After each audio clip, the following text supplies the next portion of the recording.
This is Audible. Voices in the Snow by Darcy Coates. Narrated by Angela Daw. Chapter 1. Everything will be okay. Claire leaned forwards, hunched against the steering wheel as she fought to see through the snow pelting her windshield. Don't worry about me. The phone, nestled in the cup holder between the front seats, crackled.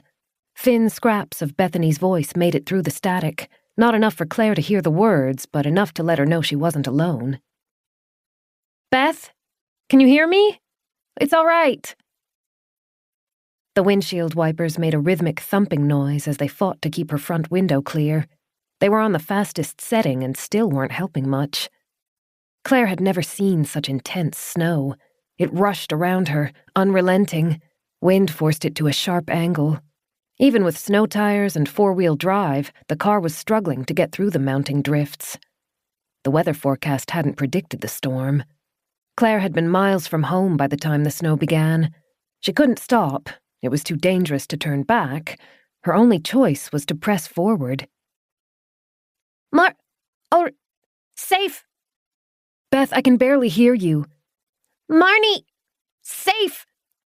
Even through the static, Claire could hear the panic in her sister's voice. She tightened her fingers on the steering wheel and forced a little more speed into the accelerator. Yes, I'm on my way to get her. I'll be there soon.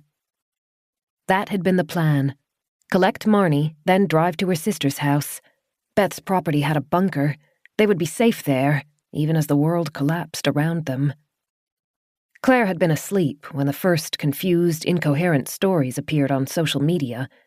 She'd been in her kitchen, waiting for the coffee pot to finish brewing, when the reports made it to an emergency news broadcast. She kept her TV off on Sundays. If not for Beth, Claire might have remained oblivious, curled up with a good book and trying to pretend that Monday would never arrive. But Beth watched the news. She'd seen the blurry, shaky footage taken just outside of London, and she had started rallying their small family.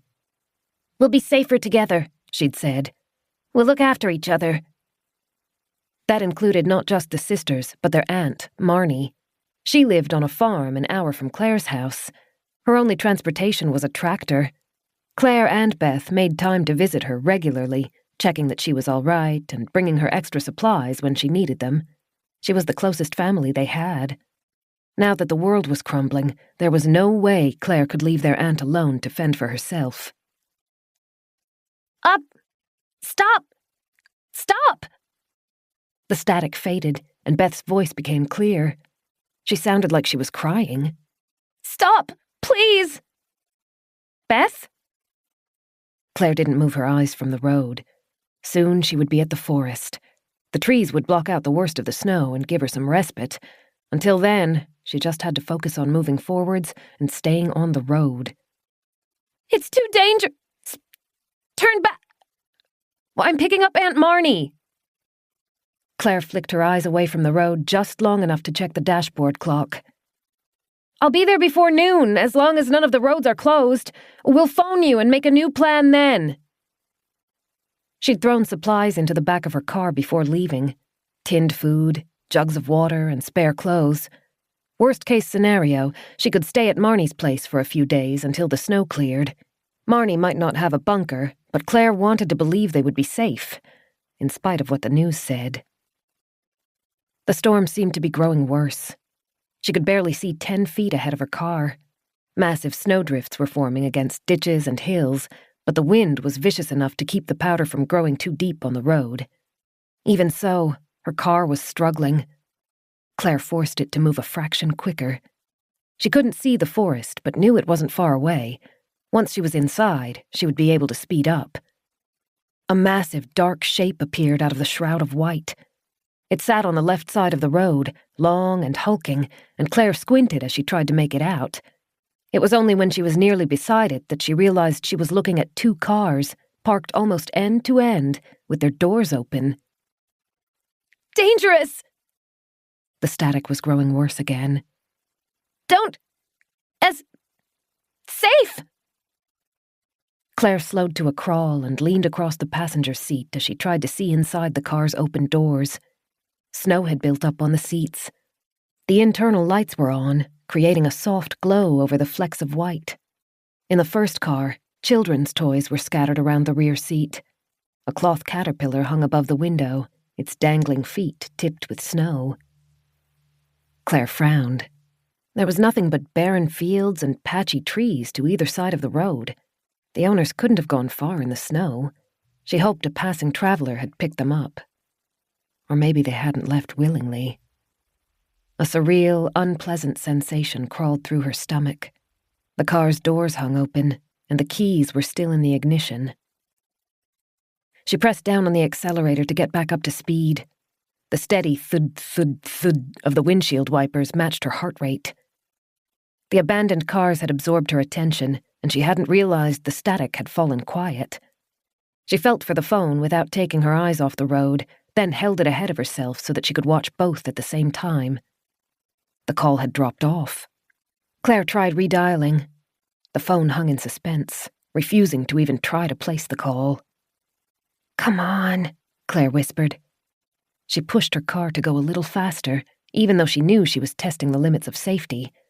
Reception was bad in that area, and the storm had to be making it worse, but Beth would panic if she couldn't reconnect. Claire tried to place the call again. And again. And again. The phone wouldn't even ring. She muttered and dropped it back into the cup holder so that she could give the road her full attention. As long as she made it to Marnie's, everything else would be all right. They would find some way to contact Beth and put her mind at rest, and if it came to it, she and Marnie could hide in her rural farm until some kind of rescue arrived. Something small and dark darted past her car. Reflexively, she jerked the steering wheel and only just managed to correct it before the car began to spin. Claire pressed one hand to her racing heart and clenched the wheel with the other. What was that? A fox? It had looked too large for a fox, closer to a wolf, really, and there were no wolves in the area. It had nearly stranded her, whatever it was. She needed to focus more and not let her mind wander, no matter how much it wanted to. The family had stuck together like glue her whole life. They would find a way to stick together now. A bank of shadow grew out of the snowstorm ahead, and Claire sucked in a tight breath as she recognized what it meant. The forest. Safety. Shelter. She resisted the urge to go full throttle and instead let her car coast in under the massive pines. Banksy Forest was a local curiosity. Rumors said the growth had started out as a pine plantation. Even 2 centuries later, from the right angle, the neat rows were visible. But no one had come to cut the trees down once they reached maturity, so they had been allowed to grow and die as they wished, only to be replaced by more pines and any other plants that managed to have their seeds blown or dropped among them. The forest held an air of mystery and neglect in almost equal parts. It covered nearly 40 square kilometers, dividing the countryside. The oldest trees were massive. Lichen crusted the crevices in their bark. The weary branches seemed to droop with age, and organic litter had built up across the ground in banks almost as deep as the fallen snow. Claire could still hear the storm raging, but entering the forest was like driving into an untouched world. Snow made it through the treetops, but with no wind to whip at it, the flakes fell gently. The temperature seemed a few degrees warmer, and the car's heater worked a little better. Instead of looking at a screen of white, Claire could see far along the path, as if she were staring into a tunnel. The forest was deeply shaded, and she kept her high beams on but turned the windshield wipers off. She breathed a sigh of relief as the rhythmic thud-thud-thud noise fell quiet. The government maintained the road that ran through Banksy Forest. It was a simple 2-lane highway that connected Winthrop, near Claire's cottage, and West Aberdeen, where Bethany lived. The drive through the forest took 20 minutes, and shortly after it ended, a side road would lead Claire to Marnie's house. I can do this. The path was clear, so she allowed the car some more speed. As long as the storm lets up before the roads are too choked, as long as there are no accidents blocking the streets, I can do this. She reached for the phone to try Beth's number again, but before she could touch it, a strange noise made her look up. Chapter 2. Claire tried to move. She felt heavy and sluggish, like weights had been attached to all of her limbs. Her head throbbed. A slow, deep ache pulsed in her right arm. She cracked her eyes open and flinched against the light. It wasn't bright. In fact, the room she was in was deeply shadowed, but even the soft glow sent spears of pain through her skull. Where is this? Directly above her was a plain cream ceiling. It seemed a long way away, though, higher than her roof at home. She forced her neck to tilt so that she could see to the side. To her right was a large, dark wooden door and strange wallpaper. Marnie had cheerful fruit-themed wallpaper in her kitchen, but she was the only person Claire knew who still decorated with it. The grey pattern was definitely not Marnie's warm white and yellow paper. It was decadent, with flourishes and floral shapes painted over a dark blue background. The patterns were layered, weaving over and under each other and playing tricks on her eyes. She spread her fingers to feel the surface she was on. It was soft. A bed. The crisp sheets were smoother than the ones on her bed at home. Every movement was taxing, but she turned her head to the other side. She finally found the source of the light.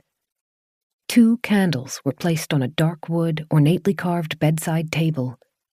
Their glow was soft and warm compared to the harsh white light fighting its way through the gauzy curtains across the windows. She blinked and squinted. Between the drapes, she was fairly sure she could see snow beating at latticed windows. The storm hadn't abated. She didn't know how long she'd been out of it, but she was nowhere near her car, or anywhere else she recognized. The last thing she remembered was driving. Driving where? To Marnie's? It wasn't for a regular visit. Was it? She remembered a feeling of stress. That wasn't normal. She loved Marnie. She remembered struggling to see through the snowstorm. That was also strange.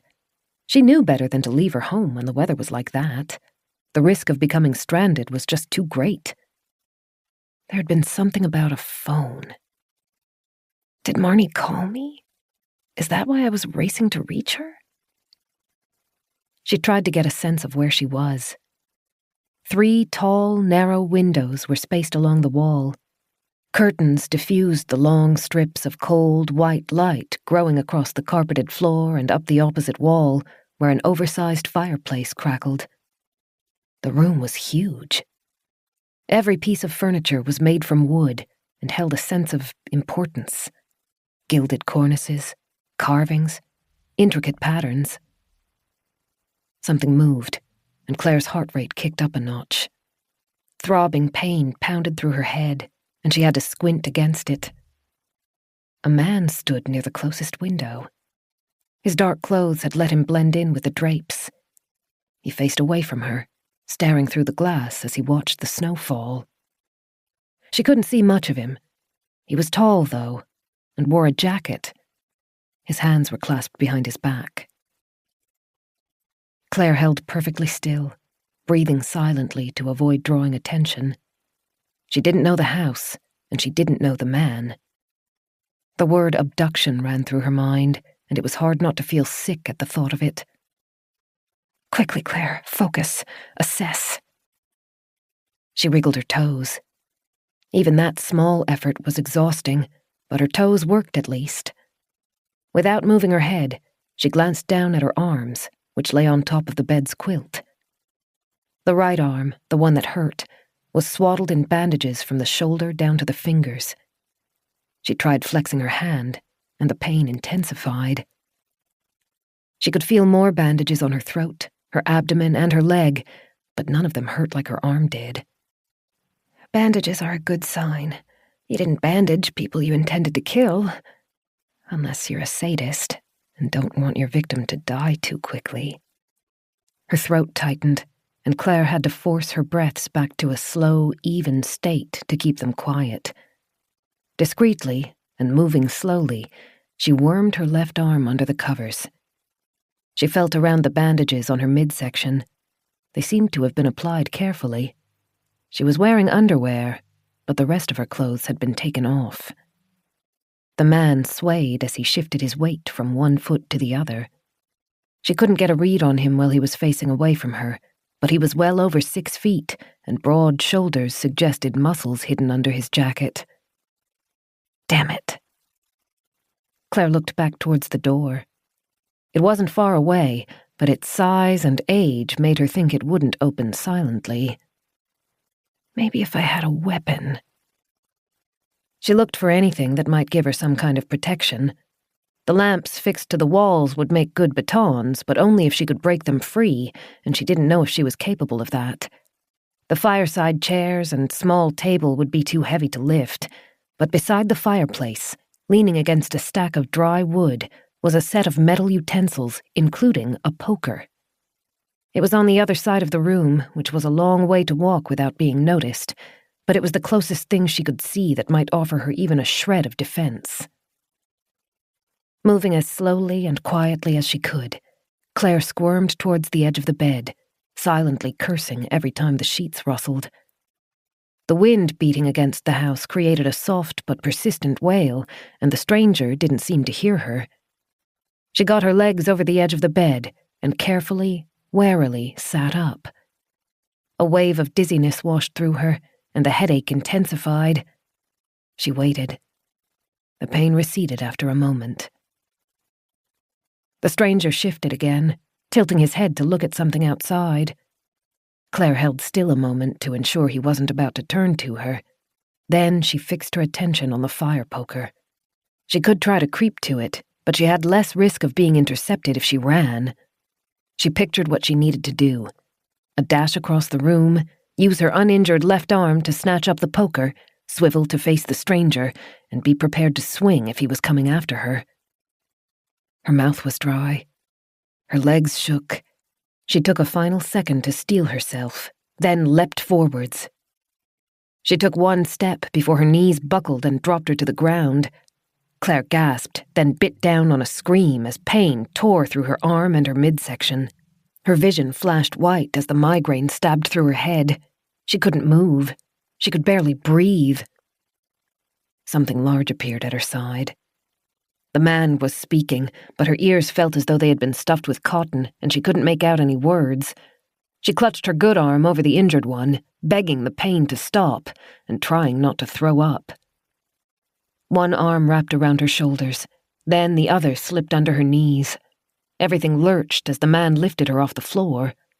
The headache worsened, and Claire pressed her lips together to keep her pained gasps inside. Then she was placed back down on something soft, probably the bed, and the presence at her side disappeared. Slowly, the pain began to recede, like a swell washing back into the ocean. Claire cracked her eyes open. The cream ceiling swam. Her breath still came in sharp, staccato gasps, but each one felt less strained than the last. A cold, damp cloth pressed against her forehead. That felt good. She let her eyes close. The stranger spoke to her, but she still couldn't understand him. A moment later, she felt blankets being draped back across her body. She tried to say, "Leave me alone," but the words came out slurred. A hand pressed onto her shoulder and squeezed, very lightly. Then it was gone again. Chapter 3. Wind whistled through gaps somewhere deeper in the house. As Claire moved back towards consciousness, the sound, like out-of-tune flutes playing a song without any melody, taunted her. She tried to roll over, and 100 little aches and pains returned. She returned to her back and opened her eyes. The room was the same. Cream ceiling, dark wood doors, tall latticed windows with drapes pulled back and gauzy curtains muting the light. The man was no longer standing by the windows, though. He sat next to her bed. Claire flinched back. He reclined in a chair, one leg folded over the other, and a mug clasped in his long fingers. "Don't try to run again. You will only hurt yourself." Finally, she could see his face. He was slightly older than she was, mid-20s maybe. His thick black hair was a little longer than was fashionable. His eyes were dark and deep-set, and his eyebrows rested low. He'd shed his jacket and wore a green knit top. Claire pulled the sheets higher so that they were under her chin. 100 questions wanted to be let out. Who are you? What am I doing here? She swallowed them all. She didn't know where she stood or how much danger she might be in.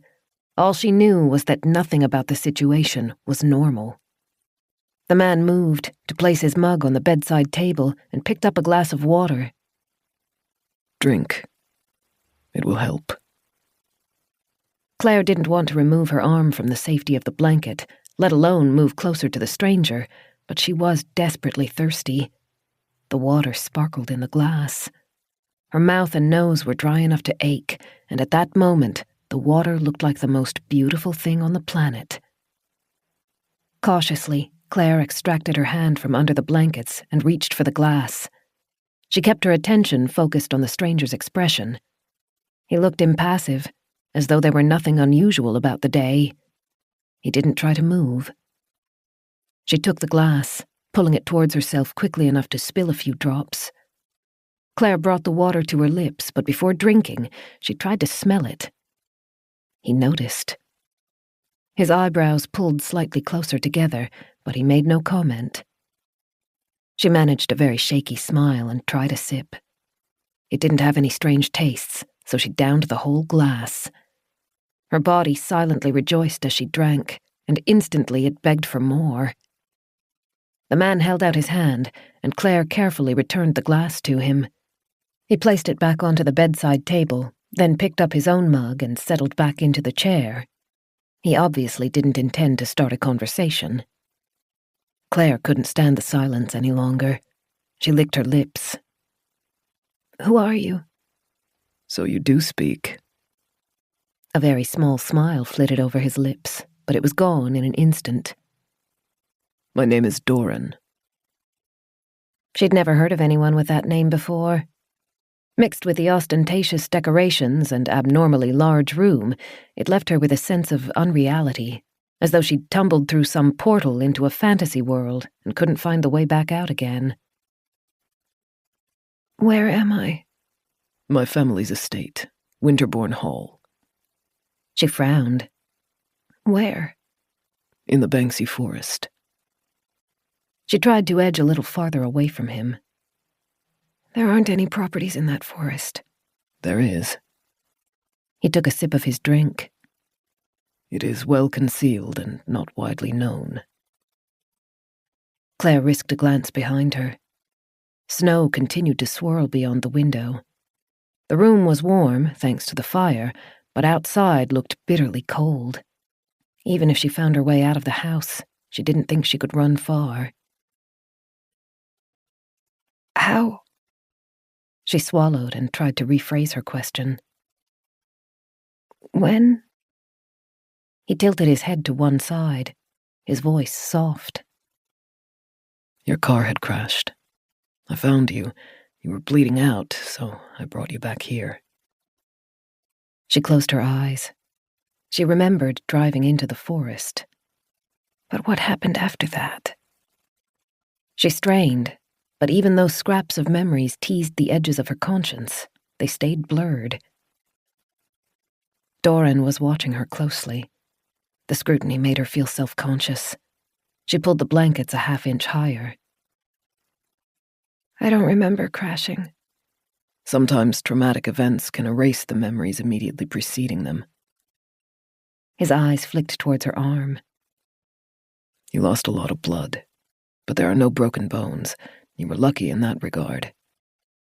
She didn't feel lucky. Doran rose. He was moving slowly, but Claire still flinched as he walked around her bed. I tried to call for an ambulance, he said as he opened a massive wardrobe. But the storm has brought down the phone lines, and the roads are untenable. We must stay here until the storm clears. Claire looked at the room's double doors. "Is there anyone else here?" Just us.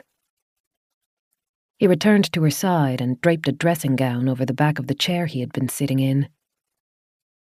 This is one of mine, but it is clean. Will you need help putting it on? No, she said quickly. Then I will bring you some food.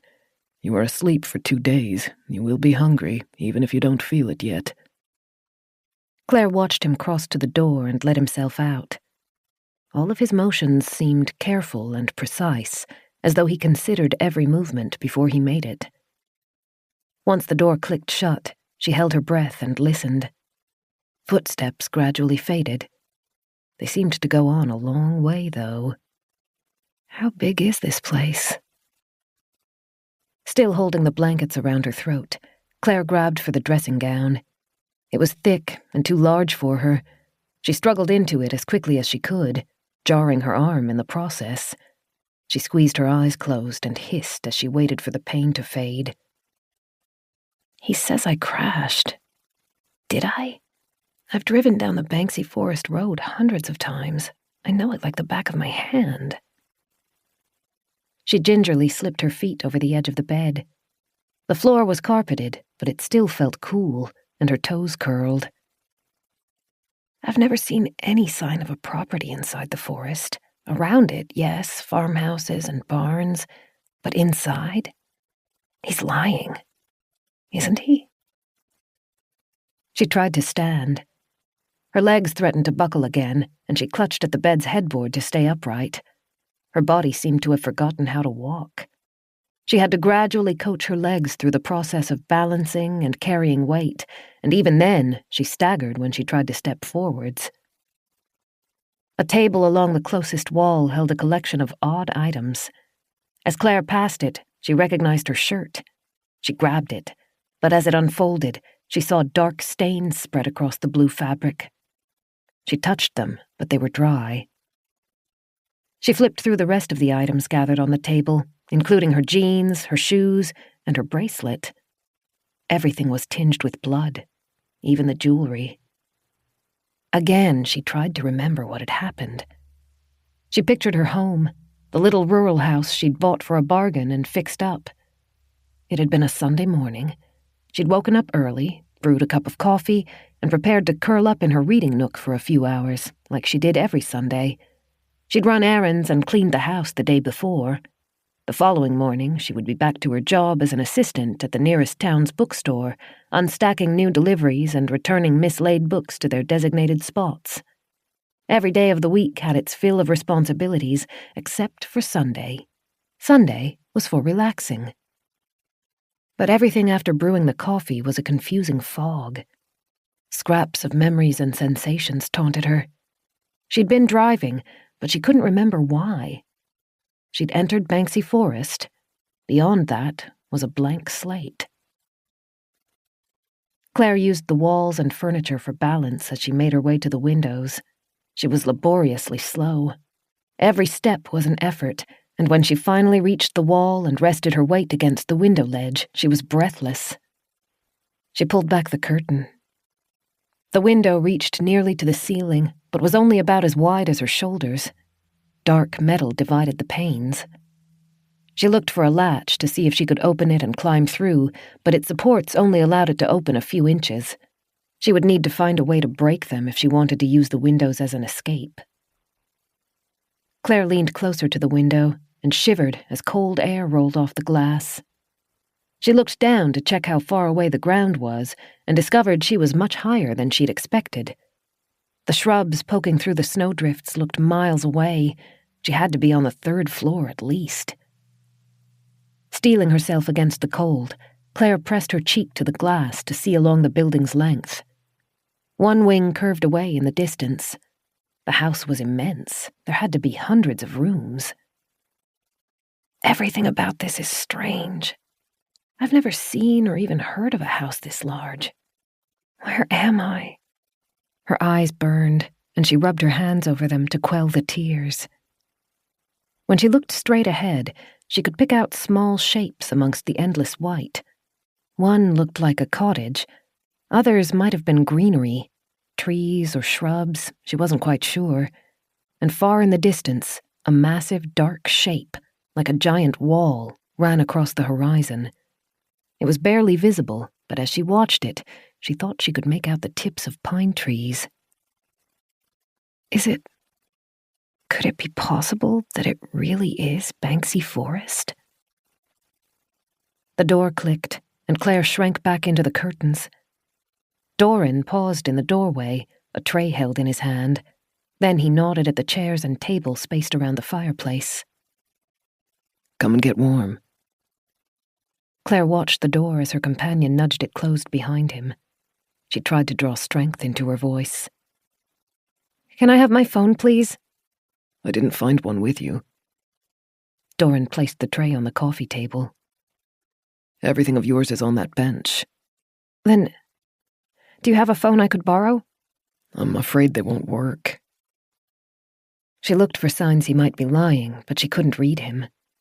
He lifted his shoulders into a shrug. It is as I said earlier. I tried to call for an ambulance. I have continued to try since then. The lines are down. She wasn't ready to believe him. If she could just get a phone, just try calling Beth. Wait, I remember. It was just a flash, but she thought she saw herself going through those motions in the car, dialing a number and growing frustrated when the call wouldn't connect. Who was I calling? Marnie?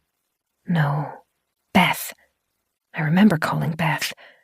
The snow was disturbing the signal and disconnected us. I tried to call her back because she would worry if I didn't. Beth was worried. Worried because... The memory danced away before Claire could grasp it. She had a vague sense of deep, crushing unease, as though they had heard very bad news. It felt like something out of a nightmare. Maybe it was a nightmare. A terrible dream she'd had while in the stranger's house, and she was conflating it with reality. Doran was watching her, standing beside the table, patient but expectant. The scrutiny felt too intense, and no matter how thick the dressing gown was, it didn't seem thick enough. Claire couldn't bring herself to meet his eyes. "Bathroom?" Wordlessly, he motioned to the wall beside the fireplace. A door sat there, so shrouded in shadows that it had been nearly invisible. Claire hobbled around the room. She tried to keep her back straight and her gait as steady as possible. It seemed like a bad idea to let him guess how weak she really felt. She made it to the door and slipped through, acutely aware of his eyes following her until she was inside. The bathroom was relatively modern, at least. Every surface of the white tiles and expensive white porcelain shone. Another door in the opposite wall told her the bathroom served a second bedroom as well. Claire crept to the bathtub and sank down to sit on its edge. Her body ached. Her head ached.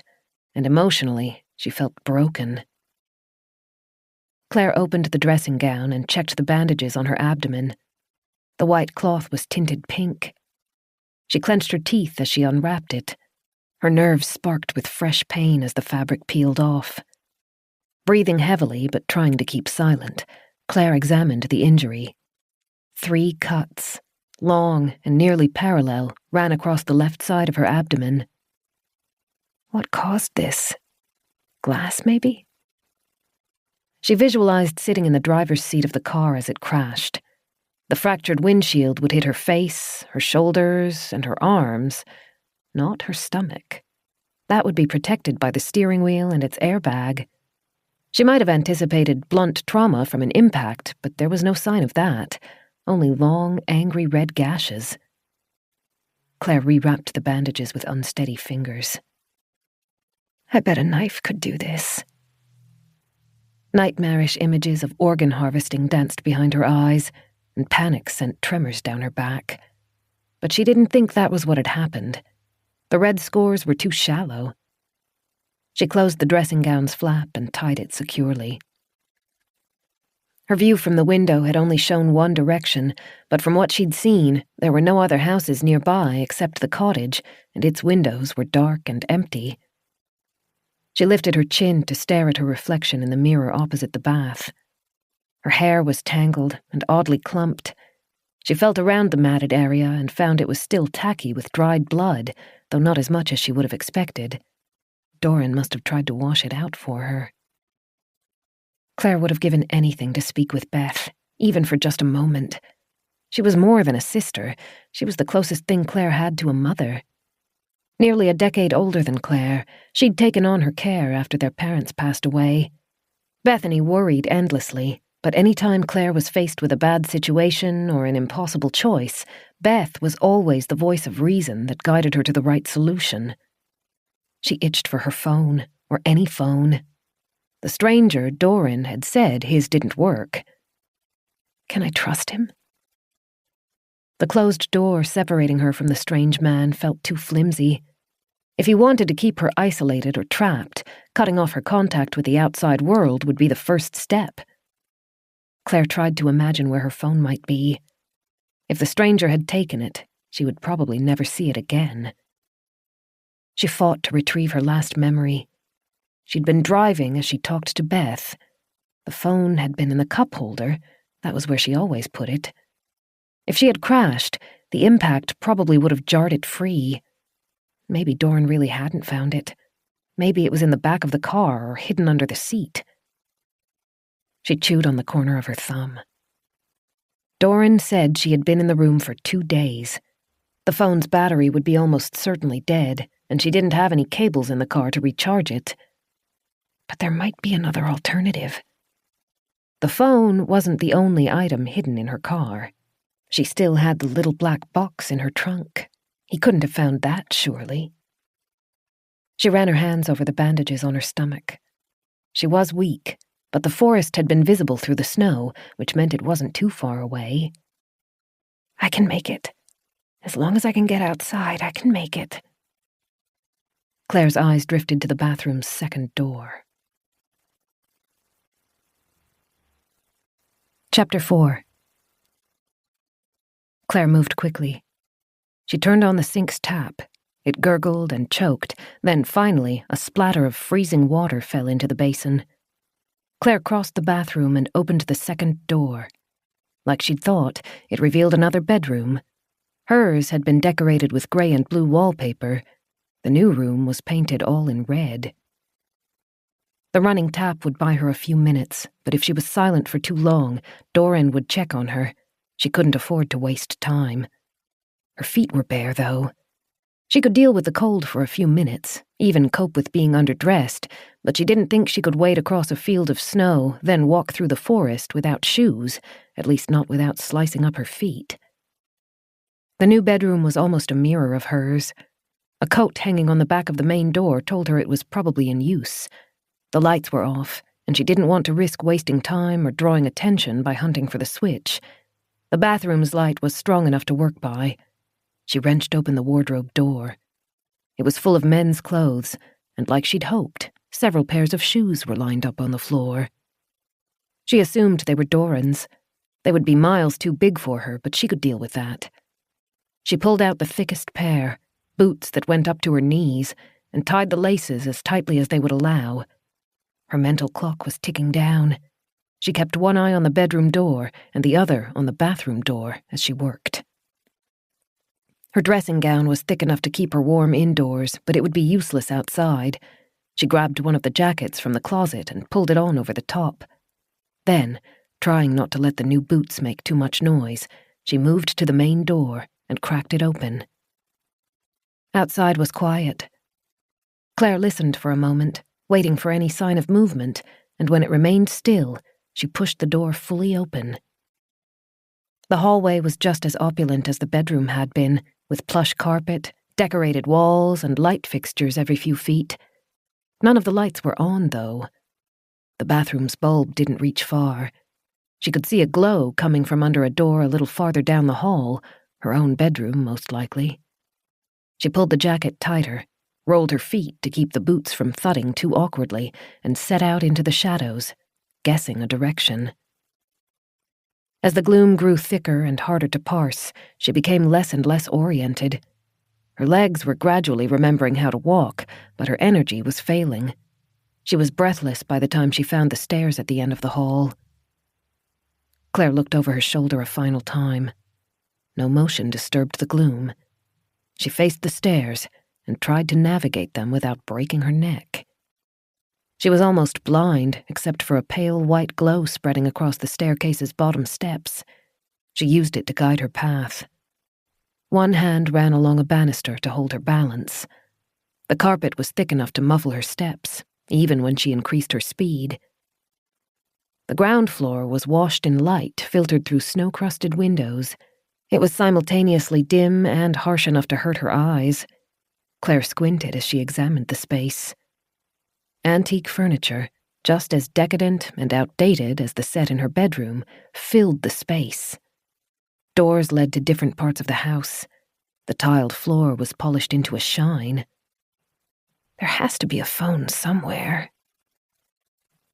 She hesitated a second, torn between hope and fear of what would happen if she wasted more time, but she was horribly tired. If there was a phone within reach, she couldn't afford to ignore it. She crossed the foyer, turning in a slow circle as she hunted through the furniture. Cabinets and bookcases were recessed into the walls. Side tables held items she couldn't even name, but were probably worth more than her car. Then, a glimmer of bronze near the stairs caught her eye. Claire hurried to it. An old rotary phone sat on a small table alongside a pen stand and stack of thick card paper. She picked up the receiver and listened for a dial tone. There wasn't one. She tried entering Beth's number, dragging the dial around like she'd seen in movies, without any success. Then, acutely aware that her time was running out, she tried the emergency helpline. There was no ringing, and no answer. Doran might have been telling the truth. Or he might have deliberately disconnected the phone. She had no choice except to brave the snow. The house's entrance stood at the opposite end of the foyer. Just like the one to her bedroom, the door was tall, dark, and seemed threatening. Claire had no time to waste on hesitation, though. She crossed the entryway in a dozen stumbling, unsteady steps, pulled the bolt free, and yanked on one of the oversized rings. The door opened smoothly. Its hinges didn't creak, but the door's weight made it unwieldy. Almost as soon as its seal was broken, freezing air hit Claire. She sucked in a pained breath and squeezed her eyes closed. It was horrendously, achingly cold, the kind of cold that slapped the breath out of her and made her double over. She didn't know how low the temperatures had dropped, but it was significantly worse than it had been when she'd left her home. But she couldn't turn back. She stepped over the threshold and stumbled on a drift of snow.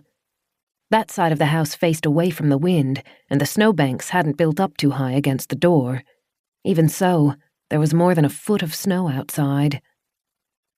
Claire pulled on her strength reserves and leapt onto the pile of white. She staggered forwards, fighting against the chill spreading through her limbs. Walking was hard enough. Struggling through the snow was 1,000 times worse. Still, it was her best chance to reach safety. Hell, it was her only chance. She focused on the dark line visible through the driving snow, the forest's edge. She thought Doran might have told the truth about that, at least. She was looking at Banksy Forest, and it was no more than 10 minutes away. She could make it that far, then find the road and her car. Her nightmare would be over. As she left the shelter of the house, the wind buffeted her, slamming into her and worming through the jacket and dressing gown. She clenched her teeth until they ached. Even though the boots were up to her knees, snow still managed to sneak into them and freeze her legs. The ground tended downwards. She guessed that must be the front steps. When she stepped in the drifts, the snow gave way. Already worn down, Claire couldn't stay standing. She grunted as she hit the snow, then tumbled, spreading her arms in an attempt to stop her descent. She came to rest on her back, gasping. Her face burned where the air cut at it, and her arm was on fire. Get up, you idiot! She rolled to her side, crawled forwards, and managed to gain her footing. The snow was thicker there. Every inch was a battle. She kept her eyes focused on the forest ahead. Walking would be easier once she was inside. Just like while she was driving, the trees would protect her from the worst of the snow. The memory came back. Driving. Entering the forest. Finally being able to see. There had been lights. Not straight ahead, like a car's beams, but coming from above her. And a noise. She couldn't remember what, though. Her shoe jammed in something under the snow, and Claire had to wrench it free. She was walking between hedges. They were almost invisible, just gigantic white blocks on either side of her path, with sparse flecks of green peeking through. She had to be following the front path. That meant she would be clearly visible from all of the windows on that side of the house. She hoped her bedroom was on the building's other side. Claire drew in whooping, wheezing breaths. Each inhale scorched her lungs and made her convulse, but she couldn't help it. She was starved for oxygen. No matter how deeply she breathed, it never seemed to be enough. Her body shook. Her mind was turning numb. One more step. Then her knees buckled, and she landed in the snow. Get up. Keep moving. She tried. She got as far as placing one foot on the snow, but she couldn't rise any farther. You have to, for Beth and for Marnie. She tried again and got upright. She took half a step, then tumbled. This time she didn't even have the energy to get to her knees.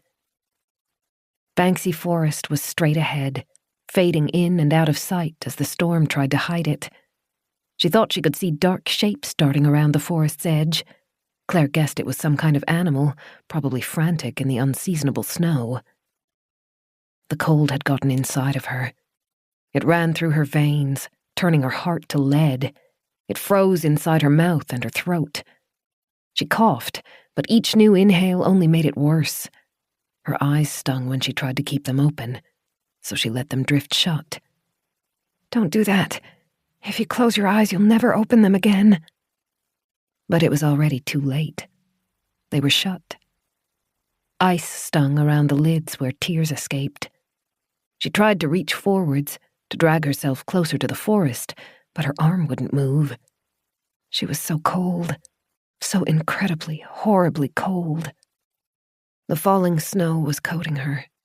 Soon she would be invisible, lost to the world, buried in a garden of white, her body perfectly preserved until the snow melted. The thought terrified her. She didn't want to lie there all winter, unmoving and unchanging, forgotten. But she couldn't move. She couldn't even twitch a finger.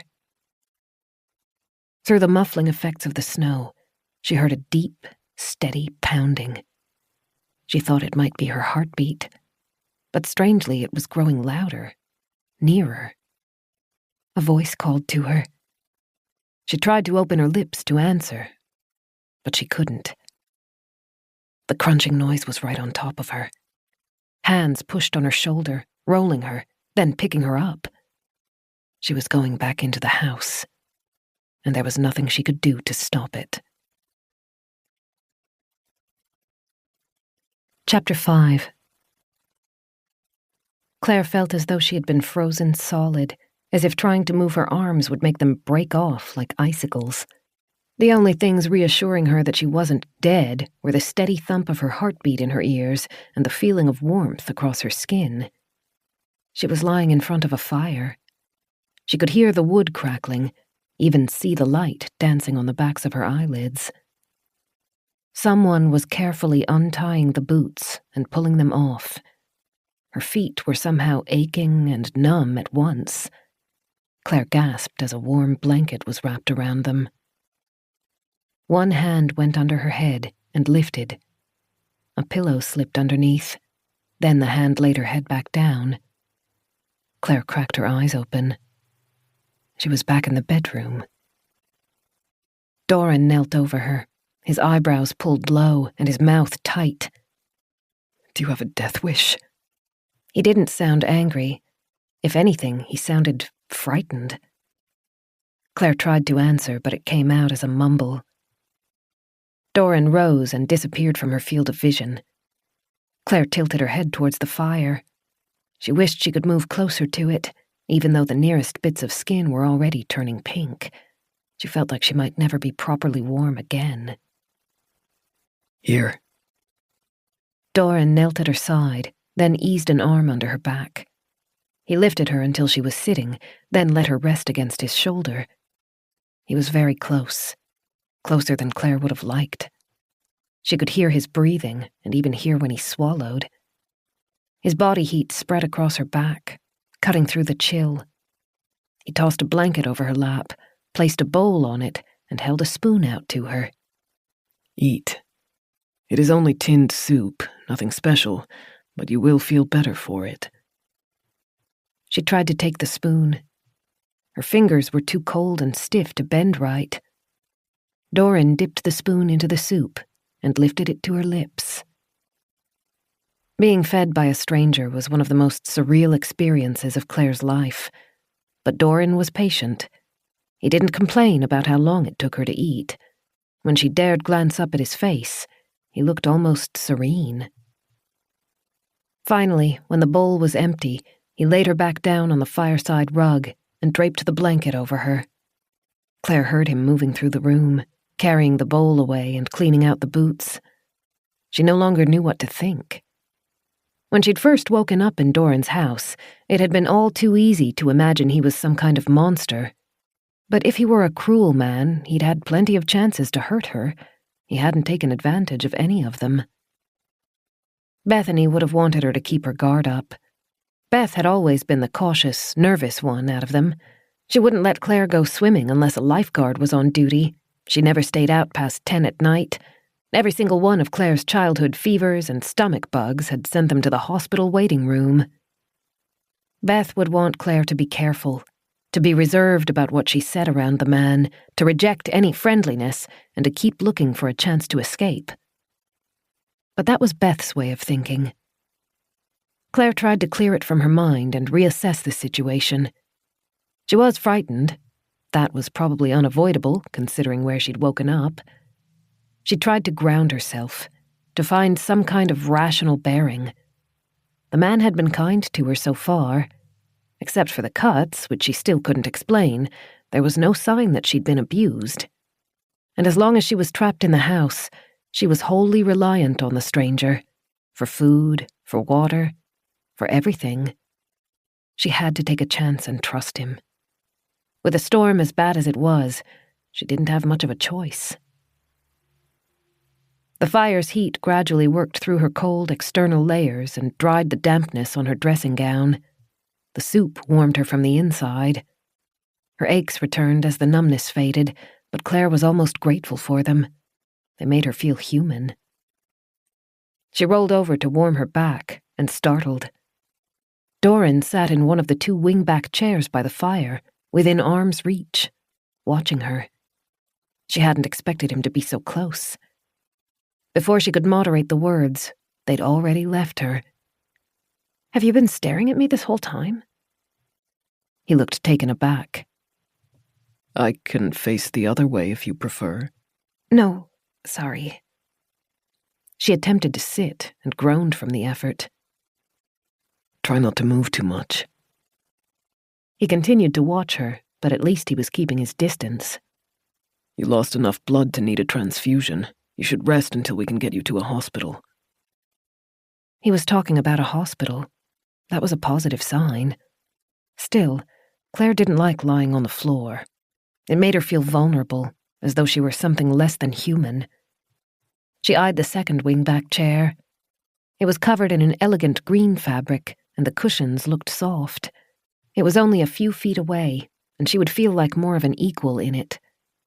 She lurched up, staggered, and would have fallen if Doran hadn't caught her arm.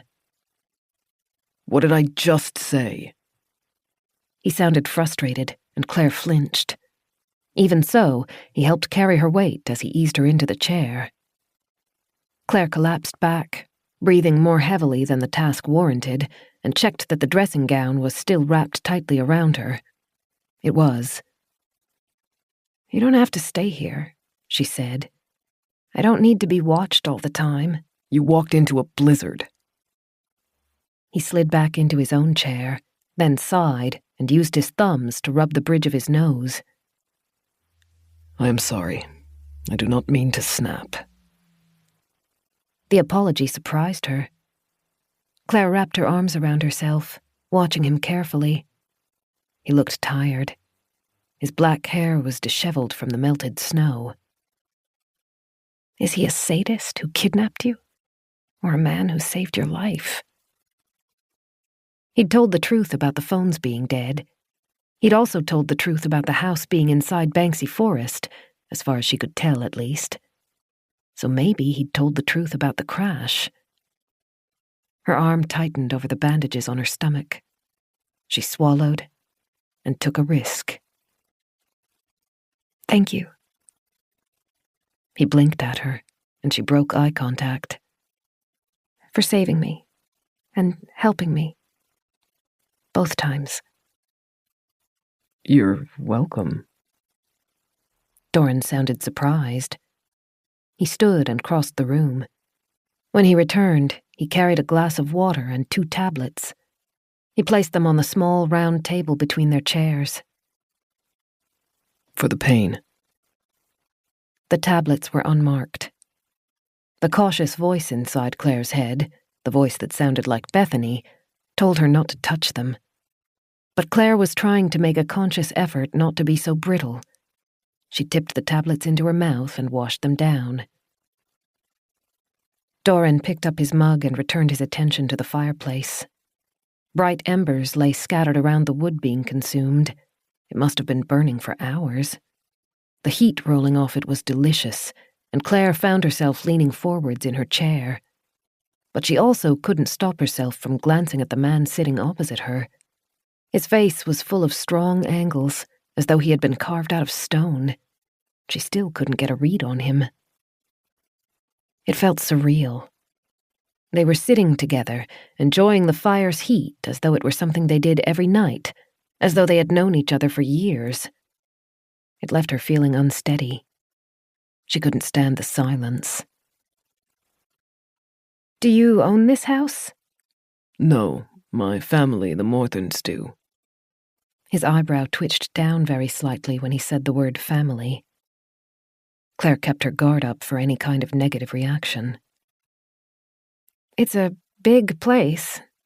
Very, Pretentious? He made a faint noise in the back of his throat, something that might have been a laugh. Don't worry, I will not argue on that count. Claire would have used more generous language, but Doran was giving her a glimpse of his personality, and she followed it. It must be an old building. Yes. Winterbourne has not changed much in the past century. My family... He hesitated. They are fond of tradition. But you aren't? Some of it is just inconvenient, such as my name, Doran, after a forebearer. It is constantly misspelled. Claire clutched at the common ground. When people keep trying to put an I into my name. What is it? She blinked, not comprehending. He stared back. Your name. You never told me. Oh, Claire. Claire without an I. That's it. This time, when he smiled, it looked real, and it didn't immediately vanish. Claire matched his grin and pulled her unhurt leg up to tuck under herself. You were telling me about your family. How many are in it? He tilted his head back. My mother, Madeline, 2 aunts and an uncle, 6 cousins, 3 second cousins, 2 nieces, and 2 nephews. We are not a small family. So many. Claire's own clan was restricted to her sister and her aunt. She tried to imagine a family reunion with that many people attending. She didn't think she could physically fit them into her house without them standing on each other. How do you remember all of their names? Doran laughed. The noise was so unexpected that Claire jolted. It was deep and sharp, and even though it ended quickly, it left her feeling warmer. It is not that many, he said. All right, I guess not, especially in this house. How large is it? Inconveniently large. He shrugged. It does not only house our family, but the servants as well. Claire's eyebrows rose. Servants? Staff. He corrected quickly. Claire thought she saw a flicker of embarrassment, but it was hidden almost immediately. My apologies. That is another part of tradition that is well outdated. My mother wishes for the staff to be referred to as servants. They must work hard to look after the house. The room was glamorous enough that Claire could easily imagine needing help to maintain it. It wasn't hard to picture the estate run like a Victorian-era mansion. 60 of them, he confirmed. Maids, a butler, not that we ever have guests, footmen, cooks, gardeners, and my mother's personal maids. You said she wanted to call them servants. Claire took a stab in the dark. Is she the head of the family? He glanced aside, giving Claire the impression that he didn't like the question. Yes. She inherited Winterbourne and has control over how it is run. Claire sensed there was something more to it, something Doran was avoiding. His posture had grown tense. She steered the conversation back to safer ground. You said you were here alone, though, didn't you? Yes. Every winter, my family travels south to our estate in Gould. Once the snow sets in here, it is impossible to leave. A second estate, like some kind of aristocracy. I counted myself lucky just to have a cottage. Why didn't you leave with them? I did, initially, but we changed plans early into the trip. I left them and came back, intending to spend the winter here alone. That was when I found you. The snow came in earlier than normal, and now, I'm afraid, we are trapped here until the storm clears and the roads are passable again. Claire looked out the window. The sky beyond was still a map of white. It's too early in the season for the snow to be very thick. I would think so too, but it has been snowing for 2 days now without respite. He sipped his drink and frowned. This is unnatural weather. It came out of nowhere and refuses to stop. Another memory hit Claire. Blowing past her like a cold wind, the thought was there and gone before she could do more than shiver at it. She'd been driving through a snowstorm, a bad one. There had been a car on the side of the road, abandoned. Now my priority is to get you back to civilization as quickly as possible. Doran put his mug aside. I cleaned and stitched your wounds, and we have antibiotics, but you will probably fare better in the hands of a proper doctor. She cleared her throat. And my sister will be worried. She might even be looking for me. I need to tell her I'm all right. I'm afraid we are cut off until the phones are restored. She hesitated, a last thread of cautious doubt clinging to her and warning her not to share her secret. Be careful, Beth's voice said. Trust, her heart whispered. I have a shortwave radio. His eyebrows rose. Where? In my car. My sister bought it for me. She keeps another set tuned to the same frequency so that we can contact each other in emergencies. She shrugged and pulled the dressing gown a little tighter. Because my house is rural, I'm usually the last to get services reconnected when something goes down. Once I was snowed in for almost a week with no power to charge my mobile. I was fine, of course. I had food and water and everything, but Beth was frantic. And she will be listening for contact from you? I'm sure she will. My call was disconnected shortly before. She blinked and saw Banksy Forest's massive trunks passing either side of her car, then saw herself glance towards the phone. Before the crash, I guess. She'll be worried sick. She might even be looking for me. Your car should still be out there. He stood and crossed to the window, running one hand through his hair. It was off the side of the road. I almost didn't see it. As long as no one has passed through and towed it, and I doubt they would in this snow, we should be able to retrieve the radio and signal for help. How bad was the crash? Do you think the car might still work? I wouldn't expect so. The damage looked widespread. And even if it did run, the roads would be too heavily covered for you to get far. He turned back to her. But the radio is within reach. We can aim for that, if nothing else. Chapter 6. How quickly can we go? Claire tried to rise out of her chair, but had to sink back down as her legs shook. You will not be going anywhere for a while. Doran passed behind her as he paced the room. The weather is too vicious. I'm used to it. Claire knew she sounded defensive, but she couldn't help it. Moving to Winthrop had been an important moment for her. It was one of the first significant changes she'd made under her own power. Beth loved her, but she'd sheltered Claire, sometimes too much. Claire had handled every aspect of the move, though, from finding the house and hiring removalists to having to pay for repairs on her car after spinning into a ditch on her first winter there. 3 years later, she felt as though she'd made the region her own. She loved the winters. She was a competent driver once snow set in. She'd endured hours outside in sleet to set up protection for her garden. Doran's questioning felt a little too close to Beth's endless fretting. Doran tilted his head. I didn't mean to imply you couldn't, but you are injured. Plus, you will have less resilience to the cold with the blood loss. This type of weather isn't something to be taken lightly. I've seen snowstorms before. Yes, but the temperatures are abnormally low for this area. I have lived here my whole life, and I wouldn't risk the trip without precautions.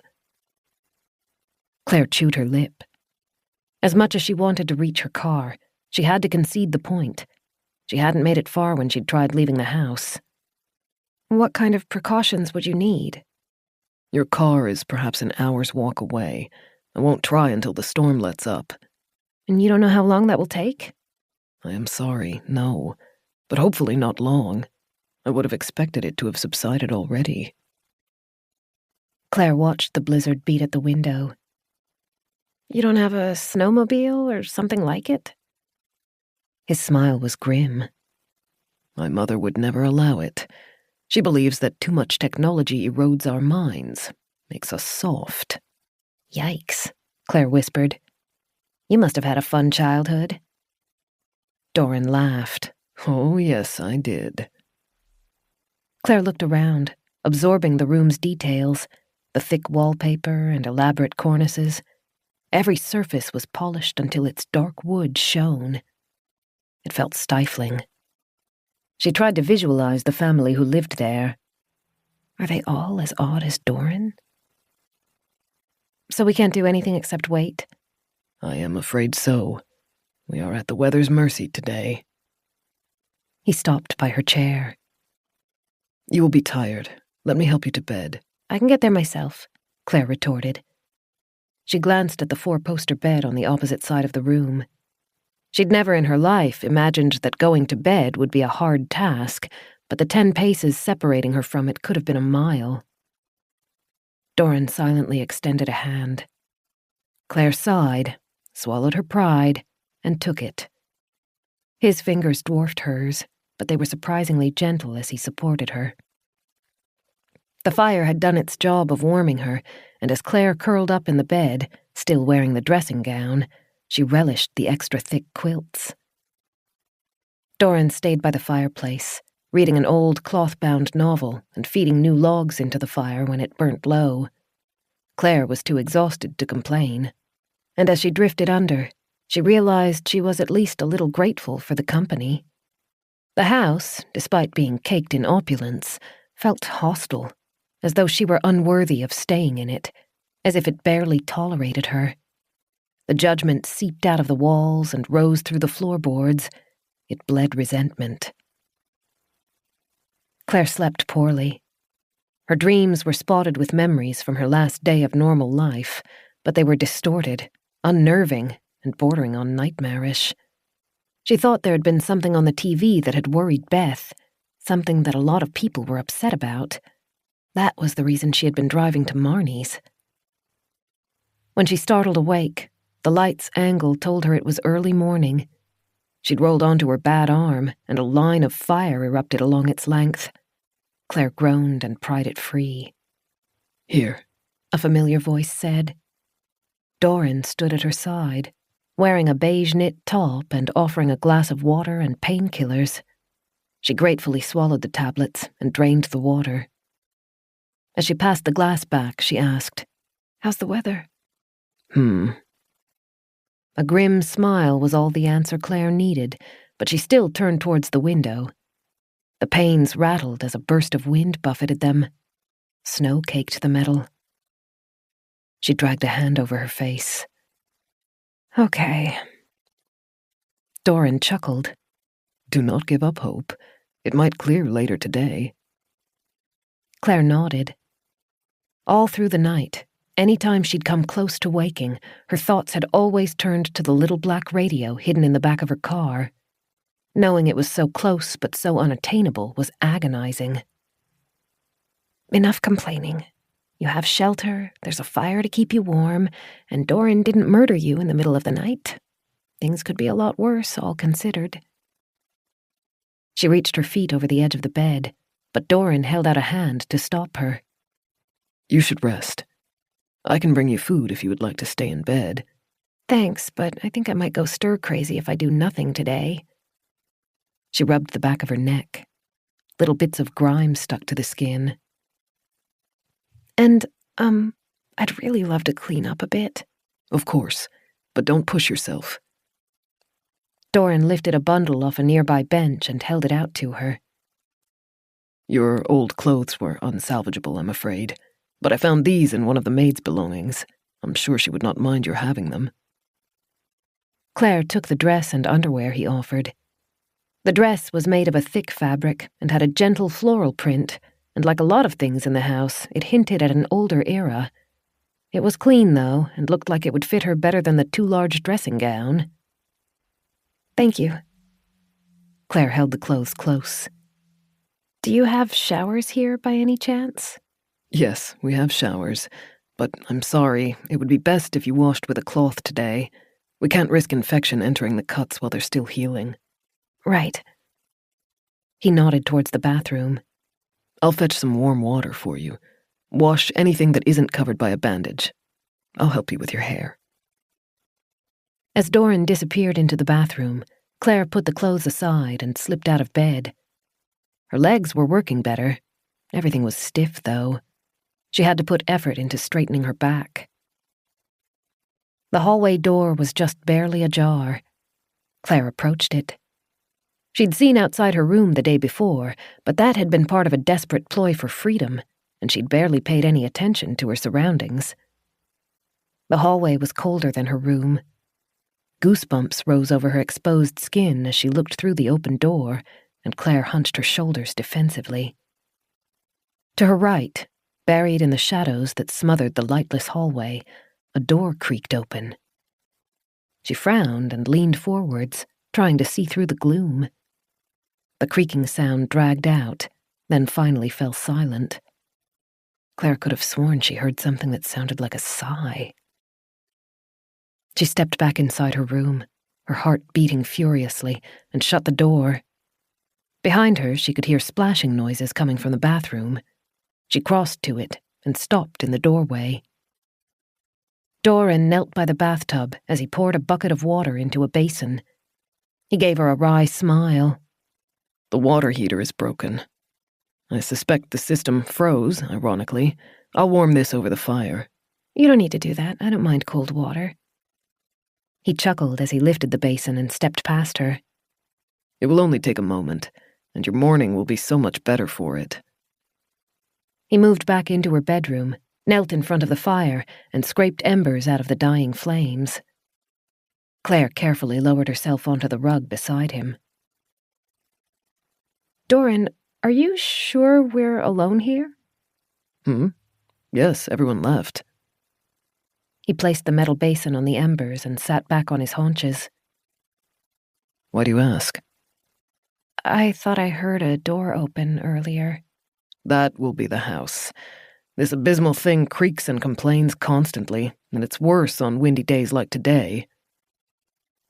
The high ceilings and ornate architraves seemed to have a way of always making their presence known, even when Claire wasn't looking at them. She shuffled closer to the flames. How old is it? Old. He rose and disappeared into the bathroom. When he returned, he carried a stack of towels and a bar of soap. I will prepare some breakfast. Take as much time as you need here. I will knock before I re-enter." "Thanks." Tiny bubbles appeared in the base of the bowl as the coals heated the water. Claire dipped her fingers into the liquid and was surprised by how quickly it had warmed. Doran gave her a brief smile, then stepped into the hallway, closing the door neatly behind himself. Claire waited a moment before undressing. Even though Doran had left, she still didn't feel fully alone. The house had a presence that seemed to loom around her, watching her and judging her. She didn't belong among the antiques and heirlooms, and it didn't want her to forget that.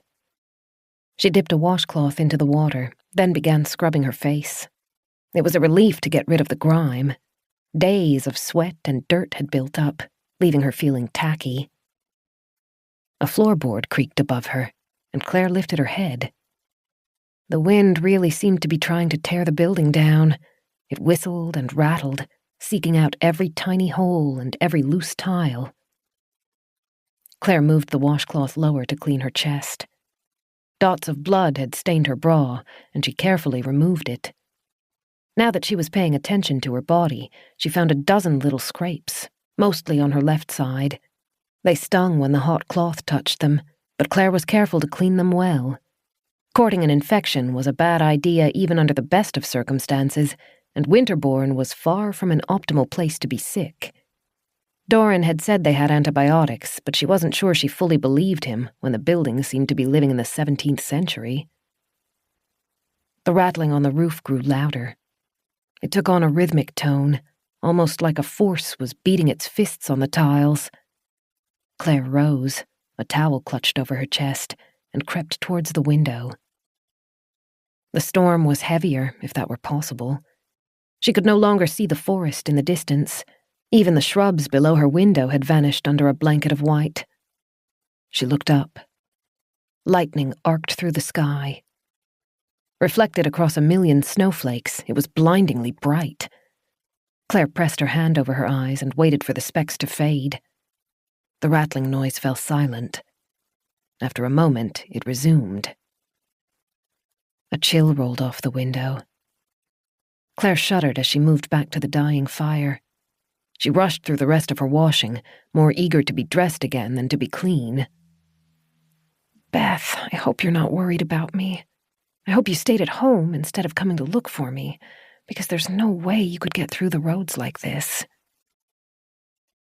The basin of water was discolored by the time she finished with it. Claire shook out the maid's dress and changed into the new clothes.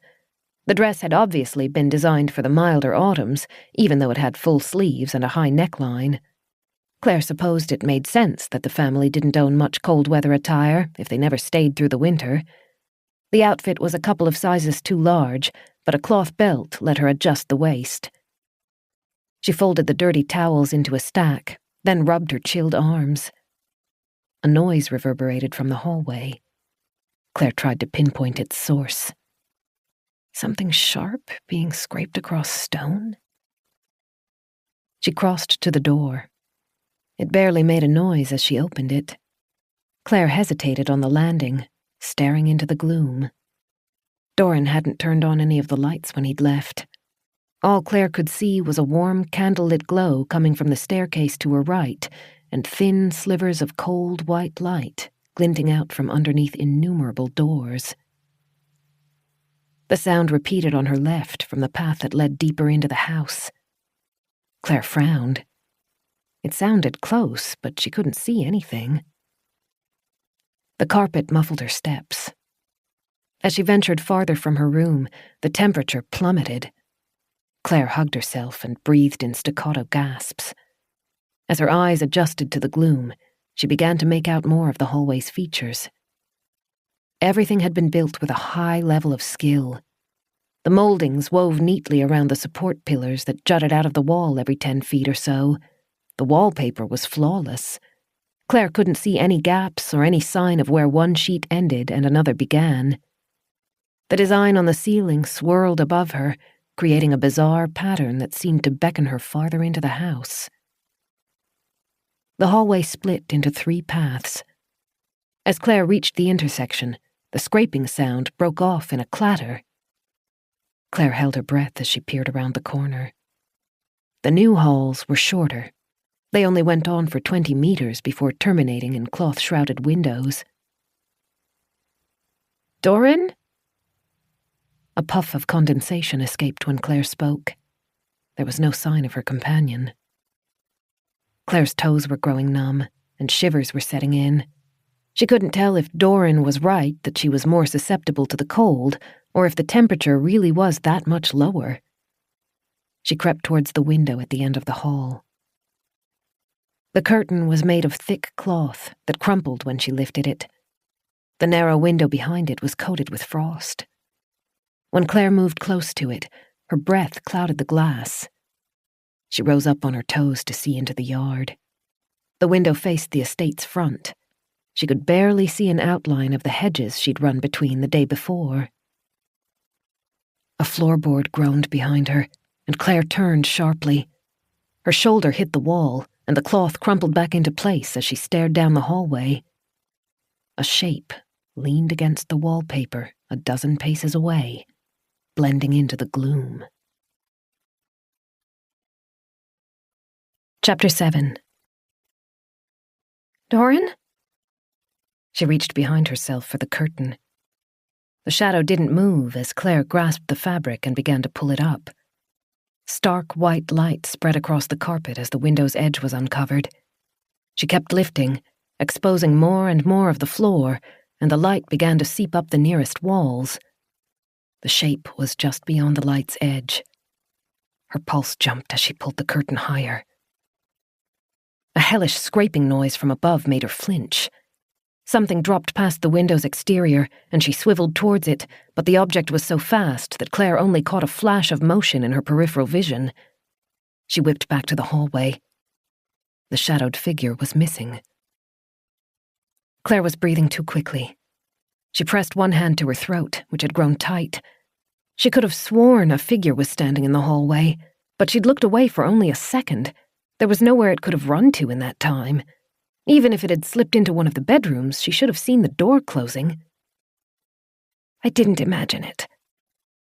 She swallowed as she reluctantly turned her back to the hall and faced the window. "I couldn't have." Outside, something small and dark marred the perfect white world. Claire had to bend close to the glass and crane her neck to see it. A rectangular shape, no bigger than her head, was embedded in the snow below the window. A fresh coat of white was already erasing it. Claire needed only a glimpse to guess what it was, though. A roof tile. The wind continued to beat at the house, but its whistle pitch had risen a note as it burrowed into the hole it had created. Claire shuddered and stepped away from the window. She reluctantly let the cloth fall back into place. She'd been unnerved by the wind earlier when she was in her room, but at least she had felt sheltered inside the mansion. The building was so big, solid, and hulking, she'd had trouble imagining that anything could so much as chip it. But the house was crumbling. The wind had already eaten a gap in the roof and made a home for itself inside. How many more tiles would fall before winter was over? She couldn't stop shaking as she followed the hallway back to her room. To reach it, she had to walk over the space where she thought she'd seen the figure. Claire eyed the smooth wallpaper as she passed it. There were no doors in that stretch of the hall, nowhere for the stranger to hide. She felt sick. I didn't imagine it. Claire's footsteps grew faster as she became desperate to put the window and hall behind her. She stopped at the door to her room. The crackling fire was warm. Her bed, with tousled and unmade sheets, looked comfortable. But the space still didn't feel inviting. She imagined sitting in front of the fire, trying to get the flames to reheat the chill inside her chest as she waited for Doran to return. It would be just her, alone with the house. Claire ducked her head and passed the room, aiming towards the glow at the end of the stairs. It might not be as warm as her bedroom, but it offered something more, human company. The security of companionship would stop her mind from going wild at every little shadow and noise. She never would have expected to turn to the strange man for comfort, but at least Doran stopped the house from feeling so empty. The carpet-covered stairs creaked as she descended them. She could see the foyer, but it was empty. A single candle waited on a table at the base of the stairs, perched on an old-fashioned bronze candle holder, and Claire picked it up. On the third floor, the wind made its presence known unrelentingly. It whistled, spat, and shook anything it could get a hold on.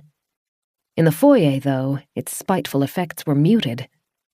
Instead, echoes surrounded Claire. Every little step, every breath was whispered back to her. Condensation rose like smoke every time she exhaled. She eyed the front door, but passed it, instead looking for paths that might lead to the kitchen. There was no light, and no sign of Doran. She pressed on the largest door and found herself facing a dining hall that looked like something out of a period drama.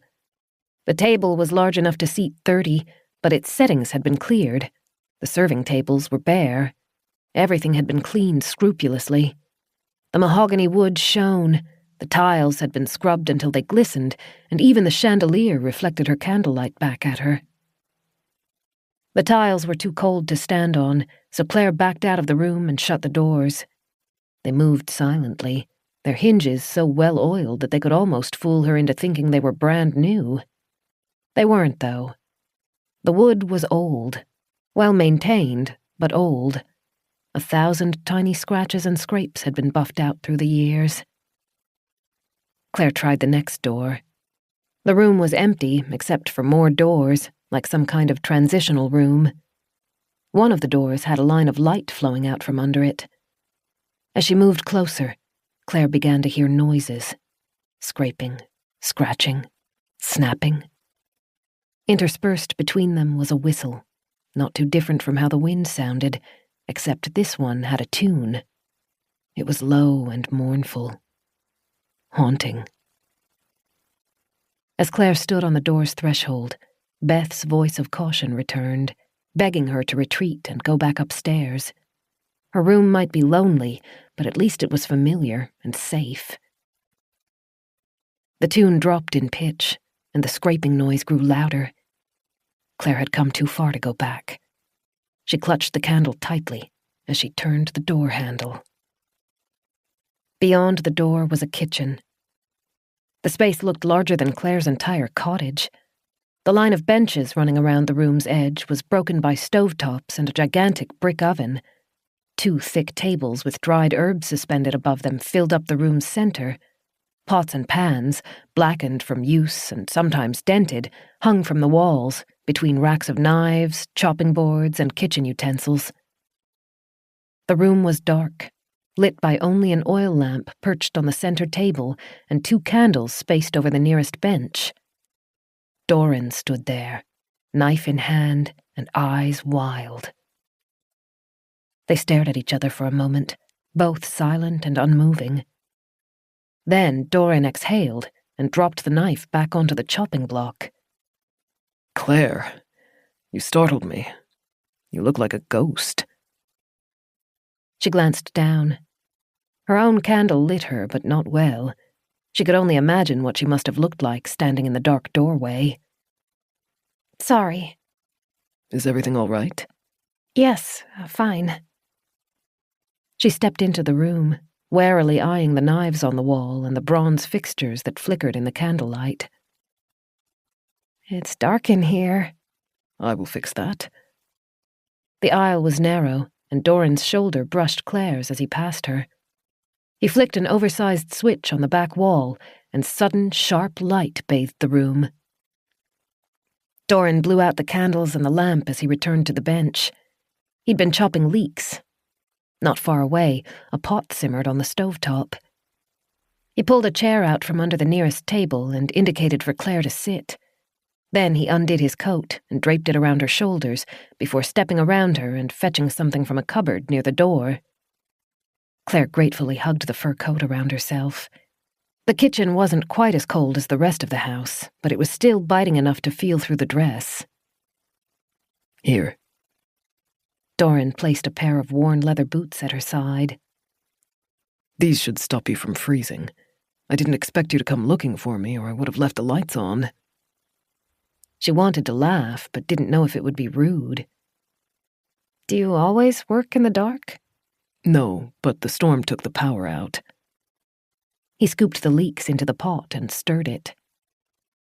"We have a generator. The house is so remote that we lose power at least 3 or 4 times a year, but our fuel supplies are limited.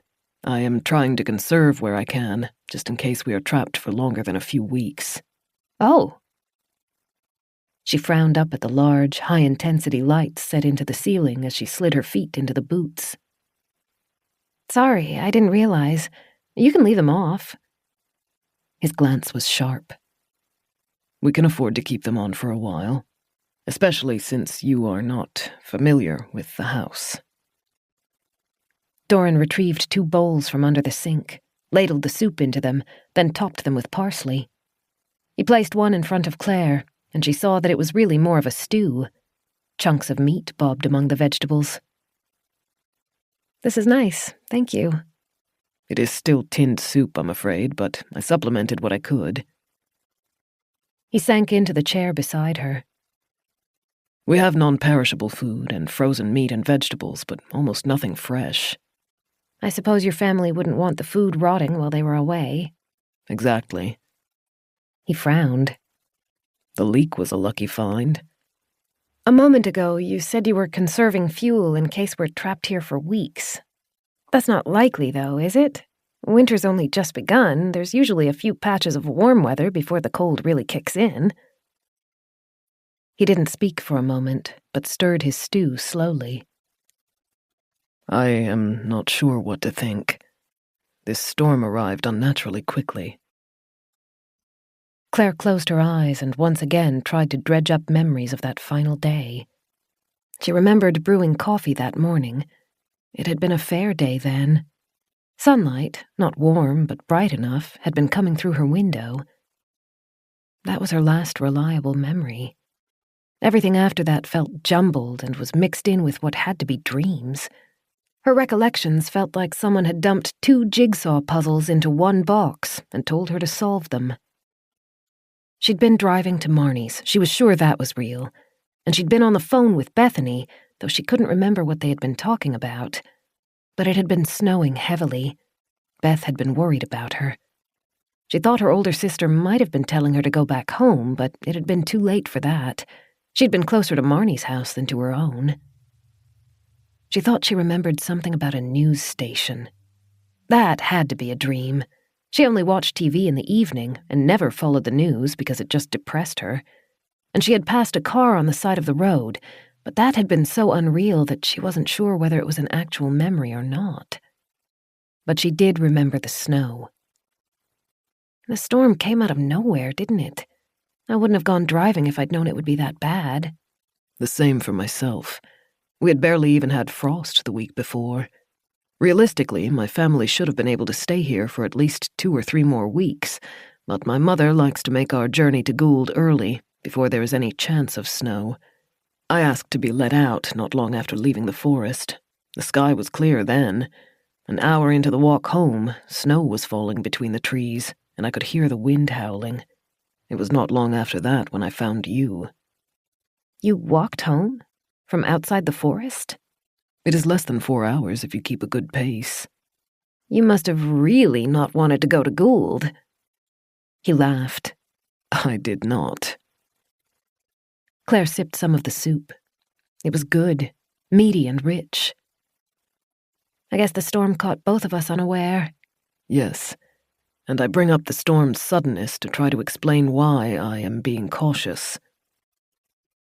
Doran continued to stir his soup, scooping up bits of vegetables, then letting them drop back in.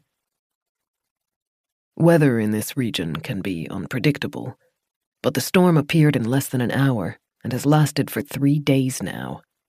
That is not normal. Claire lowered her spoon. What are you saying? I cannot be certain, but some part about this feels wrong. I intend to be cautious, to take precautions, to guard our resources. The storm may still clear, and the temperature may rise within a day or 2. but we cannot rely on it. Lives are lost when people take good fortune for granted. Chapter 8. Nestled in the kitchen, in the heart of the house and with Doran beside her, it was easy to forget how vicious the weather was. But Claire could still picture the outside world, blanketed in snow so thick that the ground looked like it might never resurface. She was used to storms lasting a few hours, sometimes as long as half a day. 3 days of unrelenting blizzards wasn't right, though. A sense of malaise crawled into her bones. On the morning of the crash, Beth had been worried about something. She'd called Claire because of it. Worried about the storm? No. If it had just been a storm, I would have stayed in my house and weathered it out.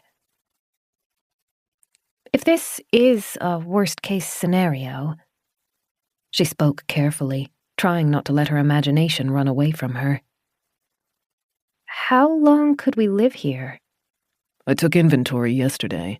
We have an abundance of firewood, so heat will not be an issue. Food is more limited. We have tinned soup and rice, but only enough to keep us for a few weeks. We have 3 kilos of frozen meat and a small amount of frozen vegetables. He nodded towards the door. We also have a garden. Claire frowned. That's got to be long gone, though, right? It would be buried under the snow by now. Not quite. I will show you later. It is not planted, but it may provide food once the non-perishable goods are gone. Right. Claire dropped her spoon into her bowl. She knew she had to eat, but her mouth had turned dust dry. For the first time, she imagined what might happen if the snow didn't let up. If deep winter had arrived early and the roads remained choked until spring, they would be trapped in Winterbourne. She couldn't picture spending 4 months there, cut off from the rest of the world. There's probably nothing to worry about. Like Doran said, the weather around here is unpredictable, but it's not like it will hurt to be prepared in case of a worst-case scenario, either. Claire swallowed. I can help. With the garden, or the cooking, or repairing the house, whatever you need. He blinked. Thank you. But you should rest, at least for a while longer. I'm feeling a lot better today. That was the truth. The stiffness and the pains persisted, but she no longer felt as if she were about to collapse. I'm glad to hear it. He rose and carried his empty bowl to the sink. I'll help you with your hair. Finish eating while I heat some water. Claire had been used to Beth washing her hair when she was a young teen, on the occasions when she tried to do something fancy with it, and the hairdressers washed it before cutting it. But letting Doran run his fingers over her scalp was a strange experience. He had her lean back in one of the kitchen chairs and draped a towel around her neck while he balanced a wash bowl behind her. Traces of dried blood had matted her hair, but unlike Beth and the hairdressers, he was incredibly careful as he untangled it. He worked through the knots slowly, alternately using shampoo and conditioner from glass bottles. His thick eyebrows were pulled together in concentration, but otherwise, he looked serene. The experience was far too intimate for Claire. Desperate for a distraction, she started a conversation. This really is inside the Banksy Forest, isn't it? The estate? Yes. I can't believe I never knew it was here. It must be old. Very old. Older than the forest? The same age. My family owns the forest. Oh! Pieces were starting to fall into place. Does that mean they planted it? Correct. Several hundred years ago. This and many other forests. He scooped up a cupful of warm water and poured it over her hair, his other hand smoothing the suds out. Then the comb returned to a stubborn patch just above her temple. Claire shuffled a little higher in her seat. She was still trying to get used to being touched by someone she barely knew. Why did they plant them? It was our business. We grew wood. It made our family wealthy. She tried to glimpse his face again, but his head was down as he tried to ease grime out of the tangle without hurting her. Why didn't they cut this one down? because the head of the family died unexpectedly. In her grief, his widow had a house built where no one could disturb her, inside one of the forests. Claire eyed the kitchen. She must have been very rich. I had no idea wood growing could be so profitable. It wasn't our only business, but it was our mainstay. Under good leadership, wealth tends to cascade. Unfortunately, since the house was built, good leadership has been rare in our family. The estates and the businesses were passed down through generations and gradually sold as expenses exceeded income. Now we have almost nothing left. This estate, the Gould estate, and this forest. He sounded sad. Claire pulled the fur coat around herself a little more tightly. Still, it's more than a lot of people have, right? True. Doran's inflection didn't change, but as the word hung between them, Claire sensed there was something more he was stopping himself from saying. She lifted her eyebrows. But? I worry about the future. The words came out carefully, as though he didn't like to say them. If we sold this building and lived modestly, we would have nothing to worry about. But my mother insists on holding this house and maintaining our traditions. 60 full-time staff are not cheap. Repairing and maintaining a building this old and large is not cheap. We have money, but it flows out rapidly, and nothing comes in to replace it. By the time my mother is dead, I suspect we will be bankrupt. Claire tried to imagine how that must feel. To come from a family of historical significance, to live a life of decadence, but to know you would inherit none of it. Winterbourne Hall was massive and clean, but she doubted it would be easy to sell. Banksy Forest wasn't a prime location. There were no beautiful views to attract luxury vacationers, and the snow made the place unlivable for nearly 4 months every year. The building, for all of the care that had gone into maintaining it, wasn't modern enough to attract a fair price. Doran's fingers caught on a snag, and Claire swallowed a gasp. He pulled back, sounding alarmed. Forgive me. It's fine. She laughed. You don't have to worry so much. You're doing a good job. After a moment, his hands returned, moving more carefully. What about you? Claire tried again to see his face. His dark eyes met hers, then glanced away. What will you do if your mother is spending all of her money? Truthfully, I do not yet know. I would like to work. I would like to be responsible for something. But that is not an option as long as I live here. Why don't you leave? He closed his eyes. The muscles in his jaw twitched. Before she could identify the emotions he was trying to conceal, he opened his eyes, and his features returned to neutral. He dipped the comb into the water before answering. I cannot. His tone made it clear he didn't want to continue that line of conversation, but Claire was too curious to stop. Why not? The world is not particularly welcoming to someone like me. Someone like you? He poured fresh water over her hair, holding one hand across her forehead to keep it from running into her eyes. Strange. What? You're not strange. You are being kind. I know what I am. Claire bit her lip. She wanted to argue, but he was odd. She hadn't been able to get a read on him at first, and it had terrified her. She had preferred to chance the snow than spend the night in his house. But that had been before she'd talked to him. She thought she was starting to understand Doran. He wasn't strange in a bad way. He was just stilted and uncertain. He buried his discomfort under formality. And he was sad. That was what bothered her the most. He tried to hide it, but it slipped out occasionally, hidden in his expressions and movements, the tilt of his eyes, the way his smiles never seemed truly uninhibited, how methodical he made every motion. It seemed as though all of the life had been crushed out of him somehow. He gently nudged her to sit upright and used the towel to squeeze the moisture out of her hair. Claire wanted to say something else, to find a way to tell him that he wasn't too strange for the world and that he didn't need to spend the rest of his life hiding in his secluded mansion, but she couldn't find the right words. I think I fixed it well enough. The towel dabbed across her forehead, catching the last drips.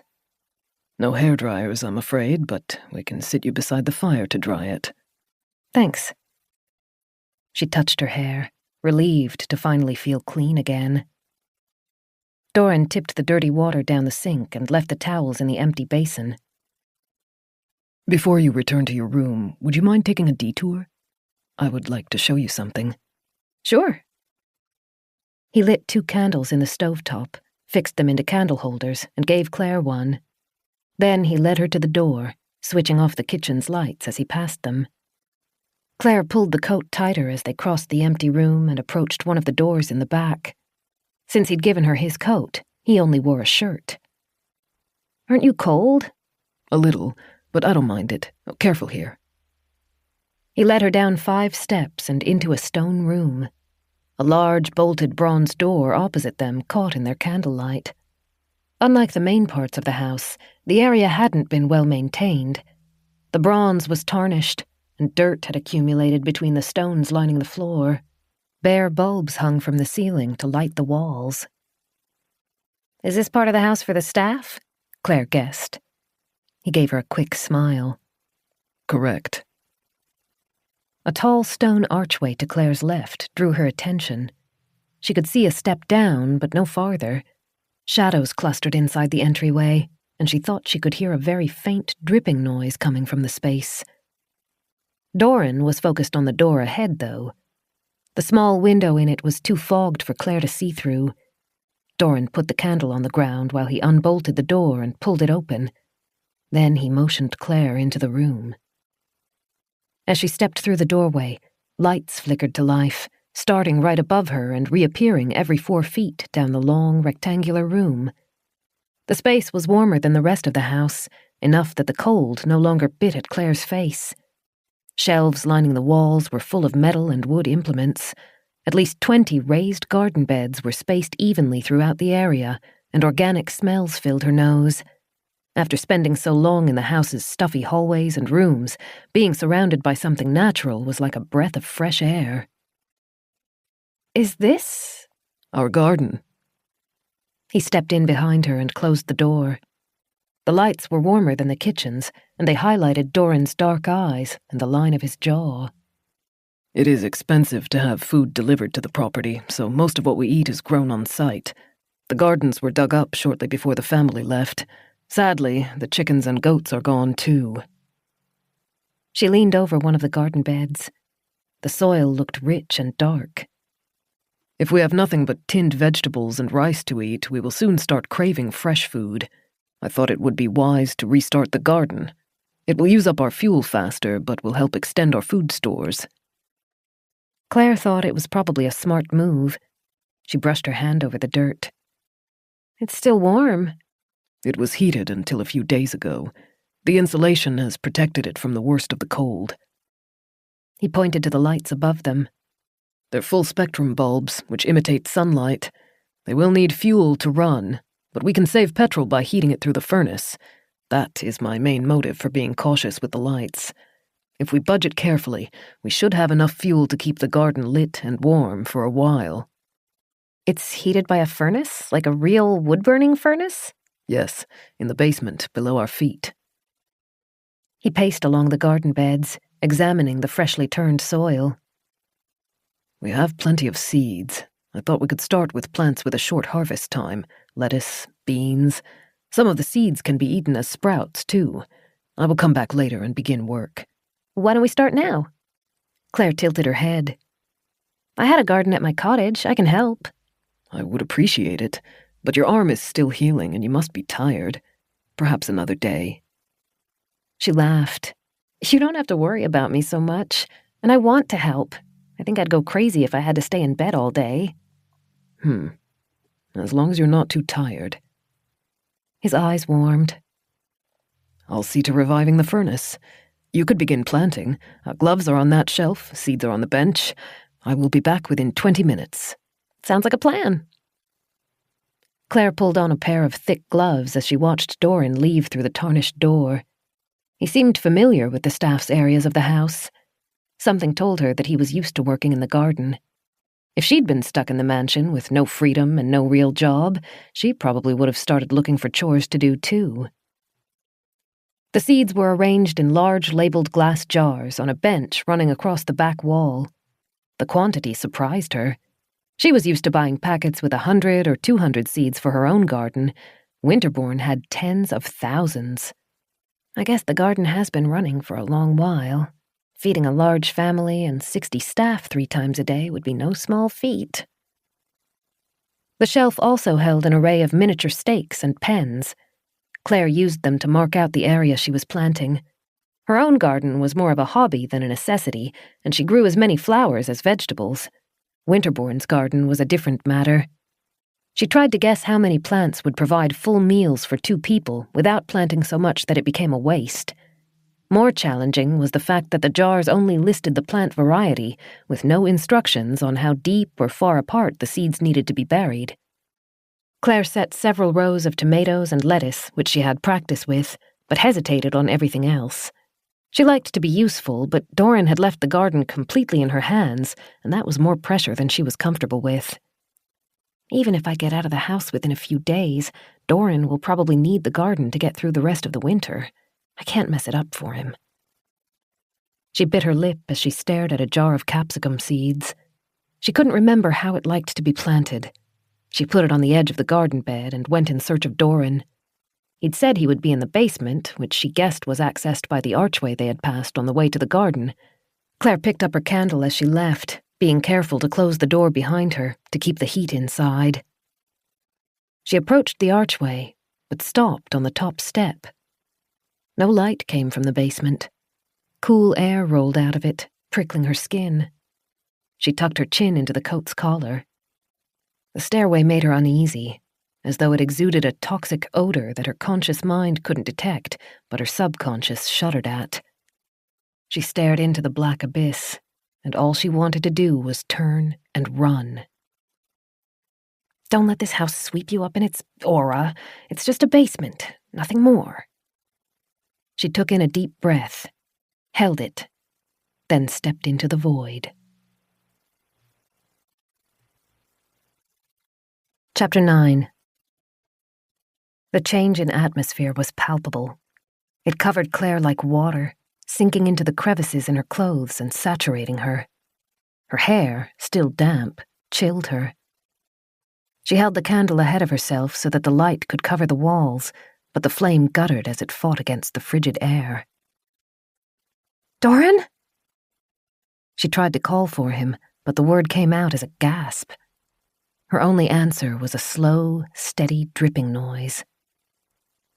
With each step she descended, she felt less connected to the real world. When she looked back, she could no longer see the archway, the garden, or any trace of light. It was just her and the darkness, wrapped around each other, tangled so badly that she began to worry they would never be separated again. Her feet finally touched even ground. Claire's breathing was shallow, but even so, the cold air invaded her body and robbed her warmth. She licked dry lips as she tried to see into the room. The candlelight caught on a handful of dulled shapes, something metal, something glass. She couldn't identify any of them. She couldn't see Doran, but she could hear a scratching noise. It came from above her and below her all at once, like fingernails on stone, or dying breaths dragged through rotting lungs. Doran! Answer me! A thud disturbed the stillness. She swung in its direction. Her candle flickered.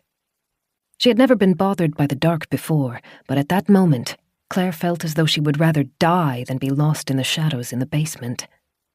She held her hand around the flame to protect it and only began breathing again when the flame stabilized. Soft, thudding footsteps echoed out of the darkness. Claire lowered her hand and squinted through the gloom. If Doran was responsible for the sounds, he was working without a light. She took a step closer, then another. Someone drew in a deep, rasping breath. She passed a tall wooden shelf. On it, dusty glass objects glittered. Wine bottles, maybe? The scraping noise became louder.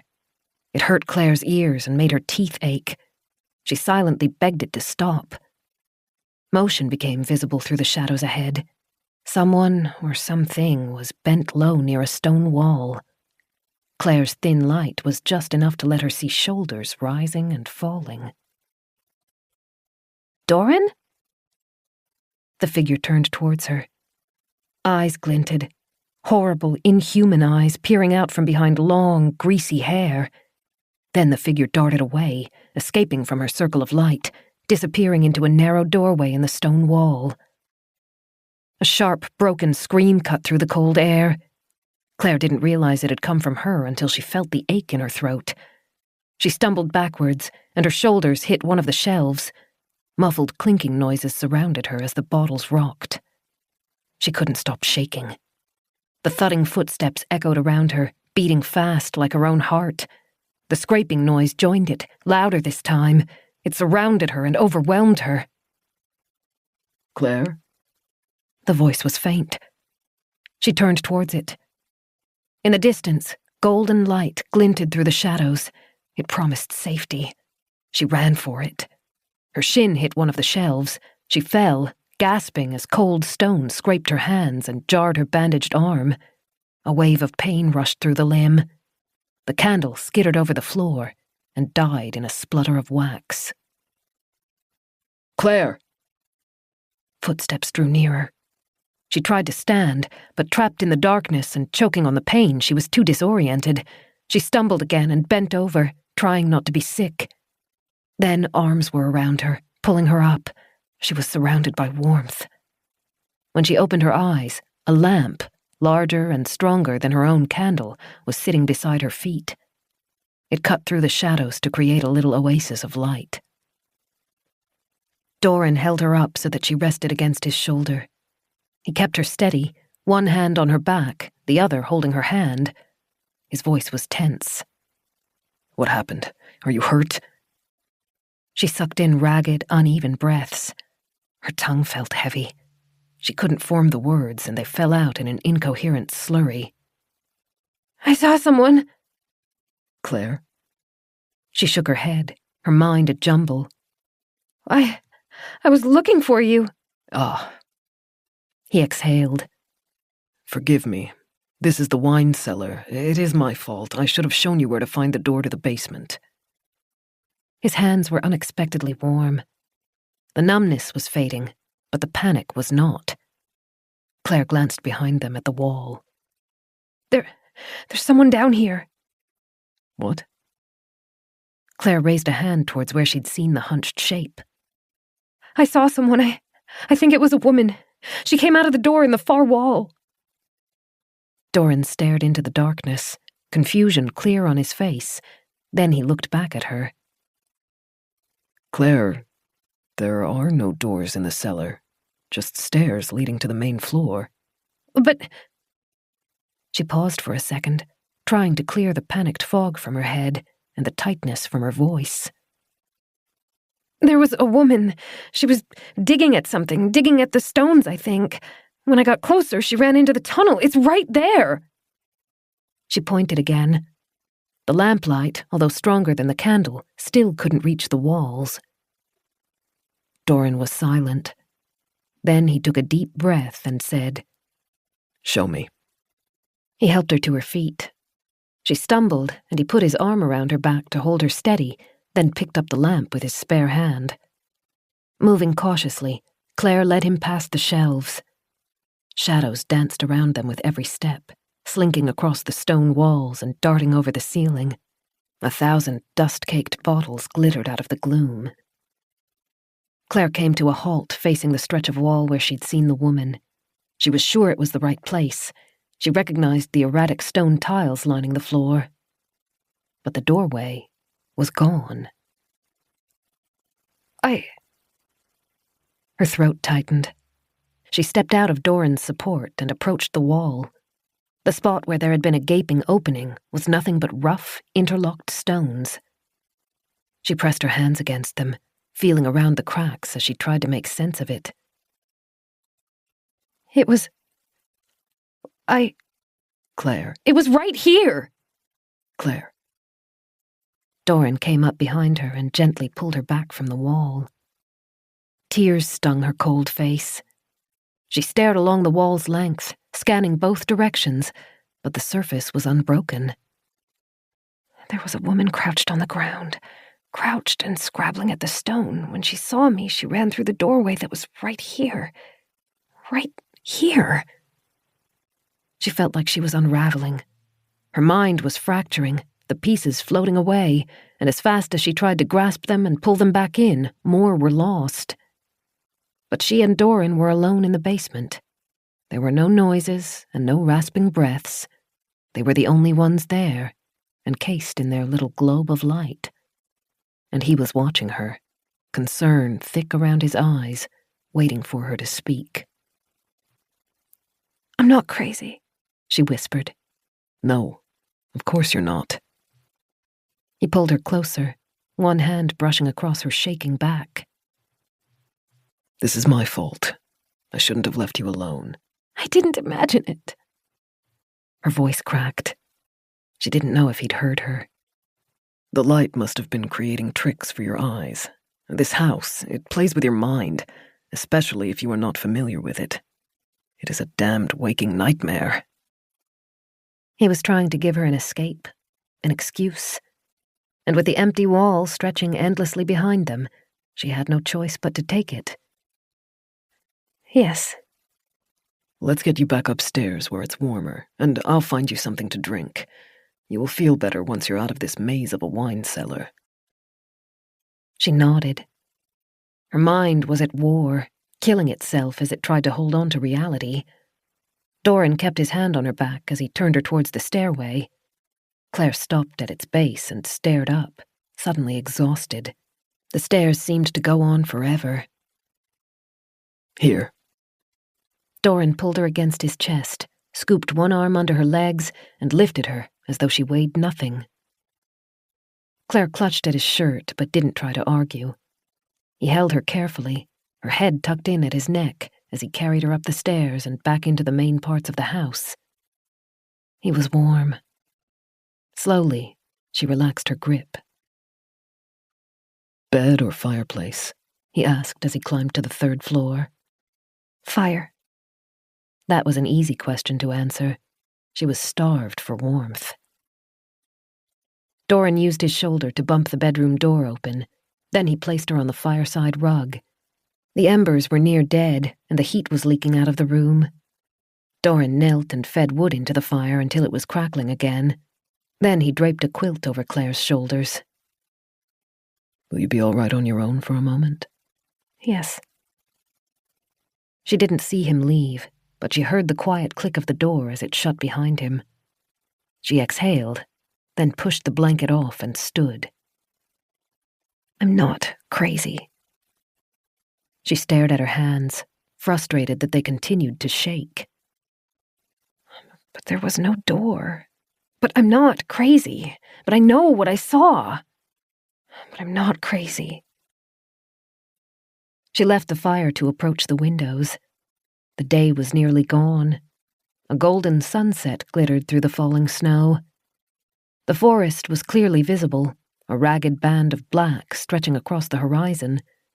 It continued to snow, but the storm was over. Thank mercy. She wrapped her arms around herself as she choked on tears. The radio was within reach. It would be reckless to try for it that night, while the temperatures were brutal and with dusk setting in, but daylight was less than 12 hours away. She would speak to Beth. She would find a way to leave Winterbourne before it sent her truly insane. The door creaked as it opened, and Claire flinched. Doran stood in the entrance, holding a tray with 2 bowls of soup. He smiled. Come and sit by the fire with me, where it's warm.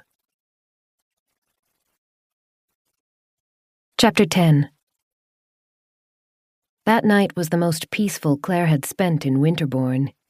She and Doran sat side by side on the rug by the fire, blankets wrapped around their shoulders as they ate the soup and talked.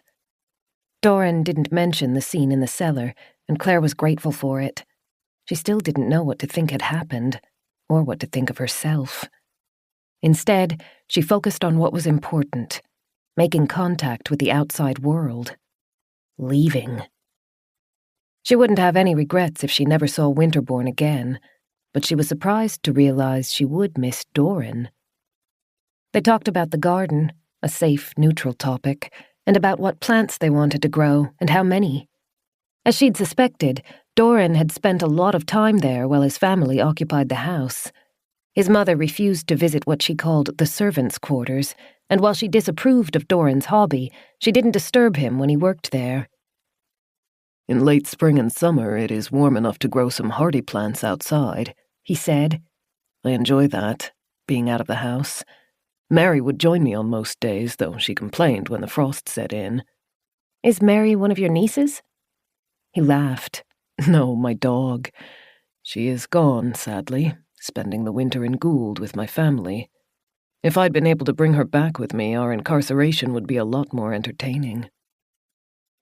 His smile faded, the way it did when he talked about his family. Claire watched him curiously. Your mother wouldn't let you take Mary with you? No. He placed his empty bowl to one side and stretched his legs toward the fire. All humor had left his face. Claire could tell he wanted to say more, but he was hesitating, standing on the edge of a cliff, unsure of whether it was safe to jump. She leaned closer and lowered her voice. What is it? You can tell me. This is not a healthy family, he said at last, the words halting and hesitant. The wood in the fire popped and fizzed. He stared at it, his face tense and his thick eyebrows pulled tight. Everything we do is to maintain a pretense. The pretense that we are still the wealthiest estate in the area. The pretense that we are revered, adored, above reproach. The pretense that time never moved past our glory days. Doran had been guarded about what he said, but Claire had read between the lines enough to guess who was responsible. That's what your mother wants, isn't it? To stay locked in that bubble of time? Yes, and she is fanatical about it. Any staff who question her values are dismissed harshly. Those who remain have absorbed her obsession. They became swept up in it, almost like a cult. They treat her word like law, and she will not accept anything less. Time away from the house is heavily restricted. He pressed his eyes closed. Disobedience is punished, sometimes harshly, withholding food for minor infractions, caning for more serious lapses. Claire's throat was tight. But that's illegal. It is. But no one will report her. Some are too loyal, others are afraid of the consequences. Our family's influence is diminished compared to what it once was, but not gone. And my mother does not forget grudges. Anyone who kept her staff on such a tight leash could not have been an easy mother to live under. Claire spoke carefully. Does she control what you do, too? His smile was tense. She does. I cannot leave the estate. Never? I see the world twice a year, through the windows of our car as we travel between Winterbourne and Gould. Anger, cold and sharp, bloomed in Claire's stomach. What sort of mother would lock her own child up like that? It was quickly followed by a different question. Why does he put up with it? Doran adjusted his posture, folding one leg under the other. It is not so bad.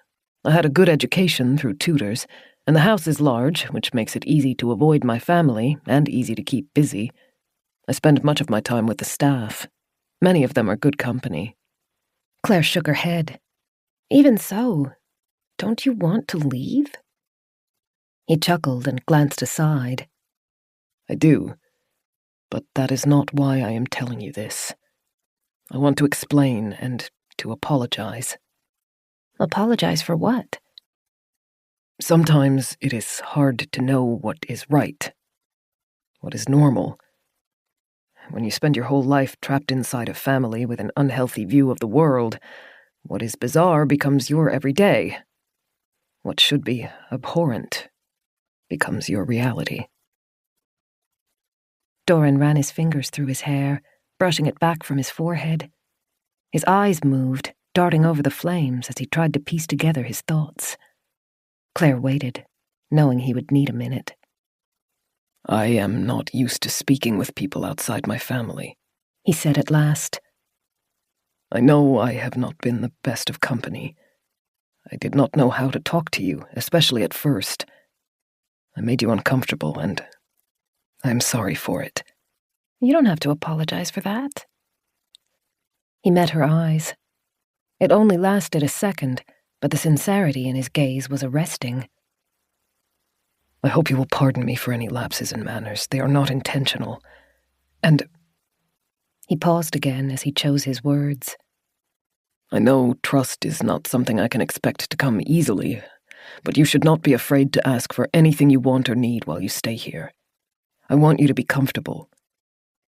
Thank you.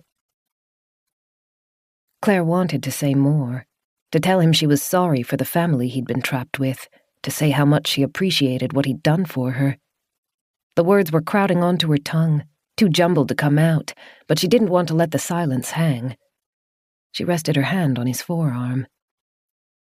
He glanced at it, and his smile grew warmer, almost fond. It held more real joy than Claire had seen in him before. His other hand came up to cover hers, the fingers heavy and careful. He only held it there for a second before he stood, moving away from her touch. Your cuts need redressing. I should not have left them this long. I will return soon. Claire waited until his footsteps had faded. Then she released a held breath. Something was still bothering him. She wished she could look inside his mind, even just for a moment. When Doran returned, he looked serene again.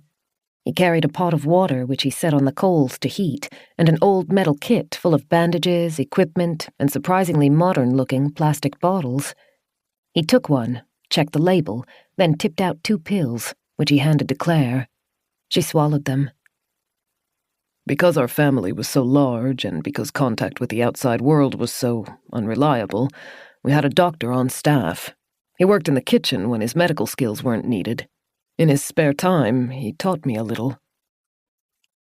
Doran placed surgical scissors and a needle driver into the pot of water, their handles poking above the steam, to boil.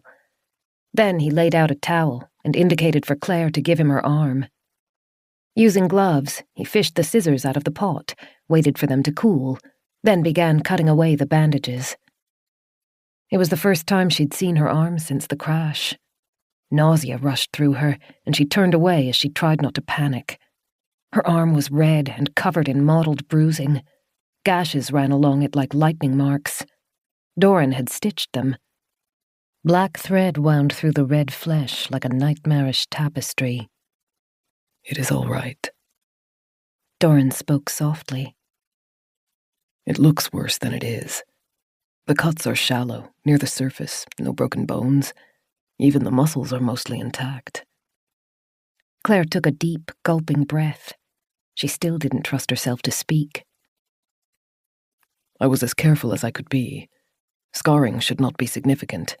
It will only take a moment to clean this, and then we will bandage it again. Okay, she managed. Doran bent close as he worked on dabbing away caked blood.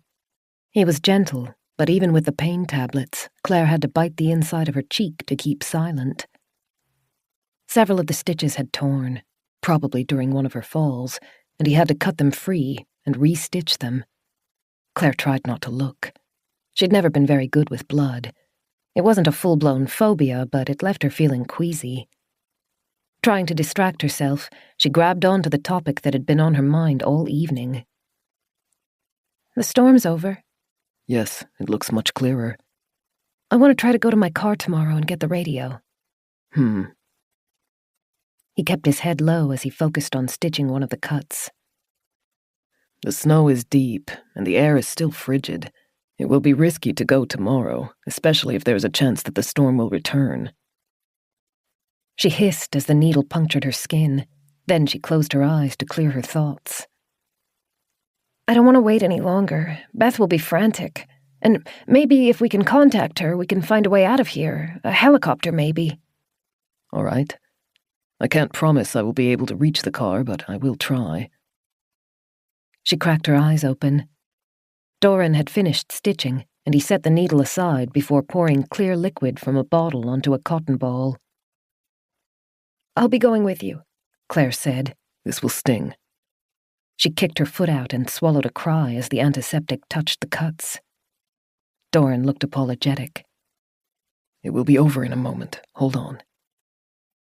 Claire was sweating and shaking by the time he'd finished. He pulled fresh bandages out of the kit and began wrapping them around her arm. He didn't speak until he was nearly done. I don't think it would be a good idea for you to accompany me. It is a long walk and in harsh conditions. Better if I go alone. Safety in numbers, she countered. He gave her a quick look. She lifted her chin. I can do it. I know I can. You probably could. Doran finished tying off the bandages. But remember what I said earlier about minimizing risk, about not relying on the best possible scenario no matter how likely it seems. You could probably make the trip to the car and back, but while you live in this house, I am responsible for your well-being, and I will not risk it when I can do the job myself. Claire wanted to argue. Whenever she thought about the radio, she pictured getting it herself. Sending someone else in her place felt wrong. But Doran was already making a concession by traveling there before he thought it was safe. Leave it for tonight. You can ask again tomorrow. The weather might have improved by then. Leg next, Doran said, and Claire tried not to cringe. The arm had been such a challenge that she'd forgotten about the other patches of bandages scattered about her body. Reluctantly, she extended her leg and braced herself. The other cuts turned out to be minor compared to the damage to her arm. She'd lost a strip of skin on her leg. It had probably scraped against the road, but the injury wasn't severe enough to need stitches. It still stung like a nightmare when Doran cleaned it, though. She had a nick in her neck and 3 cuts across her abdomen. Like her arm, they had needed stitches, but Doran said the cuts hadn't gone deep enough to be a serious risk. Claire lay on her back, holding a blanket over her chest for modesty, while Doran cleaned the stitches on her stomach. She was surprised by how comfortable she was with it. She'd always been shy about showing too much skin, something Beth's caution had reinforced, and if she'd imagined the experience before arriving at Winterbourne Hall, she would have thought it would be embarrassing at best, horrible at worst. But she didn't feel any of that with Doran. She felt safe. There, finished. He pressed along the edges of the gauze to ensure it stuck to her, then rocked back on his heels. You've done well. A sharp gust of wind rattled the windows, and Claire startled. A door farther down the hallway banged open. Just the wind, Doran said. He packed away the kit and shut the lid. I'll make sure it's closed, but don't let it alarm you. This house likes to complain. He left, walking smoothly. He was confident, unafraid of what was lurking in the hallway. As Claire pulled her coat around her shoulders, she wished she could feel as secure as he did. Chapter 11. They ended up sleeping on the rug, bundled in blankets and pillows, taking advantage of the fire's warmth. Claire was secretly glad. She didn't want to be left alone in the house. The wind beat at the windows, and the floorboards in the attic groaned, but the human company made it easier to tune them out. The wind grew worse during the night, and as Claire drifted in and out of sleep, she began to imagine the sound of fingers scrabbling at the tiles above them, so much like the noise from the wine cellar. In the early hours of the morning, she thought she heard a scream. She shot upright, breathing too quickly, her heart galloping. The noise had already faded, though, until she couldn't tell if it had been the wind or part of a dream. Claire brushed loose hair behind her ear and pulled her knees up close to her chest. Doran lay near her on the rug, one arm under his head as he slept. The fire's glow softened his face. She'd never noticed before, but he had long eyelashes. They brushed his cheeks and twitched as he dreamed. The fire was growing low, so Claire crawled to it and fed it a fresh log. It crackled as the wood crushed the embers. She felt cold, despite the room's warmth. When she lay back down, she moved a little closer to Doran's side. His forearm had slipped out from under the blanket. She tugged the quilt back over it, then pulled her own blanket up around her throat and tried to relax. She'd nearly fallen asleep when a heavy thud broke through the daze. Claire opened her eyes. Doran still slept, his features relaxed and his breathing deep and slow. Claire twisted to see the window. It was hard to be sure with the curtains blocking the view, but she thought pale, ghastly daylight was starting to replace the moonlight. Something's wrong. A sense of dread passed over Claire. It started in her shoulders, tightening the muscles, then wormed its way down her back. Something's wrong. Something's wrong. She held still, wrapped in blankets, as the dread filled her stomach and turned her cold. Light from the fire and light from the windows mixed uneasily, cold and hot, neither strong enough to remove the gloom. The wallpaper's twisting pattern felt more insane than ever. The cornices and edging hoarded shadows jealously. Something's wrong. But what? An exhale came from near the door. It floated out of the shadows, weary and rasping, and Claire's heart skipped a beat. She slowly turned her head. Dark furniture blended into the gloom, becoming nothing but a jagged row of menacing shapes. One shadow stood out from the others. It was moving. The woman swayed by the open door. A dirty white nightdress clung to her emaciated body. Greasy brown hair brushed gaunt cheeks. The eyes bulged, glassy and too intense. One arm was crossed over her torso, and her bony fingers clutched at a hole in her dress. A hole in her skin. White bone poked out of dark red flesh. The woman twitched as she swayed, unsteady on her feet, and every breath made the bones rise and fall in their sockets. Claire opened her mouth to scream, but only a whine escaped. She felt frozen. The woman peeled back her lips, revealing cracked teeth and bleeding gums. She took a rocking step towards Claire. The trance broke. Doran! Doran! Doran! Doran! He jolted as he woke. Claire clutched at him, shaking him as she screamed. The woman flinched at the noise. The smile widened, becoming an insane grimace as she stepped back through the open door and disappeared into the hallway. What?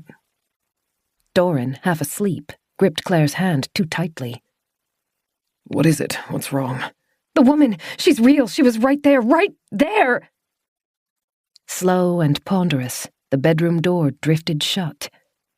Doran stared at it, then looked at Claire. His face hardened.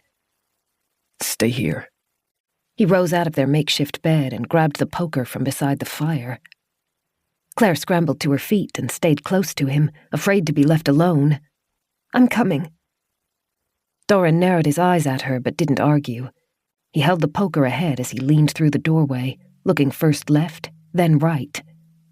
Claire rested one hand on his arm to keep herself grounded. They held that position for a moment, and all Claire could hear was their breathing and heartbeats. Did you see which way she went? Doran asked. The moment had been so frantic that Claire wasn't sure. I think left. Doran turned in that direction. He moved smoothly, keeping his center of gravity low. His eyes were constantly roving. He reminded Claire of a stalking cat. She followed and watched their backs. The hallway seemed empty. When Doran reached each door, he slowly, silently twisted the handle, then shoved it open with his shoulder. A quick scan was all he needed to check that they were empty. They passed bedroom after bedroom, all neatly made and vacant. Then he checked a sitting room and a nursery. At last, Doran stopped at the end of the hallway, beside the window Claire had looked out of the day before. He lowered the poker, but the intensity didn't leave his face. He looked at her, asking a silent question. "I'm sure I saw her," was all Claire could say. Go back to the bedroom. Lock the door. I will search the rest of the house. "You shouldn't go alone." Do not argue. His voice was quiet, but his dark eyes held a warning. She hadn't seen him look so focused and dangerous before. She let him lead her back to her room. Doran kept his eyes on the hallway. I will be back soon, and I will call before opening the door. If anything else tries to come in, scream. I will hear you. Okay. He shut the door. A moment later, she heard a click as he locked it. Claire crossed to the fireplace and sank onto the layers of blankets and pillows. She was shaking. When she closed her eyes, she could see the woman again. The blotchy, discolored skin, broken teeth and bleeding gums, long hair that had thinned into straggly clumps, the hole in her side. Claire bent over and pulled her knees up under her chin. The hairs on her arms all stood up. She'd never seen an injury like that before. She had no idea what might have caused it, or how the woman had still been standing. "I shouldn't have left Doran alone. I should have insisted on going with him in case he needs help, in case he doesn't see her coming." 100 scenarios, all sickening, played out in Claire's mind.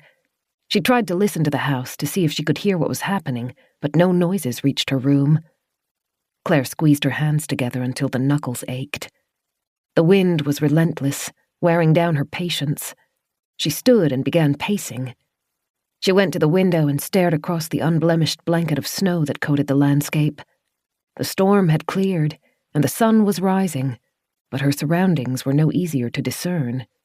Everything was the same shade of blurred, glaring white. Even the forest in the distance was barely distinguishable, except for the ribbon of dark brown trunks visible underneath their snowy caps.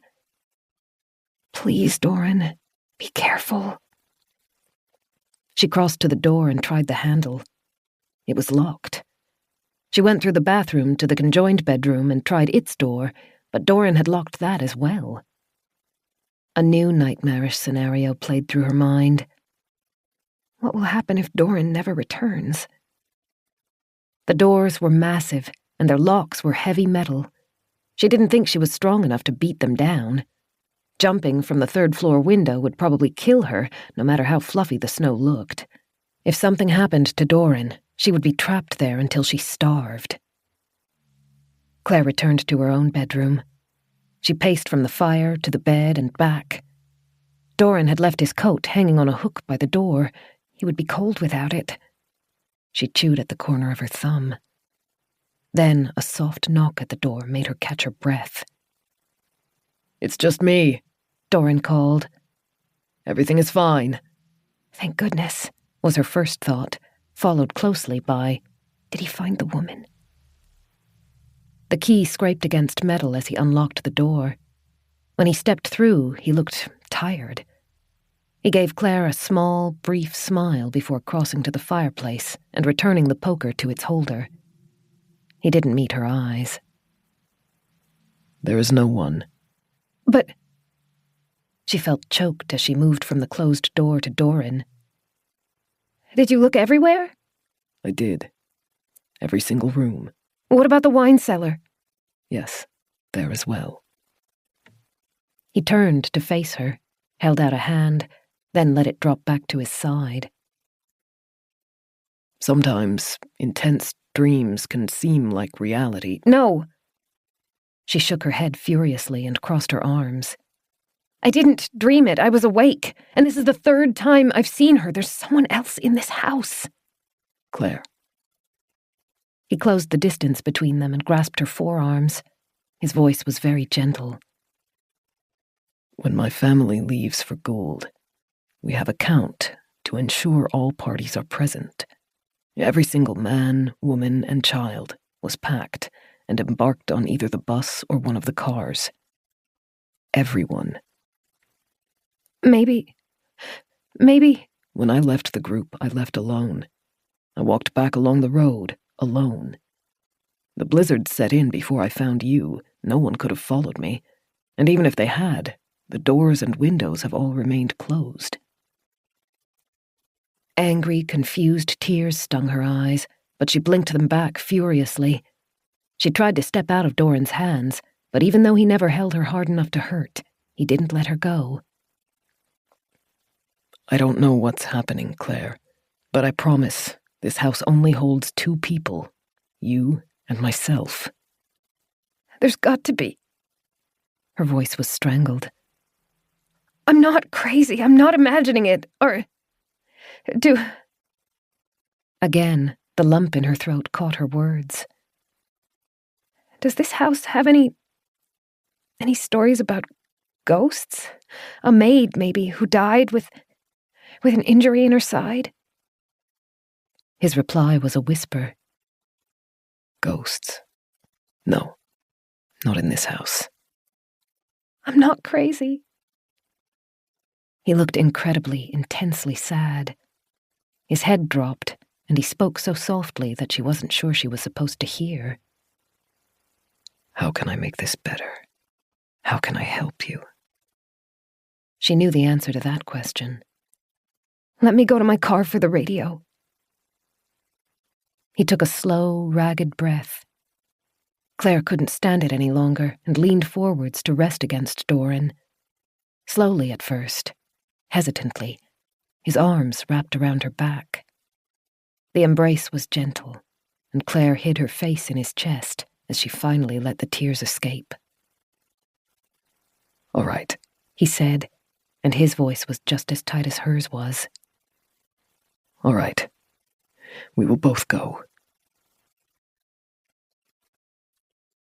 Chapter 12.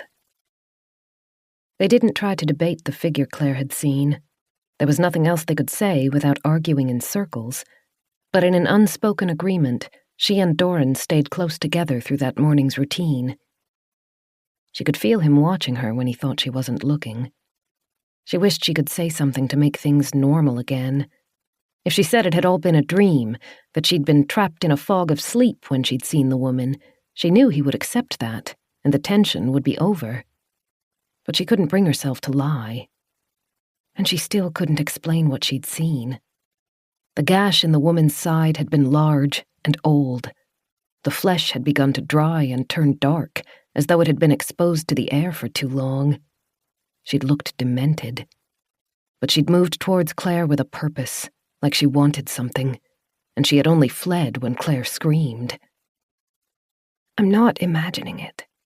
But already doubt was starting to seep in. Not trusting her own eyes was a horrible thing, but her conviction crumbled with every passing minute. She knew Doran thought the house was affecting her, that the high walls and grim furniture were making her paranoid. He turned on every light they passed as they made their way through the building. When he spoke to her, his tone was warm and encouraging. He was trying to help, but in some ways his kindness made it worse. She didn't want to be coddled. She just wanted to know she wasn't crazy. One thing held her together. They were going to get the radio. For the first time in 4 days, she would have some contact with a world other than Winterborn, and she felt like that by itself would make everything right. Doran was being cautious about the trip. He went through the house, collecting layer upon layer of clothes for Claire. 2 sets of socks, one to keep her feet warm, the other to keep them dry. Jackets and layers of pants that needed their cuffs rolled up to fit her, followed by gloves that were a little too big but secured with twine tied around the wrists. Finally, a knit hat and a thick wool scarf to wrap across her face. These are some of the lowest temperatures the area has seen, he said when he caught Claire frowning at the outfit. And it's a long walk. She was sure he was overreacting. She lived not far away. The winters could get bitingly cold and had never been bad enough to require more than a good thermal coat. But she also knew Doran didn't want her coming at all, so she swallowed her objections. She felt a little better when he went through the same process for himself, wrapping on layers of clothes, and she had to admit it was effective. Even though the house was like a fridge, she felt pleasantly warm. Finally, Doran boiled water and filled 2 insulated flasks. He tied one to Claire's belt and one to his, then added a small toolbox. Ready? He asked. She nodded. Good. We're going to the shed along the side of the house first. It has snowshoes and shovels, which we will need to reach your car. Follow in my wake. Call out if you become stuck. Roger that, she said, trying to inject some lightness into the situation, but even though Doran's eyes scrunched up in a smile, he didn't laugh. They approached the front doors. Doran looked her over a final time, seeming to run through some kind of internal checklist. Then, satisfied, he wrenched open one of the double doors. Claire's heart sank. The snow had built up against the door nearly to her chin. It created a solid wall of white. More flakes drifted in through the narrow opening to melt on the tile floor. Do you think you can manage this? Doran asked. She hardened her expression. Yep. All right. Come here, I'll help you up. He gripped her around her waist and lifted. Claire scrambled on top of the snowbank, feeling it slip and compact under her, then finally got enough momentum to tumble down the other side. She rolled, skidding on the snow, and finally came to a halt in the valley. A moment later, Doran followed her.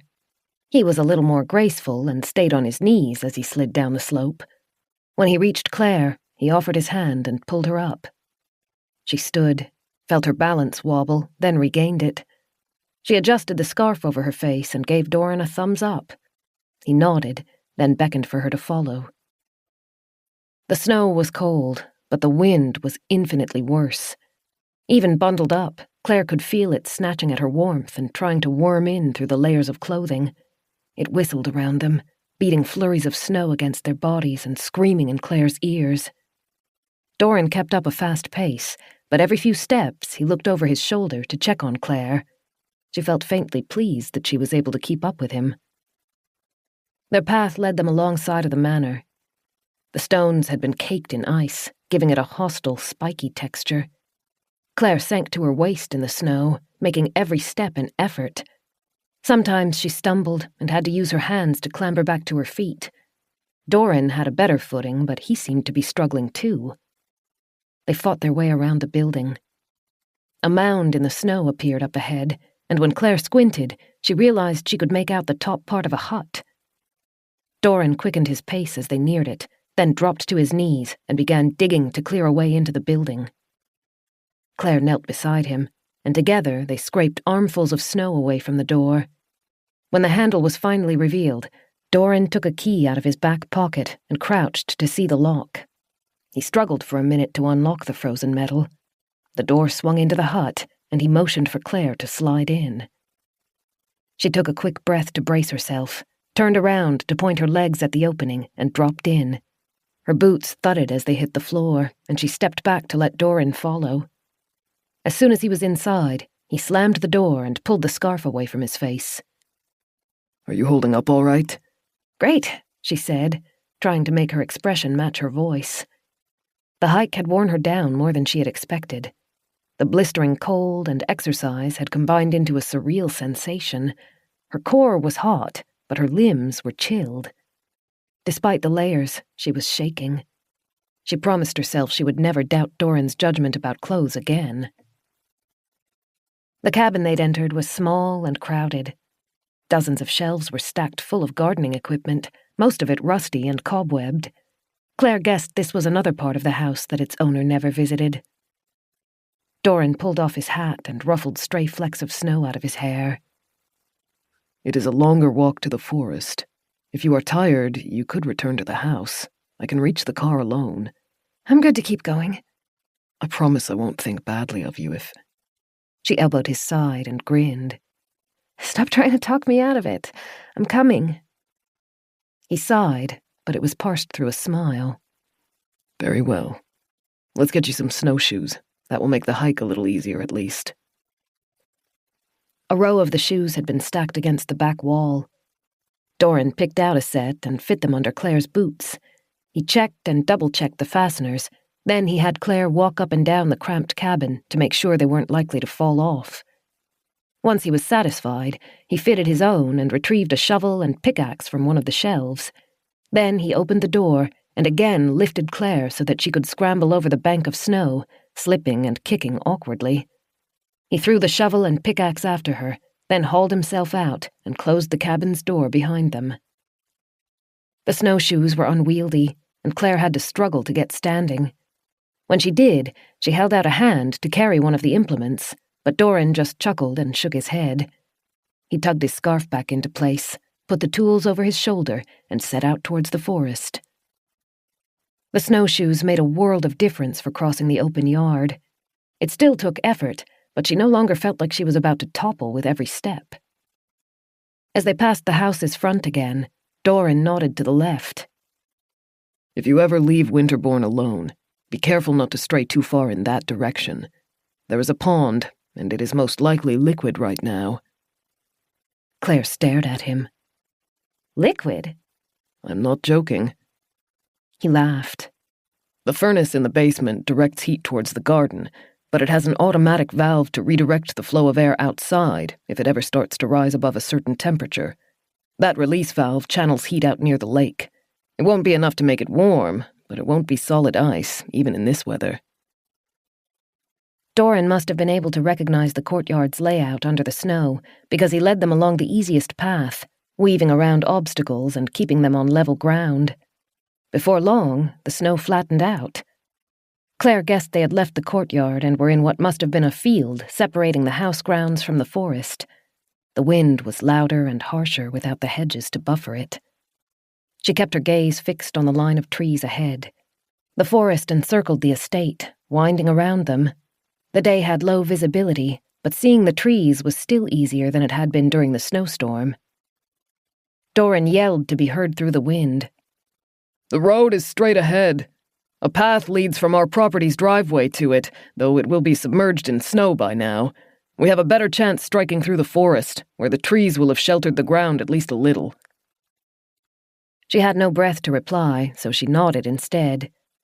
Doran adjusted the tools over his shoulder and put his head down as he forged on. A harsh flash made them both freeze. Claire's first thought was that someone had taken a photo of them, but that was impossible. They were alone on the icy terrain. Doran turned to face her, and his eyes, the only part of his face visible, reflected Claire's own confusion. Then a deep rumble followed the flash, and her breath caught. Lightning. Doran stared into the distance, squinting, and Claire followed his gaze. The sky had turned a sickly green color near the horizon. What is it? Even though she yelled, the wind snatched away her words. Doran shook his head. It may be hail. Is it safe to keep going? He looked from the skyline to the forest, then at the house, and finally at Claire. He stomped one shoe to clear the snow from it as he looked back at the sky. Doran? We will press on a little farther, but be prepared to turn back if the storm nears. She nodded, and Doran began walking again. He'd increased his pace, and Claire had to breathe in gasps as she struggled to keep up with him. Every few paces, he looked over his shoulder to check on her. The rest of the time, he alternated his attention between the green-gray haze in the sky and the forest's edge. They were getting closer to the trees. They passed a mound of snow to the left. The groundskeeper's cottage. She'd seen it from the window the day before. Its roof had been coated, but the walls and windows were still visible. Now only traces of grey wood peeked out between the snow banked over it. Another heavy rumble shook Claire. It reverberated through her, vibrating every atom of her body. Another lightning flash followed immediately, along with a second, closer crack of thunder. Doran stopped. He dropped the tools and stared at the storm. While only one corner of the sky had been tinged green before, now half the heavens were dark. He shook his head and began backing up. It is moving too quickly. The forest is close. Claire could distinguish the individual trunks, frosted with snow, their boughs weighed down until they sagged. "We'll be sheltered in there." No. He kept shaking his head as he grabbed Claire's arm and tugged her back. We have to go. We have to go now. Chapter 13. Claire wanted to argue, but the alarm in Doran's voice was sharp. She knew better than to ignore his caution. She turned, and together they ran for Winterbourne. More thunder rumbled behind them, but this time it didn't fade. It grew louder. Not thunder. Hail, Claire realized. Hail beating on the trees. She chanced to look behind them. The horizon had become a haze, almost like dense fog had fallen over the forest. The trees trembled where they were touched by hail. The sour taste of fear flooded her mouth. The storm was moving fast, faster than anything she'd seen before. They would take at least 10 minutes to reach the house, even running. The hail would be on them in seconds. Doran yanked her arm. The cottage! He yelled, his words almost drowned out by the thunder of a million spits of ice whipping into each other. Claire looked to her right and saw the snow-coated mound. It was close. She followed Doran as they sprinted for it. A new noise joined the thunderous roar. Subtle thumps sounded as hail impacted the soft snow. The noises blended together, becoming almost painfully loud. Claire didn't spare the time to look behind them. The cottage was close, no more than 20 meters. An icy stone impacted the snow ahead of her. She didn't see the hail itself, but she saw the hole it had created. Then another landed, above and to the right. Hail the size of her fist drove into the snow like meteors. Doran gasped and staggered. Claire reached out to him, and he yanked her against his chest, shielding her. Go! He yelled. She lurched towards the shelter. Doran followed, leaning over her. A hailstone clipped her shoulder and she hissed. Doran's hand pressed over her head to protect it. She felt him flinch as another stone hit his back. They closed the distance between them and the cottage. Claire dropped to her knees. Her head rested against the frost-painted wood as she began digging snow away from the door. Doran leaned over her. A hailstone hit her thigh, and hot pain bloomed out from the spot. She dug deeper. The stones created a thunderous tempo as they pummeled the shack's roof, the snow, and the two stranded humans. She saw a glint of bronze. The handle. Doran bent close, gasping as he fit the key into the hole and turned it. He slammed a fist into the door. It swung open, and he shoved her in. Claire grunted as she hit the floor, then rolled out of the way. Doran tumbled in after her. He kicked the door, slamming it closed, and the drumming was finally muffled. They lay on the wood floor for a moment, panting. Then Claire unstrapped her snowshoes with numb hands and kicked them off. She crawled to Doran. "Are you okay?" Yes. He was breathing heavily. She couldn't see much of his face under the scarf, but his eyes were scrunched closed. She reached out to touch him, but hesitated. "Is there anything I can do?" No. She pulled off her scarf, and her lips smarted in the cold air. She looked about. The wooden cottage wasn't large, but it felt homey. A small kitchenette ran along one wall. A single bed took up the other, opposite a small brick fireplace in the back wall. A thin layer of dust coated the surfaces. "I'm going to start a fire, take some of the chill out of this place." Doran gave a brief nod. Claire got to her feet. Her legs were shaking, and her lungs ached. She felt numb, not just physically, but emotionally.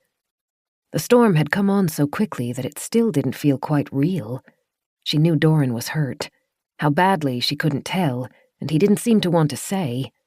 She couldn't do much for the pain, but she could make sure he was warm. The fireplace was smaller than Winterbourne's, but the bracket beside it still held a small pile of logs. Kindling had been stacked in a bucket, and she found matches on the mantelpiece.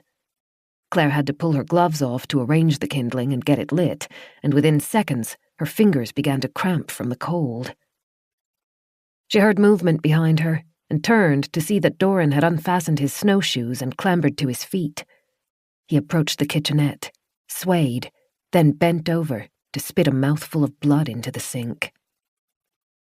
"I'm sorry." Even though the hailstones thundered across the tin roof, she still whispered, "This is my fault. I shouldn't have asked to go to the car." He crossed to her and dropped to his knees on the stones in front of the fireplace. It took him a moment to speak. "Not your fault. I would have been caught, with or without you. I've never seen a storm move so fast." "Is it bad?" "The storm?" "No." She reached up to touch his arm. "You're hurt." "Bruises. Nothing worse." Now that he'd removed his scarf, she could see swelling developing on his cheek. He was complaining a lot less than she would if she'd taken the same beating. Claire swallowed and turned back to the fire. It was starting to catch. She fed it as quickly as it could handle, eager to have something to cut through the chill. Doran sat still, but his eyes were unfocused. He was probably in shock. She remembered the flask tied to her belt, pulled it off and undid the cap. "Drink," she coached, holding it up to his lips. He stirred back to wakefulness and let her tip his head back. She poured too quickly, and he choked on it. Sorry. She grabbed one of her gloves and used it to wipe water off the corner of his mouth. He chuckled. "It's fine."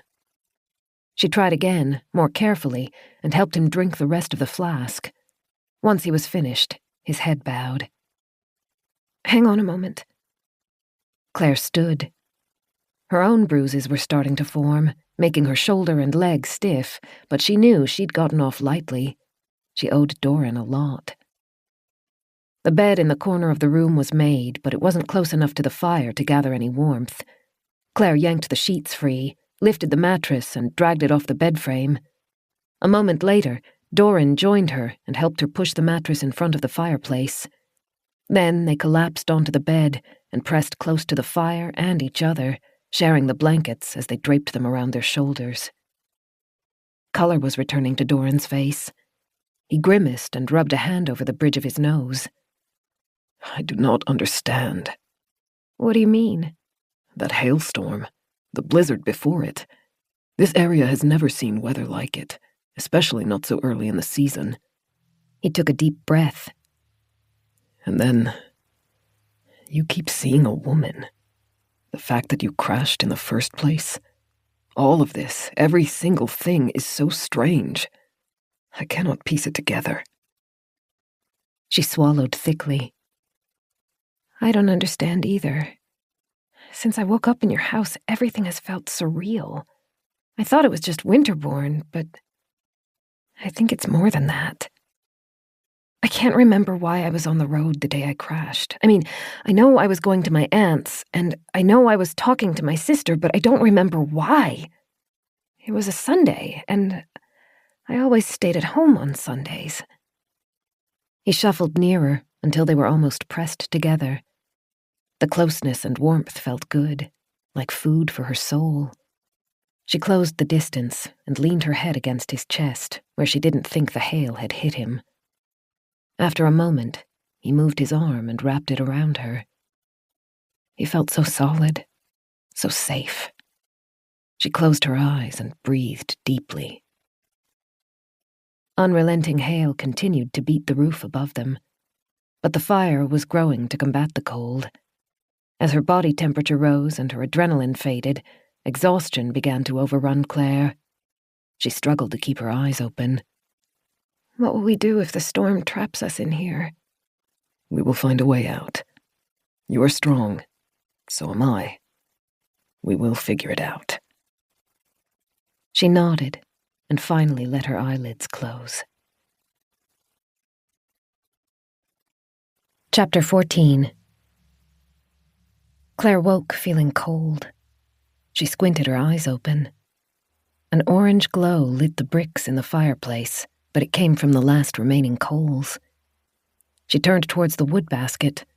It was empty. Doran must have gotten up during the night to feed more fuel into the fire. They'd fallen asleep on the mattress, under the blankets, still wearing their layers of clothes. The bed had been designed for a single person, so they'd had to lie almost on top of each other to fit. but the cold had made it necessary, and the thick clothes meant it felt less intimate than it could have. At least, it had when Claire had fallen asleep. Waking up, she found Doran was nestled against her back, his arm draped over her waist. "Hey." She patted his gloved hand gently. "Let me up." He mumbled something, and his arm tightened around her. She hadn't expected that and laughed. "Wake up, Doran." He finally stirred. She felt him tense as he realized where they were. Then the arm lifted away from her. "Please excuse me." "It's fine. You don't have to worry so much." Claire rolled out of bed. In spite of the fire's best efforts, the cabin had grown frosty during the night. She shivered as she crossed to the window. Outside, the fields sparkled. Thousands of hailstones had been preserved where they'd fallen, creating a glass-like blanket in the morning sun. To her surprise, the hail had beaten the snow down. Instead of being waist-deep, barely a foot of it remained. The house rose out of the frozen ground like a jagged cliff wall to her right. Opposite it, the forest stretched away, its black line gradually fading into the mist. Claire caught sight of motion around the tree trunks. It looked like some kind of animal scurrying along the frozen ground. She moved closer to the glass, trying to see through the icy fragments clinging to it, but the animal was already gone. Doran sat up, rubbed his face, then rolled to his feet. He was moving stiffly, but his expression was passive as he joined Claire at the window. "There must have been sleet accompanying the hail last night. It was enough to melt some of the snow. That will make our return easier." Claire was still watching the forest, and Doran noticed. His expression tightened. "I don't think it would be wise." "Right, of course not." He was hurt. They were both tired and hungry, not to mention cold. "We should go back to the house." "I know how important it is to you." Doran rested his hand on her shoulder, then turned towards the door. "We can try again another day. With luck, the hailstorm will be the worst of the weather." She could guess what he was thinking, though. The storm had come out of nowhere. If they had spent even a few minutes longer in it, they would be facing injuries worse than bruises. It was hard to justify a 2-hour walk to the car and back when a wrong move could mean death, but it smarted to be so close to the car and to leave it. "I would like to move quickly while the sky is clear," Doran said. "Do you feel well enough to go now?" "Yes, definitely." She grabbed her snowshoes and tied them on while Doran fit his own. His face twitched when he bent over, but he didn't make a noise. When he straightened, he looked pale, but still smiled at her. Despite her scarf and hat, the wind bit at Claire's skin as she stepped outside. Walking on ice was more of a challenge than crossing the snow had been. They moved side by side, holding each other for stability. Progress was agonizingly slow, but the forest began to recede, and the mansion grew nearer. It was Claire's first time seeing the outside of it clearly. It surprised her. She'd imagined the building would be symmetrical and stately, but in reality it was a Frankenstein-esque creation. "It has a special kind of look, doesn't it?" Claire asked. "During our prime, my ancestors added to the house every few years, depending on how the family and the profits grew." Doran spoke loudly to be heard over the crunch of their shoes and the wind. "Each new wing, new extension, and new addition can be traced to a marriage or a birth. It became a point of pride. The construction only stopped when profits dried up." Claire recognized an effort to keep the style consistent. The trim and the windows all matched. The stone colors and sizes varied with each new addition, however, and some seemed to have been added with wild abandon. The manor had a presence about it. The same kind of presence she'd felt inside its rooms, quietly judgmental. "The hail wasn't kind to the roof," Claire said. Black holes pocked the dark tiles. Some were small, while others were large enough for her to sit in them. Doran sighed. "That will mean leaks and a harder time heating the place." He must have seen Claire's expression because he added, "Don't worry. We will manage." "What happens if the weather never improves?" Claire cleared her throat. "Sorry, I know that sounds paranoid." Paranoia is not always foolish, and these are extraordinary circumstances. He tilted his head back to stare up at the building. But try not to worry, if that is possible. I will be taking precautions to keep you safe. Claire's shoe slid on a slippery patch of ground, and she felt colour rising in her face as Doran caught her and righted her. She managed an awkward laugh. "I feel a bit useless. You've done nothing except look after me since I arrived." You are helpful. "No, I'm pretty sure I'm not."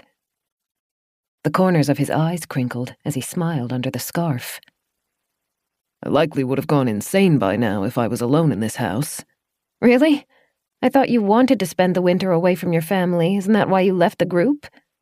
They had neared the steps leading to the front door, and Doran slowed as they tried to navigate the slope. I softened the details of that story. I did not leave. I was expelled. I spoke out of turn, and my mother thought a winter in what amounts to solitary confinement would be a suitable punishment. And it would have been, except for the unexpected surprise of your company. Claire tilted her head. "Couldn't you have gone to town instead and stayed in a hotel?" I have no money of my own. "You could have sold some of the things in the house. Some of the trinkets look like they might be gold. I know it's borderline stealing, but under the circumstances..." Ah, Claire, you see the world so cleanly. He was laughing again, but the chuckles held a strained undercurrent. The sadness was back. Come, let's get you somewhere warm. They were at the front door. Doran opened it and helped Claire through the gap. Once the door was closed again, they removed their snowshoes and stripped off their scarves and hats. Doran motioned for them to leave the equipment in the room's corner. We may need it again. We'll keep it close. Do you remember the way to your room? She nodded. Go there, make yourself comfortable. I will heat some food and bring it up. Can I help? Thank you, but I'll take care of it. He shucked off his jacket and hung it on a hook beside the door. I need some time to collect my thoughts. They split up. Doran headed towards the kitchen and Claire climbed the stairs. As she approached the second floor, she couldn't help but wonder what the house felt like when it was full of people. There would be lights shining out of every room, as well as chatter and laughter coming from every corner of the house. The kitchen would be full of energy and noise. She might have trouble climbing the stairs without bumping into someone coming the other way. She let her chin drop as tired legs carried her up. The house might have felt alive with enough people in it, but with just her and Doran, it felt unnaturally, horribly hollow. Noise traveled too far. The creak of a tired floorboard, the snap of a closing door. Sounds bounced around her, making it hard to guess their origin and playing with her mind. With no one to tend to it, the fire in her bedroom had gone out. Claire turned on the lights and stood on the threshold for a moment. Daylight came through the windows but didn't reach far enough to touch the back wall. She'd been gone less than a day, and already the space had started to feel neglected. She went to the bathroom first and cleaned up. The water coming out of the tap felt like pure ice. She'd tasted enough cold for a lifetime, but weariness outweighed a need for warmth, and she scrubbed her face and body with the cold water as quickly as she could. Her cheeks looked pale in the mirror, but she decided to blame it on the poor lighting. She changed back into one of the dresses Doran had given her and topped it with one of the thick coats. Her hair was tangled from the hat and the wind. There wasn't much she could do for it, but she tried to make herself look as respectable as she was able to. Doran hadn't returned. She knew he didn't want her worrying about him, but ignoring the impulse was impossible. She stepped back into the hallway, where the air felt still and stale. Dust particles floated around her, suspended like sediment in a soup. The house might have felt lively, even comforting when it was full, but at that moment it reminded her of an old animal lying in the snow as it gasped its last breaths. Wind and hail had torn its tiles off. The window frames would go next, rotted by water and age. The stones would be the last to crumble. But time was unforgiving. It would never stop eating away at the house, chipping it down year by year, century by century, until it had erased it from existence. An unseen door groaned as it moved in the wind. Claire pulled her jacket's collar a little higher and hurried towards the stairs. If Doran could withstand the bleakness that seeped out of the building's walls, he was a more resilient person than she was. She thought she remembered the way to the kitchen, but she became lost somehow and found herself in a parlor. Even swallowed by gloom, the room was dripping in opulence. Chairs, little tables, and brushed rugs had been arranged so perfectly that to disturb them felt borderline sacrilegious. Claire backed out of the room and tried again. A sliver of yellow light under a door gave her a clue, and she followed it through the empty hallway to the kitchen. Doran wasn't there, but he'd lit the fire and put a pot on the stove. Another bunch of dried herbs had been taken down from the hook above the kitchen bench and left half-chopped on a board. A moist red sheet of paper told Claire he'd added frozen meat to the soup. He'd used a candle to light the room, and shadows clung to the space. Claire moved slowly as she approached the pot. The stove had been left on a low heat, but the soup had already boiled and was splattering against its lid, so she turned it off. As the bubbling noise faded, she began to hear ragged breathing coming from the back of the room. Claire moved towards the noise, slowly and cautiously. The breathing was interrupted by a quiet hiss, like air being sucked through clenched teeth. It came from behind a small wooden door set into the back wall, not far from the fireplace. The door had been left ajar. Claire swallowed, then reached for it, her fingertips nudging the wood to slide it open. Chapter 15. The room was small and stacked with shelves, most of them empty.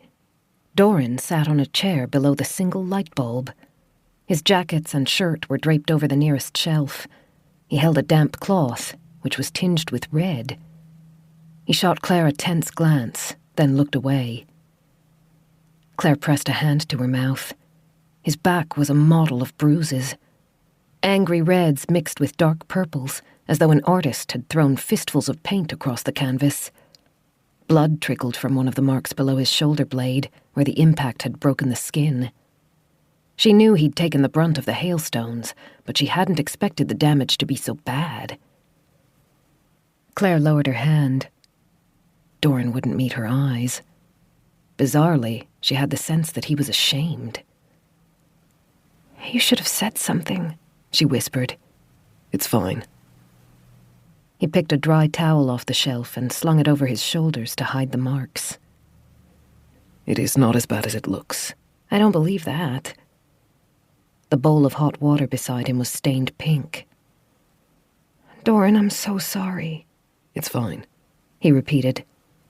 "I've had worse."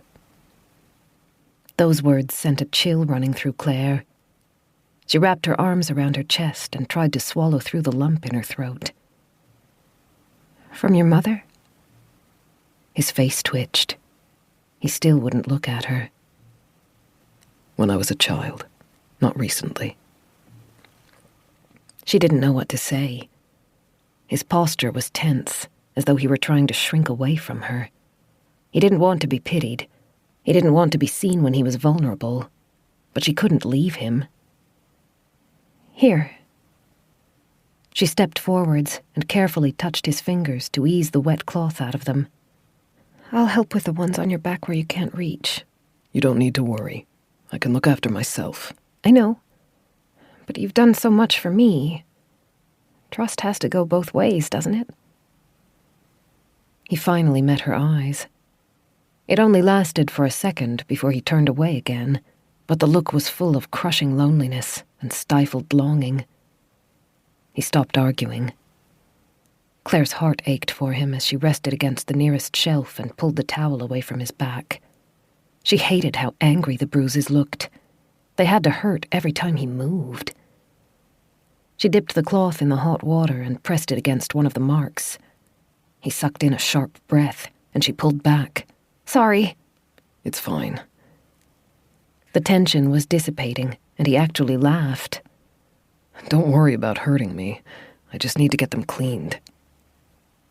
She returned the cloth, moving more carefully this time.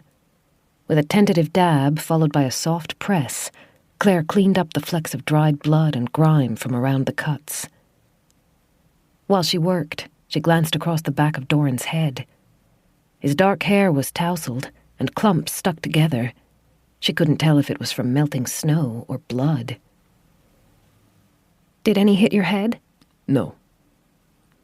She tried running her fingers across the back of his skull, but he flinched away. Claire bit her lip. "If you have a concussion—" I don't, I promise you. The worst I have is bruising. She didn't know if she could trust him to tell her the truth. He rested his arm on the shelf and tilted his head down while she worked lower on his back. "He's not used to being looked after.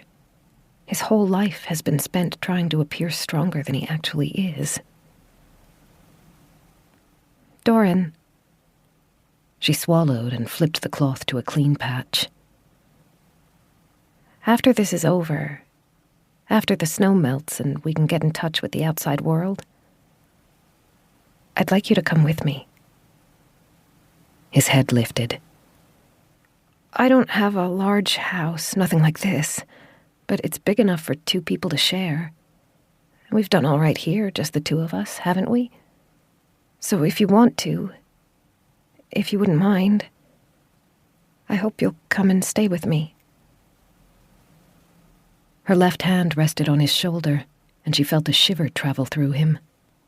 He took a breath as though he were about to reply, but he didn't speak. Claire waited. She wished she could see his face, but he resolutely, almost deliberately, faced away from her. When he spoke, his voice was tight. I am sorry. I cannot accept your offer. "Oh." Embarrassed heat rushed over her face. "Right, sorry. That was really presumptuous of me." He took a breath. No, it's not that. You... He tilted his head back to stare at the wood ceiling, and after a moment, he continued in a steadier, calmer voice. There is more at stake here than my wishes.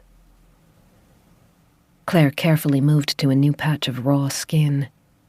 Her pulse felt like something alive, jumping through her veins. "What do you mean?" Every choice has consequences. Mine especially. She frowned. "Are you worried about your family looking for you? My house is rural. We can stay quiet. They can't find you if they don't know where to look." He turned and wrapped her hands in his. Drips of water ran from the cloth and trickled between their fingers. Even though his eyes looked sad, Doran was smiling. You care too much. I am grateful. But once the snow clears, you will leave, and I will stay. That is just the way it has to be. She looked down at his hands. He squeezed hers lightly, then took the cloth back. You have been a great help. If you will excuse me, I must check on the gardens. The temperature will be dropping now that the furnace is out, and our seeds will need water. Please eat some of the soup. The pain tablets are on the shelf above the stove. Take 2, then have a sleep. I will be back to check on you shortly. He scooped his shirt and jacket off the shelf, then left. She could hear him moving through the kitchen, but he only stayed for a moment before the door clicked closed. Claire let her head drop. She didn't understand him. He hated his family, she could guess that much, but he refused to leave them. She didn't know what he needed from her, or from himself, before he could feel free. She blinked back angry tears as she carried the dish of water to the sink and tipped it out.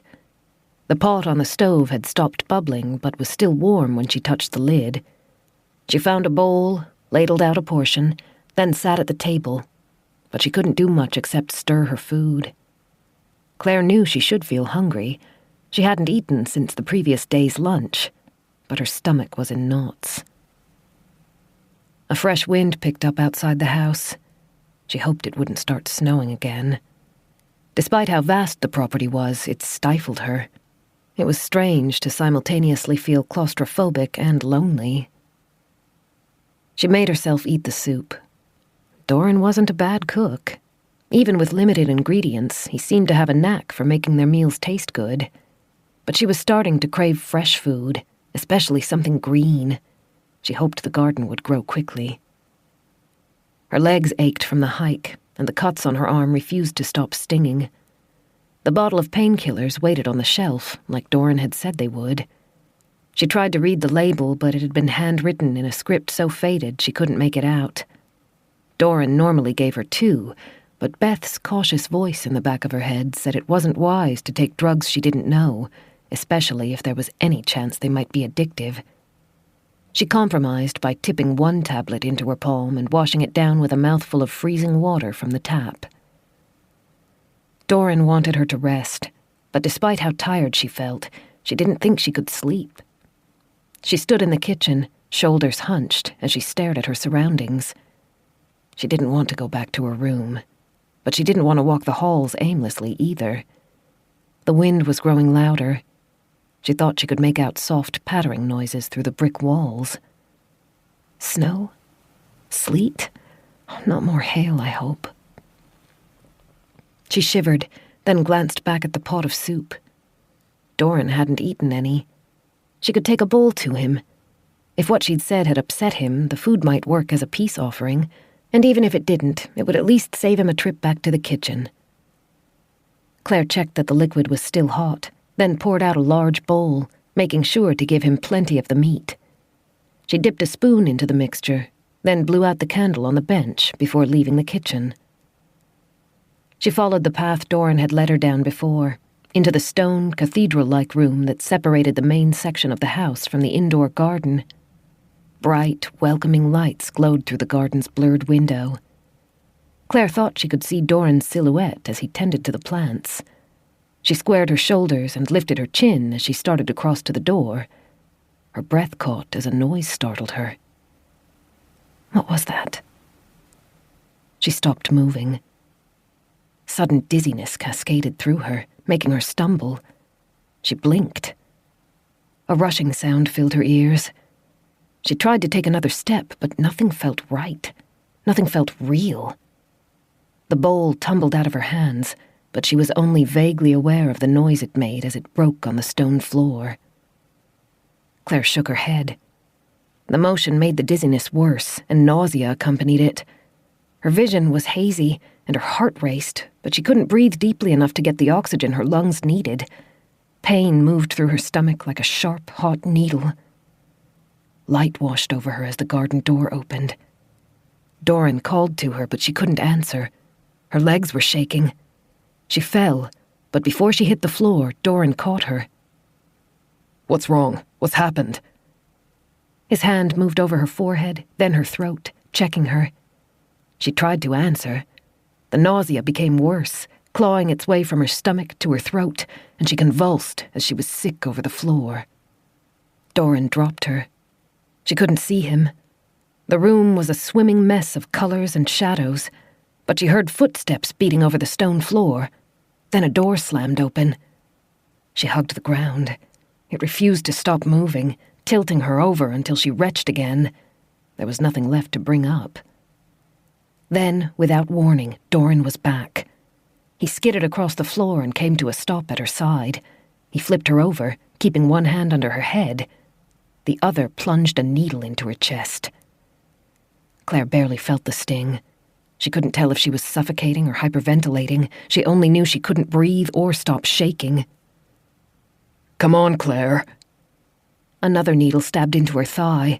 Then Doran pulled her close against his chest. "Fight it. Please, fight for me." She tried to speak. Her muscles spasmed, wrenching her head back and making her torso twist until it was painful. Doran didn't let her go. He pulled her closer as he began moaning under his breath. "Please, please. Come on, Claire, please." She convulsed again. Stark, bleak fear wrapped around her.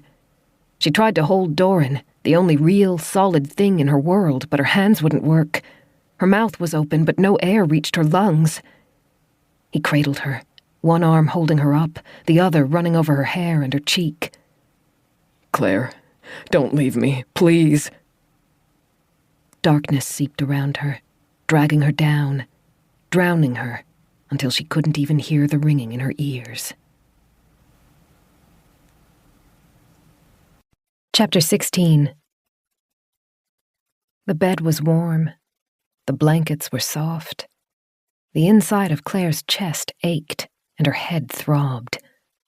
Between the fog of sleep and the pain of wakefulness, though, she was grateful that at least she wasn't cold.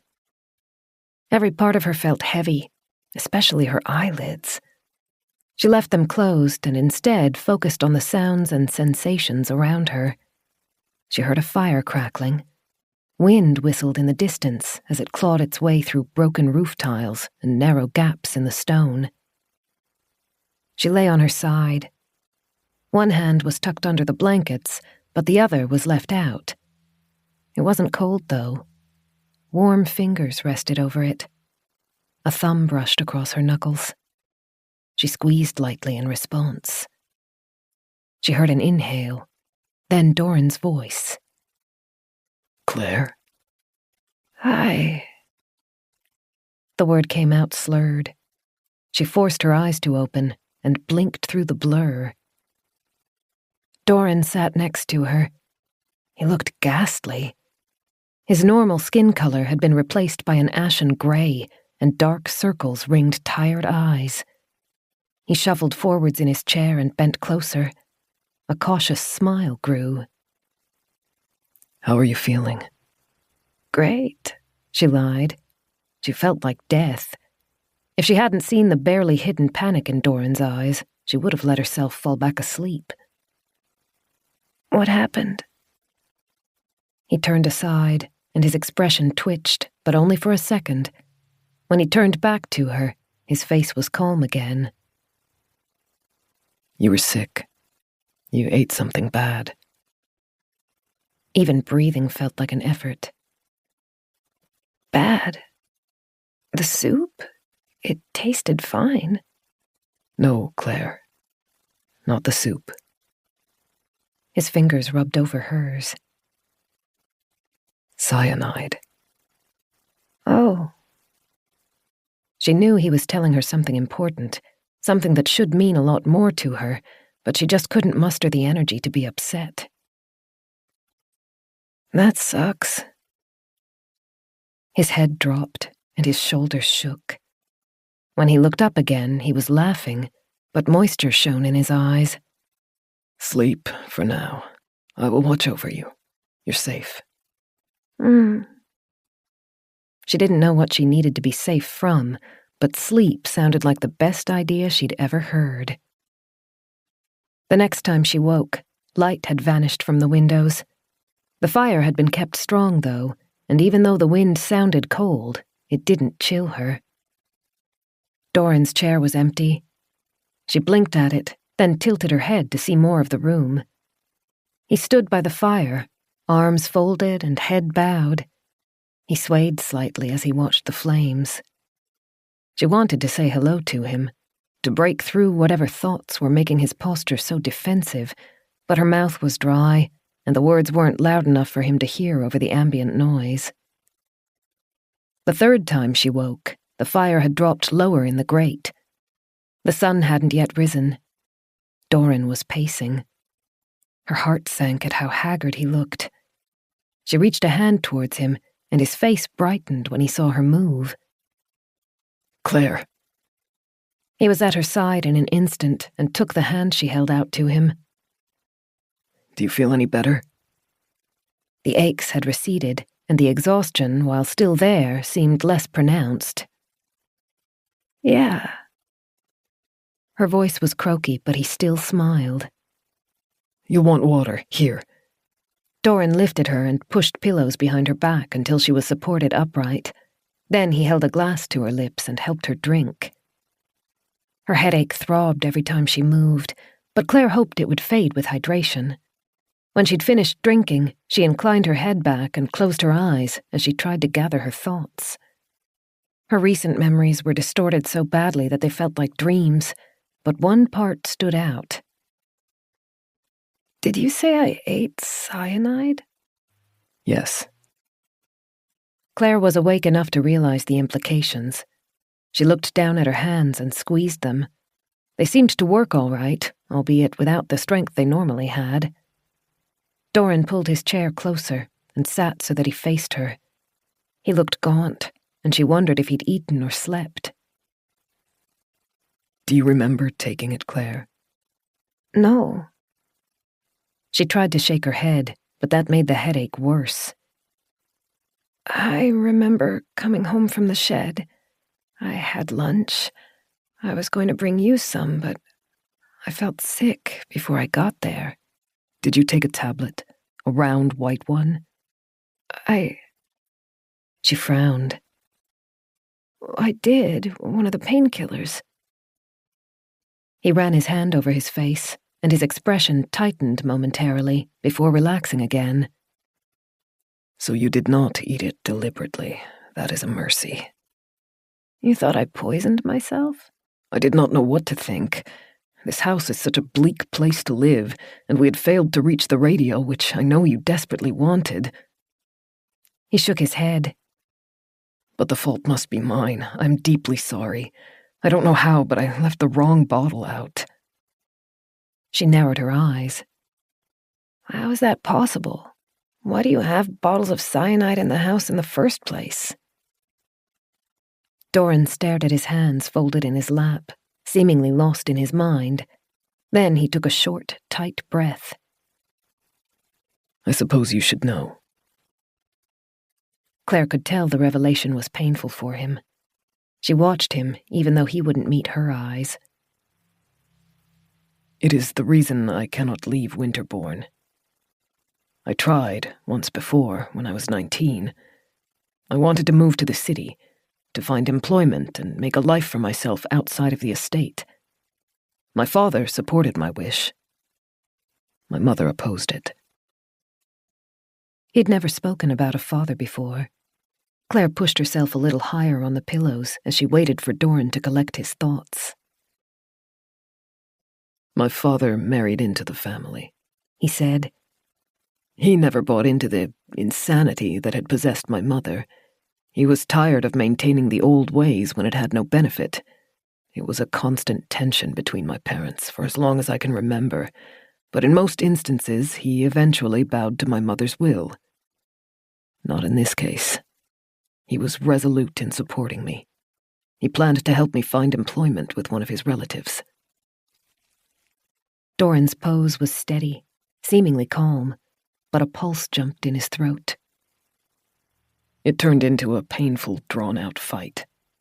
Every family member took a side. Hold on to the old ways or open ourselves to change. It lasted for days. Every time it seemed to be dying down, someone would make a comment, and the house would be filled with yelling once again. Very briefly, a smile flitted across his face. I thought, for a few happy days, that we might be close to reformation, to escape. As quickly as it had appeared, the smile was gone. My mother sensed she was losing. She was not powerful enough to keep us here against our will, and once the unrest started, it would be hard to tamp back down. She said she was prepared to compromise. She said she wanted to discuss it over dinner that night. His hands tightened around each other until the knuckles turned white.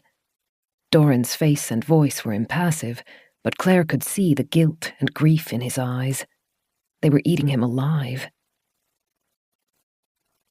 She poisoned them. Everyone who did not agree with her.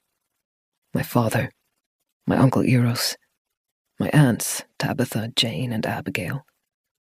2 of my cousins, Henry and Peter.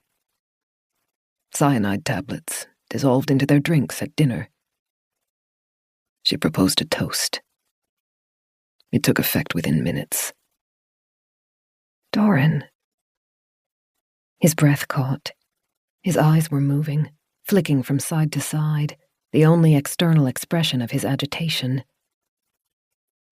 Convulsions, coughing blood, fits, screams.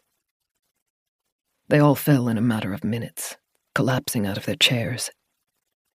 I could do nothing for them. There was no cure and no respite.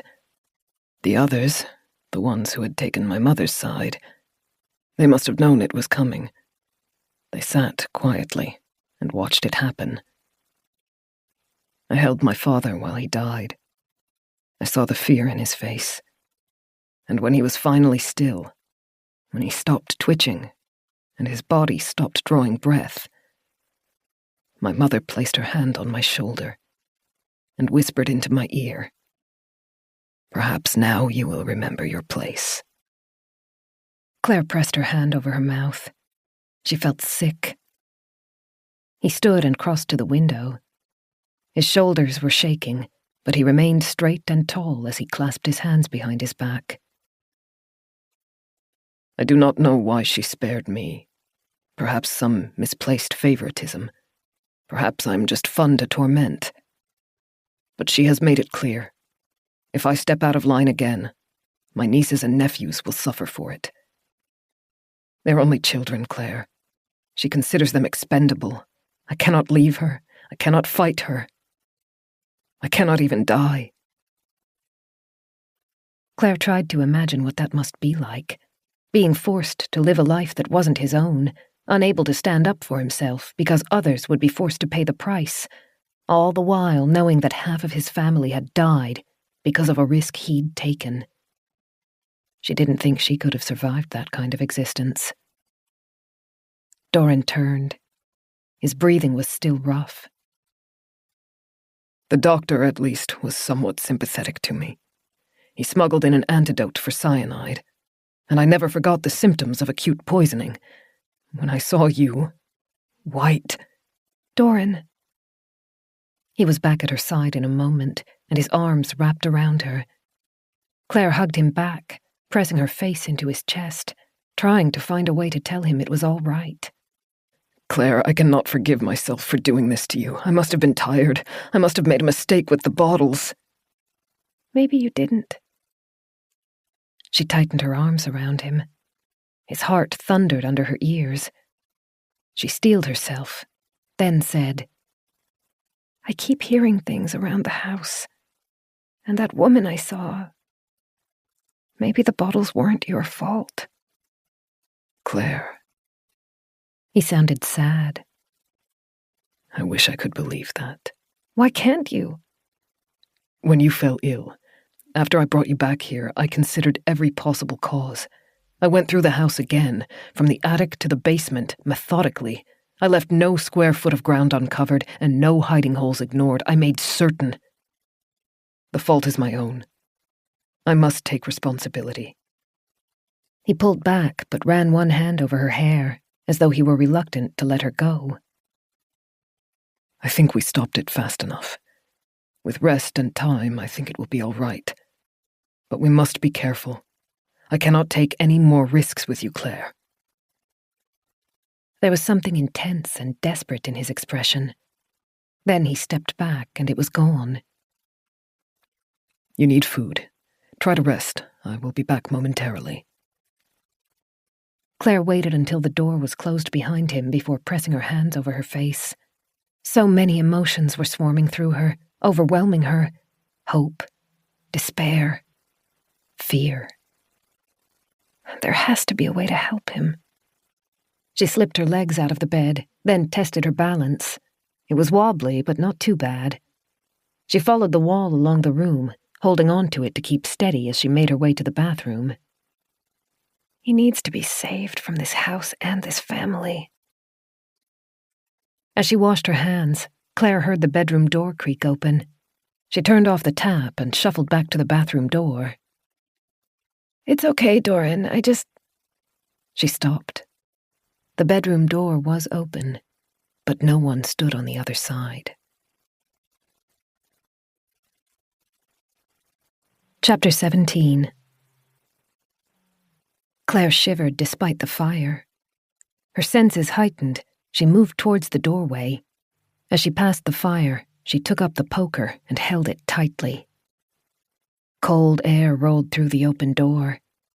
Claire was wearing only the dress, without shoes or a jacket, and she hated how quickly the cold eroded her sense of comfort. She stopped in the doorway. Her hands shook as she flexed them around the poker.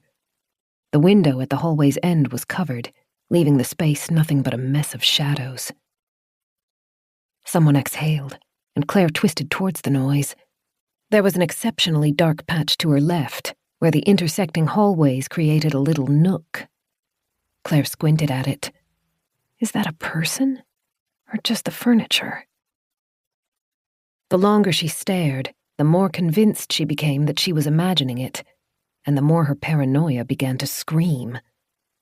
The dark mound wasn't quite as tall as a human, and it wasn't formed quite like one either. But the shape didn't seem natural. She stared, not even allowing herself to blink as she waited to see if it moved. It didn't. But it wasn't resolving itself into something explainable either. Curiosity wanted her to step into the hallway, to find the light switch and unveil the shape. Prudence, wearing Beth's voice, begged her to retreat into her room and lock the door. They warred for a second. Then, Claire took a step into the hallway. Claire? She jolted and swiveled, holding up the poker. Doran stood at the other end of the hall, at the top of the stairs, carrying a tray. She opened her mouth, then closed it and turned back to where she'd seen the figure.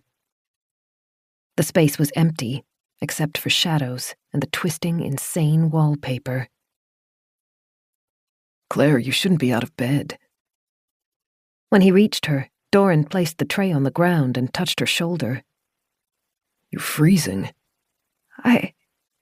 She swallowed, her voice failing. He glanced past her, towards the empty hallway, and his eyebrows pulled together. Did you hear something again? Yes. Would you like me to search? She hesitated, then shook her head. Doran pulled her closer, and his arm slipped around her shoulder as he guided her back inside the room.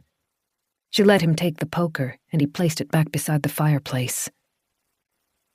I'll stay with you the rest of today, he said as she sat on the edge of the bed.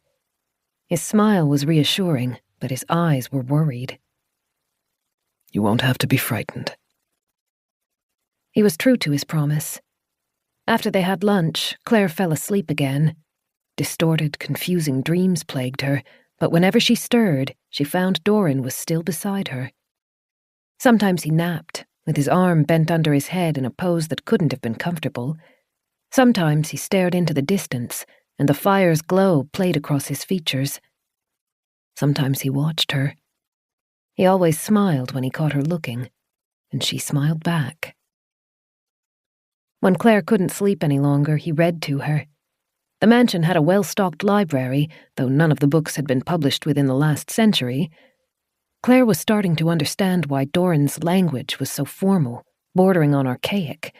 He'd had no TV or radio and very little contact with people outside his family.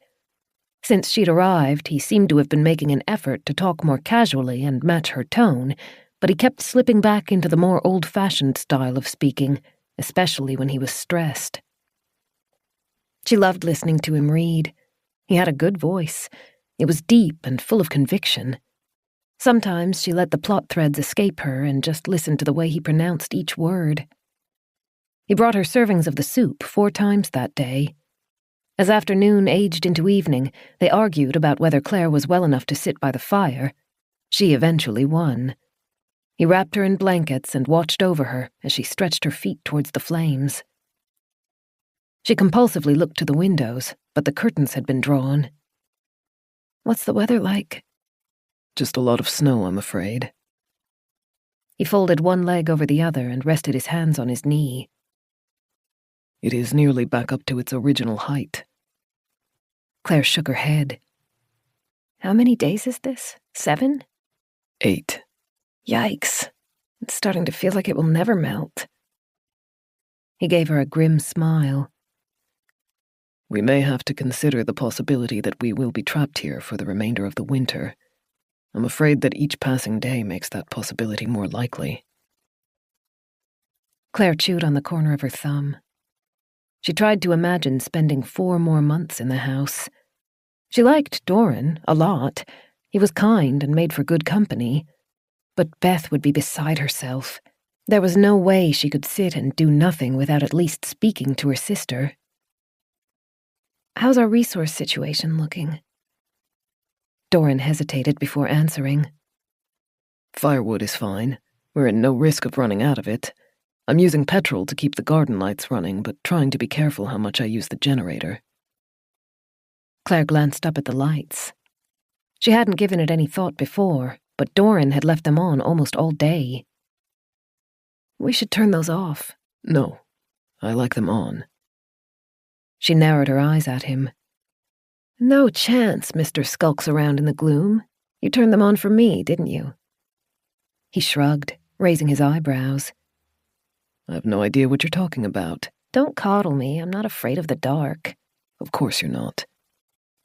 He took up his cup of tea and blew on it.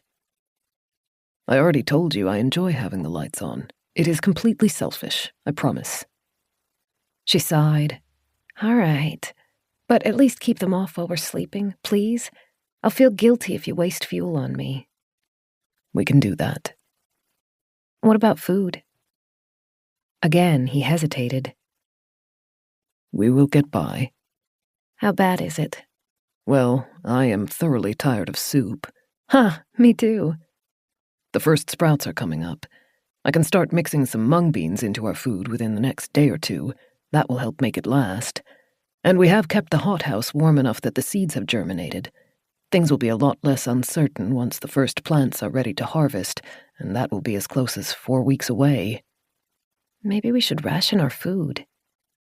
Claire bit her lip. We can live on half-serves for a few days. Doran's expression flattened. No. But your body is trying to regenerate blood and cope with poisoning. It needs all of the fuel it can get. She blinked as pieces of the puzzle slid into place. She'd only seen Doran eat 1 meal that day. When she'd asked him why he wasn't joining her for dinner, he'd laughed and said he'd already eaten. You've been rationing your food, haven't you? That's not relevant to this discussion. Like hell it's not. She scowled. I'm not going to let you starve yourself. I'm not. You've been doing all of the work lately. No wonder you're starting to look gaunt. She ran a hand over her face, feeling sick. How long have you been skipping meals? He placed his cup on the coffee table with a harsh snap. I am managing my own affairs, and I would appreciate it if you ceased trying to meddle. They glared at each other. Claire felt emotions choking her and blinked furiously to fight back tears. Then she took a short, sharp breath. Here's the deal. From now on, I'm not eating unless you eat with me. He stood, muttered something she couldn't make out, then began pacing.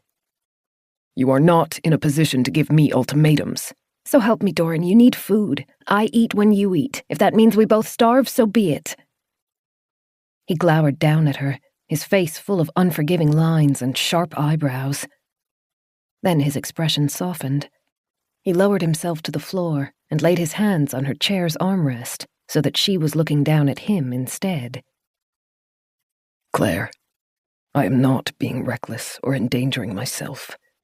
I am trying to keep us both alive. She couldn't stop the tears any longer. They rolled down her cheeks and dripped off her chin. Either we both eat or neither of us eat. Stubborn, infuriating woman. The words were said half-laughingly. I have yet to win a battle against you. I let you keep the lights on. She rubbed the back of her hand over her nose. Sorry, I don't know why I'm crying. I know I'm a mess. He settled beside her in the chair and pulled her close. She wrapped her arms around his neck and cried into his shoulder. He held her with one hand and stroked her hair with the other. Warm breath ghosted over her ear. We will be all right, he said. I will find a way. Everything will be all right. They both slept on the bed that night. Doran lay on top of the blankets, close enough that he was always within easy reach when the nightmares woke Claire. She didn't know how much rest he'd gotten the night before, but he slept deeply. She woke sometime in the early morning, when the fire had almost burnt itself out. She could make out Doran's features in the snow-muted moonlight. Long eyelashes, high cheekbones, deeply set eyes, heavy brows. She'd never seen anyone as handsome.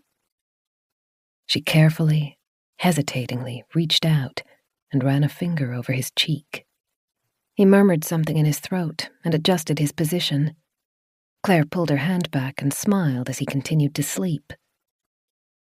A hinge groaned. Claire's heart faltered. She closed her eyes and tried to ignore the noise. It was a windy night. There was no reason the sound had to be malevolent. A floorboard creaked. The noise came from inside the room. Claire's eyes shot open. She sat up, clutching her blankets as though they might protect her. The bedroom's main door was still closed. She let her eyes drift to the side, towards the bathroom door. Doran had shut it before they'd gone to bed. It leaked too much of their warmth otherwise. But now it hung open, and the woman stood in front of it. Chapter 18. Moonlight glossed over the grey figure in strange ways, creating shadows where they didn't belong and refracting off the skin in ways that made it seem to glow. The woman's hair had fallen out in chunks. Her back was badly twisted. She hunched over, pelvis forwards and hands dangling behind her knees. White ribs jutted out of the hole in her side, fanning out like spikes. Saliva dripped from the open mouth onto the tattered, grimy white dress. A scream caught in Claire's throat. She blindly felt for the man beside her. "Doran!" The creature threw its head back, eyes narrowed, lips parting just far enough to release a hiss. Doran stirred. Claire yanked on his arm, trying to get him up, to face the creature, to see it. He lifted his head, squinting. The woman was gone, vanished into the shadowed doorway. "She was there." Claire knew she sounded half wild. "The woman watching us sleep, she was there." He blinked furiously as he tried to shake away tiredness. "What? You are certain?" "Yes." She clutched his arm. Her ribs were poking through her skin. She's right there in the bathroom." Doran's gaze moved from the open door to Claire, and she was horrified to see doubt in his eyes. She knew how she must sound, raving about a woman with ribs jutting out of her chest. She swallowed. I know, it sounds insane. I can't explain it, I just know what I saw." "I will search." He slid out of bed and crossed the room in 4 long strides. He didn't take a weapon this time as he stepped into the bathroom and turned on the light. A moment later, she heard another door open and another light switch as he moved into the second bedroom, then the hallway. Doran was gone for close to 20 minutes. Claire stayed huddled in bed, her knees pulled up under her chin. She heard doors opening throughout the house. A sense of nauseating dread rose through her the longer the search went on. It was becoming an all-too-familiar pattern. He would find nothing. Finally, the doors began closing rather than opening. Doran re-entered the way he'd left, through the bathroom, shutting the door behind himself. His head was bowed. His expression was tense. Claire couldn't stop shaking. Part of it came from the shock, but most of it was the fear of what Doran's return implied. If he can't find the stranger, what does that say about me? "I don't know where she goes." Claire crawled across the quilt towards him, pleading. "But she is real." He sat on the bed, shuffled close to her, and took both of her hands in his. His voice was gentle. "You trust me, don't you?" "Yes, of course." He rubbed her hands, his gaze imploring. "Know that I would not lie to you." There are no strangers in this house tormenting you. There are no phantoms hiding around the corners. You have to fight these fears. Don't give them any power. Don't let them drag you under. Her hands were still shaking, and they wouldn't stop. I'm not crazy. I'm not crazy. She looked towards the bathroom doorway. I can't be crazy. Not here, not now. I'm already so much of a burden. I'm fine, she managed, her voice tight. It was probably just a shadow. His fingers squeezed lightly. You have been through a lot these past days, more than any person should be asked to bear. I will help you as much as I can, but the brunt of this fight will be internal. She closed her eyes and nodded. She wanted to cry, but refused to let the tears out. You are not alone. He tilted his head down, close to hers. His voice was soft. I will do what I can to make sure you never have to feel that way. So stay with me and trust me. I will keep you safe. Claire didn't sleep at all for the rest of the night, even though she pretended to. She was fairly sure Doran was feigning rest as well. His breathing was a little too deliberate. She felt a small spark of relief when morning light hit the windows. Doran smiled at her as though nothing had happened as he helped her into the bathroom. He'd said she wouldn't be alone, and he seemed intent on keeping that promise. While Claire brushed her teeth, she could hear Doran moving around in the main room. Normally, he was as quiet as a wraith, but that morning he never went for more than a few seconds without making some noise. When Claire came back out, he'd boiled basins of water for her to wash with. He stayed in the bathroom while she scrubbed herself clean, and when she was done, he came back out and redressed her stitches. These are looking a lot better. Claire lay on her back, blankets over her chest and lower half, while he cleaned the stitches on her stomach. It was easier to feel like things might be normal now that it was morning and they were back into a routine. She smiled. Yeah? Think we can take them out soon? A little longer, maybe another week, but it is healing faster than I had hoped. He reapplied the bandage. I'll get breakfast. 2 minutes and I'll be back. Will you be all right for that long? Of course. She laughed. Take longer if you want. She tried to sound carefree, but as soon as Doran was out of the room, her smile dropped.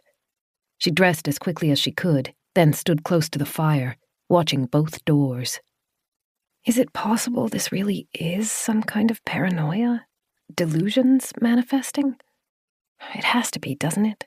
Women with holes in their sides, bones poking out, that can't be real.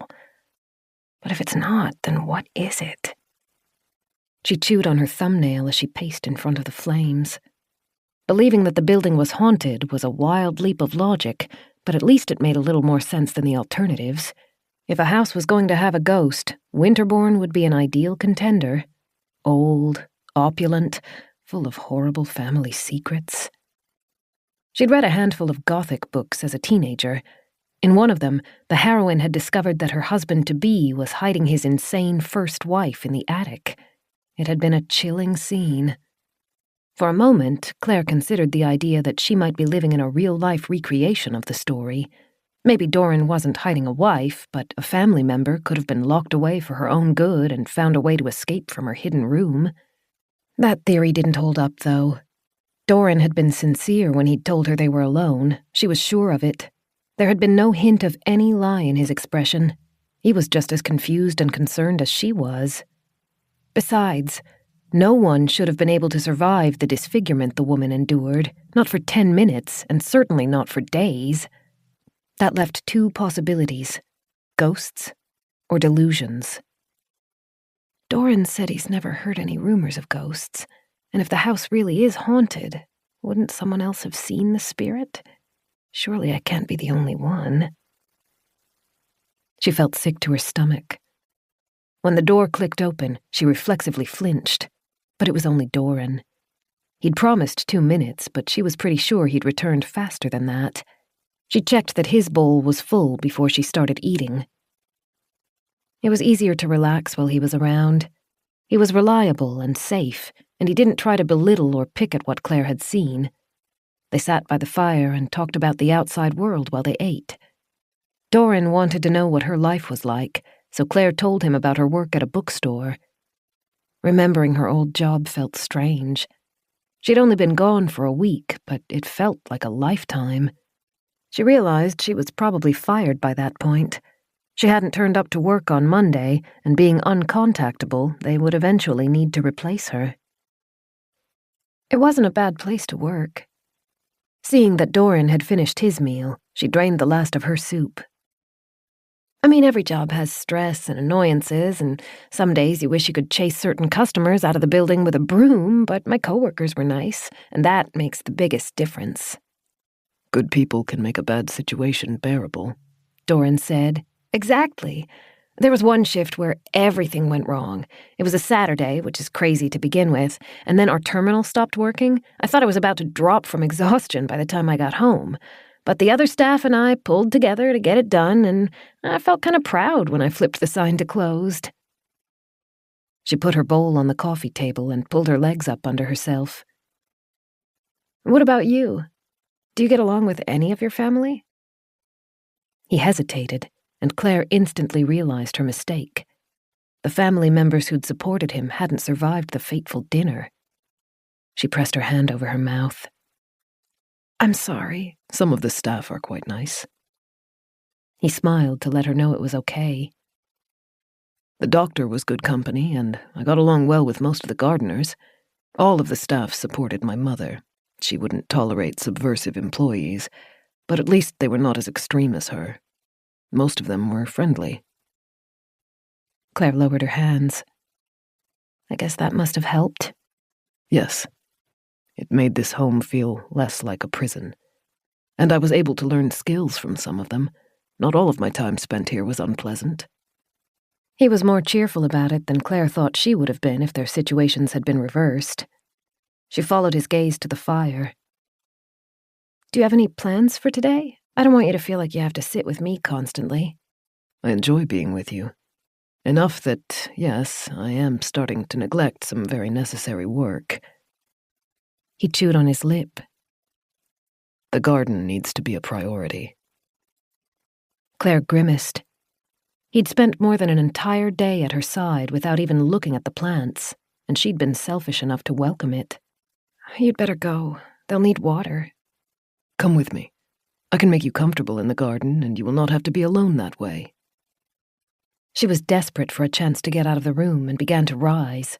Yes! Steady. Doran came up beside her and put one arm around her shoulders. The other slipped under her legs, and in an instant, he'd lifted her off the ground. Claire grabbed at his sleeve. I can walk. It is a long way. This is safer. Unfazed, he plucked a blanket off the bed. Then he used his shoulder to push the door open and carried her towards the stairs. Claire kept her hold on his shirt as Doran smoothly moved through the maze of passages to reach the lowest floor. It was impossible not to feel the way his body pressed against hers. His muscles shifted under his shirt with every breath, warm and firm. She kept her head down so he wouldn't notice the color spreading across her face. The wind continued to beat at the house, clawing more holes in the ceiling. Even with the blanket thrown over her, Claire felt the chill. Their breaths plumed in the frosty air. When they reached the hothouse, Doran shifted his grip on her to unbolt the door. A gust of warm air rolled over them, and he stepped through and shut the door before more could escape. He carried Claire to where a little reading chair had been placed in one corner and carefully set her down. Are you comfortable? Yes. Warm enough? She grinned and gave him a light shove. Don't fuss. He smiled back, then turned towards the plots of dirt. Claire couldn't resist. She pushed the blanket off her shoulders and approached the nearest bed. Tiny green leaves poked out of the earth. She bent to read the marker at the end of the row and was thrilled to see they were the tomatoes she'd planted. They're coming along nicely. Doran had fetched a watering can and was trickling liquid over green sprouts in a different row. If I can keep it at an optimal temperature and leave the lights on a few hours longer each day, we should be able to beat the estimated growing times. Good. She gently caressed one of the bright green leaves. It was tiny and delicate, and Claire felt her heart swell with hope and nerves. Their survival most likely relied on those sprouts. She was painfully aware of how easily they could be broken. The green shoot, barely thicker than a thread, seemed horribly close to disaster. A misplaced hand, too much water, or even a strong wind could be enough to kill it. She tried not to focus on how vulnerable they were. Doran knew what he was doing. He moved from garden bed to garden bed, watering the plants that needed it and checking every row. A small, content smile grew as the plants met his approval. I'm going to add more fuel to the furnace. He placed the watering can back onto its bench and dusted his hands on his pants. What can I do? Can I convince you to sit and rest? She pulled a face, and Doran laughed. All right. I'd like to have a few new rows of spinach. Could you make a start on that? Yes, definitely. She rounded the bed to the shelf of seeds and began shuffling through them while Doran left. She found the jar full of tiny brown seeds and scoped out an empty plot of dirt for them. She had only just started digging a trench with her fingertip when a sense of unease broke through the calm. Her pulse kicked up. Her scalp prickled. Slowly, she turned to face the door. A shape stood on the other side of the frosted window. Claire's smile died as she stared at it. The figure lifted one hand, its fingers knobbly and far, far too long, and pressed it against the glass. Its head tilted to one side as they stared at each other through the blurred screen. Then it stepped back, fading into obscurity again, leaving Claire clutching the jar against her chest as she fought for breath. Chapter 19. A war waged through Claire. Instinct screamed for her to stay where she was, to keep hidden in the greenhouse with its thick metal door and warm, comforting light, but that would leave Doran alone and unaware in the basement. It's not real, her mind whispered. There is no need to run to Doran because he's not in any danger. He wants you to fight this stuff. Resist it. Don't give it power. But the small risk that she might be wrong, that Doran could actually be in real peril, was too sharp to ignore. She took a breath and, still holding the seeds tightly, pushed on the garden's door. She was alone in the room. Dreading the loss of light, but knowing the plants needed their warmth preserved, Claire shut the door behind herself and shuddered as the gloom flooded around her. A lit candle rested on a holder on the opposite wall. It was the only light in the space. To Claire's right, the gaping archway led to the wine cellar. As she watched it, she began to imagine she could hear whispers floating out of the darkness. The longer she stared, the louder the echoes grew. They dragged through her mind like nails on a chalkboard. She didn't realize she was biting her lip until she tasted blood. Claire backed away from the arch. The whispers began to fade. She turned to the door in the opposite wall. It was smaller and narrower, but she could feel traces of warmth drifting out from under the wood. She gave the wine cellar one last wary glance, then stepped through the basement door. The metal stairs were steep and narrow, and the wall had no railings. Claire walked with one shoulder brushing against the stone to her left, and a hand reached in front of herself. Refracted light highlighted the edge of each curving step. The staircase led her deeper and deeper under the house, so deep that her legs began to shake and her lungs burned. She began to worry that the stairway might never end. Then it leveled out and opened into an enormous cavern. The room was made of bare rock walls. 5 huge, funnel-like furnaces were spaced through the area, with large stretches of bare ground between them. One of the furnaces was lit. Claire gripped her coat tightly as she approached it. Doran had taken off both his jacket and shirt as he fed wood into the furnace. Sweat shone on his muscles and ran down his back. In the red light and dancing shadows, he almost looked like something mythical, His bruises were starting to heal.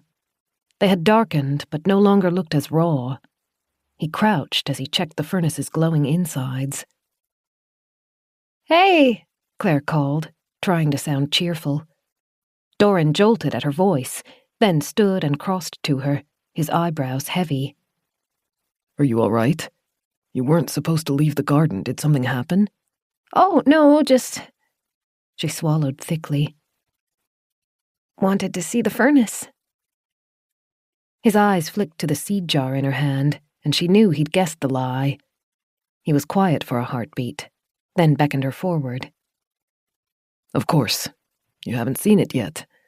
Let me show you." He gestured to the furnace he'd been working at, then the other 4 scattered about the cavern. "These were designed to heat the lower levels of the house. This one, of course, directs heat up to the garden's floor. The others go to the dining room, the library, the foyer, and the main sitting room." "It's hot." Even 20 paces away, Claire could feel the heat radiating out of the fire. It was no wonder Doran was sweating. A bead of liquid trickled between strongly defined shoulder blades, and Claire hurriedly averted her eyes. "It's not the most economical way to do things," he admitted. "It heats slowly, but once the warmth has seeped through the floor, it holds for a long time. Normally the fire wouldn't be this intense, but we're playing catch-up." He wiped his forearm across his forehead, then beckoned for her to follow him back towards the stairs. "See that chute in the wall? That connects to the back of the property and lets the staff drop chopped wood into here without having to climb the stairs." A small mountain of logs had developed below the metal opening. They all seemed to have come from the same tree type, and Claire guessed the family had been cutting into the pines that surrounded them. Doran stopped next to a bucket of water near the stairs, drenched a cloth, and began to wash off. Claire was caught between the impulse to turn away and the irrepressible temptation to watch. She'd never met a man like Doran before. He was fascinating. Strong neck muscles merged into wide shoulders. As water dripped over his back, Claire was reminded of one of her earliest impressions of him, that he had been carved out of stone by some master artist. She realized she was staring again and abruptly turned to admire the vast space instead, her face hot. "Does this go under all of the house?" "Not quite, but nearly." He didn't seem to have noticed her awkwardness and motioned towards the ceiling. "There are no furnaces for the staff areas, except, of course, the gardens. The house's footprint is a bit larger than this. It was designed almost as an extravagant waste of money. So much space, so much effort, just to make the floor in a room warm. I believe it was installed to create a luxurious experience for any guests. Since the family doesn't winter here, we almost never use the furnaces. The normal fireplaces work faster and are easier to control." "I guess sometimes people have things just so that they can say they have them." "Precisely." He slipped his shirt on and buttoned it up. That was a relief and a disappointment all at once. "I'm about done here for now. Would you like to go back to the gardens, or I could take you to your room?" Awed by the space and the massive brick structures, Claire had almost forgotten about the figure she'd seen outside the hothouse. She guessed that had been Doran's intention, to talk until she didn't feel scared anymore. It had worked. She looked down at the jar of seeds. "We still have more work to do in the garden, don't we?" "I can take care of it later if you prefer." "No, I want to help. Just as long as you stay with me." He dipped his head. "Of course I will. Let me help you up the stairs." The rest of the day passed quickly. Doran didn't leave Claire alone again. When he went to make lunch, she followed. When she needed the bathroom, he waited outside the door, where she could still hear him. By the time they returned to the bedroom, they had planted dozens of rows of seeds. Some of the plants that had sprouted would grow quickly. Others wouldn't be ready to harvest for 4 or 5 months. Even though they likely wouldn't need them by that point, Doran had wanted to plant them anyway, as a precaution. Claire slept well that night. Occasionally, she thought she heard scraping, scrabbling noises chasing her through her dreams, but whenever she woke, she found Doran not far away, either sleeping on the other side of the bed, pacing near the windows, or reading in one of the wing-back chairs. He kept the fire hot through the night. When Claire got up the following morning, she didn't feel how cold the day was until she approached the windows. The bite of winter still seeped through, hard and angry. She thought the temperature might still be dropping. Snow continued to fall from heavy, dark gray clouds. They slipped into something like a routine. Doran was unbelievably patient. Claire didn't think she would have had the stamina to revolve her life around another person, but he did it almost automatically. They alternated their time between the garden and the bedroom. There were dozens of rooms in the house that Claire wasn't familiar with. Libraries, ballrooms, smoke rooms, and parlors. The kinds of spaces that rarely existed in modern houses but seemed perfectly natural at Winterbourne Hall. Their excursions into those other areas were infrequent, though. With just two of them, there wasn't the time or any reason to try to heat the whole house. If Doran wanted to pick up a new book from the library, they would don their jackets, leave the warm, safe rooms, and brave the near-freezing temperatures in the rest of the house for the shortest amounts of time possible. Claire still saw the phantoms, and still heard them. They followed her in her mind, if not in reality. She could hear their soft, patient scratching whenever she listened, as well as their rasping, gasping breaths. And sometimes, especially when she was tired or confused, she would look up and see the shadows lurking in the hallways or hidden in the room's corners, watching her. She never said anything to Doran, but she thought he guessed. He'd developed a habit of distracting her whenever she stared at one of the clumps of darkness for too long. He would pull her attention to something solid and concrete, such as a book, a task, or even just easy chatter. And he kept the lights on for her. Wherever they went, he turned on lights, chasing out the shadows and leaving the space bright and clear. Claire tried to argue. There was no room for wastefulness when they needed the fuel to power the hothouse. Doran's response was always the same. It isn't a waste. She could see worry in his eyes, desperation even. She hated being a burden. He never said or did anything to make her feel like one, but she knew what she was. The poison's effects were slow to recede. She grew tired easily and couldn't handle long flights of stairs without becoming breathless. Claire did what she could to be useful. She chopped herbs while Doran diced and fried the frozen meat to mix into the soup. She matched him in tending to the garden, monitoring humidity and heat levels and holding his ladder steady when he needed to replace a blown bulb. When she grew too tired to do that, she would sit and read for Doran while he worked. The days almost always ended the same. She would doze off in the seat in the room's corner and wake up later that night in her bed, with the book, its place marked with a bookmark, lying on her bedside table, and Doran within reaching distance. The weather outside varied. Some days, sleet would pound at the house and leave a frosty coating over the chilled stones. Other days, snow fell. Twice there were more thunderstorms, and even a small smattering of hail, though it didn't grow as large as the day they'd been trapped in the cottage. She preferred the days with sleet. It tamped down the snow, reducing the drifts and making it look almost possible to walk over the field again. There was only one clear day that week. Sunlight glittered off the endless blankets of white. Claire had the impression that the sun felt a bit like she did, dazed and disoriented.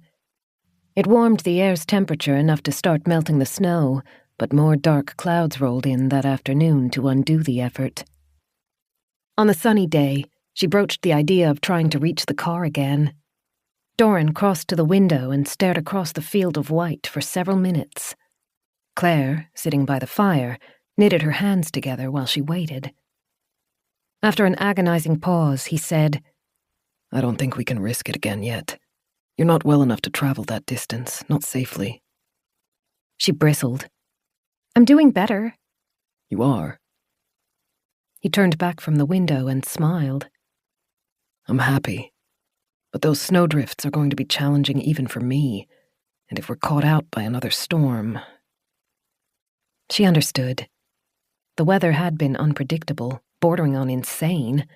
One minute, the air outside the house could be still and silent. The next, freezing, screaming gusts swept through, catching up flurries of snow and assaulting the already damaged manor. I could try to go alone. Doran scratched the back of his neck. But even that's risky. If something happened to me out there, you would be trapped here alone. She stood, crossed the space, and rested a hand on his arm as she tried not to laugh. If something happened to you, I'd be lonely? That's what you worry about? Not the fact that you'd be, dead? She could feel his chuckles reverberating out of his chest. All right, that wouldn't be good either. You worry about me too much. I'm more selfish than you give me credit for. He patted her hand. I think being alone could be worse than death in some situations. She closed her eyes. Yeah. But I feel that as long as we stay together, as long as we stay a team, we will be all right. Claire smiled. I'd better get stronger then, and the sun had better spend some more time melting the snow, because I don't think I could stand ignoring that radio for much longer. I know. Chapter 20. When Claire woke the next morning, Doran was still asleep beside her. He'd stretched out, one leg hanging off the edge of the bed and his forearm over his eyes to keep out the sunlight. She moved gently to avoid disturbing him as she slipped out of bed and approached the window. The sun was out again. That seemed like a good sign. She shivered as she leaned close to the glass and tried to guess how deep the snow was. Another layer had been applied the night before. The sun might have been working to cut through the cold, but it had a long way to go. Claire stepped into the bathroom and splashed icy water over her face, trying to shake off the last cobwebs of sleep. A door farther down the hallway creaked open. She kept her eyes fixed on the basin as she brushed her teeth. Doran thought that ignoring the phantoms would make them go away. Claire had hoped it would get easier the more she shut her eyes and ears to them, but the paranoia seemed to be growing worse. Her hands shook as she ran the toothbrush under the stream of water. She still couldn't control her reactions. Fear was always present, lurking just under the surface, waiting for the smallest disturbance to rise up and wreak havoc. A creaky door, a whistle of wind, a floorboard flexing. They were simple, harmless noises, but they made her pulse race and her throat dry. It was better when Doran was around. She could look at him, and he would smile back. That was enough to often stop the hairs from rising and her breath from quickening. He thought they were safe, and that meant they were. Doesn't it?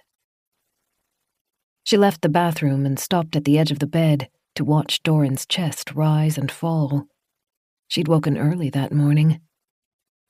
Something that might have been a cricket or a closing door latch echoed from the floor below. Claire closed her eyes and squeezed her hands together as her breath hitched. She could wake Doran. He would blink lazily, then stretch, like he always did in the mornings, and she would feel safe again. But that wasn't solving the problem. Ignoring it wasn't making anything better.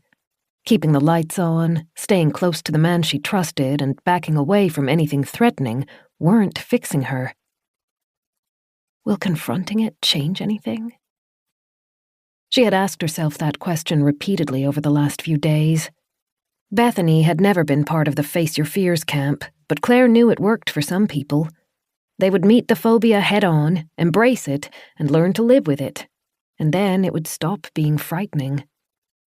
But what she had was more than a phobia. She still didn't know what it was. She didn't want to believe it might be insanity, but there were very few other explanations that made sense.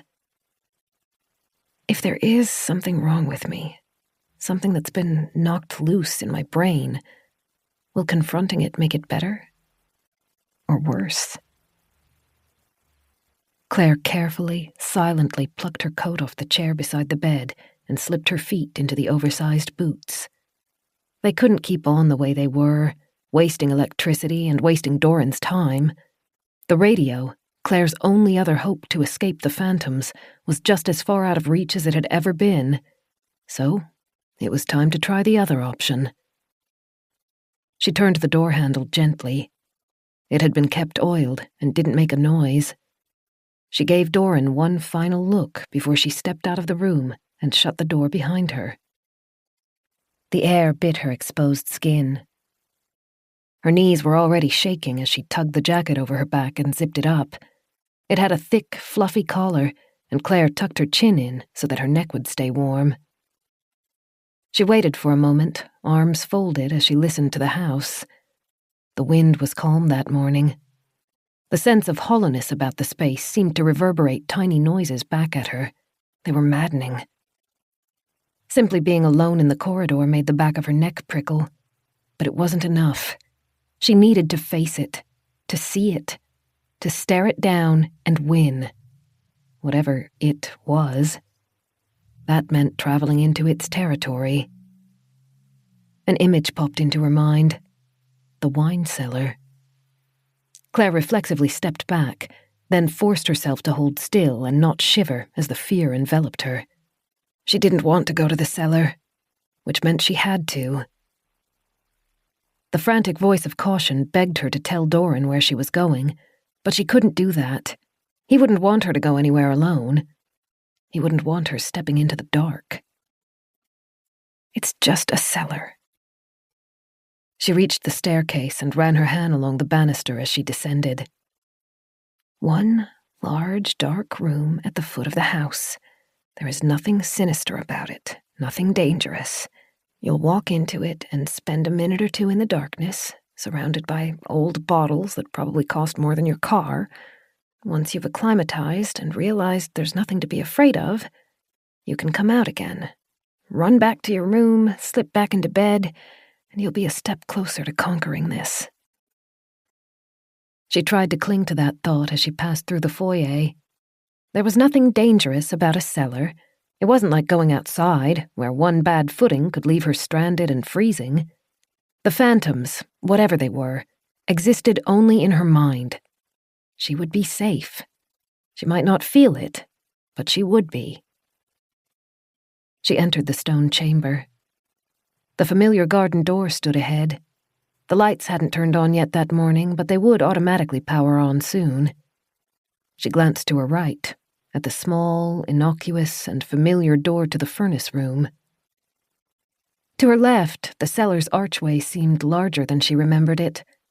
The opening was huge, its insides a swirl of moving black and infinite possibilities, none of them friendly. The stones were old, almost old enough to start cracking, but somehow they managed to look eternal. She knew the steps would be much the same way, solid, unyielding, unforgiving. The table at the back of the room held candles and matches for when Doran ventured into the basement. Claire found one that was half melted and lit it. The flame started small but quickly grew as it softened the wax and fed itself more fuel. She picked up the old bronze holder and turned towards the cellar. It's just a wine room. The temperature dropped noticeably as she approached the entrance. A place for fancy people to store expensive drinks. Nothing more exciting than that. Don't give it any power. Her candle flickered as she passed over the threshold. Claire stared at the light, her heart hammering and her palms sweaty, but the flame righted itself within a second. She almost backed out. The thought of her bed upstairs was painfully tempting. She could lie there, warm and comfortable, swaddled in soft sheets, as she watched Doran dream. She didn't need to push herself that day. She didn't need to face her demons as long as Doran cared enough to stay at her side. But that was the problem. He was giving by nature.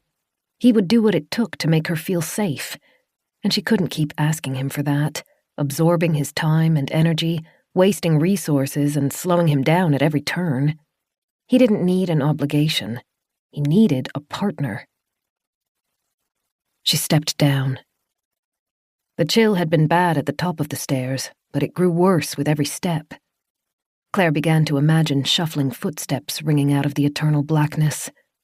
When she stopped walking, the shuffling noise stopped too. Echoes, that's all. Echoes in the fancy people's wine room. Don't give it power. She kept descending. Her heart kept hammering. She didn't remember the stairs going down so far. The hallway was wide, wider than the flight of stairs into the basement, and made of slabs of solid grey stone. Her candlelight caught on uneven scraps of rock, and the shadows it created ran in circles around her. Something rang out in the blackness ahead. Claire froze, and she clenched her teeth to keep quiet. She thought the sound was caused by something being dropped. It's an old house. Things fall sometimes. Maybe there was a chip of rock on the wall, and the reverberations from your footsteps knocked it free. She'd come too far to turn back. Claire forced her legs to work, to carry her lower. After 3 more steps, the staircase leveled out on the stone floor. Shelves surrounded her. Doran had said his family had squandered most of their wealth, and she could see some of the symptoms in that cellar. The shelves were less than 1/10 filled. Empty brackets ran for rows sometimes before the pattern was interrupted by a bottle. She supposed good wine was expensive, and having good wine delivered into the middle of nowhere must be even more so. Claire waited, forcing her back to be straight as she faced the room. It was large. The shelves continued on farther than her light could manage, disappearing into the inky gloom. The stones under her shoes were well worn from countless feet pacing over them in search of the bottle that had been requested. Claire focused on those details, on the elements of the room that were mundane and normal, grounded in reality. She tried to use them to push out the panic in her mind and silence the soft scrabbling noise she imagined coming from the room's unseen corner. Stay for 2 minutes, that's all. Then you can get out of here. She swallowed. The cold stung her throat and made her nose water. She blinked her eyes rapidly as she stared towards the nearest wall. There was something dark there. It looked like a stain of some kind, like a liquid that had sprayed over the stones and soaked into the porous material. Blood, her mind whispered, and Claire clenched her teeth. It obviously wasn't blood. She was in a wine cellar. Bottles would inevitably eventually be broken. Maybe I am delusional. My flames of paranoia are being fanned by an unwelcoming mansion. How long has it been since I've spoken to someone other than Doran? It has to be weeks. The scrabbling noise wasn't going away. In fact, she thought it might be coming closer. She steeled herself, knowing that running would only make the fear worse in the long term. She was nearly at the 2 minutes she'd assigned herself. She would spend the last few seconds approaching the other side of the room, the unseen side. And once she'd conquered her imagination, she could leave. She walked forward, each step slow and measured. The delusions were realistic. She could pinpoint the exact space the sound seemed to be coming from, ahead and a little to the right, near the ground, close to the space she'd imagined seeing the figure days before. Fingernails on stone. Each step revealed more of the space. The soft, golden glow of her candlelight poured out like a liquid, running over the stone floor and stone wall to give her a little dome of light. Then the candle guttered as moving air disturbed it. In those brief seconds when the flame trembled and fought to hang on, Claire thought she saw 2 round, yellowed eyes staring out of the darkness. Chapter 21. Claire stopped moving. The candle stabilized. Her throat was dry and her hands shook, but she knew what she had to do. It's not real. There's nothing there. Step forward, prove it to yourself. Her shoe scraped across the stone as she lifted it. As the candle moved forward, its light cut into the blackness. There was a shape there. The huddled, filthy figure was almost invisible on the absolute outer edge of her light. It's not real. It's not real. She lifted her other foot. The limb felt heavier than stone. It barely moved forward, but when it did, the light that splashed across the shape became a fraction brighter. Vertebrae had cut through the skin on its back. The bones were jutting out and poking up like a spiny ridge. The skin surrounding the protrusion was a dark red, almost black. It's not real. It's not real. She couldn't breathe. She wanted Doran. He would erase the fear and make her feel safe. He would make her believe nothing in the cellar could hurt her. Doran. She clung to the thought of him. Doran is why you're doing this. Doran needs you to be better. Her foot scraped forwards again. The creature moved. Its gaunt face turned towards her. It was a woman, but only just barely. Strands of long grey hair hung about its face. Its jaw was too long and projected out, deformed. Bony fingers tipped the arms that didn't fit properly at its sides. It took Claire a second to understand what she was seeing. The arms were far too long. They had an extra joint each, making them jut out at bizarre angles. It's not real. The creature had been scrabbling at the stone wall, in the same place Claire had seen the first woman. Its round, lidless eyes stared at her as it rose out of its crouch. A narrow, pale tongue darted out to taste its bottom lip. Then, one of the 3 jointed arms reached towards her. It's not real. Her legs shook. Her body shook. Her hands jittered so badly that the candlelight shimmered. Elongated teeth filled the gaping maw. The arm kept reaching, stretching closer and closer, aimed at Claire's outstretched hand that held the candle. A memory rushed through her. It was vague and gone in an instant, but the emotions associated with it were sharp enough to make her breath catch. Claws digging into her. Claws just like the overgrown nails protruding from the woman's fingers. Claire turned and ran.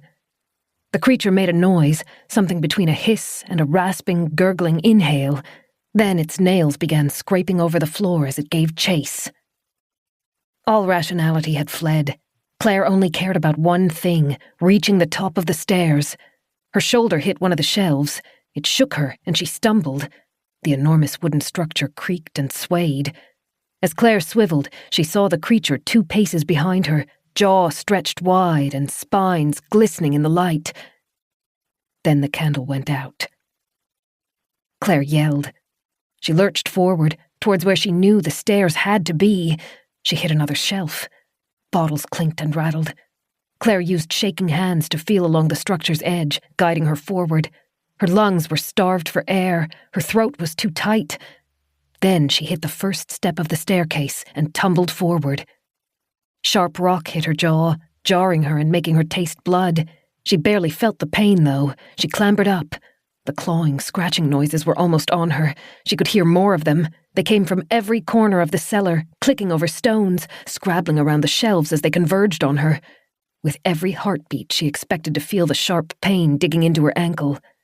She ran, pure adrenaline driving her up, closer and closer to the archway of light in the distance. She burst through the archway and made it 4 more steps into the room before she collapsed onto the stone floor. Sobs wrenched out of her, each one aching as it forced its way past the lump in her throat. She pulled her legs up under herself and wrapped her arms around her knees. She couldn't run anymore, but the creatures didn't seem to be chasing her. Light came out of the garden's open door. It wasn't enough to fully illuminate the space, but it wasn't darkness either. Claire lay there, curled into a tight ball. Her head throbbed. Her limbs all felt like they were made of stone, and the inside of her chest ached from where her thumping heart had bruised it. Very slowly, she lifted her head. She'd been aware of the light around her, but it had taken a second for the relevance to sink in. The garden's door was open. That wasn't normal. It wasn't right. Doran was always careful to keep it shut tightly and preserve the warmth their precious plants needed.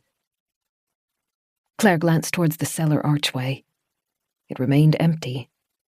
Then she looked towards the door leading back into the main parts of the house.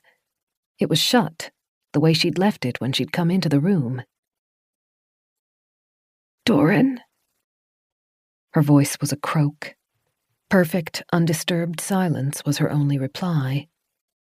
Claire pushed herself to stand and staggered forward. There was no one inside the garden room, no one she could see at least. Claire squinted through the fog of stress as she reached the entrance and leaned on the open door for support. She'd spent so much time in the space over the recent week that she could picture the scene by heart. Snow peas were stretching tendrils up their trellises. They were small but enthusiastic. The tomato sprouts were still tiny. Their delicate, fuzzy green leaves reached towards the artificial lights above them, not seeming to notice or mind that it wasn't the sun.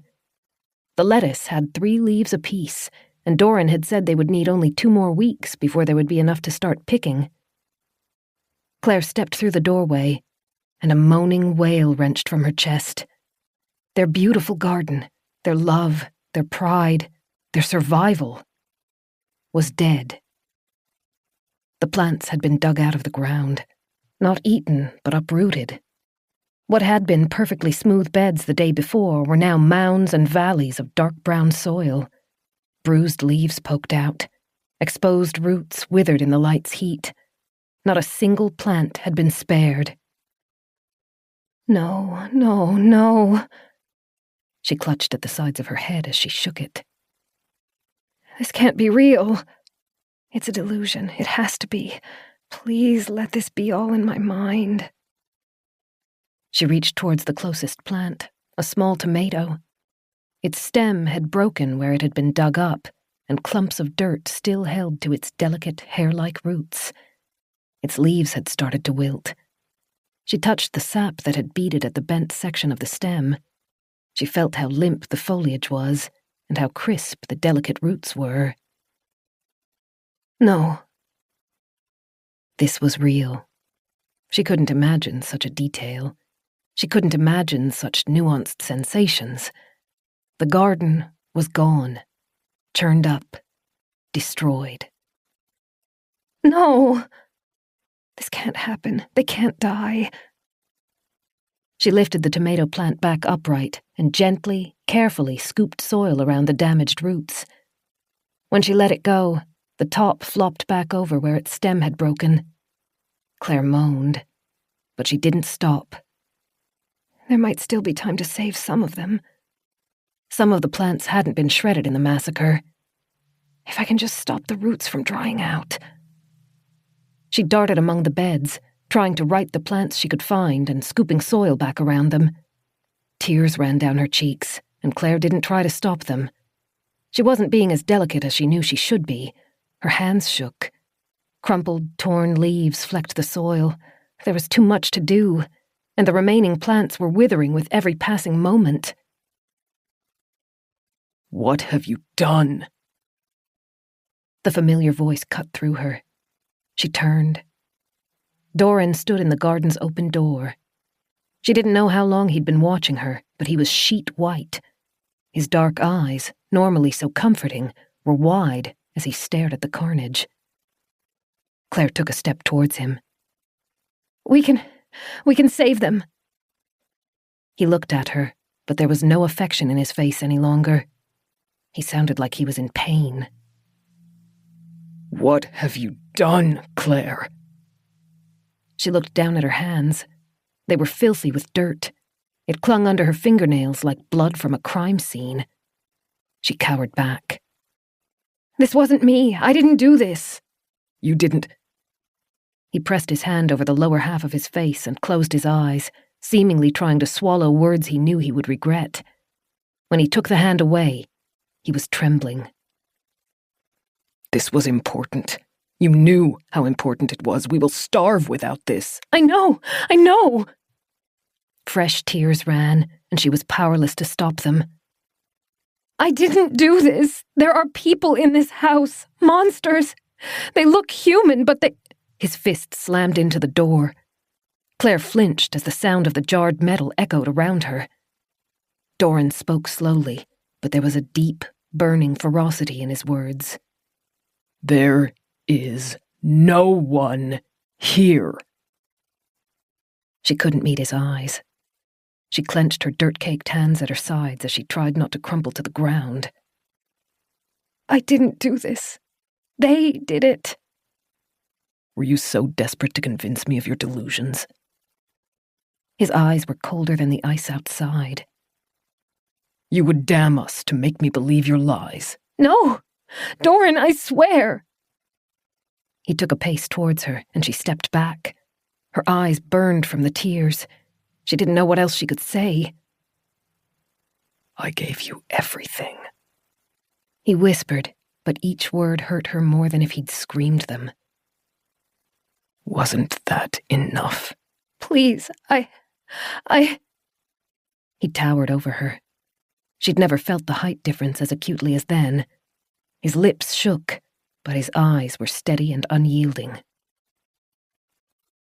Get out. She ducked and ran past him. He didn't try to stop her. Claire's legs gave out as she neared the door, and she clutched at the structure to stay upright. When she looked over her shoulder, Doran wasn't watching her.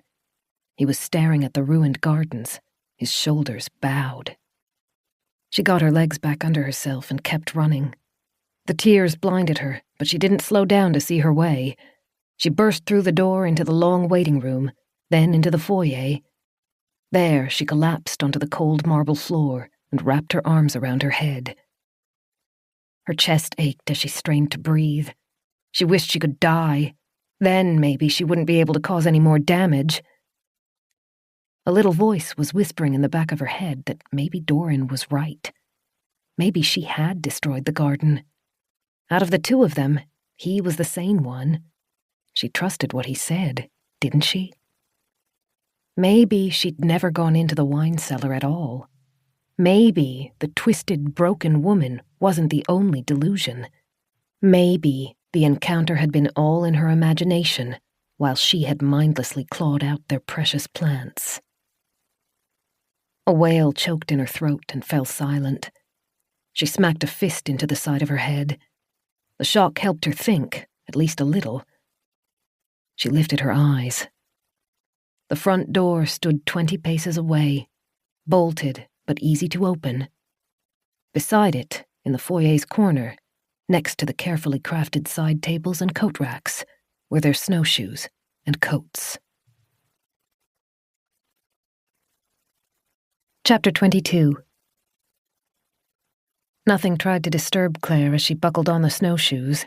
She already wore the thick, puffy jacket Doran had given her, and she zipped the spare over the top, then pulled on the gloves. She didn't have time for all of the other precautions she'd worn the previous trip, the extra layers of socks, the second pair of pants, the hat. But that didn't matter. She only needed to get to her car. The door was immensely heavy. She leaned her weight on the handle to wrench it open. On the other side, the snowdrifts were up to her shoulders. Claire found a chair along one of the foyer's walls and used it to climb out. Cold wind buffeted her as soon as she tumbled down the embankment. Claire squeezed her eyes closed and took a moment to let herself acclimatize. In some ways, the freezing sting was nice. It distracted her from the way her insides felt like they were tearing themselves apart. She gave herself a second, then she got the snowshoes under herself and stood. She remembered the way to the forest. When Doran had led her out there, he'd taken her down the main driveway, then speared off to pass the groundskeeper's cottage.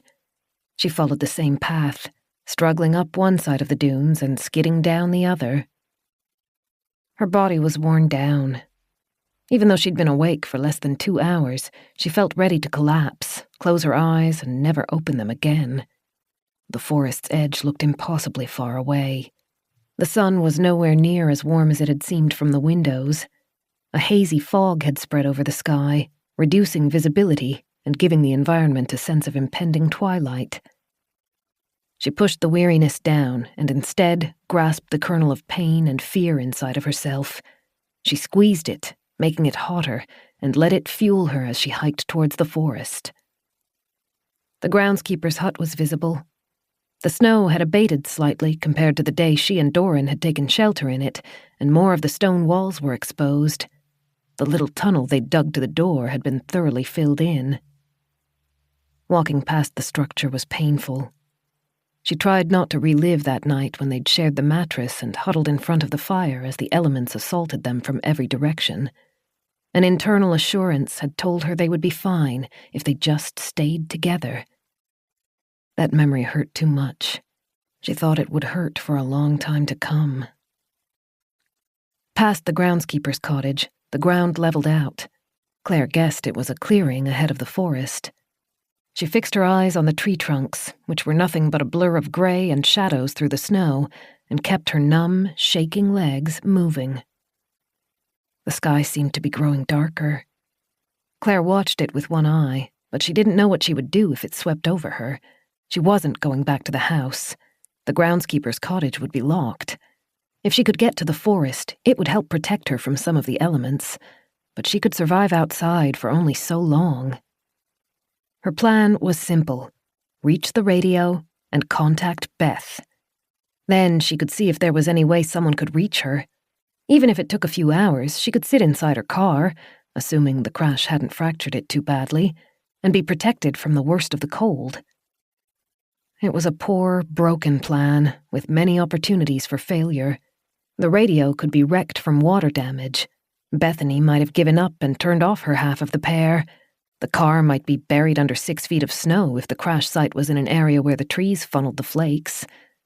It was the only plan she had left, though. Her one lifeline. Not that she deserved it. Under the gloves, her fingers were still caked with mud. The farther she walked from Winterbourne, the more convinced she became that she was responsible for destroying the garden. What other explanation is there without reaching into the realms of fantasy? Tears ached as they turned to frost on her eyelashes. Doran hadn't deserved that. He'd never raised his voice with her or even been irritable before. He'd been nothing except kind and patient. She owed him her life. And in return, he'd lost his only source of food. She felt sick. Claire hoped, with one less person in the house, his stores would last until he could regrow the garden. Or maybe she could convince someone to go and check on him. They would need a helicopter to reach the property. She wasn't sure if she could talk a search and rescue team into dropping off supplies to a house that almost no one knew existed and that was otherwise uncontactable. The forest's shadow passed over her, and she half closed her eyes as the temperature fell even lower. Every breath felt like it was burning her lungs. At least the wind would be gentler once she was among the trees. She stepped over the first bank of roots and staggered as the snowshoes threatened to upend her. The massive, many-layered pines had largely protected the forest floor from the incessant snow. It still clumped there, often in enormous drifts, but patches of clear ground were visible too. Claire couldn't wear the snowshoes any farther without risking breaking them. She unfastened them and left them propped against a tree at the forest's edge. One of the estate's gardeners might find them there eventually and return them to their little closet. She stepped into the forest and relished the feel of bark under her gloves. The insides of Winterbourne Hall had been almost entirely devoid of life. She, Doran, and the garden had been the only living things there. Banksy Forest was an incredible expanse. Some of the oldest trees had died, collapsing over and slowly rotting to feed the next generation. What was left was ancient and gnarled. The trunks were immense and often twisted by wind, other plants, or simply their own weight. Several trees had split down the middle but still grew leaves on both halves. As Claire climbed deeper, she was able to appreciate the generational difference. Younger trees had grown in between their forebears. Sometimes they were fully grown, as large as their sires, but discernible because they didn't conform to the straight rows of the previous generation. Others were small, the perfect size for someone to move into their living room for Christmas. A few tiny trees struggled to survive in the low-light environment of the forest floor. The younger plants tended to be spindly unless they'd been lucky enough to grow in the space left by one of the fallen first generation. Shrubs, Winter-hardy vines and the occasional fungus had made their home in between the pines. Once, Claire saw a flurry of motion in the distance as some animal, probably a rabbit, fled. She didn't know which direction led to the road. All she had was Doran's mention that it lay straight ahead. She kept walking, struggling through the snow and over exposed roots, breathing heavily and unstable on her feet. She hadn't expected the walk to be short. There would be no way for the manor to be so unknown if it were too close to the road, but the farther she hiked, the deeper her anxiety set in. The frightened little voice in the back of her head asked what she would do if she'd gone in the wrong direction and completely missed the road. She didn't have much of an answer beyond wandering around until she either found the street or the manor again, or die of exhaustion. Her feet ached, and thirst began to make its presence felt. She'd had a drink that morning when she'd brushed her teeth, but nothing since, and the stress had dehydrated her. She ran her dry tongue over parched lips. The forest's interior was at least a few degrees warmer thanks to the tree's insulation. Her face still stung from the cold, but her core was warm. She tried to focus on that. The ground tended down suddenly, and Claire staggered into the snow-filled valley. The dirty white powder came up to her knees, and she began struggling through it to reach the next hill. Then she stopped and looked to her left. The valley continued on for 100 meters before gently bending out of sight. "Oh," Claire whispered. The layer of snow hid the asphalt, but the even, straight edges were unmistakable. She'd found the road. She managed a shaky smile. Her life was a mess, but at least she'd been able to do one thing correctly. She looked to the right, then back to the left, trying to guess which direction her car might be. There were no visible signs. She chose left. The snow was hard to wade through, so Claire climbed back into the forest. She clutched at low branches to help her navigate around the trees. It was surprisingly hard to recognize the road when it was full of snow, but she thought she might know the bend ahead. It was about halfway through the forest, if her memory served. She tried to pick up her last memories of driving. She'd entered the forest. It had been snowing furiously, and she'd breathed a sigh of relief as the ancient growths gave her protection. After that... Claire blinked and shook her head. She thought she remembered hearing some kind of noise. She reached for the sound, but it was gone before she could grasp it. She visualized the scene. Her phone had been in the cup holder. Her bag had been in the passenger seat. Had she packed anything else? If she was visiting Marnie, she usually tried to bring some supplies that her aunt couldn't get easily at the tiny nearby village. That usually meant paints and watercolor pencils. Marnie loved art, but the general store didn't sell anything better than crayons. Claire was almost certain she hadn't brought any art supplies that day, though. She remembered glancing into the rearview mirror. There had been something in the back seat. Something large. A box, maybe? What kind of box was I bringing? Like the rest of her memories, it faded almost as soon as she clutched at it. Frustration took its place. Those were the last few normal hours of her life. To be denied them felt painfully unfair. She reached the corner and followed the bend in the road. Something large and red lay up ahead, curled in between two trees. Claire took a quick breath and began jogging. She'd found her car. Chapter 23. Claire had bought the little red hatchback second-hand a year before moving to her cottage. The car had been good to her. Beth had always worried when Claire drove the car on ice or snowy roads, but all it needed was good quality snow tires, and it handled the winter conditions well. It had been a reliable beast that had taken on a bit of personality and started to feel like part of Claire's tiny family. Seeing it broken hurt her deep inside. Its bonnet had crumpled. Lumps of bright red metal, softened by layers of snow, twisted up towards the sky. As she neared it, Claire could see the tree she'd hit was one of the forest's originals. The giant had been tilted back from the impact. The damage to the roots was most likely bad enough to kill it. Claire pressed one hand to her throat. It was hard to see her car like that. Harder still was knowing she'd been the one to cause the damage. The Banksy Forest route was one of the safest in the area. The road was wide and gentle, with no sharp turns and good visibility all around. She was practiced at driving in snowy conditions. Claire couldn't understand how she'd gone off the path so drastically. She ran her hand along the car's body as she circled it. Fuel had leaked out of the engine, though it had long mixed in with the snow. The driver's door hung wide open. The bend in it told Claire that the impact had popped it out. The windshield had a massive crack across it, though the safety glass had stayed in one solid lump. Claire looked down at her stomach, where the bandages hid nearly healed cuts. She'd come to believe the glass from the windshield had sliced into her, but seeing it still in one piece, she had to assume maybe metal had poked through into the driver's seat and done the damage instead. She reached the back door and pulled it open. Like she'd thought, there was a shape inside. It wasn't a box, though. 2 travel cases rested on the seat. She unzipped the closest one. Inside were clothes, enough to account for half of her wardrobe. A sewing kit had been nestled into the back, along with 2 novels. Confused, Claire rounded the car and climbed back in amongst the trees to open the other back door. The second travel case was full of food. She carefully, wonderingly sifted through the tins and boxes inside.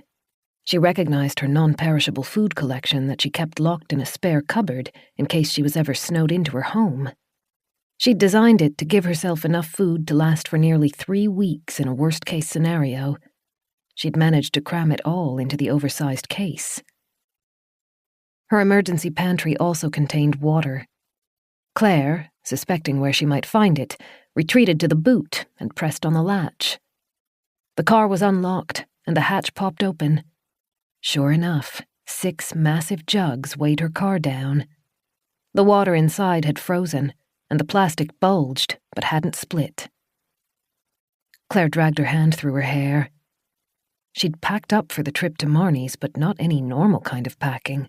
Emergency packing. Wait. No. It wasn't a trip to Marnie's. Claire had been driving towards Marnie's, but she hadn't been planning to stop there. She was picking up her aunt on the way to Beth's. Why was I doing that? Because Beth called you. She was worried about... The memory danced away again. Claire closed her eyes and pressed her fingers to the bridge of her nose. Beth had a bunker. She wanted Claire and Marnie to stay with her, and Claire had brought her emergency supplies because once the 3 of them reached Bethany's, they wouldn't be leaving for a while. Claire suddenly felt chilled to her core, more so than the weather allowed for. She swallowed thickly as she returned to the boot. The 2-way radio was there, as she'd known it would be. The small black box had traveled with her for more than a year. She hadn't ever needed to use it before. She lifted it out and checked it. The batteries were still all right. She turned it on, adjusted the frequency, and pressed the button to transmit her voice. Beth? She held her breath, waiting, terror pounding through her veins. Static answered. Every passing second ramped up her fear. She pressed the button again. Bethany, it's me, Claire. I'm all right. Please answer. The box replied with ceaseless static. Tears burned, even though she'd thought she didn't have enough moisture left in her to cry. She began pacing, her breaths ragged. Please, please, Beth, if you're there, if you can hear me, answer me. I need to know you're okay. As the box continued to play white noise, Claire sank down with her back against one of the trees. She dropped her head to rest it on top of the box and scrunched her face up as short, gasping breaths cut through her.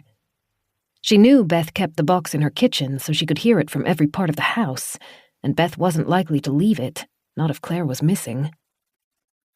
What happened? Why was I running?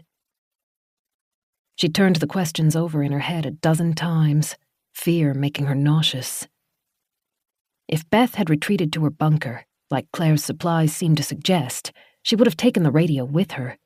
It was considered a necessity, not just for communicating with Claire, but for talking with anyone else in the outside world. She tried again. "Beth, it's me, Claire. Please answer me." Claire shivered as the static played around her unrelentingly. The longer she sat still, the more the cold seeped into her, making her muscles stiff and her body tired. At last, Claire forced herself to stand before she froze. She placed the radio, still turned on, onto the car's roof. Its tuneless static song played over her as she stared up and down the path. Banksy Forest Road wasn't a major highway, but it connected two small towns. The council was always prompt about clearing it after a snowstorm.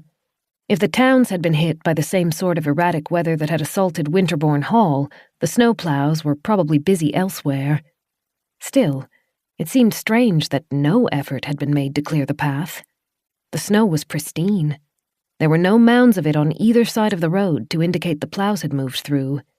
There were no tire tracks from brave, or brazen, citizens who had forded the road in their lifted trucks, no footprints, no sled tracks. Nothing. Claire turned in a circle. She wasn't having any trouble breathing, but the oxygen didn't seem to be reaching her limbs. She felt cruelly, horribly isolated. The radio continued to play static behind her.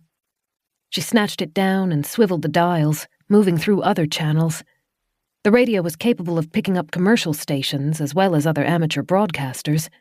She moved steadily, winding through every number. They all played static. Every single one of them. Claire turned off the radio and tucked it inside her coat. She leaned forwards, her gloved hands braced on the car as she gasped desperately and tried not to fall apart. There has to be an explanation for this. Something normal and laughably mundane, something simple, because I need simple. I don't think I can deal with complicated anymore today. The memories tangled over each other, too confusing and jumbled to focus on. Claire shook her head as noises and images assaulted her. It was too much, too fast. She staggered around the car's side towards the passenger's door, looking for somewhere to sit down. Then she saw the damage inside. The door had been left open. The dashboard was remarkably intact. The car had been designed to protect the driver in case of a crash, and it had done a good job. Clumps of snow littered the floor and the passenger seat. Claire's mobile was no longer in the front. She guessed it must have gone flying during the impact and was probably lost somewhere in the back, between the travel cases or under the seats.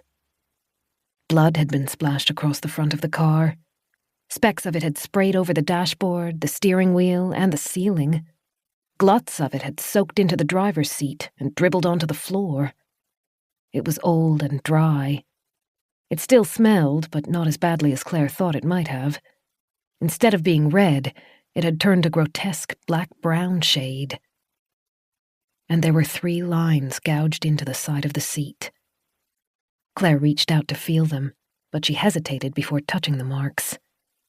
They looked like the swipe of a claw, like something a bear or a wolf might make. Banksy Forest didn't have any animals that large, though. The worst it had were foxes, and they shied away from humans.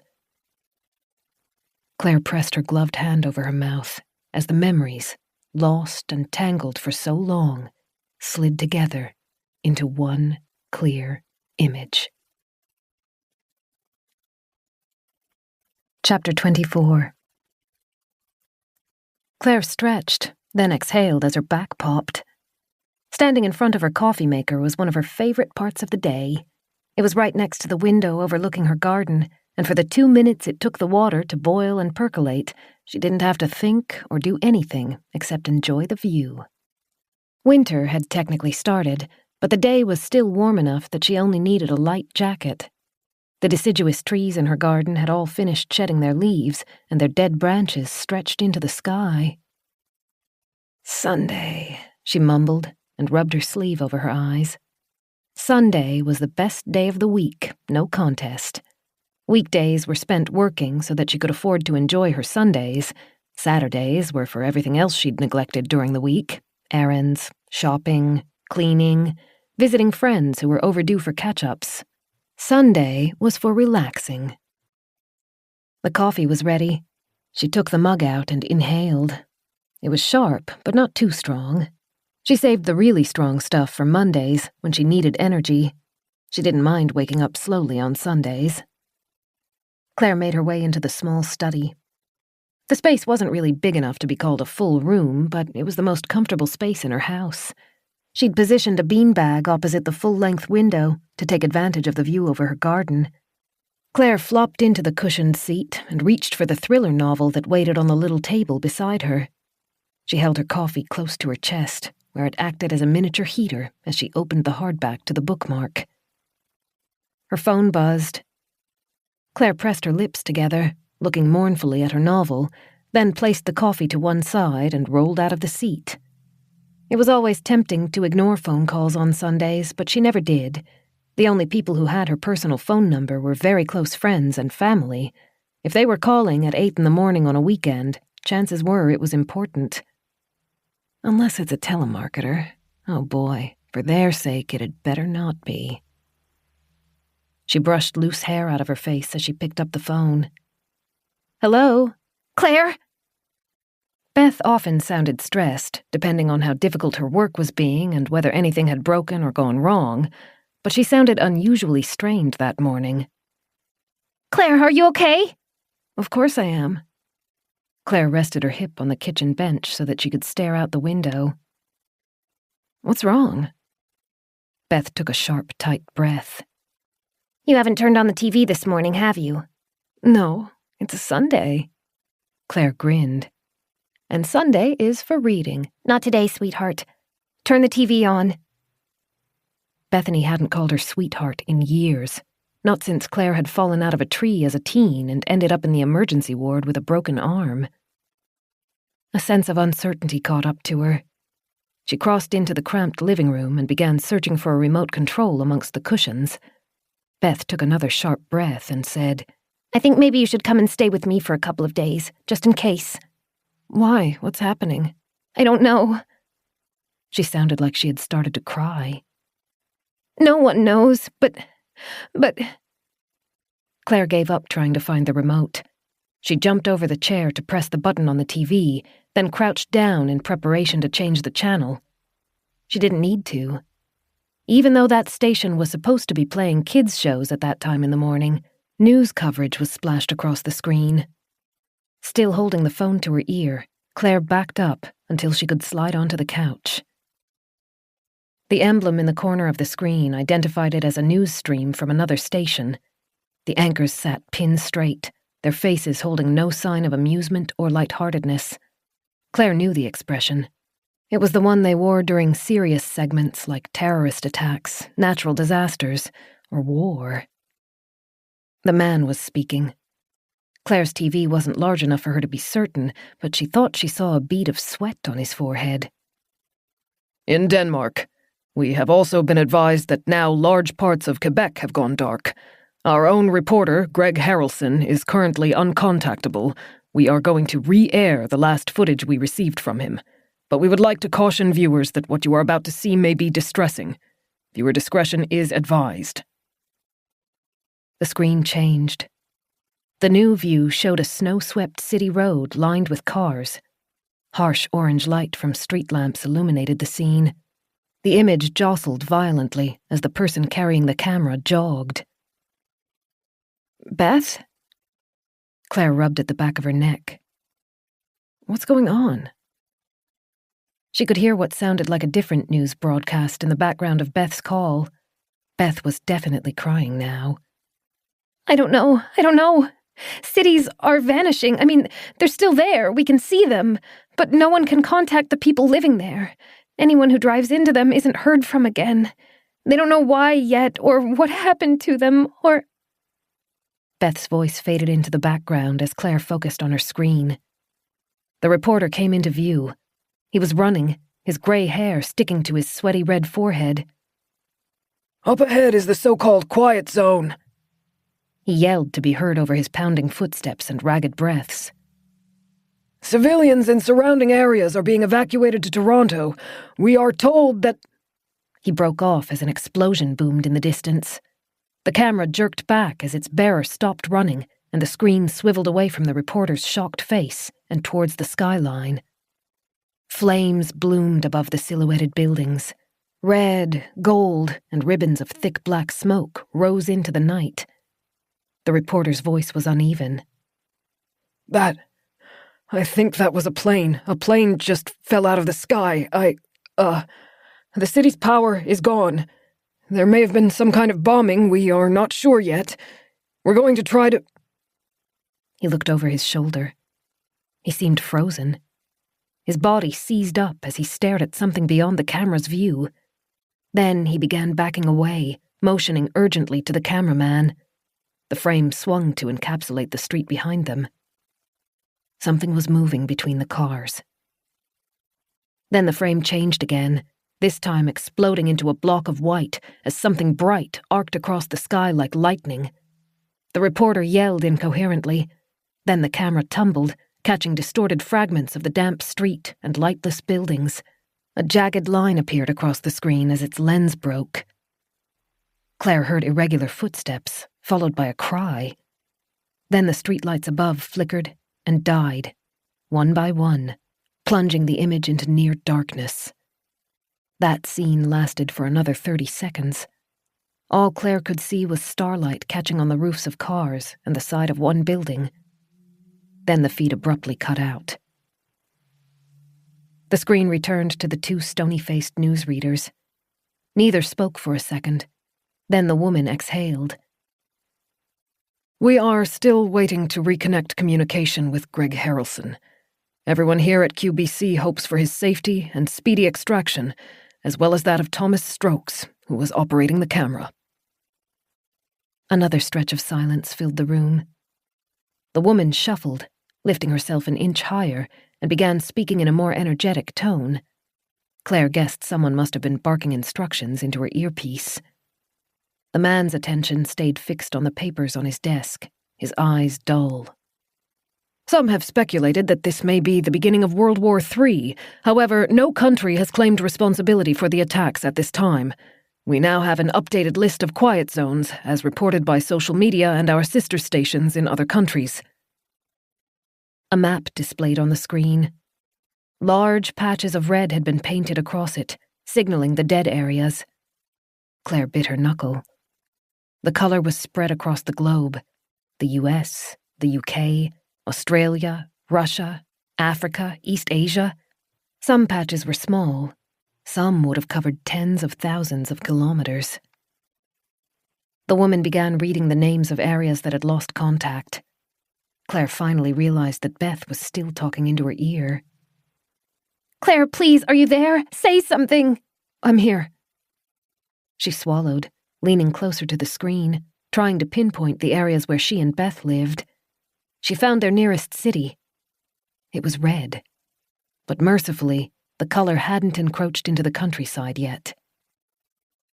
"The uncontactable areas are spreading." Beth's voice was thick with tears. "And new ones keep appearing. 2 news stations have already stopped broadcasting. The hosts were talking one minute, then the next it was just static. I thought it was a joke at first, but Claire, maybe my bunker—" "Yeah, okay." Claire rose out of her seat. "I'm on my way." She put the phone on speaker and tucked it into her front pocket as she jogged through her house. She hauled 2 large travel cases from her closet, then began throwing clothes and toiletries into one. Her brain felt as though it were buzzing, and she struggled to think through what needed to be brought. Clothes would be important. A couple of novels, too, to stop the boredom from setting in. She grabbed 2 off her shelf indiscriminately. She left her technology, laptop, kettle, and hairdryer, where they were. The bunker's power supplies would be limited. She couldn't afford to bring things that would drain it. All the while, the humming living room TV blended into the fragments of news stories floating through the phone. Claire hauled the luggage, one empty, one full, out into the living room. She then flipped the spare case open in the kitchen and began dredging her non-perishable supplies into it. Have you spoken to Marnie yet? No.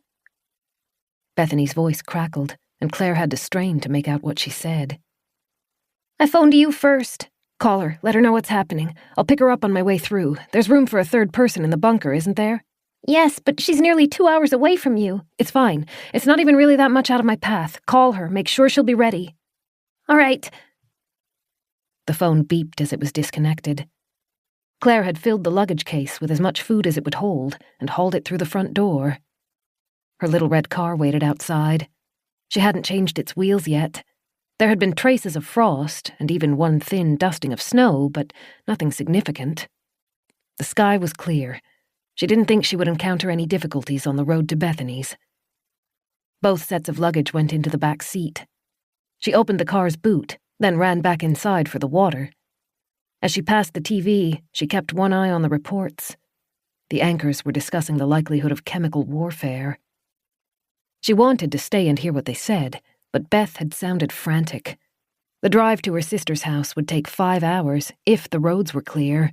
She could listen to the news on the way. Claire dragged 2 large water jugs outside.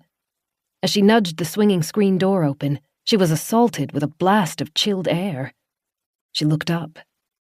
The sky had been blue when she'd made her coffee. It had since turned a bitter gray. She frowned at it as she heaved the water into the boot. Then she returned inside for another lot. She probably wouldn't need the snow tires, at least not on the way to Beth's. If she ended up staying for a while, a few days or a few weeks, she might need them to get home. Claire warred with herself as she brought out the second set of water.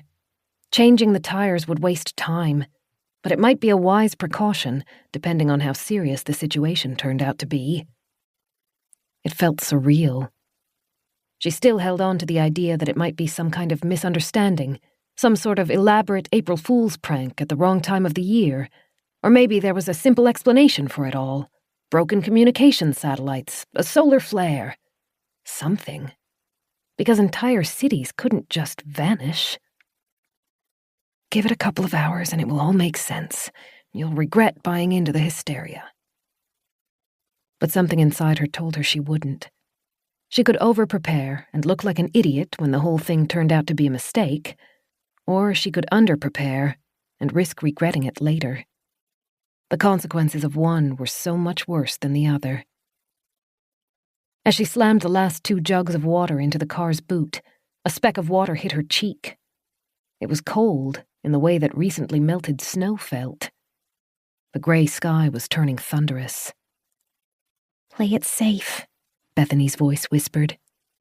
Put the snow tires on. She'd gotten pretty efficient at changing the tires since moving to her cottage. Claire hauled them out of the shed and set about the task in something that looked like a frenzy. Dirt scuffed over her clothes, but she barely noticed. By the time she'd fastened the final tire, snow was starting to fall in earnest. It had taken precious minutes, but it was better than becoming stranded in the middle of nowhere. She ran through a mental checklist. Clothes, food, water. Beth would provide the shelter. She just had to pick up Marnie on the way. She slid into the driver's seat and turned the key. Chapter 25. The windshield wipers made a rhythmic thumping noise as they fought to keep her front window clear.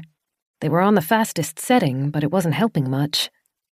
The snowstorm had risen in what felt like no time at all. Even with the snow tires, the car was barely coping. Claire coaxed it along as quickly as she dared in the near-zero visibility. She'd tried listening to the news reports on the radio until the distortion made them impossible to hear. No one could agree on what was happening. The quiet zones were spreading, with new ones appearing every minute. Anyone who was brave or foolish enough to go into them wasn't heard from again. A small handful of people were reported to have stumbled out of the affected areas, but they were delirious and incoherent. Beth said there was footage of a man being carried into a hospital by people in hazmat suits. He'd been writhing and screaming words that made no sense. Shortly after that footage was broadcast, the hospital's power had died, and the people inside had stopped answering calls. It was declared a new quiet zone. The mobile in Claire's cup holder crackled, and Beth's voice came through, thin and broken. It's too dangerous. Turn back. It's going to be okay. Claire prayed she was right. I'm picking up Aunt Marnie. I'll be there before noon as long as none of the roads are closed. We'll phone you and make a new plan then. Some people on the radio had claimed the stillness event was some kind of chemical warfare mixed with electromagnetic pulses. The attacks seemed centered on the largest cities. The few brave souls who lived on the edges of the quiet zones and refused to be evacuated shared videos of explosions and flashing lights. No airborne missiles or foreign planes had been detected, though.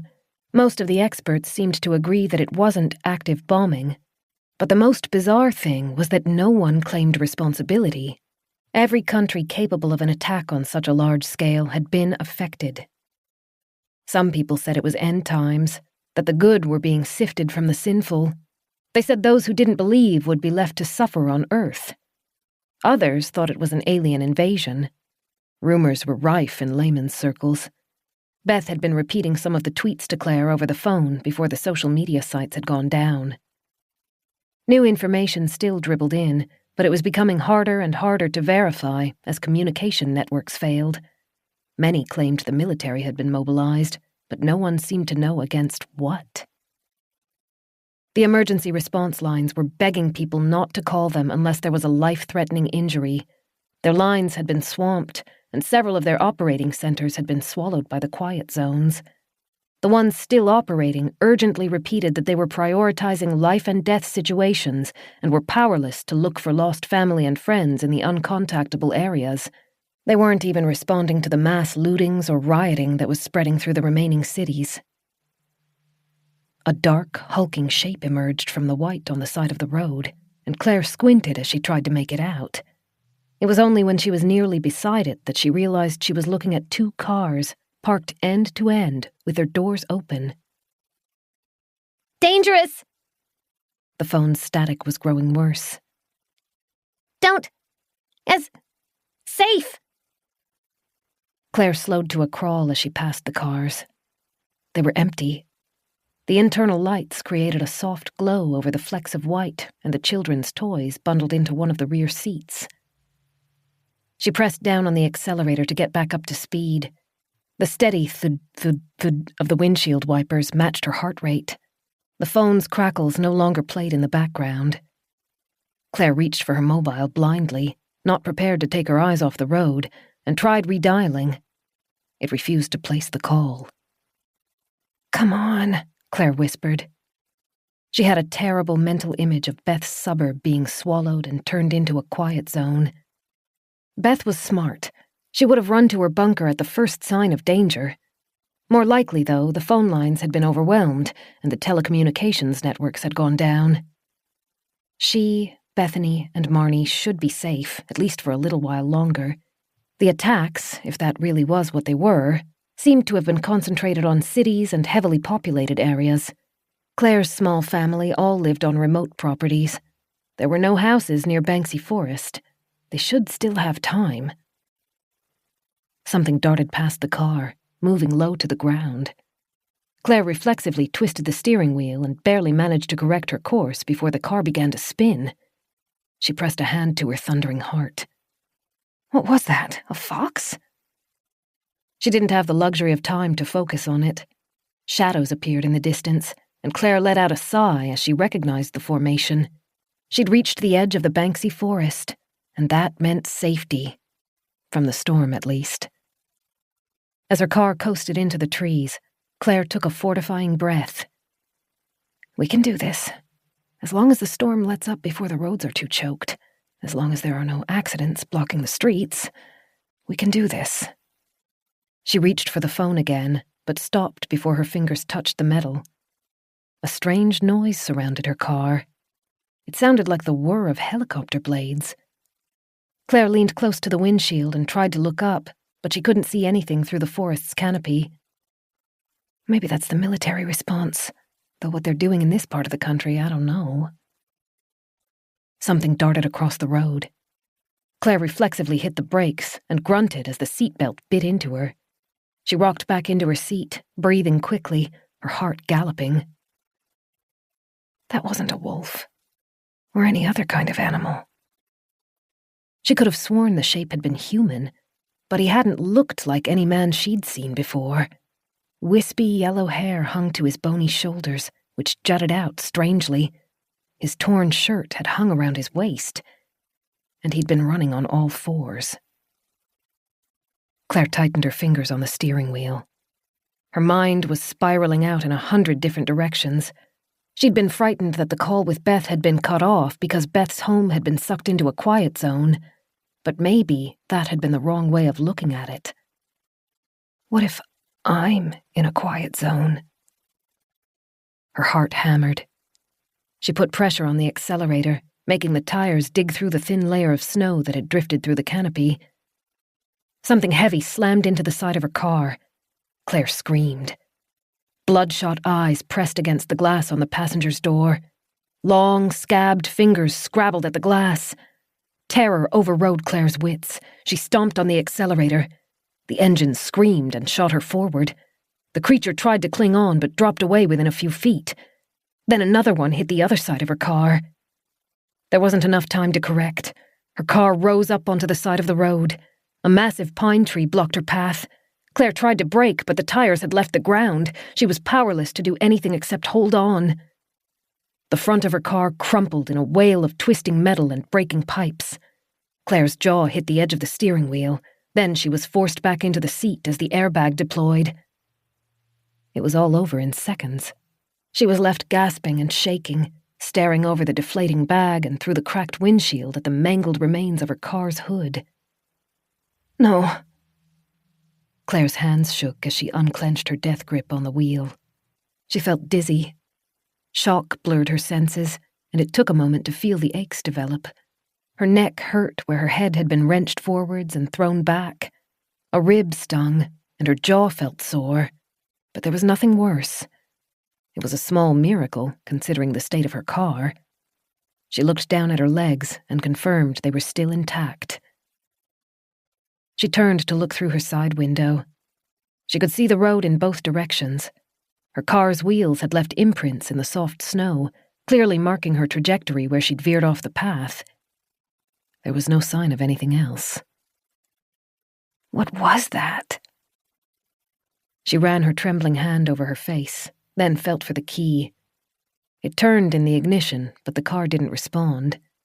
She tried twice more before letting the key go. Her car was dead. Even if she could walk out of the forest, she was miles from any kind of civilization.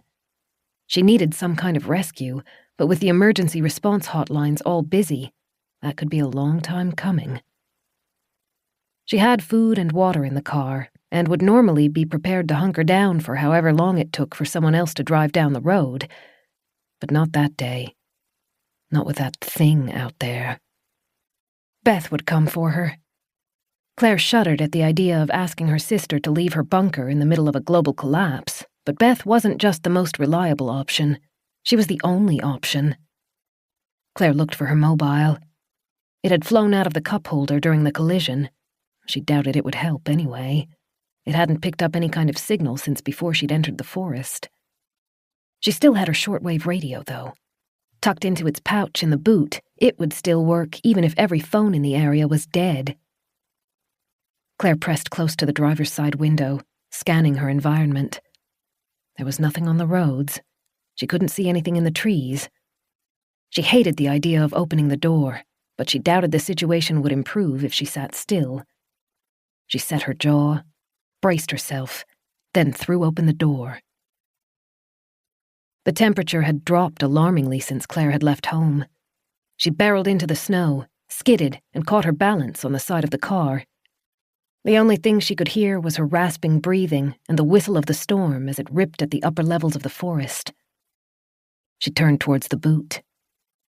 Being outside the car left her feeling exposed and vulnerable, but she just had to grab the radio.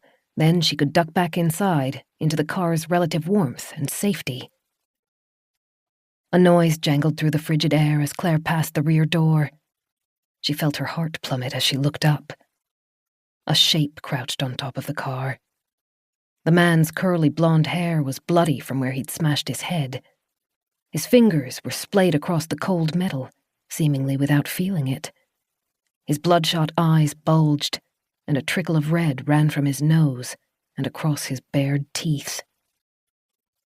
They made eye contact for a fraction of a second. Then Claire lunged back towards the open driver's door. He swiped at her, his fingers catching her jacket and yanking her back. Claire screamed. She hit the ground and rolled away reflexively. An instant later, the man landed where she'd just lain, his bare feet thudding into the snow. No! Claire scrambled back. A second figure emerged from the forest on the other side of the road. A woman. Her jaw hung limp as if dislocated, and it swung with every staggering step she took. Her head tilted to one side as she stared at Claire, and the drooping lips curved into a smile. The man darted towards her. Claire threw out a foot. It connected with his chest, but wasn't enough to throw him back. His fingers dug into her leg. The nails were long and sharper than Claire had expected. Her pant leg tore, and Claire shrieked as nails shredded her skin. She rolled and kicked her other leg. This time it hit the man's arm, bending the elbow in the wrong direction. He thrashed back, releasing her, and she crawled towards the car. Her leg was on fire. The cuts weren't deep, but the pain was intense. She reached the driver's seat and used her arms to haul herself inside. They were coming after her. Thundering through the snow, bodies contorted as they scuttled on all fours. Claire pulled her legs into the car and wrenched the door closed. She was too slow. One of the man's bony hands caught on the door's edge, stopping it from shutting properly. Claire screamed and pulled harder, slamming the door on the hand. The fingers bulged and spasmed as she fractured bones. The pain didn't seem to reach the man, though. His face pressed close to the glass as he hissed and smeared his lips across the window. The twisting, spasming fingers horrified Claire. She leaned back in the car, half into the passenger seat, as she tried to use her body weight to pull the door closed. She couldn't take her eyes away from the broken digits that still seemed to reach for her. The second creature slammed into the driver's door, and the impact nearly shook Claire's grip on the handle. The woman and the man jostled for space as the woman began worming her fingertips into the gaps left around the seal. Claire shook her head, silently begging them to stop, begging them to leave. The woman adjusted her grip on the door. Then she pulled on it. Claire didn't stand a chance. The metal bent, distorting, as the two ghouls pried it open. Claire held her arm out ahead of herself, trying to shield her face as they poured in through the opening. There were fingers everywhere, scrabbling at her stomach, digging into her throat and shredding her arm. Claire screamed and couldn't stop screaming as the pain blazed through her like wildfire. Blood gushed, dripping down her arm, soaking her clothes. She beat at the creatures, but they didn't seem to notice the blows.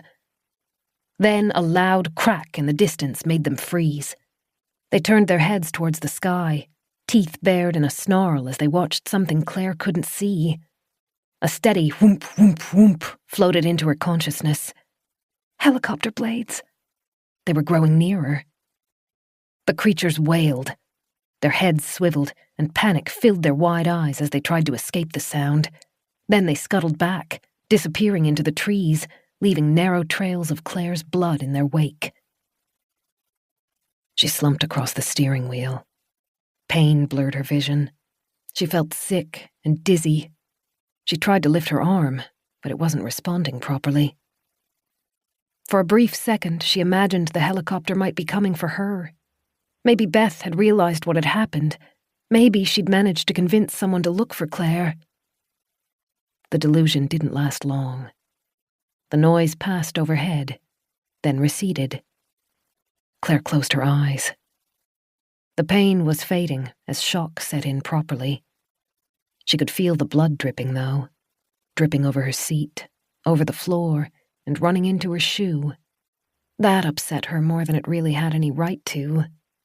The shoes were only a few weeks old. She'd been trying so hard not to let them get muddy, but she'd ruined them with a bit of careless bleeding. A strangled laugh gurgled out of her. Then she scrunched her face up as she battled tears. I don't want to die like this. Beth will worry.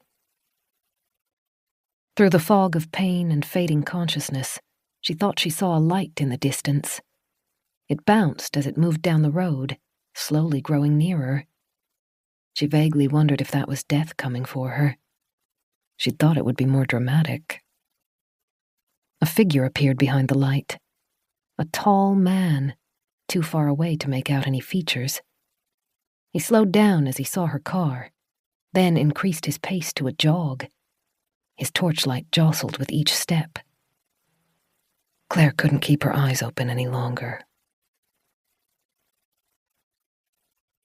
Chapter 26. Claire rested her forehead against the car's roof. She was shaking, but in spite of the cold weather, felt far too hot. The missing hours had come back to her, but that didn't mean they were easy to accept. She couldn't visualize the images on the TV or the shapes running through the snow without feeling like she was reliving a feverish dream. But then she remembered what she'd seen in Winterbourne. The woman with the hole in her side, ribs poking out like feathers, and the figure with the broken spine that jutted through her skin. They looked less human than whatever had attacked her in the snow, but she was certain they were the same breed. Claire moaned. She had spent the past week afraid that she was delusional, but as her memories resurfaced, she thought she would have preferred insanity, because being right, seeing what she had seen and piecing it together with what Beth had said and what had been on TV, created a reality that she wasn't sure she could exist in. Doran. Her heart missed a beat. He would have been traveling to Gould in his family's convoy at the time of the Stillness event. His mother refused to let them listen to radios. He'd never heard the news reports. And he was still in the mansion, trapped with the creatures. They had found a way to hide, and they were clearly reluctant to be seen, but they were there, and it was only a matter of time before they turned on him. She had to go back. Even if she couldn't convince him of what she'd seen, she needed to find some way to keep him safe. Claire turned towards the forest separating her from Winterbourne Hall. In the space between the closest trees, two round, bright eyes stared at her. The world seemed to slow down. A fleck of snow spiraled past, twirling in the gentle wind, taking an eternity to reach the ground. The man from her memories crouched among the pines. His eyes were huge and staring. He'd lost the remainder of his clothes, but he seemed wholly unaware of his nakedness and the cold that had turned his fingers and toes black. One hand was spread on the ground, fingers splayed for balance. The other was balled into a claw-like fist. It reminded Claire of a pigeon she'd seen with a broken foot, and a moment later, she realized that was exactly what it was. The fingers were broken from being slammed in the car door. They'd curled into a twisted mess of flesh and shattered bone, but he still walked on the hand. That wasn't the only change. The tips of his collarbones had jutted out from his hollow chest wall. His ribs seemed to have sunken in. When he moved, his hip bones strained against the thin layer of skin covering them, seemingly threatening to split it. There was no way he should have still been alive, but he was, and his lips pulled back from receding gums as he stared at Claire. No, please, not again. She ran, kicking up a plume of snow as she plunged back onto the road and aimed for the bank of trees opposite him. A horrible clattering noise rose from the forest. Claire looked up. Two shapes moved through the trees, leaping from bough to bough, a large one with long hair, and something small, a child, still wearing the scraps of a brightly colored shirt. Claire twisted away and tried to run along the road. It was bare except for the endless expanse of snow. She was too exposed. She had to get to the forest, either side, and find something to use as a weapon, something to shield herself with. A noise came from her side. The man raced parallel to her, moving on all fours like a broken cat. He lunged at Claire, his mouth open, and she gasped as she pulled back out of his reach. He skidded on the snow, trying to right himself, as the woman leapt out of a tree. Claire had no choice. She reversed her direction, racing back to the car. She could hear the creatures chattering behind her as they followed. Weariness dragged her down. Her mouth was so dry that every breath felt like swallowing sandpaper, but fear kept her moving.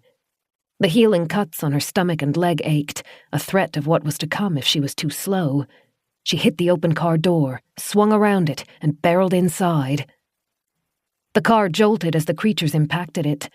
The door was already bent and wouldn't close. Claire just tried to pull it as near to shut as she could. Then she leapt across the bloodied driver's seat and fell into the passenger's side. Metal cried as the door was wrenched back open. Claire grabbed the passenger's door handle and shoved.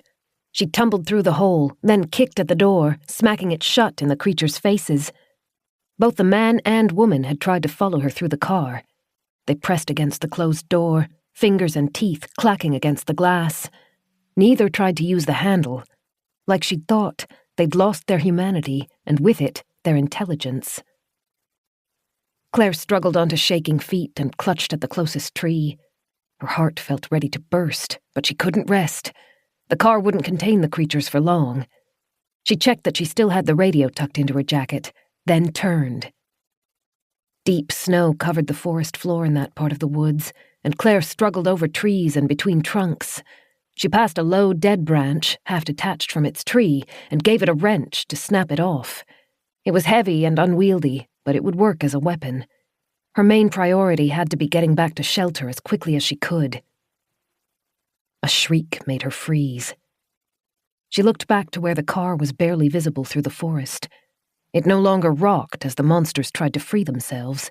She couldn't see through the window, but she thought it was empty. They had gotten out faster than she'd hoped.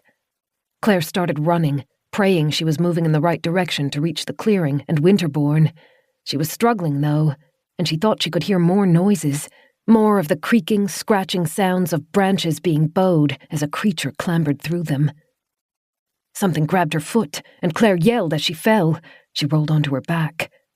Bones rippled under the man's emaciated skin as he clawed at her leg, shredding her pants with his 2 sharp nails. Claire swung her branch at him. The blackened wood hit him squarely on his jaw, and his head rocked back. It didn't stop him, though. He kept digging at her torso, scrabbling, tearing. Claire felt the sting of cut flesh and swung her weapon again. That time, the contact was vicious enough to knock him off. His broken hand spasmed as he tumbled back. Claire tried to rise to her feet so she could put some distance between them, but another figure hit her before she could move. Long hair caught in Claire's face. She gagged as its rancid scent choked her. The creature bit into her wrist, and Claire screamed. Then suddenly the pressure was off her. Claire was vaguely aware of a heavy cracking sound and a blur of motion. Then a voice yelled something. "Ah!" Claire hissed in pain as she tried to open her eyes. A hand touched her shoulder and she thrashed away, trying to escape it. "It's all right. It's just me." Doran crouched over her, one hand on her shoulder, the other holding a bloody shovel. His eyes were wide with fear, and his breathing was ragged. Then he looked up, and his expression tightened as he swung the shovel again. It hit the man, who had been crawling over the closest snowbank. His head snapped back, then rolled, as the neck broke. Claire waited for him to drop, but he didn't. The man's head had tilted completely back. It faced the sky, his eyes wide and jaw slack. The back of his head rested between his shoulder blades. The skin on his neck, stretched taut, quivered as he tried to make a noise.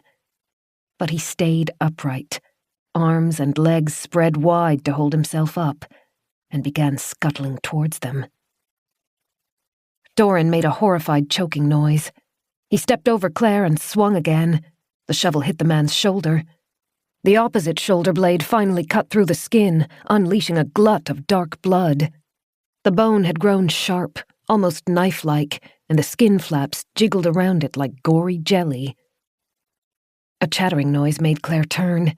The woman was coming back. Her broken jaw still hung loose, and the black maw of her mouth stretched horribly wide. Her hair had fallen out, save for a few sparse clumps, and like the man, she had grown bone-thin. All that remained from her prior identity was a scrap of floral dress dangling from her neck. Doran still faced the man. The second creature was almost on them. Claire grabbed her branch, but instead of swinging, she pointed it straight ahead and pushed it forwards to meet the woman. The sharp tip plunged into the woman's chest, between her breasts, making sickening cracking noises as the brittle bones broke. The impact forced the air out of Claire as she was knocked to the ground. The woman lurched back, standing tall, her lips widening, then pursing again. The stick protruded from her chest like a pole. Then her eyes locked on Claire, and she pitched forward.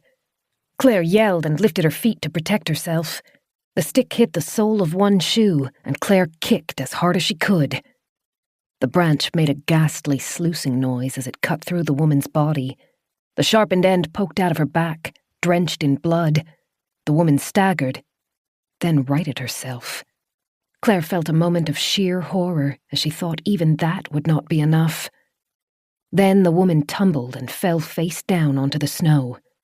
Her body twitched twice, then went still. Claire turned. Doran stood a few paces away, panting. His own assailant lay crumpled on the ground. What had once been a head was a bloody paste. Bone fragments and brain matter mixed into the snow. Doran dropped the shovel and turned to Claire.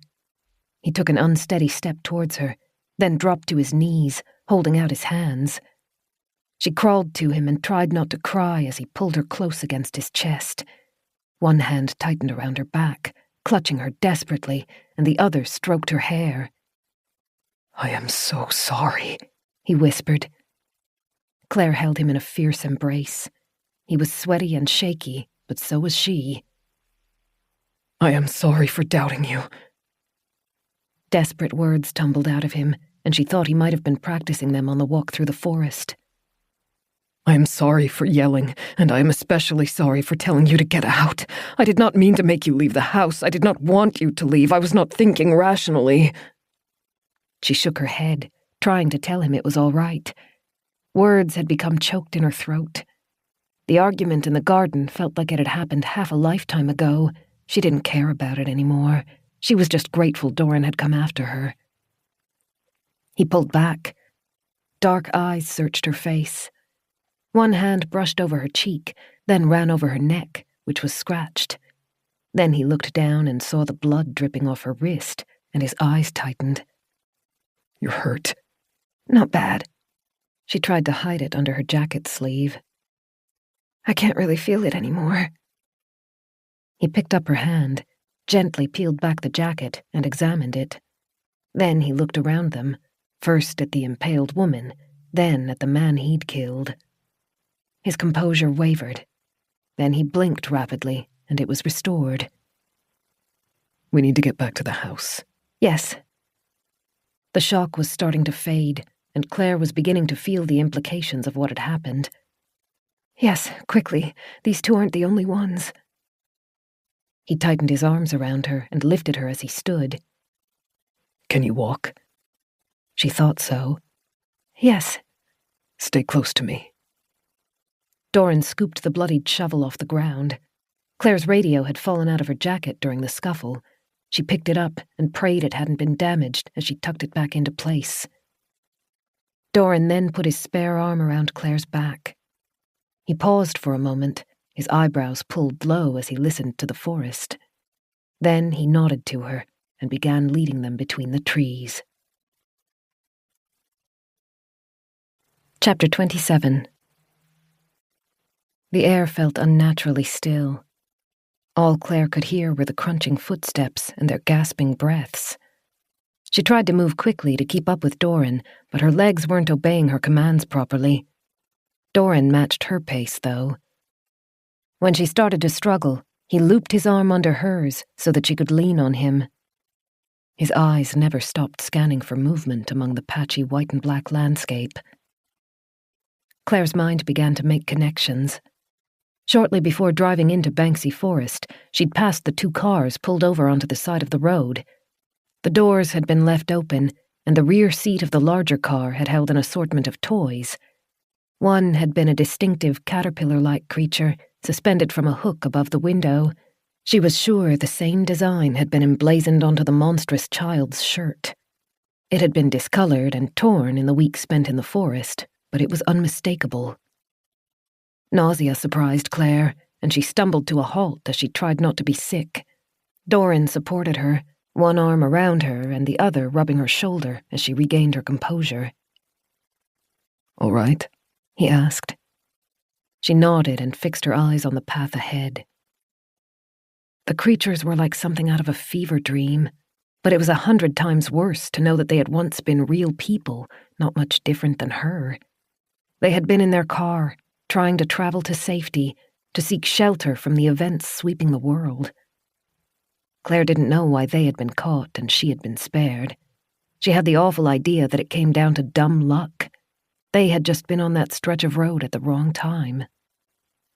She wished she knew how it had happened. Whatever it was, a gas maybe, a beam, some kind of radiation. She didn't know.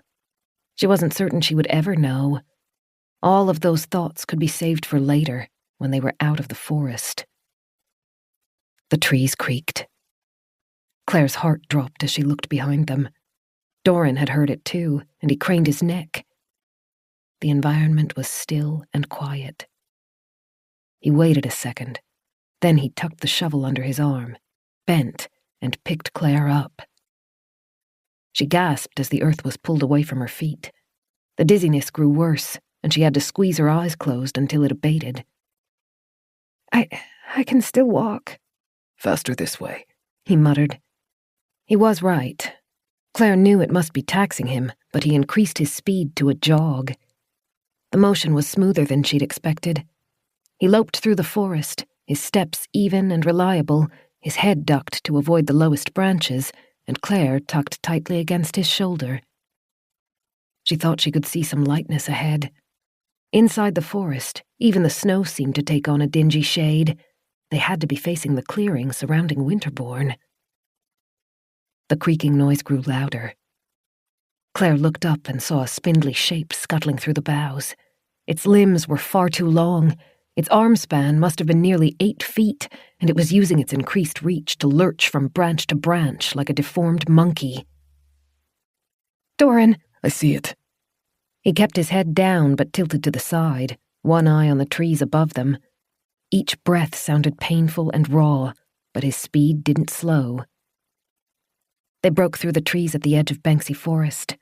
Winterbourne Hall sat ahead, huddled in its blankets of white. Its dead, cold windows followed their movements like eyes. The distance between them and the mansion seemed immense. Doran staggered as the snow thickened, and he sank into it up to his knees. I had snowshoes, Claire said. "Yes." Each word was punctuated by a gasp. "Me as well. Where?" She scanned the forest's edge, trying to pinpoint the place she'd entered.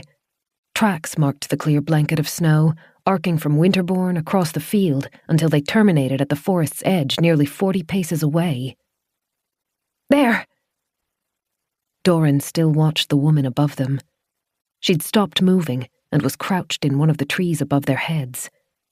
Bony knees jutted out wide, and her arms dangled as she watched them. Claire couldn't see her expression, but her eyes flashed in the low light.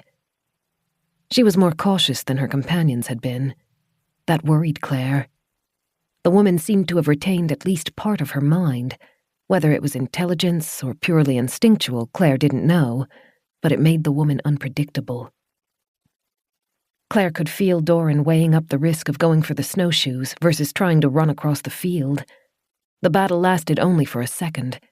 He turned and stepped back into the woods, where he could walk along the edge more easily than wading through the snow. The woman followed them. A tremor ran through Claire as she realized the long-armed creature wasn't alone. Chattering, whispering noises echoed out from between the trees. A new pair of eyes glistened from around a trunk. She tried to count the creatures, but it was hard to follow the motion in the tangle of black branches. Doran re-emerged from the forest's edge. He judged the distance well and came out almost beside the snowshoes. There was only one pair, though. He lowered Claire to the ground, then swung the shovel around to hold it defensively. "Put them on," What about you? I need you to trust me. He didn't move, but his eyes continuously roved across the forest. I can keep you safe, but you will need to run for the house. She swallowed. Who will keep you safe? You can't fight those things alone. We do not have time to argue. Then let me help. The corners of his lips twitched. Ah, Claire. I will let you win as many arguments as you like once we are back in the house, but you must trust me just this once. Put the shoes on. Run. Do not look back. Despite the smile, she could sense how tense he was. Sweat glistened on his forehead as he faced the forest. The denizens were creeping closer, growing bolder. There were at least 5 of them. She threw the shoes down and began strapping them on. You have to promise you're going to make it back. The words choked her as she struggled to tie the shoes with shaking hands. I'm not living in that house without you. I'm not dealing with this without you, so you've got to be safe, okay? He stayed facing the forest, his feet braced, standing between her and the chattering in the trees. I will. Now go. Run! Claire pulled on the last of her energy to race across the field. The snowshoes were unwieldy. They threatened to tangle her, to trip her, and she kept her eyes fixed on her feet as she ran. Snarling noises came from behind her, but when she tried to turn her head to see what had happened, she nearly lost her balance. The thwack of a shovel hitting something solid echoed through the cold air. He wants me to trust him. I can. I will. She put her head down and focused on moving towards the house. In the distance, the sky had darkened as another storm developed. It would be the second in 2 days. Please be safe, Doran. Please know what you're doing. She heard the crack of breaking wood, followed by a scream. That was almost enough to stop her, but the scream had a guttural, animalistic undertone that told her it hadn't come from Doran. Claire reached the end of the field and leapt into the snow-coated courtyard. Her head buzzed from the exertion, but she was close. The dark front door was visible ahead, half buried under the snow. Thunder crackled in the distance. When she'd left her old home, the news reports had talked about erratic weather. She guessed that was what had come over the property the past few weeks. Unpredictable switches of storms, hail, and snow, all encapsulated in abnormally low temperatures. She clambered up the slope created by the front stairs and collapsed as she reached the door. Her lungs ached. Her throat burned, but she'd made it. Doran had left the double doors open when he left. Clumps of snow dotted the marble floor in the foyer. Claire finally allowed herself to look back. Doran was slowly weaving his way across the field, but so were a cluster of dark, twisted shapes. Oh! Using the stone walls for support, Claire stood. Doran backed towards the house, moving cautiously but steadily. Any time one of the creatures drew too close, he swung his shovel at them. Twice he hit his mark and knocked them down. More often than not, he missed. Claire realized he wasn't trying to hit them. There were 8 of the creatures.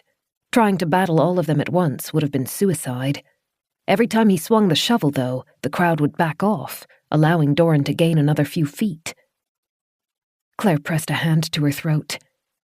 If Doran could just get to the front door, he could drop inside the house and they could slam the wooden slabs shut.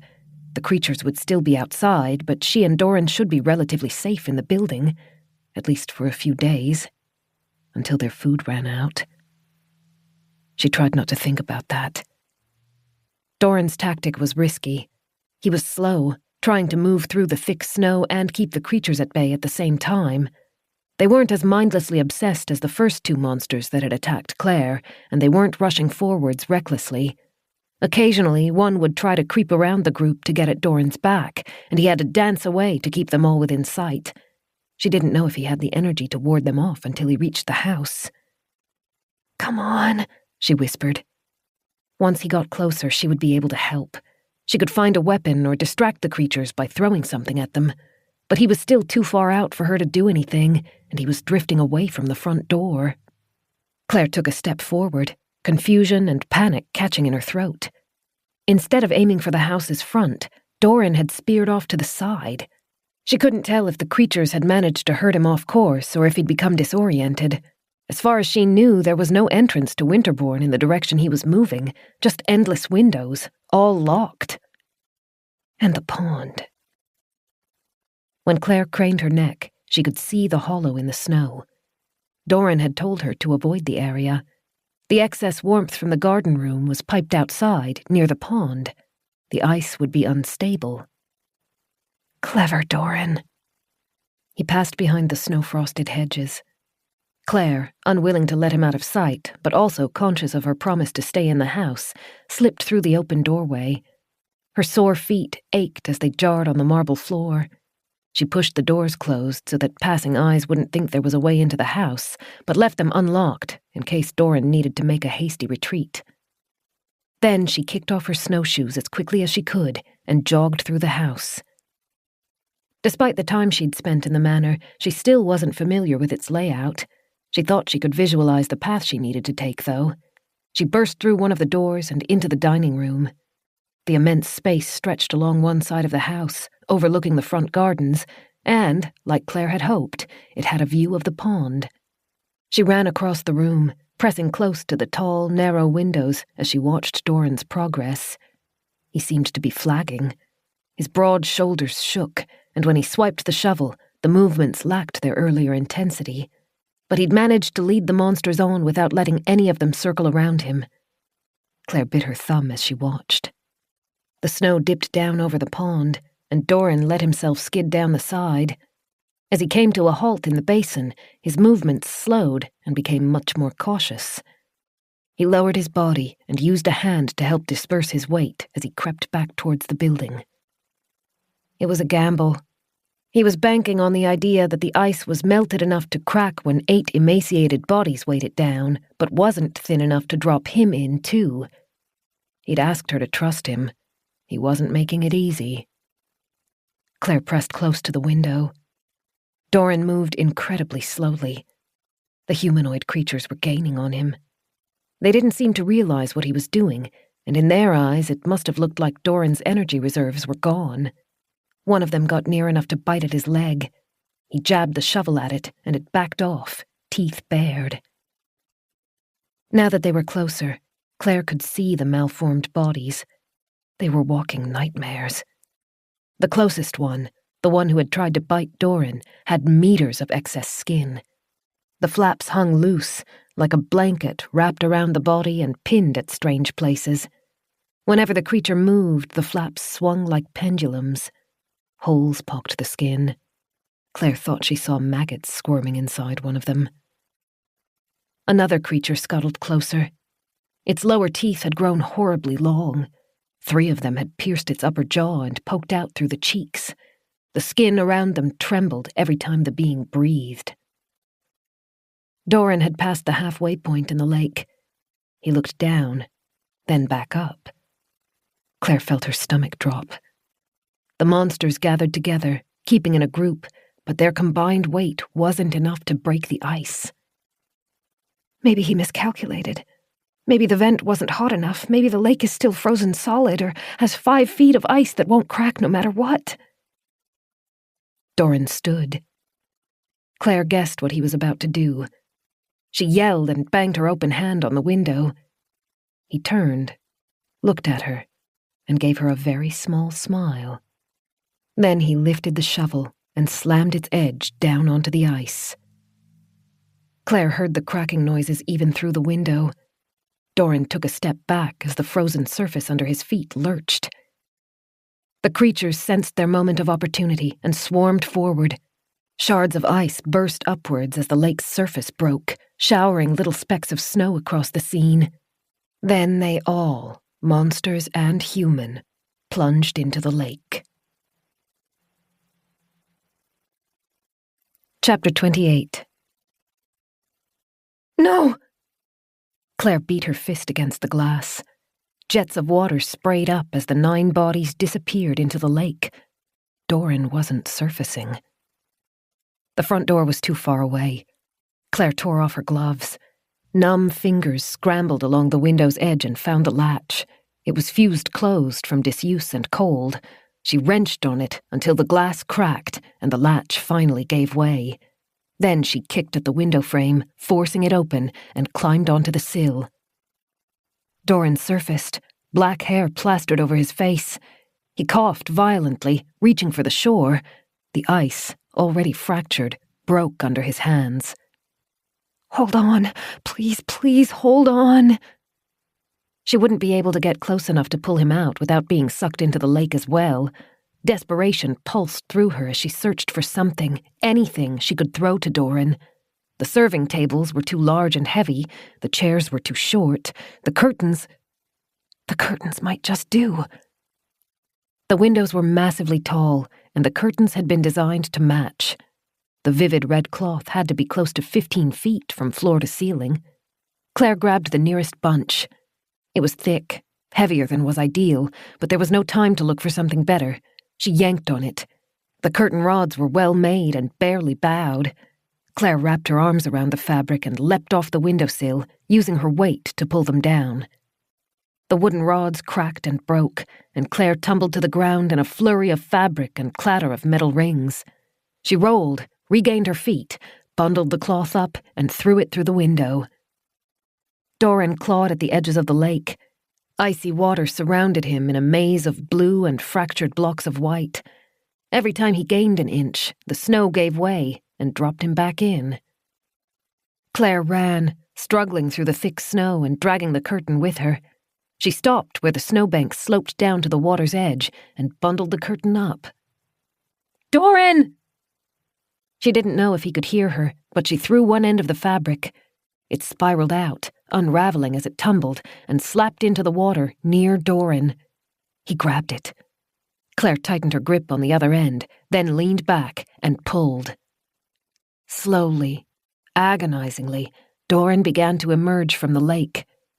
He kicked to help push himself out while Claire tilted backwards. Her tired muscles screamed. She stumbled, dropping Doran back by half a foot. Then she collected herself and redoubled her efforts. He coughed, hacking up water as he gained solid ground. Once he was free, he fell to his side. Claire let go of her end of the cloth and scrambled down to Doran. He was shaking uncontrollably, and his eyes were closed. He looked completely spent. She dropped to her knees at his side, gripped his wet shirt, and shook him. Doran, you have to get up!" His eyes cracked open. "Please!" She ran her fingers across his forehead, pushing the drenched hair away from his face.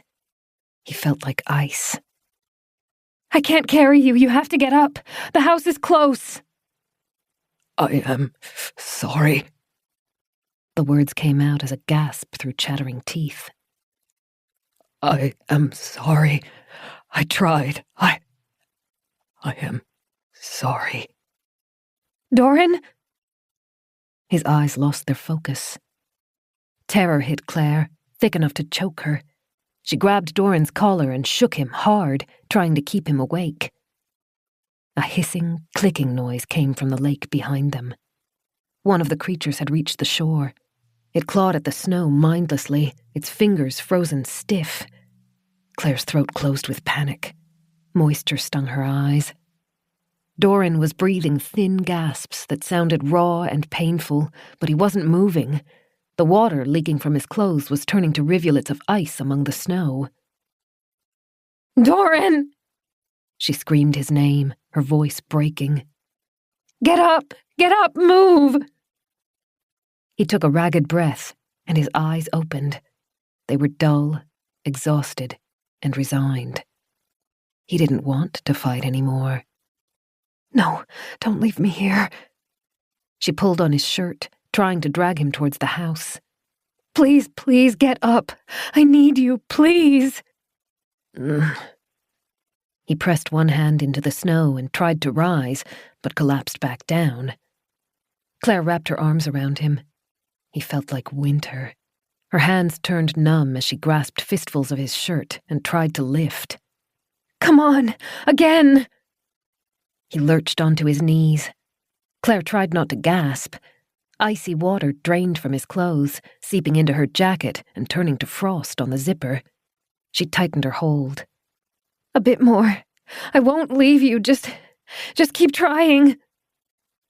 A grunt of pain escaped him as he staggered onto his feet. Claire kept her arms wrapped tightly around him, carrying as much of his weight as she could. She dragged him towards the open window. One of his hands gripped her shoulder hard enough to leave a bruise. He didn't know how tightly he was holding her, and Claire didn't try to stop him. The ache lent her focus. Just a bit more. Her voice cracked. She didn't know how she was going to get Doran through the window. The door was too far away, but she had to get him inside. Think, Claire. Doran unexpectedly let go of her. He reached forwards and grasped the sill, then pulled himself onto it. He had no strength left to climb, so instead, he fell. He hit the floor of the dining room with a horrible thud. Claire followed him, clambering over the sill, shaking. She slammed the window pane shut behind them.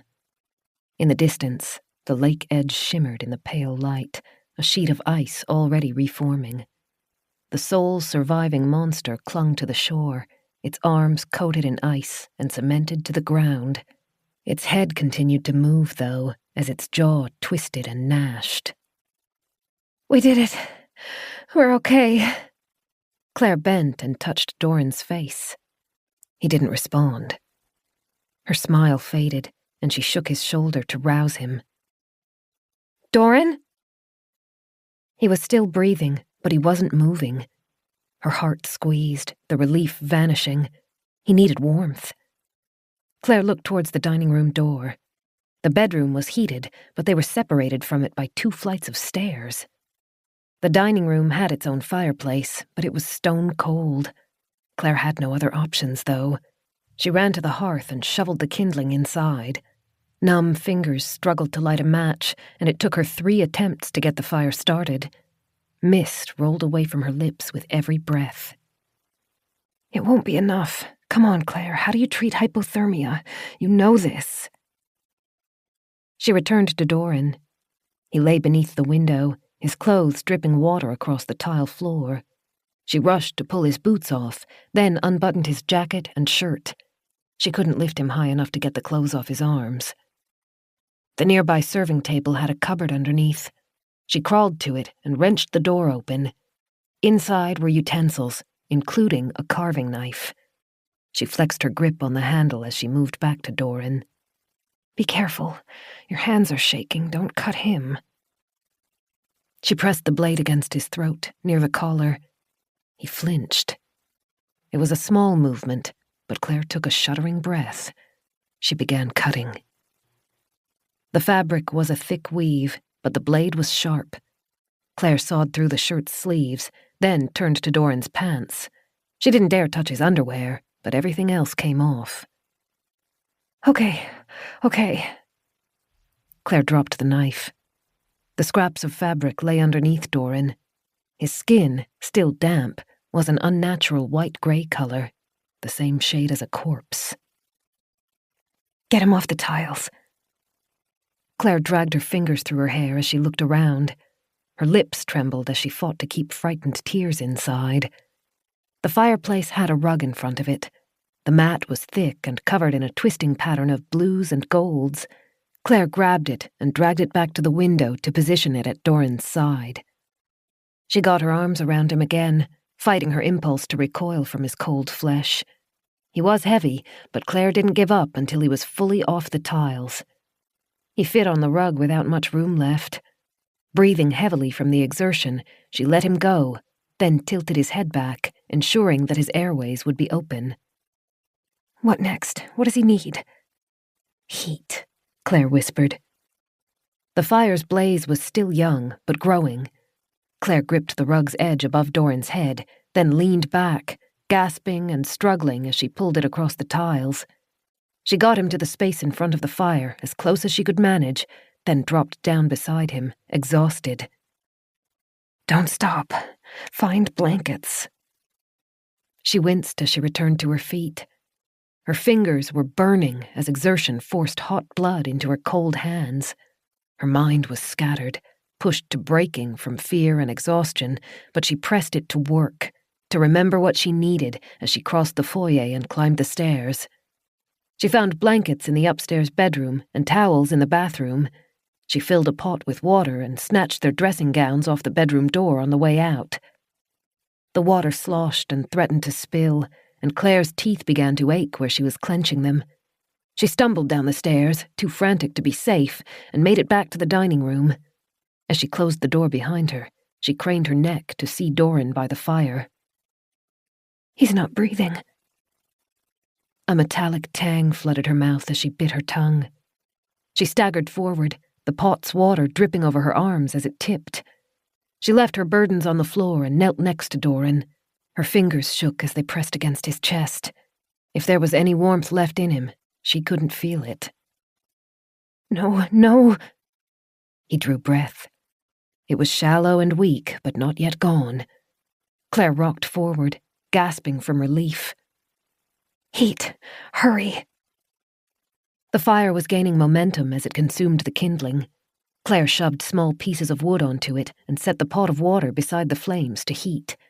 Then she grabbed one of the towels from the pile beside her. She dug it into Doran's long black hair, squeezing to get the water out. He made a small noise in the back of his throat. You're okay. Claire leaned over him, her face above his. Dark shadows framed his closed eyes. His lips were blue. I'm here. You're going to be okay.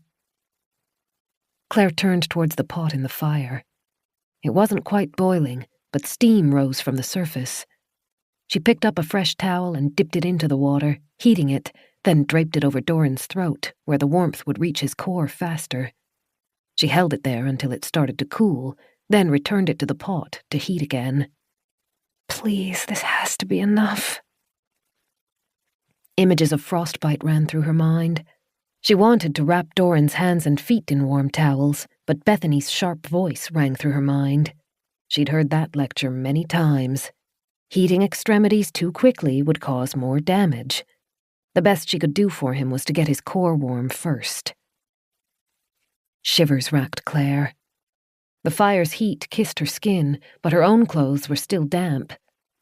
As she left the heated towel on Doran to warm him, Claire shuffled back and quickly undressed down to her underwear. She wrapped one of the gowns around herself, tied it tightly, then took the wet towel away from Doran's throat and dabbed the skin dry. It wouldn't help to cover him yet. The fire's glow was warming him better than the blankets could, so she left him exposed to it. But his right side, the one facing away from the fire, was left cold. Claire shook out the blankets, then carefully lowered herself to the rug beside Doran. She wrapped the blankets around her own back, then shuffled forwards to share her body heat. Embarrassed, but too afraid of what would happen if she didn't, Claire undid the dressing gown and pressed herself against him. His arm lay along her stomach, the cold fingers resting on her thighs. She resisted the urge to move away from his chilled body and curled forward, resting one leg against Doran's and placing her hand on his chest. She could feel him breathing under her fingers. She closed her eyes and whispered against his shoulder. Please don't leave me. He was still cold, but she thought she was starting to feel traces of warmth beneath his skin. Claire didn't mean to fall asleep. But as a storm moved in over Winterbourne and the patter of hail began to drift through the stone walls, she found she had no more strength to keep her eyes open. Finally, giving in to the weariness, she let the noises of the house flow around her. The crackling fire, the sharp pipe of the wind funneling through gaps in the roof, and the clattering as the windows rattled, which sounded far too much like overgrown fingernails tapping to be let in.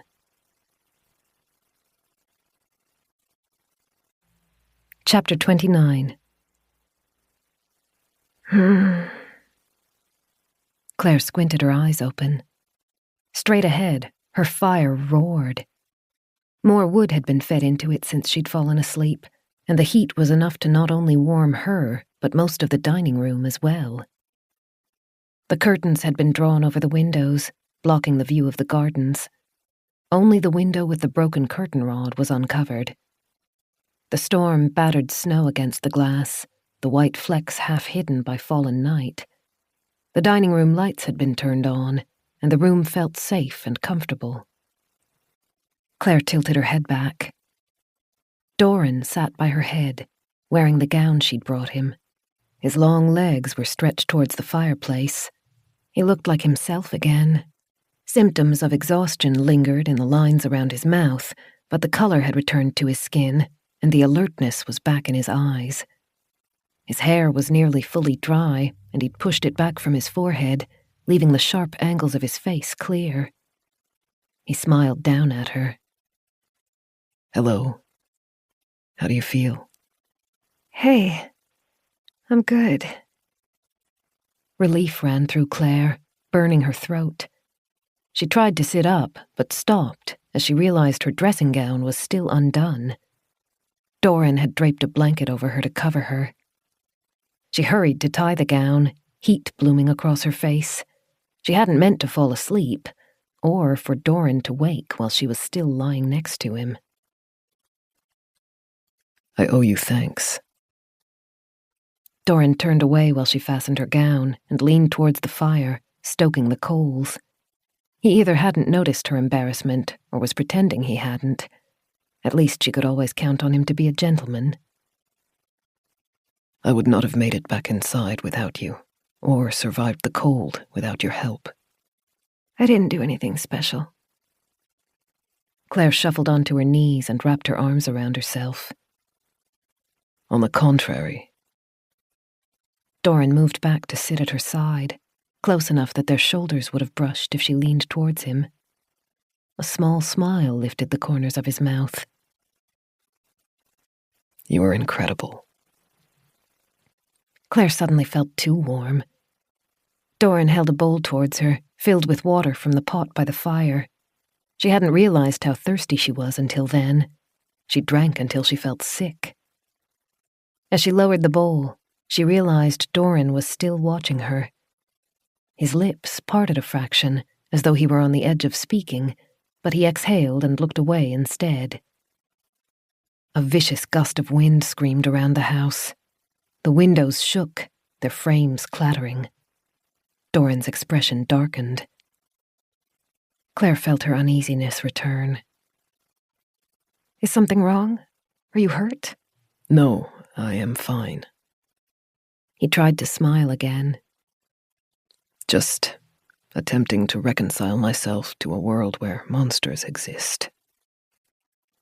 The gust faded, and the eerie silence returned, lying thick through the house.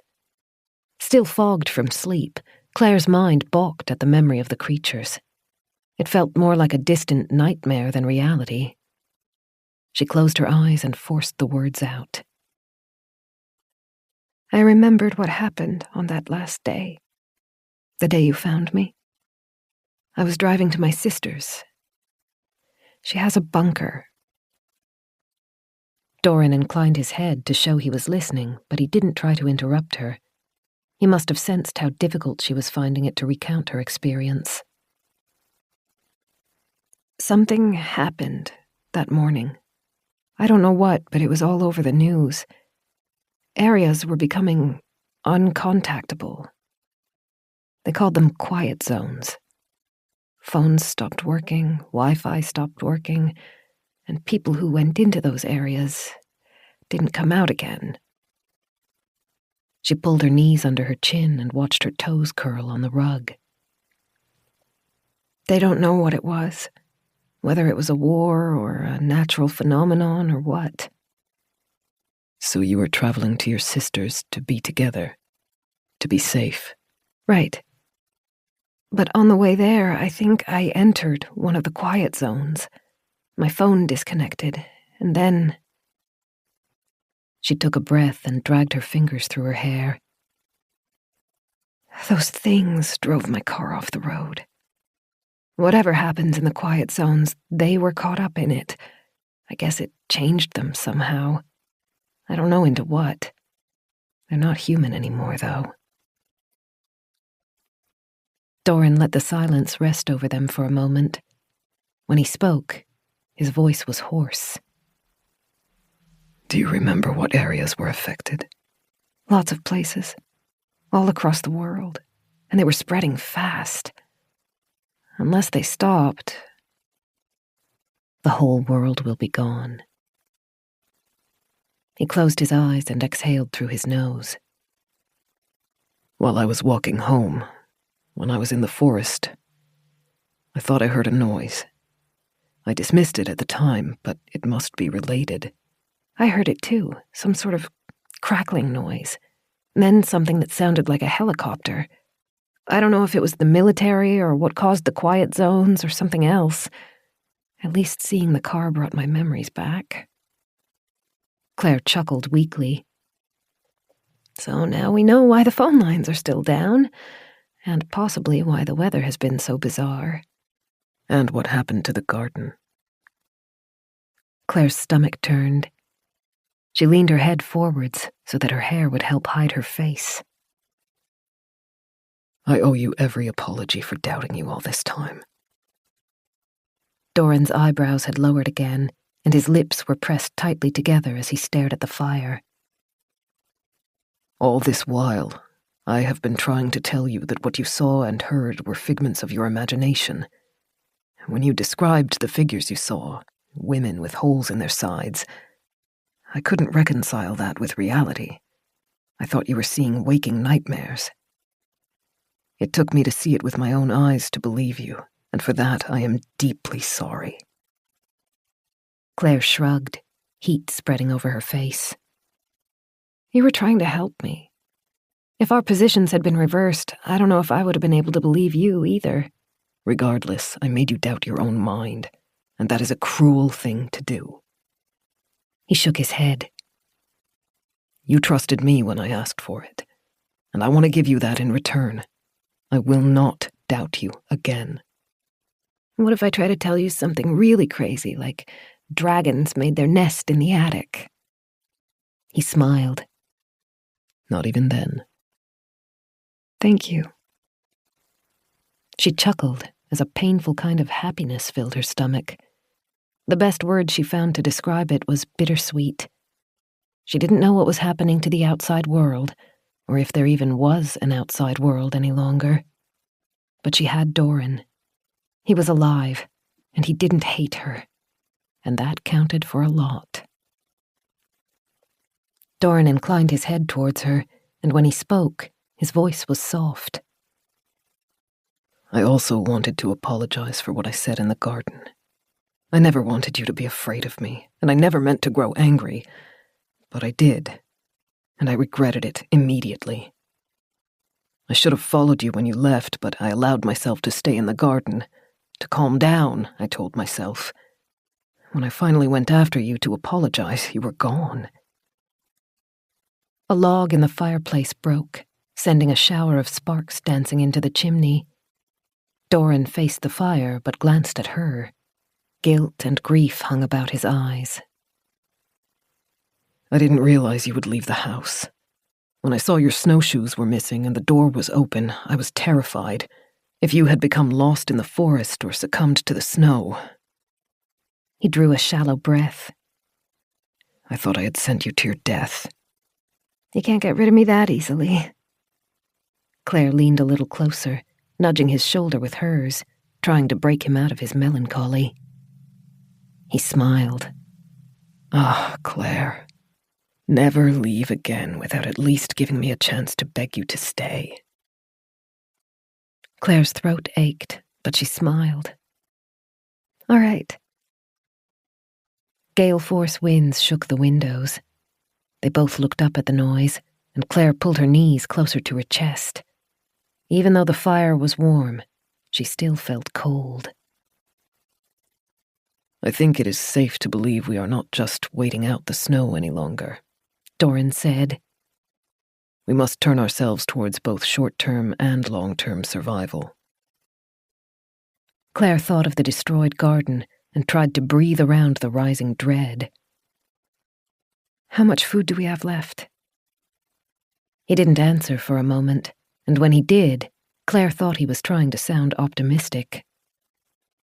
We have some, and the garden was not a complete loss. You managed to save some plants, and after you were gone, before I realized you had physically left the house, I did what I could to replant the remainder. Some will not survive. Growth will have been stunted in most of them, but it is significantly better than starting from scratch. Remembering a detail that had been lost in the scuffle in the forest, Claire took a sharp breath. There's food in my car. I was bringing it to my sister's. There's enough to last 2 people at least a couple of weeks. Good. That will make a difference. He chewed his lip. The only issue that remains is retrieving it. I don't know how many of those creatures are still in the forest, but there are at least several. They seemed reluctant to leave the trees. The 8 that followed me to the pond were just the ones I could coax out. They looked thin. They might starve if we leave them alone for long enough. Claire felt uneasy just saying it. We will hope for it. But there is another, slightly more pressing matter. Doran looked towards the ceiling and the dozens of rooms hidden out of sight. Some must have found a way inside the house. The ones you saw. I do not know how. The doors and windows stayed locked this whole time. But they are in here with us. I've seen 3. One with a hole in her side, one with a twisted back, and one with a spine that pokes out of her skin. Heaven help us, Doran muttered under his breath. I would rather face death than a fate like those creatures. She shared his sentiment.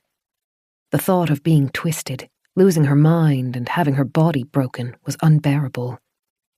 Claire's wrist was stinging. She glanced at it and saw a smear of dried blood where the skin had been broken. Her heart skipped a beat. Do you think It is not contagious. Doran took her chin and turned her head so that she looked him in the eyes. His voice and expression held conviction. It is not. You will not turn into one of them. She nodded, but frightened tears stung her eyes. Doran's hand moved from her chin to stroke the side of her face, and his voice softened. You were badly scratched when I found you. At the time, I thought it had come from the crash, but I can guess now it was the creature's doing, correct? Yeah. If it was contagious, I think we would have known about it well before now. Do not let it frighten you. That matter aside, the bite looks painful. Wait a moment, I will take care of it. He rose, and Claire knew he was going to fetch the first aid kit. She grabbed at his dressing gown to keep him in the room. No, if those creatures are in the house, we can't split up. He rubbed at the back of his neck. We cannot stay here forever either. Soon we will need water and food. Plus, the garden will need additional care if we are to save what we can. I have a theory. Claire rose so that she could stand at Doran's side. Together, they faced the closed dining room doors. I don't think they like light. No? Any time I've seen them has been in shadow, either at night when the lights are off or when natural light was blocked out. They were reluctant to leave the forest's shelter, Doran said. You may be right. And it might be why they came into the mansion in the first place. The building was darker. When I saw one in the wine cellar, she reached for the candle. I think she wanted to snuff it out. Which means light doesn't hurt them, but they are repulsed by it. So having the lights on helped keep them away. Doran laughed. Well, I did one thing right by you. She moved a little closer to him. You did a lot of things right. Where do you want to go? The bedroom? It might be the safest location. The bathroom will give us water, and it has only 2 doors to defend. The windows would be too high for them to reach, unlike the rooms on the ground floor. Doran nodded at the curtains he'd drawn over the dining room's windows. I tried to hide our presence, just in case. The creatures seem broken, but they are unnaturally strong. They bent the door on my car. Claire squirmed at the memory. Doran was right. She didn't think windows would present much of an obstacle if the monsters wanted to get through. The bedroom will be farther from the foyer's door in case we need to run, Doran said. But I don't feel that is a huge disincentive. Where would we run to? Exactly. The bedroom, then? It seems to be the best choice to me, for the short term at least. Once I have made sure you are safe there, I will secure the garden and fetch some food to tide us over. Or, Claire countered, we stay together, visit the kitchen and garden together, and I don't have to spend 20 minutes imagining all the ways you could die. He lifted his eyebrows. I would prefer knowing you were safe. She retorted by lifting her own. You said you'd let me win as many arguments as I wanted if we got back to the house. Of course I did. He sighed. Evidently, I should not make promises in dire situations. We will go together. Chapter 30. Claire gathered the things they would need. Doran's wet boots, the blankets and pillow, and the radio. They were an armful, but she balanced them against her chest as Doran took up a fire poker and approached the door. If anything comes at us, try to get your back against a wall or into a corner. I don't like the idea of fighting these things inside the house. If we're attacked, our preference will be to retreat to safety and regroup. Agreed? Claire nodded aggressively. Yes. Doran sent her a fond smile. Then his face darkened as he opened the door. Cold light dripped through high windows to illuminate the space. Ahead, the staircase hung like a dark ribbon along the back wall. To their right, doorways led deeper into the building. The sense of hollowness that Claire had begun to associate with the foyer washed over her again. It was too sparse. Doran led her across the space in an arc to avoid straying too close to any of the doors. As they passed the stairs, he picked up a ring of keys hanging near the phone. Moving quickly and quietly, they went through the narrow doorway at the back of the foyer and stopped in the stone chamber while Doran lit a candle. Claire found it impossible not to stare at the gaping wine cellar archway as they passed it. At least one of the creatures had its nest down there, but there was no way to barricade the opening. The archway was tall and wide, and it had no door. Even if they managed to drag furniture into the space and build a blockade, there was nothing to secure it to, and Claire suspected the creatures wouldn't have a hard time beating it down. That meant the archway would be left open, and she could do nothing about it. Claire inhaled deeply when she stepped under the garden's warm lights. The space, full of the musty smell of damp earth and with a gentle heat rising from the floor, had always felt like a sanctuary. Doran shut and locked the metal door, and they turned to face the gardens. Doran had done good work in rescuing the plants. Most of them were wilting as shock set in, but he'd replanted them all into neat lines. Claire noticed he hadn't disturbed the erratic, desperate planting she'd done before he arrived. He filled the watering can from the tap and began moving through the rows, tending to and examining the plants one at a time.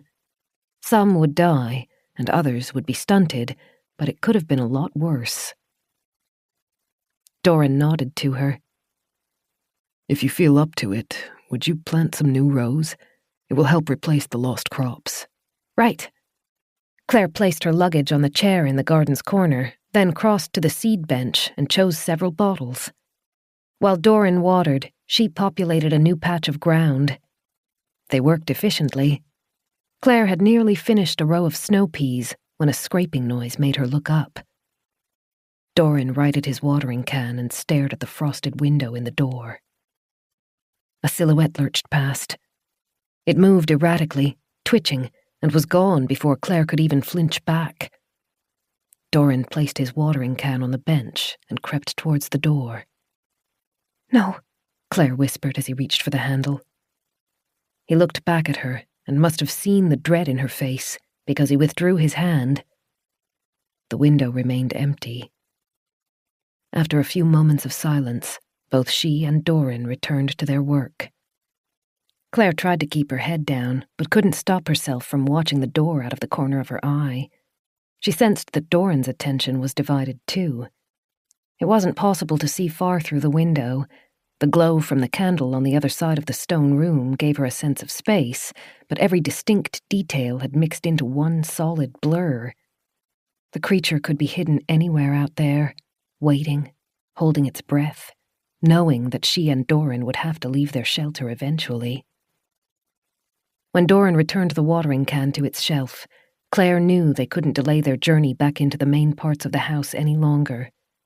She licked dry lips as she stacked the jars of seeds back onto their shelves. Then she gathered her bundle of bedding material while Doran picked up his fire poker. Into the kitchen next, yes? He asked. She tried to look more confident than she felt. Yes. He must have shared some of her misgivings. When he opened the door, it was an inch at a time, with his weapon held at the ready. As the metal swung open, Claire saw the candle at the opposite side of the room. It acted as a beacon, its flames spluttering in the air that traveled through the hallway. Doran hesitated inside the doorway for a moment, running his eyes from the wine cellar to the basement door. He finally nodded for Claire to follow him out and shut the door behind them. Instead of turning back to the main part of the house, Doran led her deeper into the stone chamber and towards a nook beside the garden. Shelves full of equipment lined the walls. He stepped beside them and sorted through the knickknacks until he came up with a padlock. They returned to the garden doors, and Doran bolted it shut, using the ring of keys from the foyer to lock it. Not a perfect defense, but it will have to do. He offered the keyring to Claire, and she tucked it into her gown's pocket. Those were the housekeepers. They can get into most rooms. I don't know if those creatures are smart enough to use keys, but it would be wise to keep them with us regardless. They stayed close to each other as they re-entered the hallway. Doran moved into the kitchen, turning on the lights as soon as he opened the door. The visit was brief. Doran found a crate under one of the benches and funneled supplies into it with quick precision. Plates, cutlery, the jars of sprouts that hadn't already been eaten, and most of the food from the pantry. He lifted the crate and led her towards their room. Once they were on the stairs, they picked up the pace. Doran was clearly battling with the idea of using light to ward off the creatures and the need to conserve precious fuel. He turned out lights whenever they left an area, but always waited until the last possible moment. Once they reached the third-floor landing, they had a straight run to their room. Doran hit the switch beside the stairs. The bulb directly above them flickered on, but that was the only one that did. Doran made a soft noise in the back of his throat and gently nudged Claire behind himself. "That's not a bad fuse, is it?"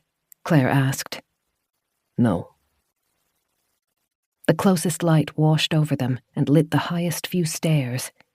Its sphere of influence ended just meters ahead of them. The remainder of the hallway was swallowed by shadow, with a sliver of light coming from under the curtain covering the window at the end of the hall. Between its refracted light and the traces echoing from the first bulb, Claire could pick out the corners where the cross paths intersected. Glittering fragments of broken light bulbs were scattered over the carpet. Do you want to keep going? Doran asked. Or would you feel safer turning back? Claire bit her lip. The door to their room was halfway along the passageway, before the intersection. "You know the house better than I do. What do you think?" He took a slow breath. My preference would be to continue. The room is still more easily protected than the dining room or kitchen, but I do not want to place you somewhere you will not feel safe. "Let's go on then. I'll feel as safe there as anywhere.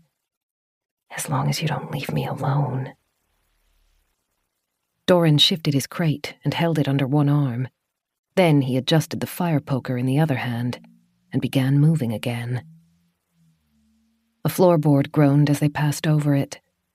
Claire alternated her attention between the closed bedroom door and the end of the hallway.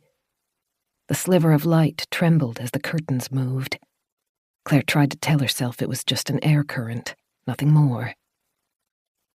Doran pulled up short, and Claire nearly walked into him. She bent forward around his arm, trying to see why he had stopped. He stared towards the intersection. Dim light ran over the hallway's corners. One of the edges was straight. The other was ragged. Claire's heart missed a beat. She could just barely make out the edge of one long, limp arm. The stranger was horrifically tall. Its head nearly grazed the ceiling. A ringlet of stringy hair trembled as it breathed. Doran flexed his grip on the metal poker and took a step forward. As he did, the figure leaned farther around the corner, its elongated arms swinging. It gave Claire the impression of a predatory animal. Its hunger drove it forwards, while fear anchored it. As Claire and Doran drew closer, it began to lose restraint over its impulses to hunt. The door was only 10 paces away. Doran spoke in a whisper. "We will run for the bedroom. If we cannot make it, return downstairs instead." She nodded. He reached into the crate, then moved forwards in 3 long paces.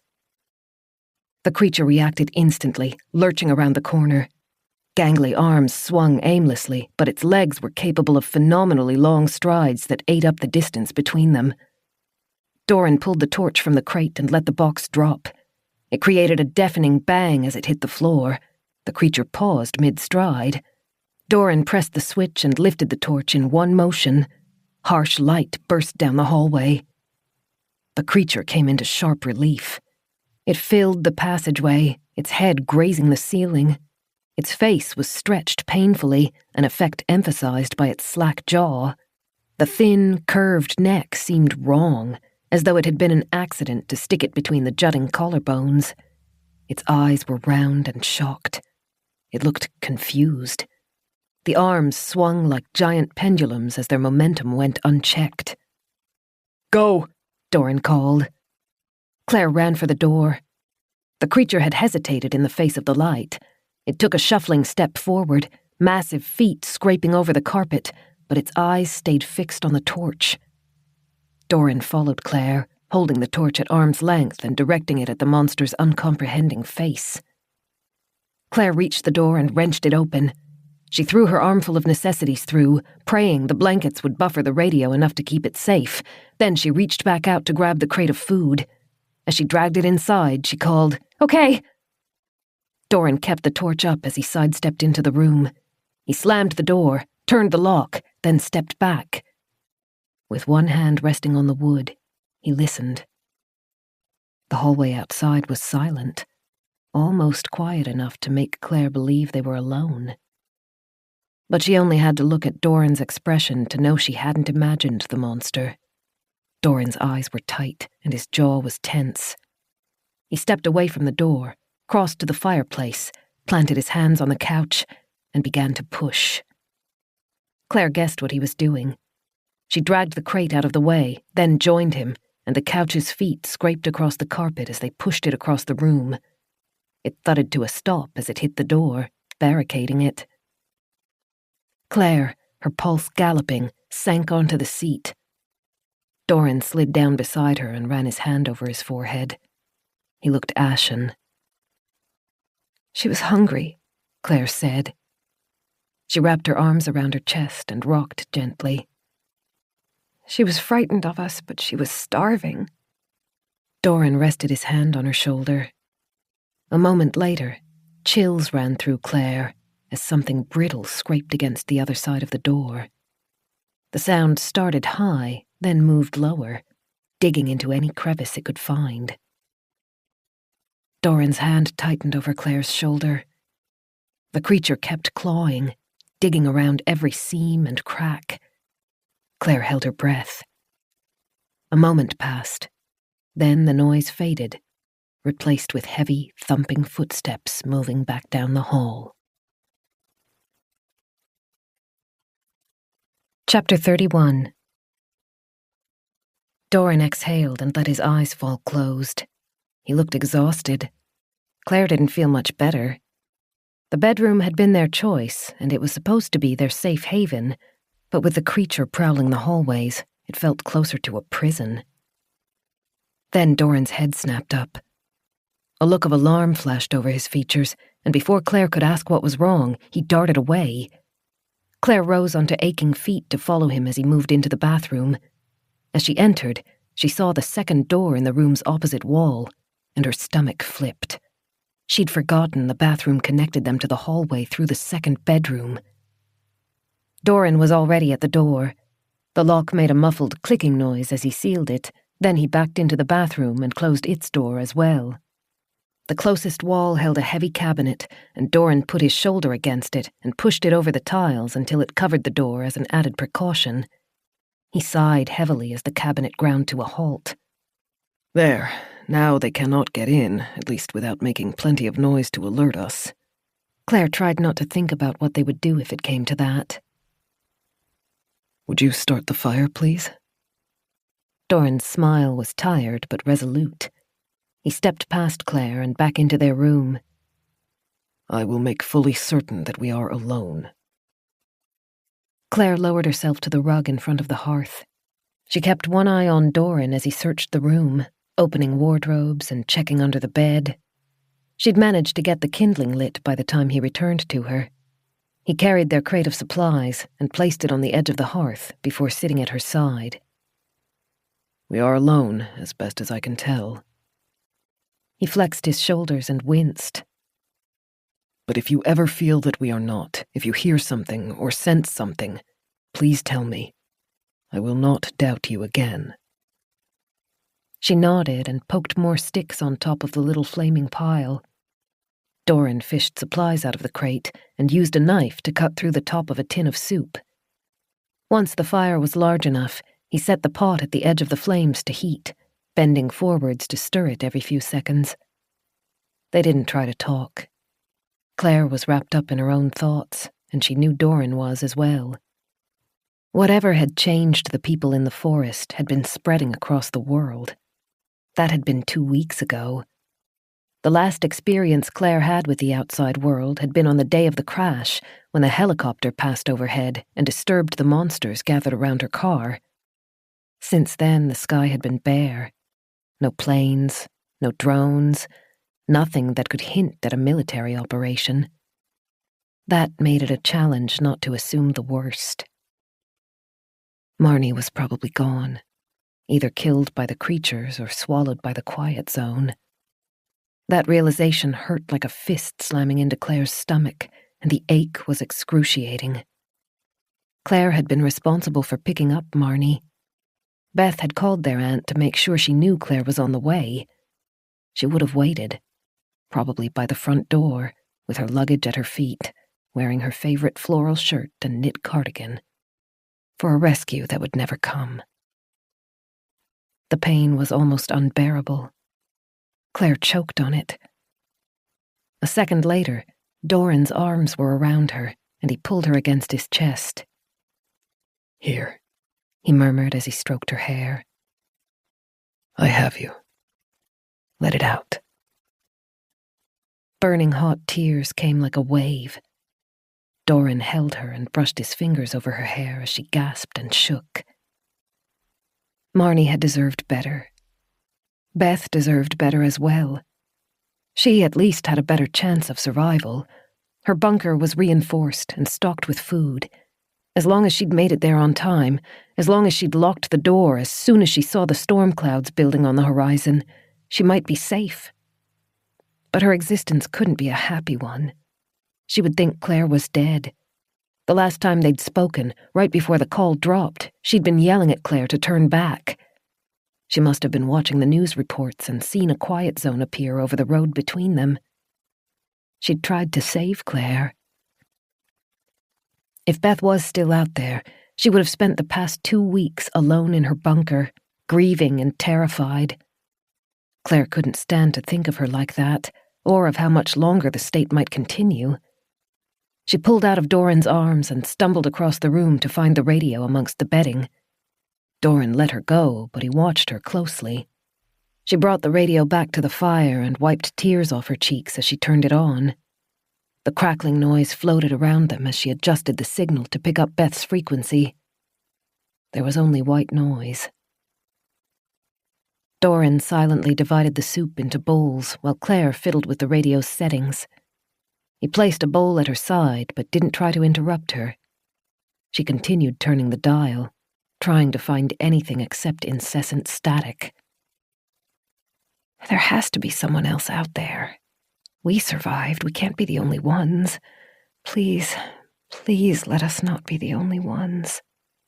As she scrolled through the frequencies, something organic rose out of the static. Doran took a sharp breath and moved closer as Claire rewound the dial. She held the radio between them and pushed the volume up as they tried to pick out the words. It was a man's voice, deep and rough, buried inside the never-ending white noise. Claire had to strain to make out the words. And now my gasket's blown, so I'm scavenging through cars trying to find one that will fit. Silence stretched for a moment. Claire tugged on Doran's sleeve. He's talking to someone else, but we can only hear his side. Oh yeah, I'll give that a shot. Gotta wait till morning.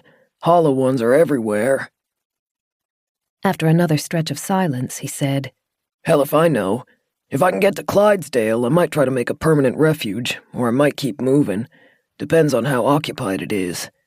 They're starting to rove, though, so even the middle-of-nowhere places aren't so safe anymore. Claire and Doran exchanged a look. The audio was nearly impossible to make out through the static, but Claire guessed hollow ones referred to the infected creatures. The man exhaled a long, drawn-out swear word. Ain't seen a dead one yet that wasn't deliberately killed. If they can die from sickness or hunger, they're taking their sweet-ass time about it. A short pause. I don't buy that. It's a growth stimulant, one that affects the bones. A disease wouldn't do this. Claire pressed the volume a fraction higher. The man's voice became less and less clear as he and his companion delved into an argument, both trying to talk over the other. Nah. I said it's man-made. Get your hippie-ass theories out of here. How's a fungus doing this? No, listen. Something like this, it's chemicals. Government bombing, hell if I know. Population control gone wrong, but I'm telling you, this ain't no virus. The silence lasted a very long time. Claire desperately wished she could hear the other side of the conversation, but she didn't dare risk losing her current feed looking for it. Then the man exhaled a deep, weary sigh. Whatever. I'm heading in for the night. Got a lot of driving to do in the morning if I can get a new gasket. Talk tomorrow, same time. Assuming we're not dead. His laughter was raucous. All right. And be safe, buddy. Claire lowered the volume as static replaced the voice. She sat back on her heels and bit her lip. We're not alone. No, Doran said. But it doesn't sound good. Claire knew the location the man had talked about, Clydesdale. The tiny village was a 6-hour drive from her home. He'd made it sound like the place would be unoccupied by humans, like everywhere would be unoccupied. That didn't bode well for the human population. She was suddenly very, very grateful for having found Winterbourne Hall. The building might not be the coziest or the most inviting she'd ever visited, but it was safe, relatively speaking. It was safe enough that she and Doran had survived before they even knew what kind of threat they were facing. She wound the radio back to Bethany's frequency and waited, holding her breath for any noises coming through. If Beth was still alive and still had her radio, she wasn't using it. Claire turned down the volume and placed the box on the ground beside the fireplace, where she could continue to listen for noises, then pulled her knees up under her chin. Eat, Doran murmured. You'll feel better with food. She knew she should be grateful for what she had. A home, company, food, warmth. They were all luxuries she might otherwise have had to live without. But as she picked up the bowl and stirred the medley of vegetables inside, her stomach revolted against the idea of eating. She put it back down. What are we going to do? I have been considering the same question. His expression was strained as he stared into the fire. It would not be safe to leave Winterbourne. No, she agreed. And if we did, where would we go? Until the world is returned to some kind of order, until there is a safe haven that offers better chances of survival than Winterborn. We're better off staying here. Claire ran her hands through her hair. Yeah. At least we have the garden and water. She blinked as she watched the crackling fire. Her throat still ached from crying. She was exhausted, physically and emotionally, but her mind wouldn't let her rest. Doran's dark eyes lingered on her. Then he turned to the crate of supplies and fished out the doctor's medical equipment. Doran sorted through the bottles, pulled out a roll of bandages, then held out his hand. Let me see your wrist. It's not so bad. She tugged the sleeve over it again. You're tired. You must be ready to drop. Ha. He shuffled closer, worked his fingers under her hand, then gently coaxed it out from where she cradled it against her body. I won't rest easily if you're in pain. Let me fix it first. He eased the sleeve back and hissed as he saw the red skin. He tilted it, examining it, then placed it back into Claire's lap as he went to fetch water from the bathroom. As he set it to boil over the fire, he laid out his supplies on a clean towel. Does it hurt? Not much. That was true. The torn skin still burnt whenever Claire moved it or touched it, but otherwise it had dulled to a steady ache. Doran still gave her 2 of the pain tablets, then adjusted his position so that Claire could lean her head against his shoulder as he worked. He dipped a cloth into the boiled water and touched it very gently to the edge of the cuts. We cannot remain locked in this room forever. His warm breath ghosted across her temple as he focused on his work. Somehow we will have to either kill the creatures or drive them out of the house. Do we have any kind of long-range weapon? Guns?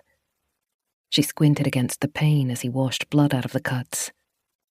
Or, crossbows? He chuckled. That would make for an exciting encounter, but I'm afraid not.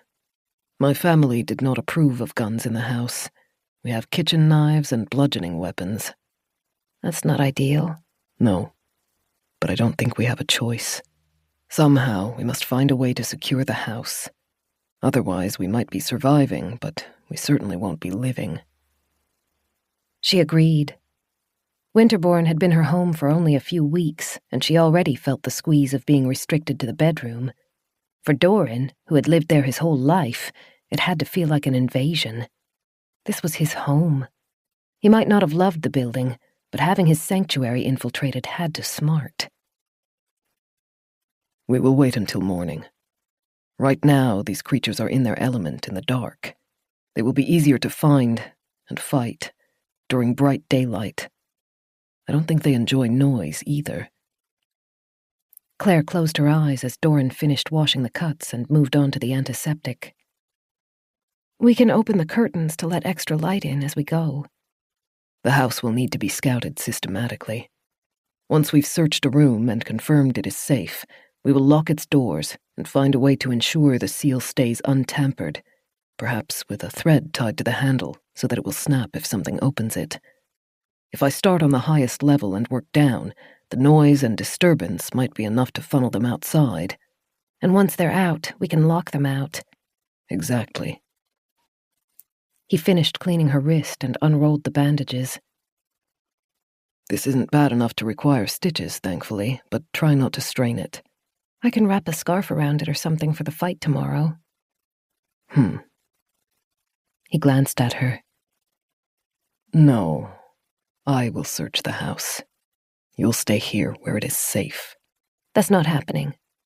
Just the thought was enough to turn Claire's blood cold. We had an agreement. We're in this together, and no one is leaving anyone else alone. But I also made a promise to keep you safe.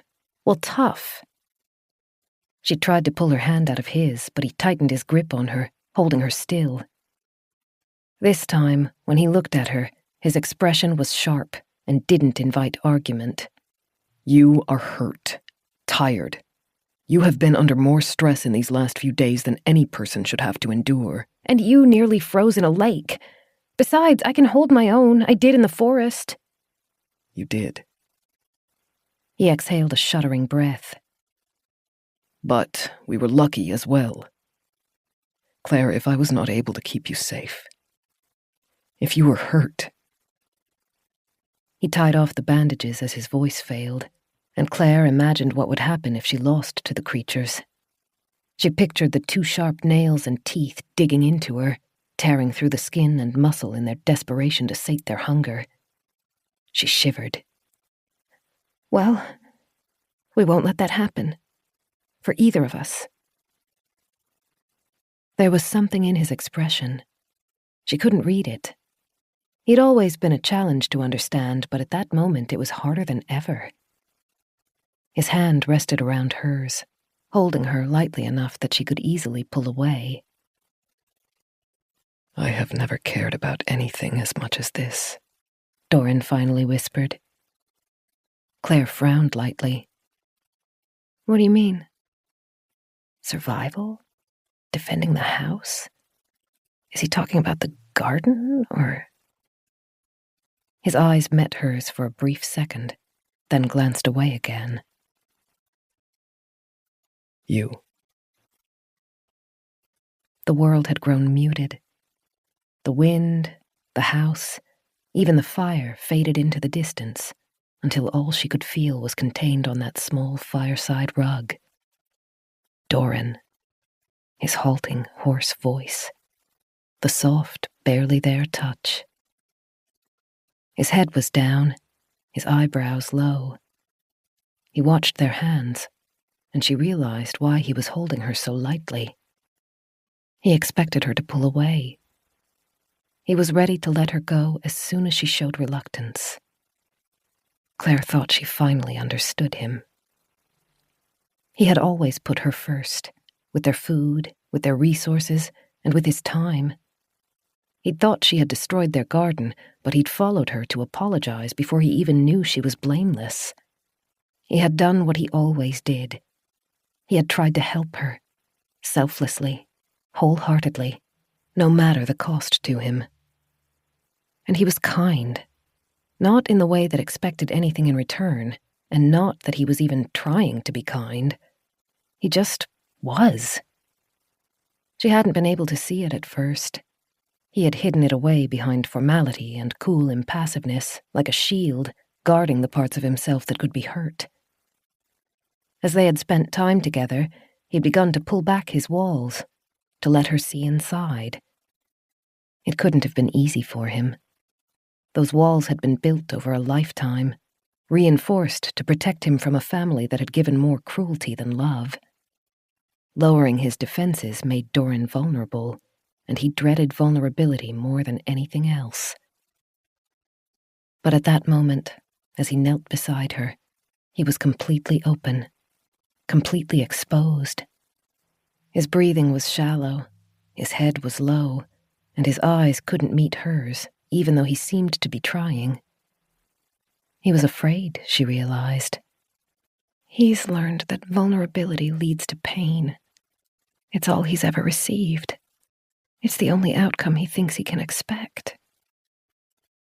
Yet in defiance of that, this man was offering himself to her, giving up his power to her. This beautiful, kind man. She wanted to answer him, but she didn't know the words. She wrapped both of her hands around his and lifted it. The skin was warm under her lips as she kissed the knuckles, one at a time. Doran's breath hitched. She pressed the back of his hand against her cheek, holding it there, hoping he would feel some of what she felt. The emotions were running through her in a flood, overwhelming her, almost painful in their intensity. They had to be spilling out, a tangible thing he could sense. He breathed her name. The space between them was gone. His forehead touched hers. Claire sank into the sensations, the heat from his skin, the soft rush of his shallow breaths. He was so close. Long lashes framed his dark, intense eyes. His black hair mingled with hers. His lips were barely parted. She wanted to touch them, to know what he felt like.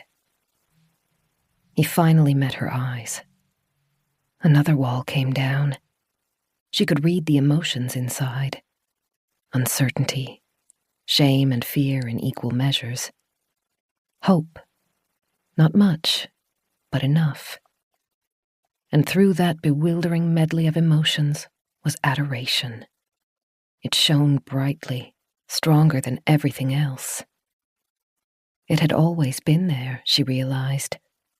It had been hidden carefully, disguised and smothered, but it had been growing with every day they spent together. He adored her. Words were impossible. In their place, touch would do. She pressed into him, tilting up until her lips grazed his.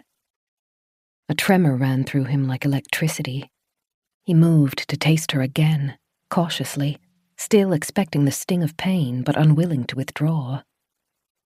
She held his hand to her face, and his fingers fanned out to touch her, to pull her into him. His lips were gentle and sincere, the taste exquisite. Everything about the kiss was so perfectly Doran. She was falling, losing herself in him, drowning, but no longer afraid. Chapter 32. Sleet assaulted the windows. Ice-fueled gusts rattled loose tiles and stones, but it was warm in the bedroom with the fire's heat spreading over them. They sat on the rug, nestled close to each other. Doran's arm was around her back, and his other hand was holding hers, their fingers entwined. They fit together well. Claire's chest was full of raw happiness, a strange, intense sensation. Doran's chin rested on top of her head. When he exhaled, it was contented. She closed her eyes and smiled as Doran's thumb traced over the back of her hand. Claire tilted her head back to kiss his throat. A happy murmur rose from him, and she felt him smiling against the top of her head. So beautiful, Doran murmured. His guards were down. The normal hesitation had vanished as he opened himself to her. You are so beautiful. She chuckled, pleased heat spreading over her face. I'm nothing special. You should see my sister. Her voice broke. She couldn't believe she had let it fall from her mind. Marnie, Beth, and everyone she had ever known and cared for were lost out in the stillness. The radio waited beside the fireplace. Its static was barely audible. Beth's frequency remained unused. Doran's hand rose to touch her face. His dark eyes were filled with sadness as he watched her. Claire. I'm okay. She tried to smile. The muscles ached. It's okay. My dearest Claire. He said it hesitantly, as though he weren't sure he was allowed to. It helped, though. The bittersweet sensation was back, a sad kind of joy mixed in with pain. Doran lightly pulled her back against himself, and his lips brushed her forehead in a tender kiss. Thank you, Claire whispered. His reply was equally soft. I am sorry I cannot do more. She looked towards the window. It was still dark, but each passing moment brought them closer to dawn, and dawn meant the horrors of the house would have to be faced. She licked her lips. I want to go with you tomorrow. Ah. He exhaled, then dipped down to kiss her cheek. The expression was gentle and almost painfully sweet, and Claire's heart ached as he moved away again. I know how much this worries you, but you must trust me. Stay here, where it is safe. I will return as quickly as I can. She swallowed. Her throat ached. I'll be useful. I can watch your back. I am sure you would. I have no doubt that you would make a strong partner. But still, I am unrelenting. He kissed her neck. Claire leaned into his touch, relishing him, but her mind wouldn't stop spinning. The mansion was so large.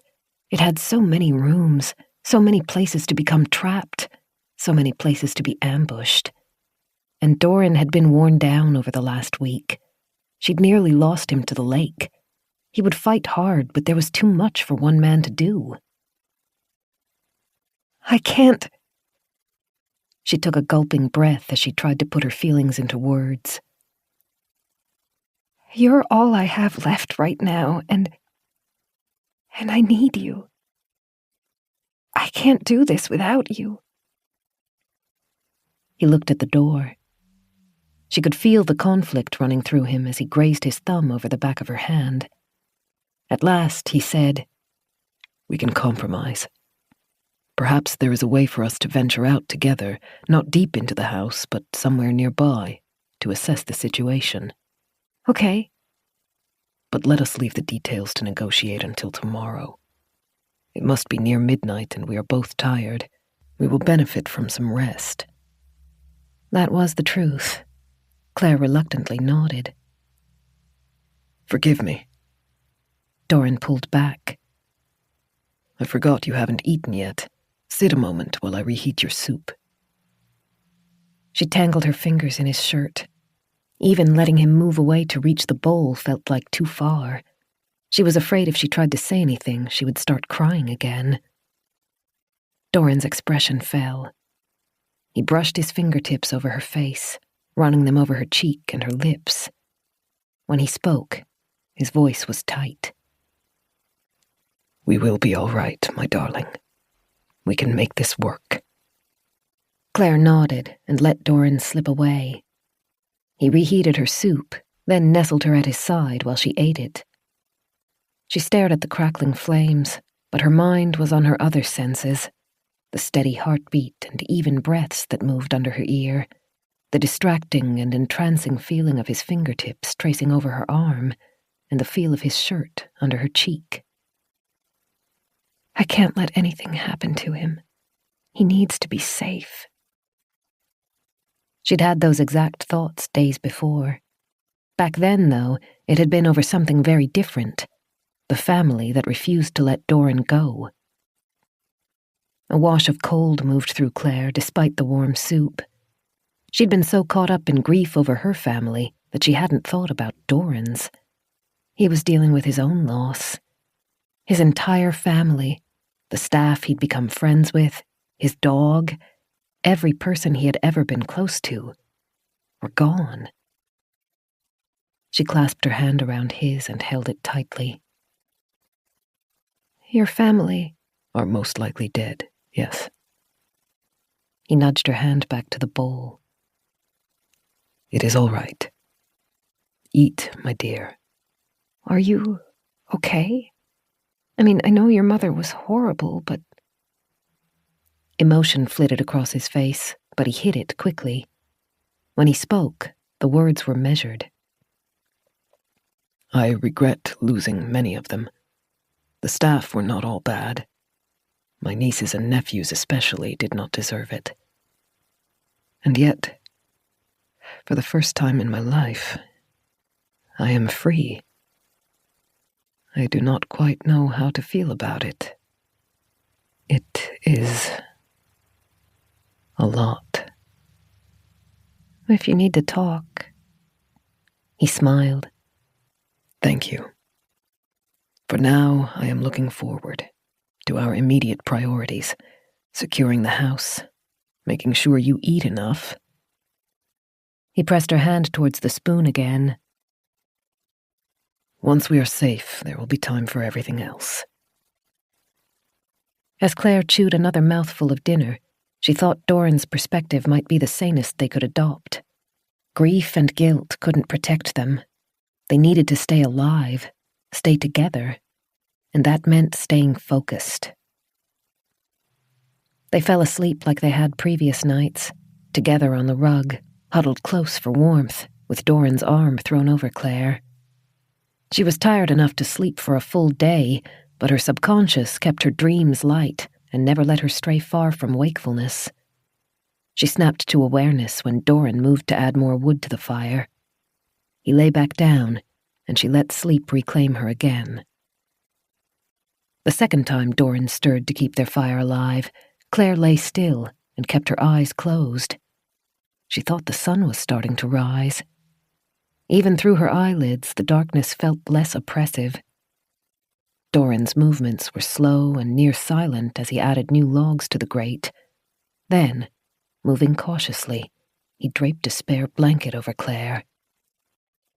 A feather-light kiss grazed her cheek.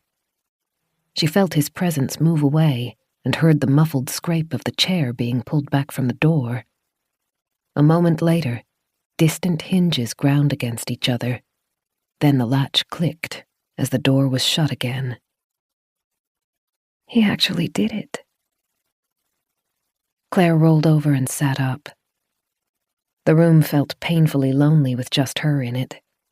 The bed had clean sheets but hadn't been slept in for days.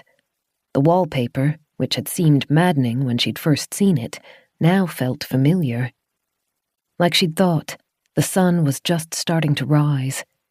It was too early for it to breach the tips of the forest's trees, but the deep black of night had faded. She shivered as she stood and folded her arms around herself. The fire's heat couldn't keep her warm as she crossed to the door. She knew Doran would have locked it, but she still had to try. The handle was unyielding, as expected. Claire had guessed Doran's plan when he'd suggested they postpone making any decisions until the morning. He'd sensed that she wasn't going to give ground, and he had let her fall asleep and tried to leave before she woke so that she couldn't stop him. He probably hoped she would still be asleep when he returned from searching the house. The door was locked, sealing her in the room just in case. And Claire had let him go. She didn't want to argue with him again. It would be easier to ask forgiveness later. She pressed her lips together as she crossed to her dressing gown draped over the wingback chair. It was a good try, Doran, but you forgot something. Inside the gown's pocket were the housekeeper's keys Doran had given her for safekeeping the previous day. The heavy metal ring was slightly rusted and held at least 40 keys, some large and ornate, others tiny. Claire sorted through the tangle of keys as she returned to the door, looking for one that would match the bronze handle. The fourth key she tried slid neatly into the slot, and a quiet clicking noise told her it had worked. She opened the door a fraction and peered into the hallway. Doran had already removed the curtain at the end of the hall, and stark white light flooded the space. As far as Claire could tell, the halls were empty. She slipped back into the room and changed hurriedly, rushing to put on clothes that would keep her warm in the freezing building and protect her at least somewhat from bites and scratching claws. Winterbourne's clothing options for her size were limited to dresses, but she wore sturdy boots under the skirt and pulled on a heavy jacket with thick sleeves and a set of leather gloves. A knit scarf would protect her throat. Then she knelt by the crate. Doran had already taken weapons from it, but he'd left a paring knife, which she tucked into her pocket. Then she picked up the fire poker and gave it an experimental swing. It was hefty and solid. Though not sharp enough to work as a sword, it would still do some damage in a pinch. She returned to the door and hesitated at the opening as she listened for signs that she might not be alone. Everything was quiet. Claire took a moment to focus, sucking in a deep breath, and stepped through. Doran had said he would start on the highest levels and see if he could push the creatures downstairs. Claire didn't know the house's layout well, but Doran had planned to funnel the creatures down and outside, so she guessed he would have started in the rooms farthest from the stairs. She followed the hallway, treading lightly, her senses on high alert. The intersection split her path into 3 options. Claire stopped and turned in a slow circle. Everywhere she looked was a confusing mesh of high walls, dark wallpaper, and clusters of expensive furniture. The left passageway was still shrouded in shadows. Sunlight spilled through the window straight ahead, but none of that passageway's doors were open.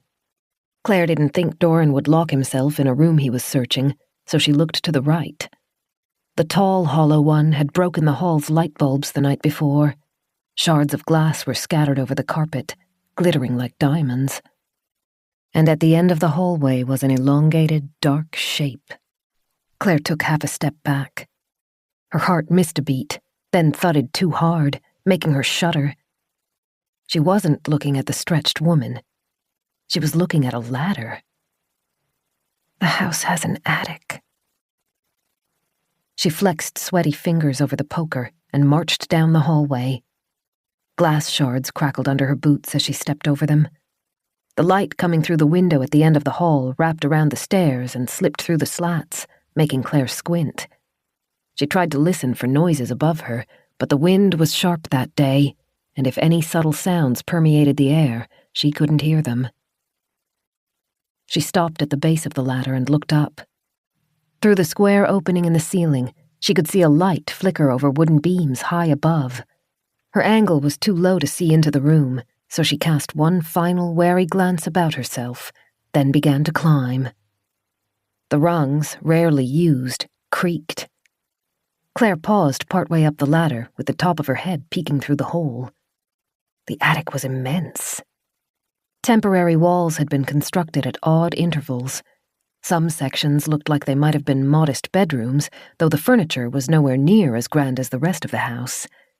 Cheap metal bed frames held old mattresses and simple sheets, and wardrobes that looked like cast-offs stood beside them. In other areas, the attic seemed to have been turned into storage. Crates, building material, old furniture, and dozens of thick cardboard boxes were scattered about. She couldn't see Doran from her angle, but the light, a soft gold rather than the harsh white of outside, came from behind one of the walls 20 feet away. She climbed off the stairs and followed the edge of the attic, close enough to touch the slanting roof. Insulating material had been placed in the ceiling to conserve heat, but she could tell where the wind had torn away tiles. The padding was sagging and discolored, and had even split in some places, spilling piles of snow into the attic. The house's highest level was too cold for the frost to melt, and the wind nipped through the holes to ruffle Claire's hair and make her bundle her scarf around the lower half of her face. She moved silently as she crossed the area. She couldn't risk making noise in case she and Doran weren't alone in the attic. Instead, she kept her feet light and skirted around furniture and stacks of storage, giving any shadowed areas a wide berth. She approached the closest wall and peered around it. Doran was on the other side, facing away from her. She felt a swell of pride while watching him. He'd brought a lantern, which he held high. His movements were steady and assured. An overcoat's collar had been lifted so that it curled around his chin to protect him. He was scoping around a set of dilapidated wardrobes. One at a time, he bumped the doors open, stepping back in the same motion. He waited just long enough to check that the insides were empty before moving on to the next set. He's gorgeous. Claire took a step closer, and a board creaked under her foot. Doran swung at the noise, eyes blazing and teeth bared as he lifted a crowbar. Sorry, it's just me. Sorry. Claire raised one hand and risked an apologetic smile. Doran's expression morphed into a mix of horror, frustration, and incredulity. He crossed to her in 2 long paces and grasped her arm. You can't be here. Claire took advantage of his coat's high collar and tugged on it to pull Doran closer until their eyes were at the same level. Remember how you promised to let me win our arguments? His shoulders slumped, and even though his eyes stayed tight and worried, a smile creased the corners of his mouth. Incorrigible. I am. You can take me back to my room, but I promise I'll find a way to get out again, and again, and again. It's going to be safer to keep me with you than to let me wander the house alone. She narrowed her eyes, daring him to argue with her. I don't even know what half of this place looks like. I could get lost out there and starve in some long-forgotten third parlor. It is not that big. He chuckled, then sighed, resting his forehead against hers. Very well. I am not too proud to admit I've lost this battle, but please, you must be careful. I will be. Stay behind me when we move into a new area. Don't try to explore alone. And if anything becomes too dangerous, you must promise me you will run. There is no shame in retreating if it means surviving to fight another day. Yes? Yes. He kissed her tenderly, the touch heartfelt and lingering. If you care about me at all, put your own safety first. It won't come to that. Claire rose onto her toes to meet his lips in return and felt him shiver. We'll be okay. Doran's fingers brushed across her cheek as he smiled down at her. The wind screamed as a harsh gust funneled snow into the attic. Reluctantly, he let Claire go and adjusted his grip on his crowbar. They turned to face the length of the attic. Let us continue. Chapter 33. From her new vantage point, Claire had a taste of how vast the attic really was. It had to run across the entire house, though its temporary walls helped break up the space. She suspected there were several other ladders leading into it. Like the staff's areas downstairs, comparatively little care had gone into maintaining the attic. Some of the walls had wallpaper, though age had worn away the glue and left strips of it hanging loose. Other walls had been given a thin coating of paint or left as bare wood. None of the furniture, not even the doors, matched. Sometimes staff were made to sleep here if there was a shortage of space below. Doran led her along the attic, his eyes bright as they searched around old furniture and inside cupboards. He spoke in a whisper, but Claire kept close enough to hear him clearly.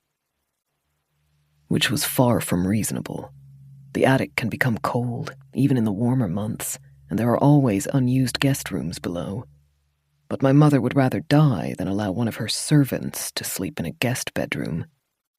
He used his crowbar to nudge open a cabinet. Inside was empty. They kept moving.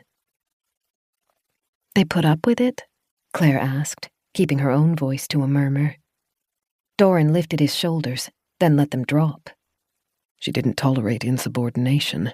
They either bowed to her will or were removed from the house the same day, and many of them, especially the ones who had been here the longest, adored her. They reached another wall, which stretched halfway across the attic's width. Doran opened one of the doors, one arm held back to keep Claire behind him. He stayed still a moment as the lantern's light danced over incalculable piles of cast-out goods. Then he gave her a brief nod before stepping through. The new section was messier, with jumbles of furniture on ragged wood floors and old carpets rolled up in the corner. A broken tea set balanced inside a display cabinet. Doran crouched to check under the furniture, then led her onwards. A gust of freezing air snatched Claire's breath away. They turned towards it, and Doran exhaled heavily, letting the lamp drop. Ah, I think we may have just found how the creatures got into the house. They faced one of the larger holes in the roof. Dark, broken tiles littered the floor. The insulation had been torn, and snow was piled below the hole. It was easily large enough for a person to crawl through. Dirty scuff marks spread out from the opening, spiraling in different directions until they became too faint to follow. Doran muttered under his breath as he shook his head. How did they scale the walls? Regardless, there is no purpose in searching the remainder of the house if they can easily come back in again. We will need to seal the hole, and not just this one, but any others that are large enough to allow the creatures through. Claire looked behind them. The roof was dotted with damage. She could see at least 3 other breaches that would be large enough for a person to fit through. One of them had its own set of dirty footprints leading away from it. Her heart sank. I thought the wind and hail were breaking the roof, and I guess they were, but only because it had been weakened. I think the creatures made the holes themselves. I heard something that sounded like scratching on the roof my first night here. It was a horrible mental image. The distorted humans crawling over Winterborn like insects, surrounded by the blizzard, frost growing in their hair and over their skin as they clawed at the tiles. Doran's lips pulled back in a snarl. If that is true, then closing the holes will not work. They can simply make more. Can we seal off the attic? Barricade the trap doors? Yes, that may be the best option. Eventually, we will have to eradicate them from the attic as well, but I think this is the only choice we have at present. Please, would you hold this? He passed his lamp to Claire, then led her out of the makeshift room and towards a stack of building equipment. Massive planks, old tins of half-used paint, and workmen's tool chests stood propped against the wall. Doran opened one of the chests and retrieved a pot of nails and a hammer. Then he began gathering boards. From the house's last expansion, he explained. Looking closer, Claire saw that all of the equipment appeared to be ancient.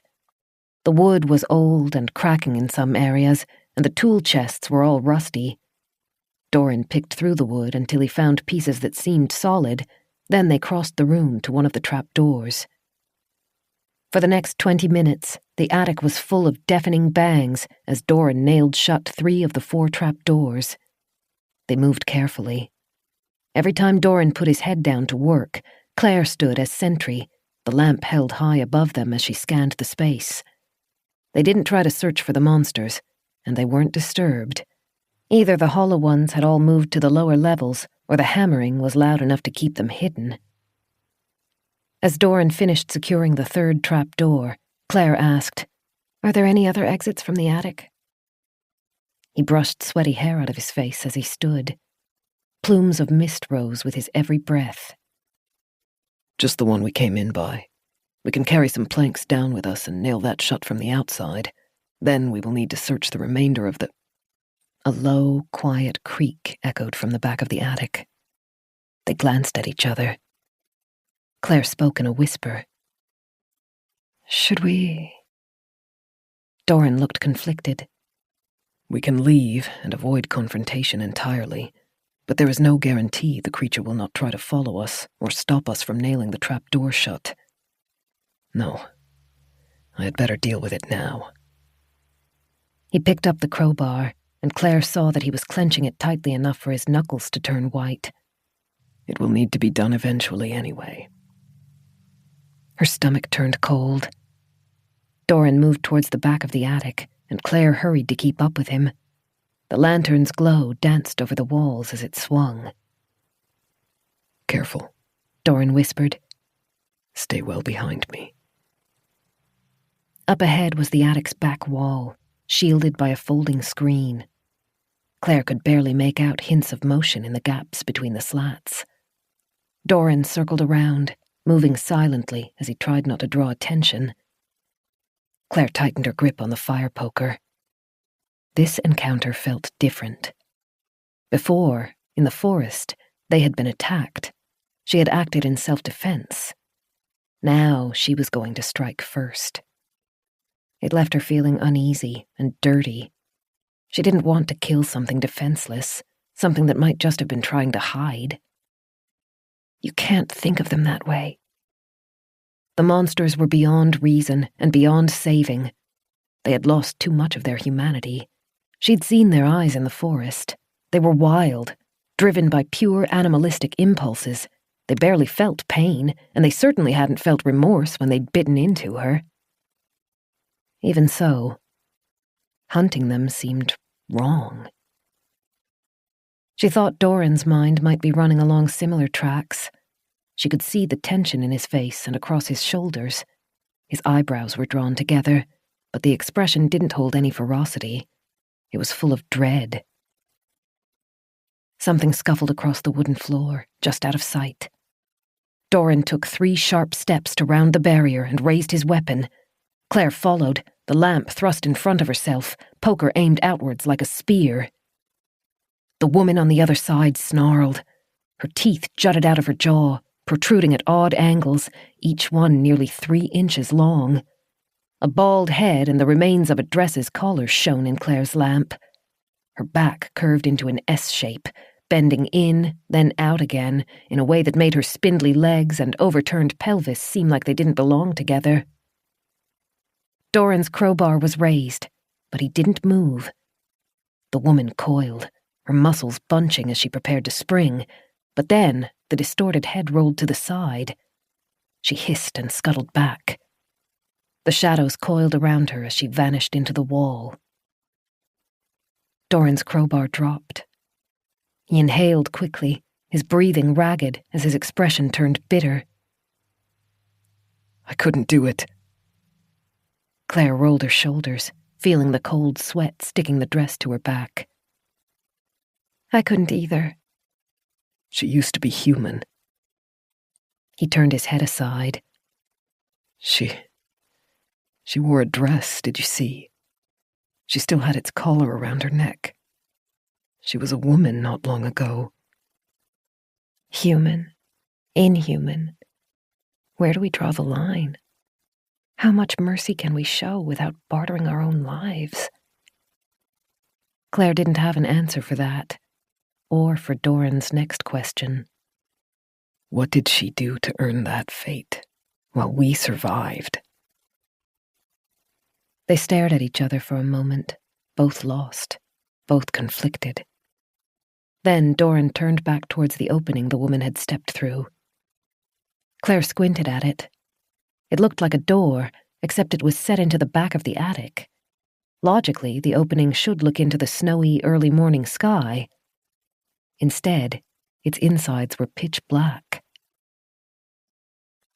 Claire took a step forward. Doran held out a hand to keep her back, but she still craned her neck to see over his arm. Where did she go? He shook his head. I do not know. This should be the back wall. It makes no sense to have a door here unless it's a storage closet. He approached and reached his crowbar towards the wooden door. He nudged it closed, and Claire saw that it only looked like a door on one side. The other was covered by the same blue wallpaper that ran over the wall. The edge was jagged where it had been ripped, but once it was closed, it blended perfectly into the rest of the wall. A secret door. Doran hooked the crowbar into its edge and pulled it open again. Claire leaned closer, lamp extended to see inside. Behind the door was a passageway. It was wider and taller than she would have expected from the door's size. Thick wooden steps led down. Claire stepped into the opening and stretched her lamp out as far as she could, but she still didn't see the stairway's end. Can you guess where it might go? She asked Doran. He looked grim. I have no idea. We should be standing above the east wing, but there is no way to reach the attic from that section of the house, and certainly not through a stairwell like this. It probably explains how the creatures got into the rest of the house, though. The retractable attic ladders would be too complicated and noisy for them. He muttered something furious. I don't like this. If we go down there, I will no longer know the floor plan or how to escape if something goes wrong. We could be trapped. We'll have to follow it, though, won't we? Claire ran her fingers over the ragged wallpaper edge. The idea made her feel sick, but she couldn't see any way around it. If you don't know where the passageway comes out, it's probably another disguised door somewhere else in the house. Doran was silent for a moment. His dark eyes darted across the stairs. Then he rested his hand on Claire's shoulder. I would like you to return to your room. We've already had this argument. This is different. I don't know how easily I can defend you in this passageway. That's okay. She flexed her grip on the fire poker. It will be safer with two of us. Besides, if we don't know where the passageway lets out, no part of the house is safe. It might even open into our room. I saw one of the creatures in there, after all. I sometimes wish you were less deft at logic, he said. Very well. Stay behind me and be careful. They took up the same positions, Doran leading, Claire holding the lamp and following closely enough to light their way. The boards creaked as they stepped on them, but the noise seemed insulated, as though the walls were too thick to let it carry far. Their breathing echoed. It didn't take long for the attic to feel like a distant world. 20 steps in, the passageway turned at a right angle. It cut out the last traces of the natural light that had leaked through the attic's roof. Claire started breathing through her mouth. A heavy, musky scent seeped out of the passageway. It smelled like rotting flesh and oily hair. The farther she went, the stronger it became, until she almost gagged on it. I was hoping we might be in a disused staff passageway from an old edition of the house. Doran sounded hoarse. But look at this. Claire moved closer to where he indicated on the wall. The lamplight revealed the support beams. They ran up the walls and over the ceiling like an archway. The wood was solid and carved into an elegant design. She frowned. There isn't anything like this in the other staff regions. Exactly. And it has been dusted within the last month. Doran nodded for them to continue. Now that Claire was thinking along those lines, it seemed equally strange that the hallway was so wide. She bent to see the floor and confirmed what she'd suspected. They were walking on dark wood. It was dusty and scuffed compared to the main parts of the house, but no less decadent. What is this place? She had a suspicion, but she didn't want to say it out loud. Doran was stressed enough, and if she was reading the tension in his neck and the angle of his eyebrows correctly, he'd already had the same thought. The stairs leveled out into a straight hallway, and they came to a halt.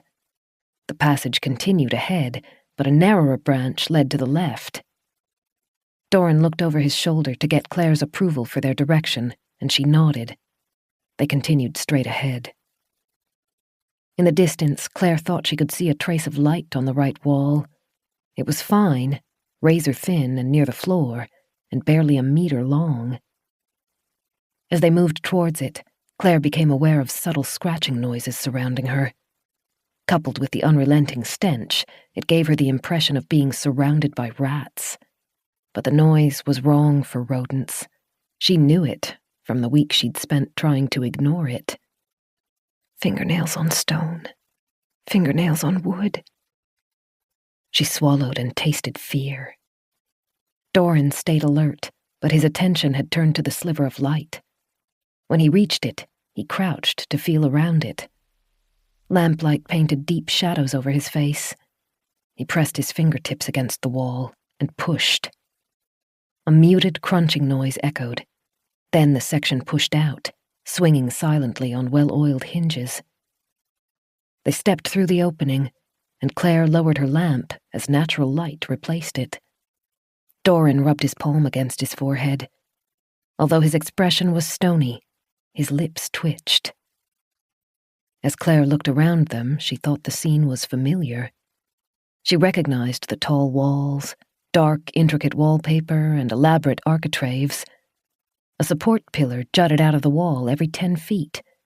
To her left, at the end of the hall, was a window that had once had a curtain hung over it. They had arrived back in the 3rd floor hallway. Chapter 34. There are secret passages in my home. Doran's smile was bitter, and his lips continued to tremble. Whether it was from repressed anger or shock, Claire wasn't sure. I've lived here my whole life, and I never knew. Apparently, trust is considered a luxury in this family. Claire wished she could say something to help, but her tongue was dry. The first time she'd seen one of the strangers, she'd been standing at the window at the end of the hallway. She could have sworn she'd seen a figure lurking in the darkness, but a second later, it had vanished. They were now standing where it had stood, at one of the support pillars. The door had been molded to blend in with the pillar's edges.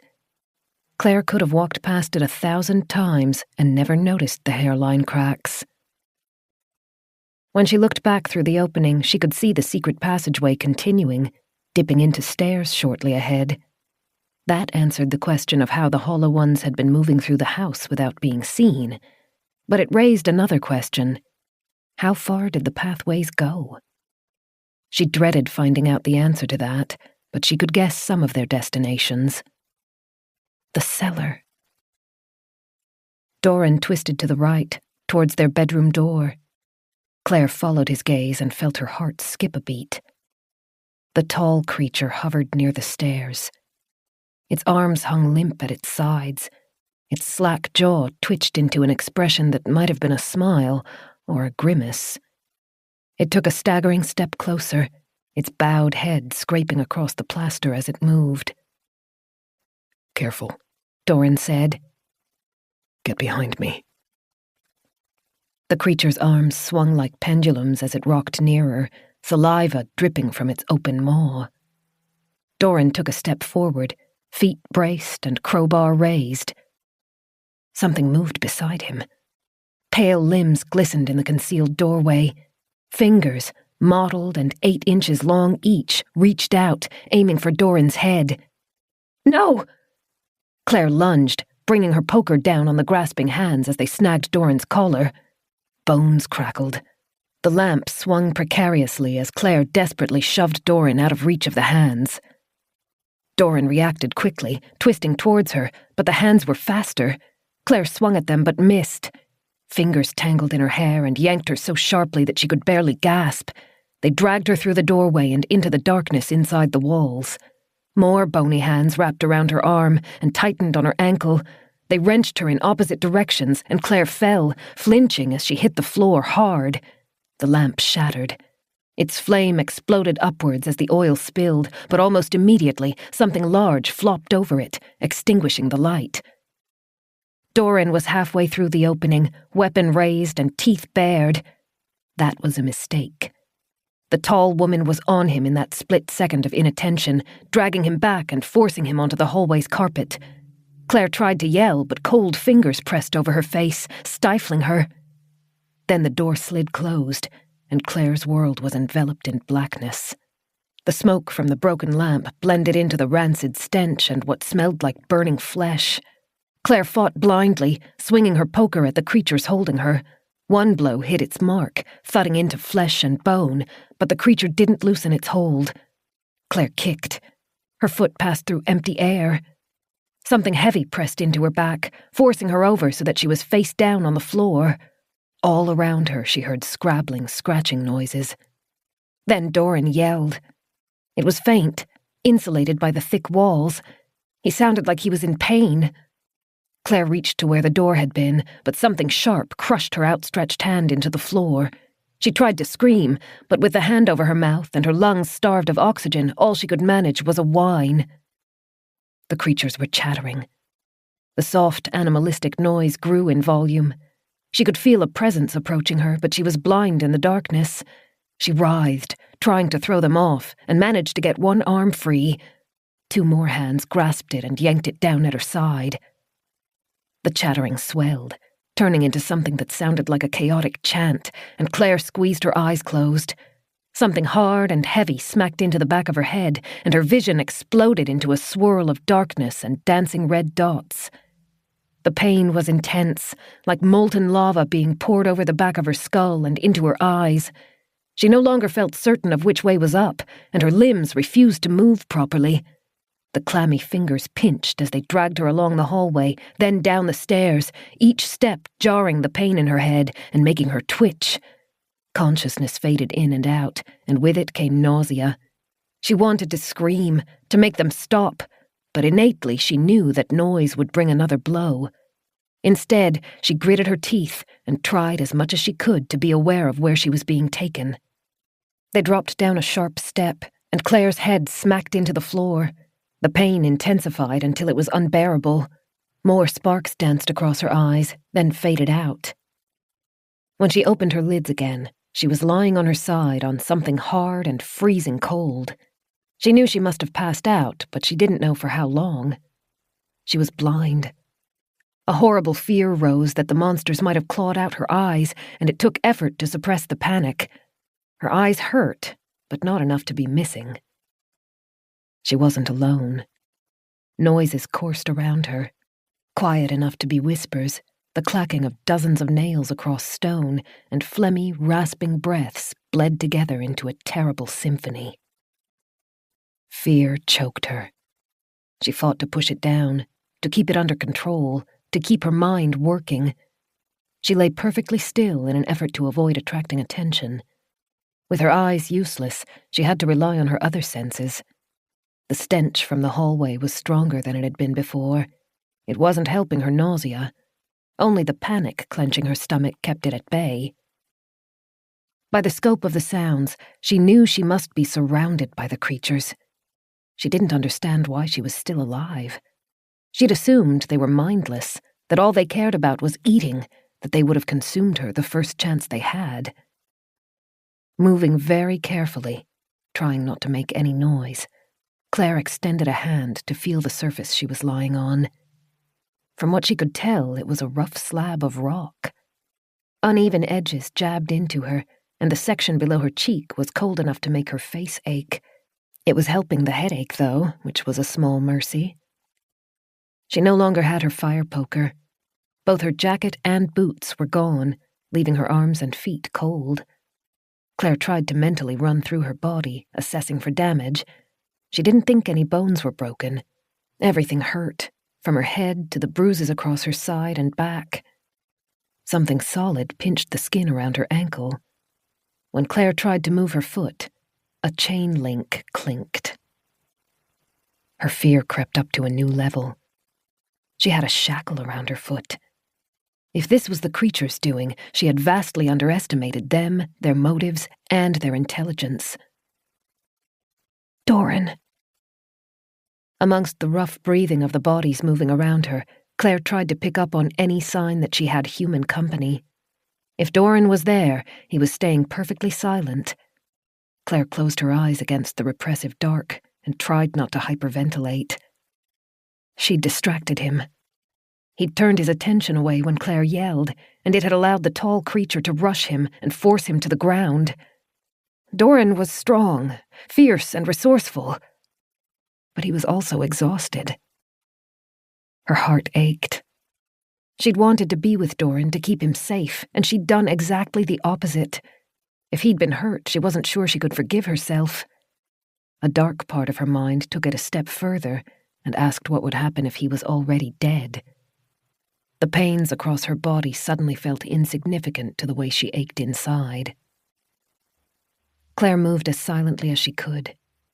She breathed through her mouth to minimize the noise and try to reduce the overpowering smell as she curled her body. She kept her legs still so as not to disturb the chain and felt around the restraint. It had been manufactured out of thick metal. The shackle had been intended for someone larger and didn't fit around Claire's leg properly. She thought if she could turn her foot at the right angle, she might be able to squirm through. The chattering noise around her rose in volume, and Claire froze. A slow, steady clicking, louder than the sounds around it, was coming closer. Claire tried to pinpoint its direction, but the darkness was too disorienting. Quick, before whatever's coming arrives, this might be your only chance. She gave up trying to be silent. Claire got her fingers under the shackle, testing its size, and began to pull it over her foot. The fit was close, but even with her heel pulled in and toes pointed, Claire didn't think she could get her foot through, not without something to help it slide over the skin. She is blind. Let us have some light. Claire froze. The voice belonged to a woman, but not like any woman she'd ever heard before. The words were spoken slowly and enunciated crisply, with a faint accent that Claire couldn't pinpoint. The voice rang with authority. She could easily imagine it belonging to some kind of aristocracy. At the same time, it had been distorted. The words sounded too dry, almost cracked. She shrank back from the voice. A moment later, a soft hiss was accompanied by the glow of a freshly lit candle. The light was weak, but Claire had spent so long in the dark that she still squinted. The hissing and chattering grew louder. Shapes scurried back from the light, their distorted faces watching it warily. Then Claire saw the woman holding the candle and had to bite her tongue to stop a scream. The woman stood tall, well over 7 feet. Her papery white skin was creased, partially from age and partially from the distortion her body had undergone. Lines around her lips told Claire that they had been pursed often in life. She suspected she would have seen frown lines around the eyes as well, except the lower lids had drooped. They created dark crescent moon shapes below the eyes, where once pink skin had turned black. It made the stark white eyeballs seem poised to slip and tumble out. Steel grey hair had been wrapped into a bun on top of the creature's head, though wisps sagged out of the formation. The woman wore a dress that would have been magnificent before it had been torn. Its high collar brushed her chin, and its dark red bodice was entwined with black lace trim. She clasped the candle in a bony hand, unconcerned with trying to protect her fingers from the dripping wax. She had 8 fingers on each hand. Then Claire's eyes moved down, and the malformed hand became the least of her concerns. The dress's skirt had been shredded. Dark silk strips rustled with the woman's every step, and behind them, Claire could see legs. The woman had insect legs. Claire pressed her hand over her mouth as she tried to shuffle farther back. Her thigh slipped over the edge of what she realized was a dais, and she froze. The woman's legs moved rhythmically, almost as though she'd had them her whole life. It was clear she hadn't, though. Gore still stuck to the exposed bone segments. They ended in sharp protrusions, like a crab's legs, and had too many joints. Claire counted 6 full-grown legs, but others were still developing. 2 more had burst from the woman's waist. They wiggled uselessly in the air with every step she took. Well? The woman's upper lids descended in what would have been a slow blink if the lower lids had met them. Then they fluttered back up. Show your respects to the mistress of the house. Chapter 35. Madeline Morthorne, Claire whispered. The woman's chin lifted a fraction of an inch. She swept towards Claire, the horrible clicking from her spindly feet echoing through the space. The candlelight flickered around them, and Claire tore her eyes away from the woman. The area she was in seemed to be a cavern. Rough stone walls surrounded her, and she couldn't see the ceiling. She tried to count the creatures in the space. There seemed to be more than a dozen, but it was hard to be sure when they were moving incessantly, scurrying across the ground or climbing the stone walls. She hazarded a question. Where am I? Madeline's nostrils flared, but her voice was steady and measured as she answered. Below the cellar, in my private rooms. That meant the secret passages had to spread through the whole house. They were well built, but not well used, until recently. She guessed previous generations had installed them as shelters for a worst-case scenario. A paranoid woman who built her family's home in the middle of the forest seemed like just the sort of person who would turn them into a maze of secrets. Her head throbbed, and her arm ached. The cold metal was an unpleasant weight on her ankle. As Madeline circled her, Claire chanced to look at the chain. It was short and bolted into the edge of the stone slab, trapping her on the dais. The shackle wasn't quite large enough to pull over her foot, not without scraping the skin. And once she got out, she had no idea which direction to go. No matter where she looked, all she saw were unyielding stone walls and the relentlessly chattering hollow ones. You're not like the others. Claire spoke carefully, afraid of flaring anger but trying to feel out the exact extent of the situation. Madeline's eyebrow quirked up. Of course not. They are only servants. Claire swallowed. Now that she was looking, she realized the pitiable creatures were still wearing scraps of maid uniforms. She recognized the woman from the basement with the many-jointed arms. She crawled upside down, her breastbone pointed at the ceiling and saliva trailing down her cheek and into her hair. The spines growing from her back scraped across the stones. The dress clinging to her jutting hips had the neat black and whites that Claire guessed the staff must have worn before the world fell apart. She looked aside and saw the maid she and Doran had encountered in the attic. He'd commented that she wore the collar of a dress. It was discolored and had been splattered with blood from some gory feast. If it hadn't been so stained, Doran might have recognized it as the collar of one of the staff's uniforms. "These are your entourage," Claire muttered. "My servants." The voice took on a biting threat. "My personal maids who care for my needs. They have gone witless, but they still know their mistress well enough to mind my commands, most of the time." As she passed one of the creatures, Madeline extended a hand. Her multitude of fingers curled under the maid's chin as it cowered, eyes wide and adoring. Madeline's fingers twitched, and pricks of blood appeared at the creature's throat. Then Madeline stepped away, and the maid crumpled to the ground, shaking, and head bowed in reverence. Disgust curled through Claire.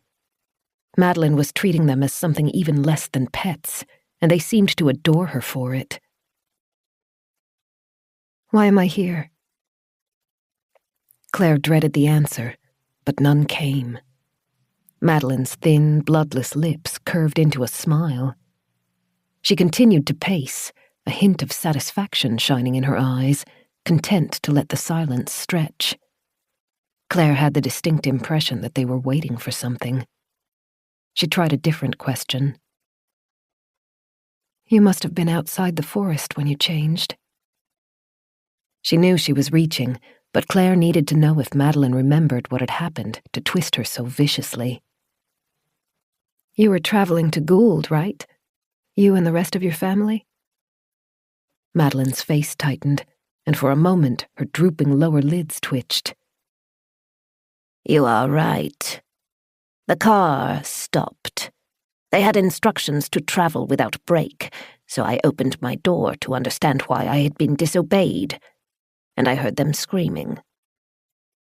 "Who?" "The others." Her hand flicked out in a dismissive wave. "My family and the servants in the bus. They were going wild, clawing at their own faces as though they were animals, biting at each other. It was all I could do to gather my maids and lead them home." Another of the creatures quivered as Madeline passed. She was circling the dais. What for, Claire couldn't tell. "Did you see or feel anything?" Claire cleared her throat at Madeline's sharp glare. "When you changed, what happened?" "The air." Her expression grew distant. "It was sour. Oh, it burned when it was swallowed. How my darlings screamed. But it made us strong. It made us able to endure." Wax was dripping over the edge of the candle. It trickled over the woman's many fingers, but she didn't so much as flinch. Whatever it was, it dulled their nerves. Madeline saw her staring. A hint of a smile ghosted over her pale lips. She reached out and overturned the candle. Claire was too slow to react. She screamed as burning wax splattered over her neck. Her headache flamed up, scorching like an inferno as she hit her head on the dais, fingers clawing in an effort to scrape off the wax. Madeline laughed. It was a gentle, fluttering noise, like something Claire might have heard at a dinner party. "Oh, you are delightful. You look so sad and helpless when you are in pain. It is no wonder my son took a liking to you." Tears blurred Claire's eyes. She hunched over, gasping, fingers shaking as the fresh wax hardened over them. Madeline leaned down to stare into Claire's face. Her spine didn't move naturally. The upper back remained straight as she twisted at the waist, creating the impression of an insect bending its thorax. Oh, yes, I know. I saw him carry you back into the house. I listened to him talk to you while you were asleep. You have done a pretty job of seducing him. Claire squinted her eyes to see through the pain. Leave him alone. So opinionated, so small-minded. Madeline sighed delicately as she returned to pacing. He is the last of his family, now that the others have been lost. My only child, my love, my pride. Claire had plenty of words she wanted to spit at the creature, but the burns on her throat still throbbed, and the candle flickered threateningly. She bit her tongue. He was so sweet when he was little. I would hold him close and shush his tears as I picked the scabs open. In the evenings, he would sit quietly and let me poke sewing needles into his back, as long as I kissed him and told him I loved him. Claire closed her eyes as nausea choked her. Oh, Doran, what hell did she put you through? It is my fault he has gone astray. In my love, I allowed him to grow willful and proud. Madeline lifted her chin to stare at the ceiling. As he grew older, he became hardened. He no longer seeks his mother's love or listens to her guidance. Spoiled, proud, willful. I gave him everything, and in return he shows nothing but disdain. Liar. Proud and spoiled were two concepts so far removed from Doran that Claire's mind struggled to connect them. He was kind, gentle, and patient. But apparently those weren't traits Madeline valued.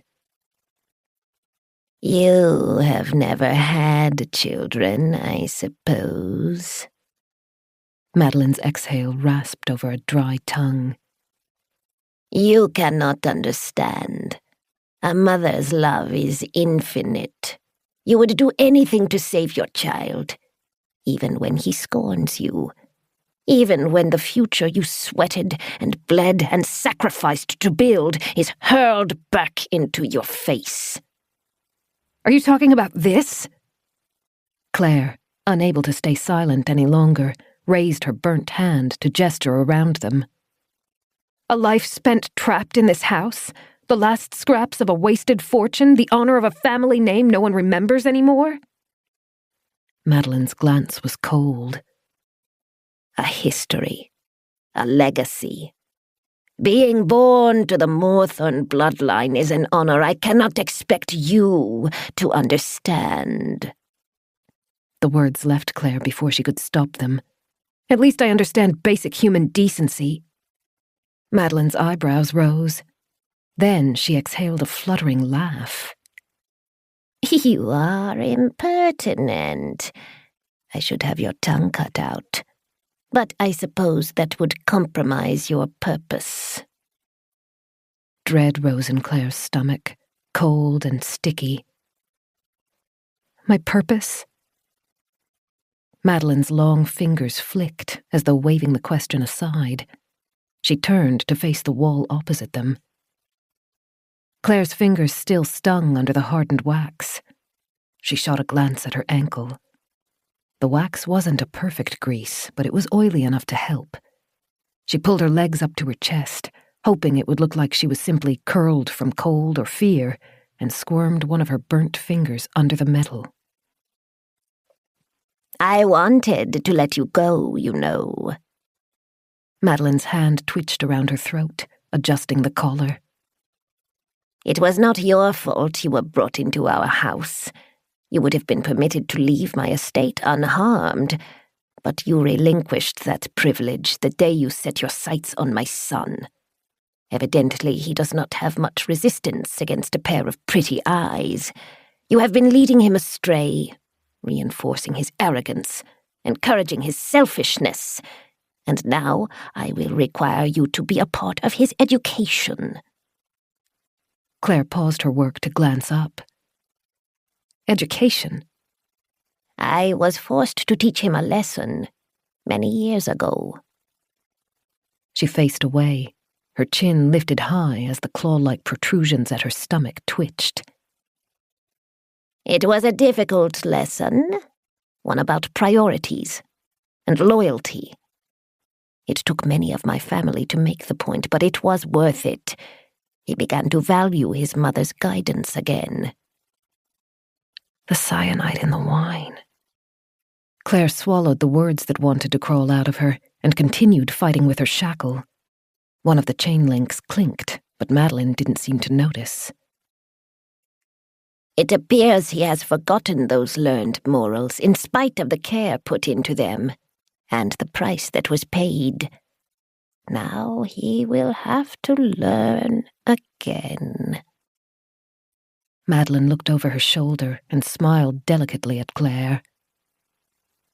He loves you.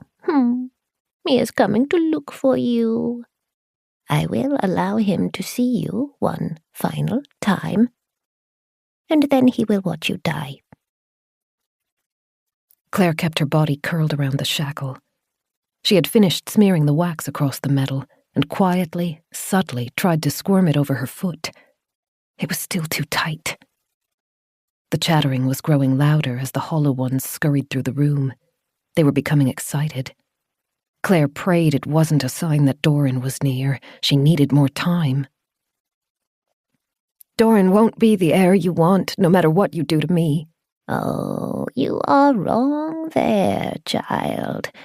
He is not quite broken yet, but he will be after today. She sighed and pressed a hand over her breast.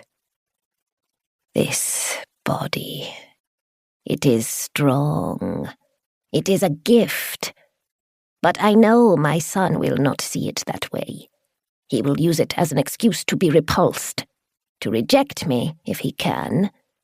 That is why we hid, biding our time, waiting until he would be ready, until grief broke him enough to be malleable again. The cyanide tablet I ate was your fault, wasn't it? Claire winced as she squirmed her foot in the shackle. The skin was scraping raw, but she was getting closer. Doran thought he'd made a mistake, but you swapped the bottles. You would have suffered less if you had let the tablets take you. It was a mistake to fight it. So you're going to kill me now instead? To get Doran back? That makes no sense. Do you really think this will make him love you? I think that he will need comfort. He will long for someone who will care for him, if he believes he is responsible. She held up a finger. He does not know I am here. He saw you dragged away. By the time he finds you, he will be too late to save you. My darlings will have started their feast. The chattering was growing louder. The creatures were becoming bolder, their incessant laps around the space bringing them closer to Claire. She had a horrible suspicion she knew what Madeline meant. Feast? My poor darlings are starving. She smiled down at them as they groveled. I allow them to eat one of their sisters on occasion, but it never ends the hunger. I would know. I feel it too. A pit in my stomach, ravenous, unfillable, no matter how much flesh I consume. Claire's mouth was dry. She hadn't seen the maid with the hole in her side. The girl had probably been one of the unfortunate meals. My son will find us soon, Madeline murmured. I left breadcrumbs for him to follow. When he is near enough, I will give my pretties the permission they crave, and they will begin to eat. By the time he reaches you, you will be too far gone to save. You will be sure to scream for us, won't you?"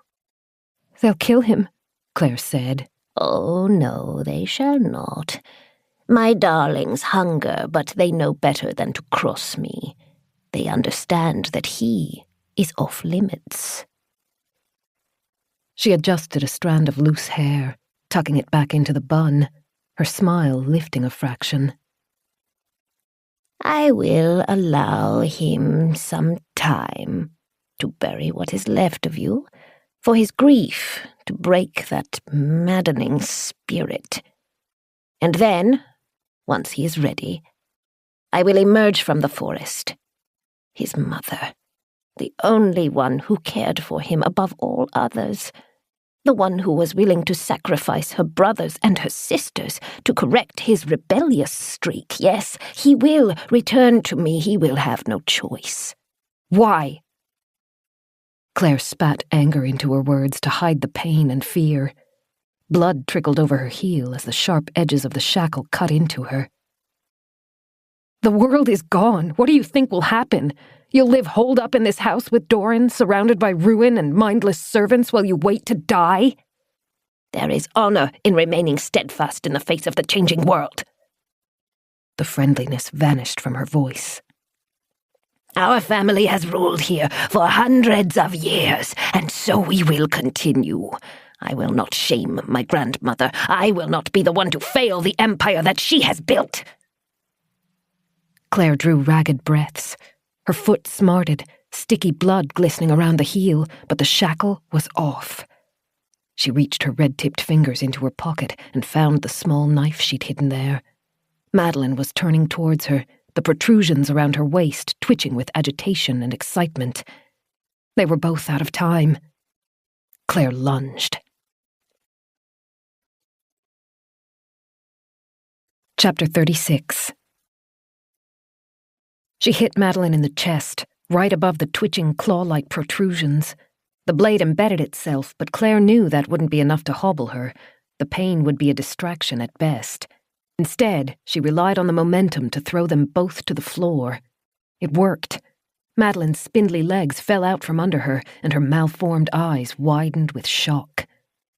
They met the stone floor and rolled. Claire pulled the blade free as she sprang away. She couldn't win in a fight against the matriarch and her underlings. Her best weapon was the element of surprise, and the seconds it would buy her to escape. While she'd been struggling to get the shackle off, Madeline had been staring at one of the walls. Claire thought she could see the hint of an archway in the direction. She guessed it would lead to the main parts of the house, and it was the path Doran would be coming from. She ran for it. The candle had survived the fall, but it didn't survive Madeline. The wick hissed as she squashed it, and the room fell into pitch blackness. Claire moved recklessly. One hand reached ahead of herself, the other clasped around the bloody knife. She couldn't afford to feel her way. She just had to run and pray for the best. Madeline didn't make a sound. There were no screamed instructions or commands, but Claire knew the underlings were obeying her somehow. The scraping of nails on stone swelled through the cavern as they gave chase. Claire hit a stone wall. She gasped as the air was forced out of her. The throbbing headache robbed her of her balance, and she held on to the wall as she stumbled along it, desperately searching for a way out. A hint of light appeared to her right. It was barely anything, but it was enough to highlight the edge of an archway. Claire reached towards it. Something sharp cut into her thigh, and she screamed. "Claire!" Doran's voice was distant, but she could hear the terror in it. She had no breath left to answer. She stabbed the knife down and felt it cut into skin. The pressure was released. She lurched forward, out of the finger's reach and through the archway. Hot blood ran down her leg. Pain radiated from the cuts with every step, but she closed her mind to it and spent everything moving forward. Flickering light glistened on the rough walls of the natural tunnel. The passage curved to the right and sloped upwards. Claire set her sights on the warm glow ahead. Then fingers snagged her dress and dragged her down. She gasped as she fell, and her vision exploded white, then black, as her head jarred on the floor. She rolled over, gagging as she tried not to throw up. Teeth bit into her leg, then her arm, then her shoulder. She opened her mouth to scream, but the noise caught in her throat. No, please, not like this. She twisted, threw her elbow back, and felt it hit bone. Pain overwhelmed her, blinded her. Hands pawed at her limbs, squeezing. Then, in an instant, the teeth released their hold. Bright light arced overhead. Claire squinted her eyes open. Flames hissed and spluttered, a trail of sparks spiraling around her. The hollow ones howled, their eyes bulging as they flinched away. Doran appeared in the light, his face twisted into a vicious snarl as he planted himself above Claire. He wielded the flames, a burning cloth tied around the end of a wooden pole. One of the hollow lunged towards him, but Doran reacted quickly, jabbing the torch forwards to meet it. Guttural shrieks rose, and the stench of burning skin swelled around them. The hollow one lurched away, clawing mindlessly at its face, shredding the scorched flesh. Its companions backed out of Doran's reach, swaying. Waves of anxious chattering rolled through them. Doran crouched at Claire's side, not moving his eyes from the monsters. Can you put your arms around my neck? Everything ached, but Claire reached up, hugging him, and his spare arm slipped under her legs. He kept the flame moving, threatening anything that drew too close as he lifted her and began backing up the passageway. It's your mother? Claire struggled to speak and breathe at the same time. She needed him to know in case they were separated again, in case the worst happened. She's been here the whole time. I don't know how, but she's controlling the other monsters. He muttered something she couldn't quite make out. The creatures continued to dance around the edges of the light. Doran was breathing heavily, trying to share his strength between carrying Claire and wielding the torch. Hold on, we're almost there. I can walk. She wasn't sure if that was the actual truth, but she hoped she could carry through on the promise. You can put me down. Not yet. Doran sidestepped. Claire noticed a small metal door set into the side of the stone tunnel and braced herself. Using his shoulder, Doran shoved the door open. Its hinges had springs, and as they stepped through, the door bounced closed with a bang. Doran shoved his foot into it, and Claire heard a latch click as it caught. He staggered back a handful of steps, dropped the torch, and very gently lowered Claire to the floor. As he pulled back, she tried to read his expression through the spluttering light. He was ashen grey, and his lips were white. Blood beaded in a scratch across one cheek. Stress clung around his eyes in shadows and harsh lines. Claire. It's okay. I'm okay. He pressed into her, kissing her lips, then her cheek, before pulling back just far enough to look into her eyes. I thought I'd lost you. I'm not that easy to get rid of. She laughed, even though it hurt. Stay still a moment. He pulled back to reach a bench near them. It held a lamp, which he opened and lit half-blind. The space was warmer than the tunnels they had come from. The homemade torch on the ground was burning itself out, but it wasn't the only source of light.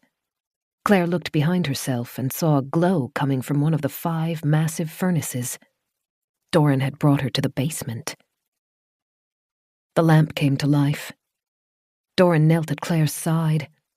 His smile faded as he saw the blood dripping off her shoulder. The tension returned to his movements as his hands roved across Claire's body, assessing the damage, finding all of the bites and scratches. Oh, Claire, no. No, I am so sorry. I am so sorry. Not your fault. She ran one hand over the side of Doran's face to pull his attention away from the cuts. Sweat dripped into her eyes, and her fingers shook, but she put conviction into her voice. Listen to me. You don't apologize because none of this is your fault. You didn't do this. His eyes met hers, then flicked away as he tugged his jacket off. I promised to keep you safe. I should have been more careful. I should have gotten to you faster. It was my stupid ass that got grabbed. And you not only found me, but you got me out of there, which is more than a lot of people would have. She winced as she adjusted her position. I'm still alive. I'm calling that a win. He used a knife to cut his jacket into strips, then began wrapping them around the cuts on Claire's arms and legs. They bled freely and hurt like crazy, but as far as she could tell, there were no missing chunks, just tooth marks. Doran tied off one of the bandages, then applied pressure to another wound. Try not to move. As long as we can get these to clot. We can't stay here for long. The monsters, the hollow ones, they're mindless, and they probably won't figure out the door. But Madeline will. He glanced at her sharply. Are you certain it's her? Yeah. Grey hair, fancy dress, surrounded by maids. They used to be maids, at least. He squeezed his eyes closed and muttered under his breath. Claire didn't know how to say the next part. No matter how much bad blood existed between Doran and his mother, Madeline was still his closest relative. It was hard to know how much loyalty might live under the surface, or how painful the news might be. She was caught in the quiet zone. It changed her. He didn't look up from his work. How? Claire flinched as he tied off another bandage. She has a surplus of legs. All right. He was quiet as he examined the bite mark on her shoulder, and Claire tried to read his expression. He kept it carefully guarded. She thought it might be possible he didn't know how to feel. It was a lot to try to process when there were so many other things to be worried about. Doran caught her watching him and glanced aside. You said she is controlling the others? She is. She said she brought them back here after they changed. They must have been hiding under her orders. They had instructions to stay away from you, which is probably why you never saw them. And she knows the secret passageways, which means she has an advantage. Doran looked at the door behind them. A rock facade had been fastened over it. Now that it was closed, it was almost invisible as it blended into the rest of the wall. He sighed. Oh, Claire. There are tunnels everywhere here. I don't know how far they go, but I must have traveled through half of the house trying to reach you. So no matter where we go, she'll have access to us. We can lock ourselves into a room. Perhaps if we can find somewhere secure, we can wait it out and let them starve. They must have been without food for a long time. Claire closed her eyes as she struggled to think through the headache and the pain. They're cannibalistic, the maids. That's what they've been surviving on. Each other. He groaned and tied off the final bandage. Then we cannot wait them out. She didn't know what to say. Fighting an uncoordinated band of creatures in the forest had been one thing. They could be outsmarted. But with someone like Madeline at their helm, clever, ruthless, and motivated, it was hard to believe anywhere was safe. She ran her hand over Doran's cheek, just below the scratch. He leaned into the touch. Claire. He kissed her palm. You are alive. He pressed another kiss to her hand, this one feather light. And you are with me. For that I am grateful. She tried to smile. No matter how this ends, I don't regret anything.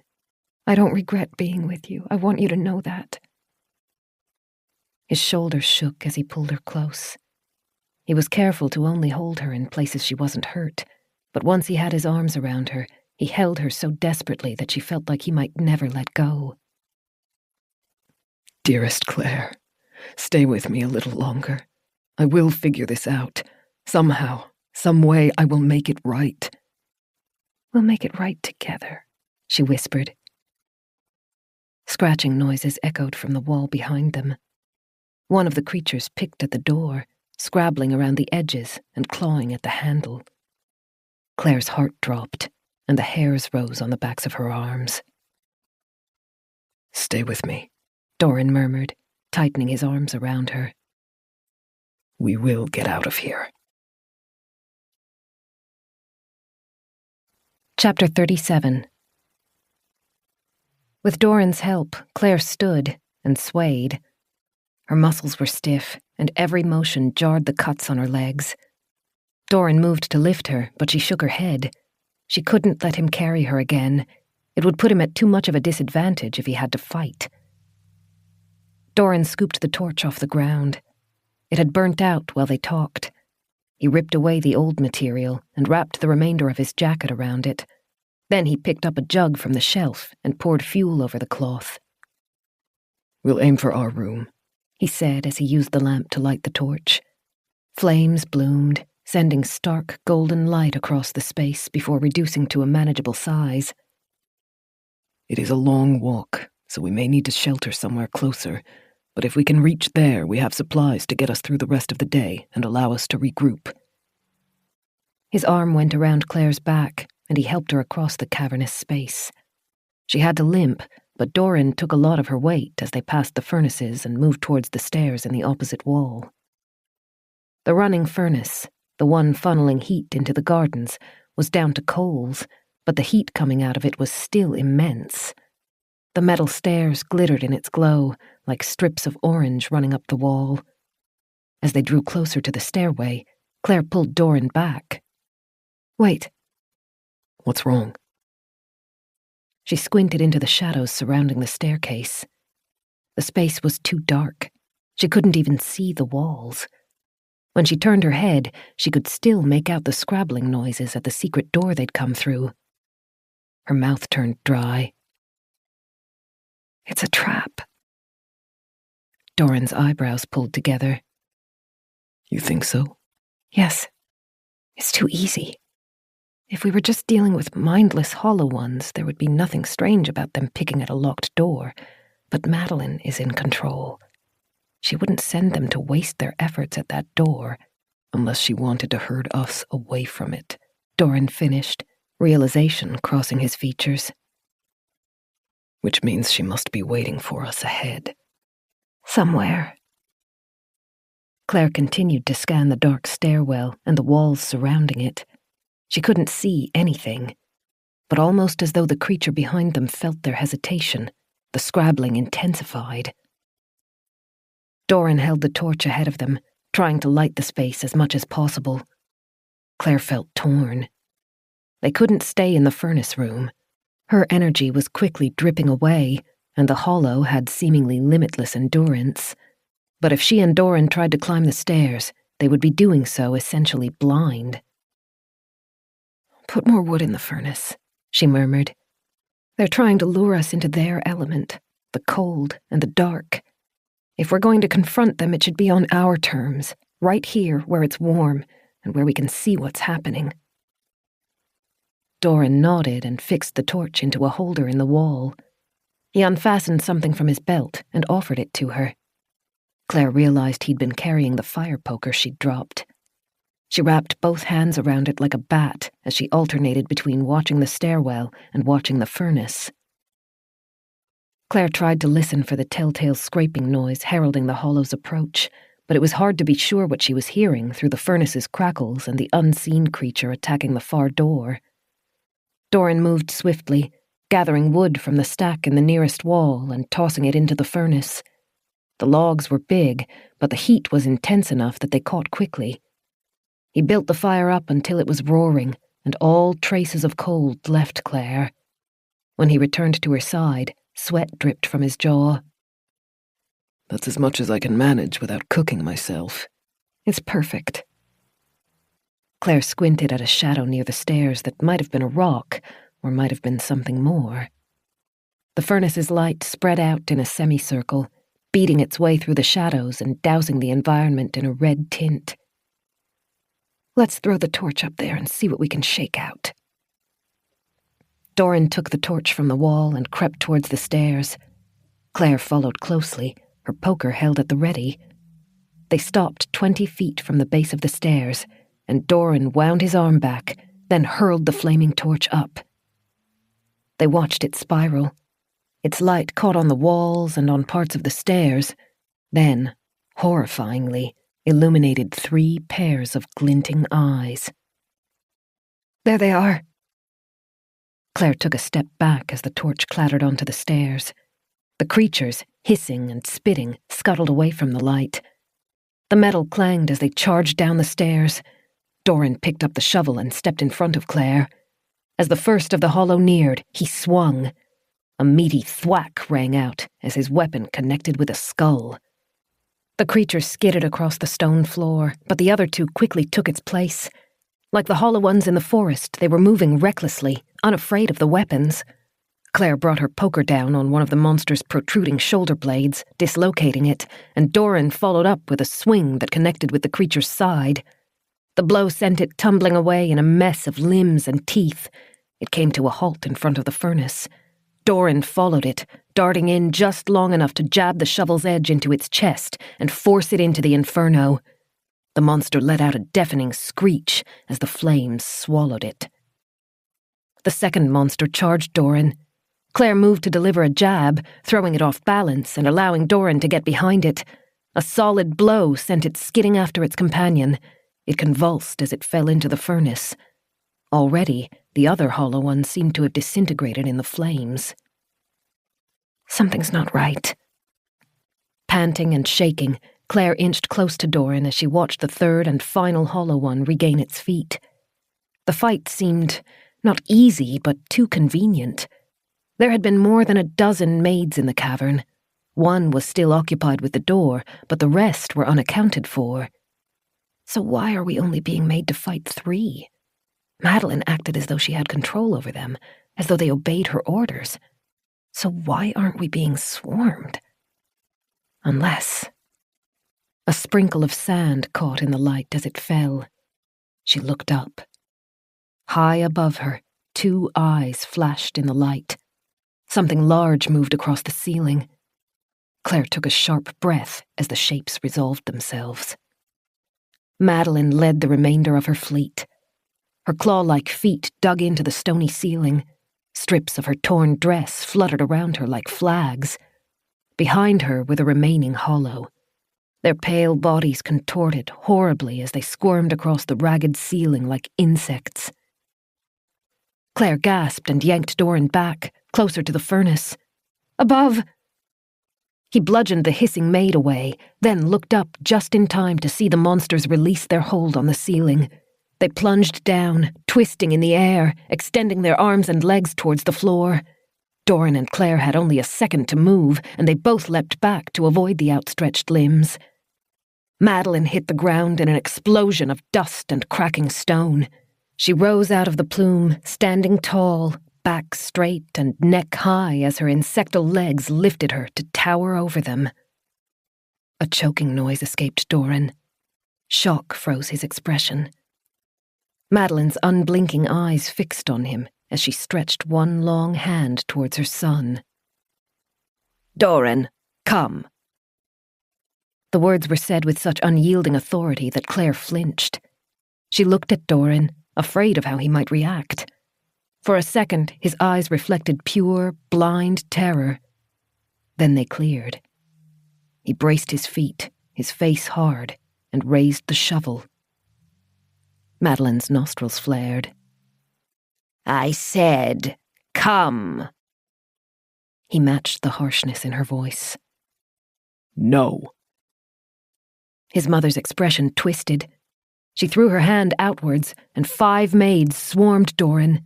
Claire tried to block them, but they scuttled past her, pushing Doran back, separating him from Claire. Madeline turned towards Claire.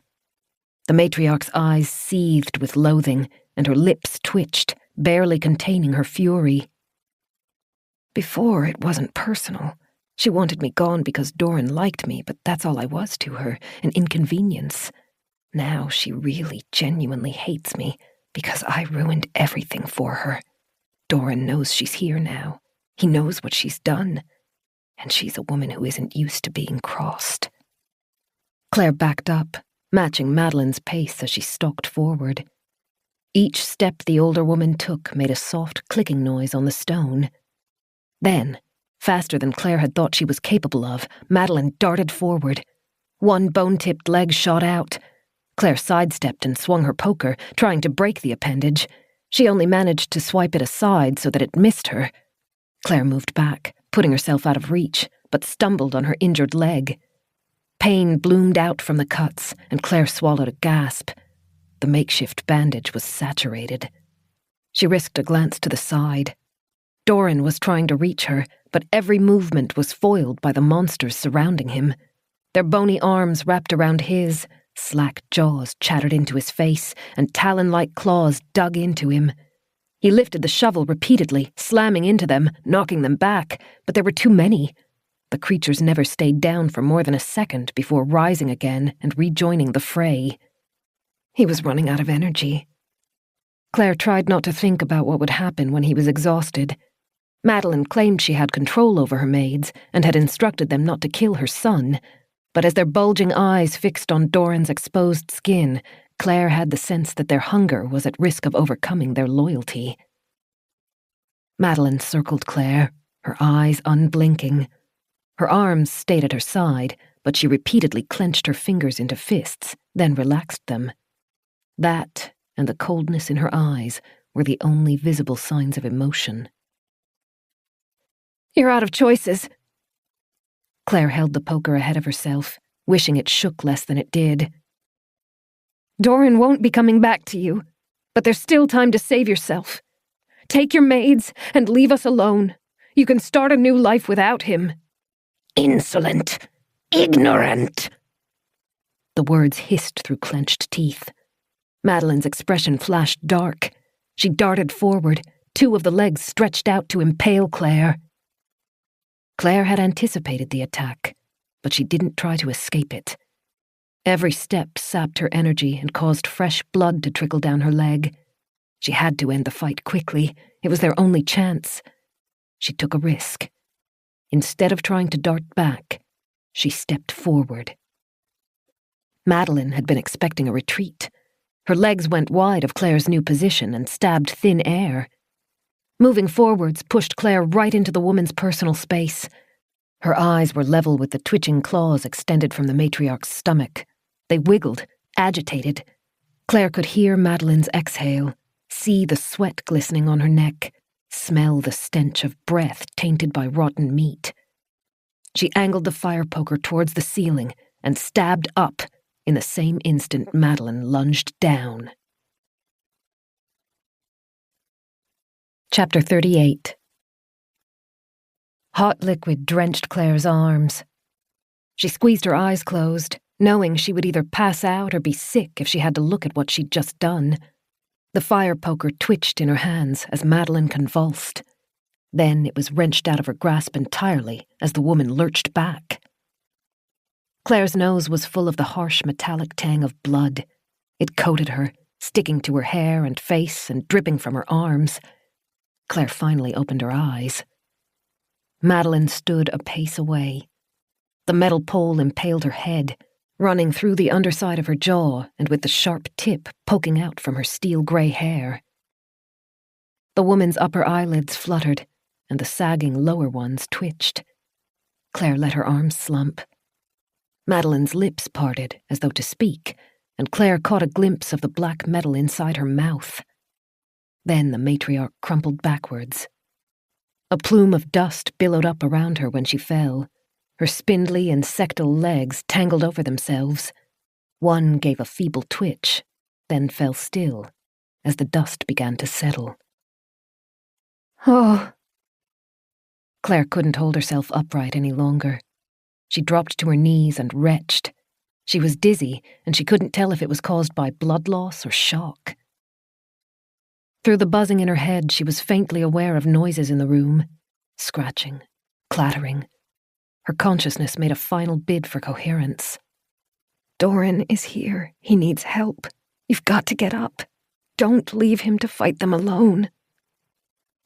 She struggled a few inches off the ground, then slumped back down. Everything was turning numb. She couldn't see properly, but suddenly she wasn't alone. Hands caught her, and she heard Doran speaking her name. Did she hurt you? Claire, my darling, I need you to talk to me. Where are you hurt? She blinked, and Doran filled her vision. Tracks of sweat and blood ran through the grey dust coating his face. He held her, one hand on each of her shoulders, keeping her upright.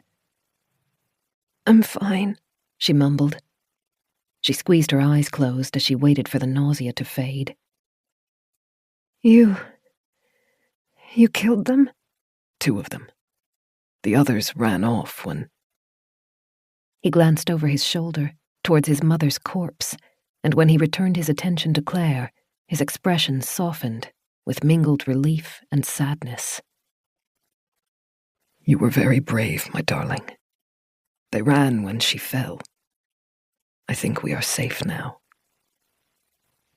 Claire nodded. Her eyes burned. Tears began to escape, and she was too tired to stop them. Doran moved closer and circled one arm around her back so that she could rest against his shoulder. She knew she must smell awful, like blood, sweat, and the oily musk that permeated the basement, but he didn't try to recoil.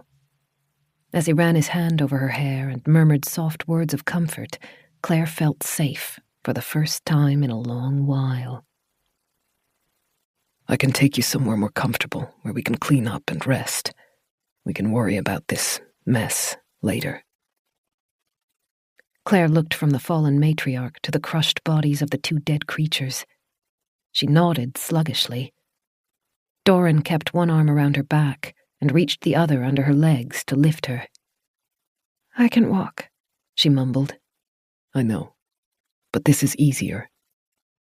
Claire's eyes were already drooping. You're tired. She could hear the smile in his voice. I'm never too tired to hold you. Rest now. I will take care of everything. Claire drifted into sleep. Her subconscious was vaguely aware of the bumps of ascending stairs, but whenever she stirred, Doran rocked her and lulled her back under. It was night when she woke properly. The familiar bed and crackling flames told her she was back in the bedroom. Blankets were draped over her. She rolled over, moving gingerly as aches flared. A warm body lay at her side. Doran watched her, his eyes half-lidded.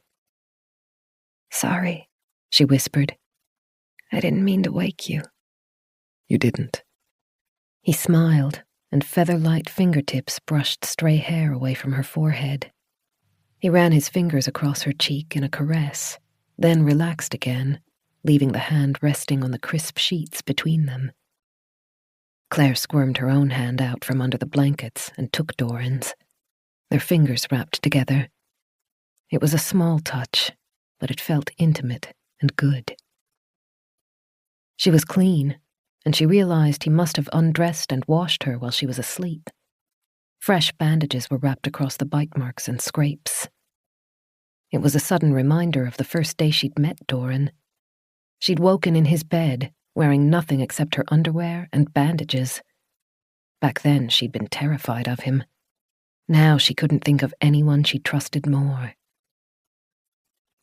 Outside, the storm raged, hurling sleet against the walls and rattling the windows, but Claire had never felt so comfortable. We'll have to face the real world again soon, she murmured. He smiled, his thumb grazing over her fingers.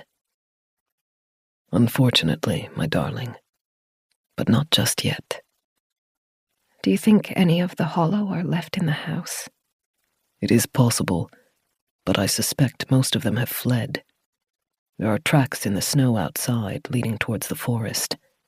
With Madeline gone, perhaps Winterbourne is no longer a hospitable place for them. They may have realized food will be more easily found in the forest, where there are rabbits and rodents to hunt. They don't seem interested in the greens in the garden. Oh no, poor garden. We must have cooked it. He chuckled. It will be a little warm, but the vent will make sure the lake bears the worst of the fire. Imagining the sunken hollow floating through the heated lake like some kind of unnatural stew, she scrunched her nose. Then another thought crept into her mind. Doran, are you okay? Of course. Nothing worse than a few scratches and bruises. I mean... She squirmed an inch closer. Last night, your mother, it was a lot to have to see. Doran was quiet for a moment, then said, I am at peace with it. His eyes looked sad, and Claire's heart ached for him. She tightened her hand around his as she struggled to find words that might help. I know you don't like to show when you're hurting, or afraid, or sad. You were never allowed to be those things, I guess. But sometimes it helps to talk. If you don't want to, I won't push, but I'm here when you're ready, and... It felt strange to say something that seemed so obvious to her, but she thought Doran needed to hear it. I won't hurt you. His shell cracked. The sadness spread from his eyes to flow across all of his features, and he clenched his teeth. He took her hand in both of his, holding it and kissing it as though it were a lifeline. The moment passed, and his face cleared, though his breathing was rough. You are good to me. He kissed her hand again. I would rather not talk about her. She hurt you, but she is gone now. I want to spend my life walking forward, not looking over my shoulder. She smiled. I can understand that. We have a future ahead of us, and I would like to spend it with you. He was struggling to meet her eyes, battling caution, fighting to lower the walls for her. Claire moved a little nearer to him, closing the gap between them. I like the sound of that. Our life might not be very normal after what happened to the world, but we'll be together. We will, he promised as a smile grew. And that is more than enough. Chapter 39. 2 days later. Claire stood by the kitchen sink as she washed and dried their plates from breakfast. The sky was clear that morning. She knew she couldn't count on it staying that way. The weather could change in a heartbeat, but she was enjoying it while she had it. Outside, light glowed off a fresh field of snow, and the fire in the kitchen's oven made the day feel warmer than it actually was. It was her first time out of her room since escaping the basement. She limped, but it was growing less pronounced. Doran had cared for her, feeding her pain tablets when he thought she was uncomfortable, and washing and redressing her cuts. He'd wanted her to stay in bed longer, but Claire was eager to feel like she had control over her life again. Doran had left her to collect more firewood. Claire found herself glancing towards the door every few seconds, watching for his return. There was no sign that any Hollow Ones remained inside Winterbourne. Even so, she didn't like being separated from Doran. As they recouped from their fight, they had begun to talk through plans for the future. They would need the food from Claire's car. The garden was recovering, but not enough would be ready before their supplies ran out.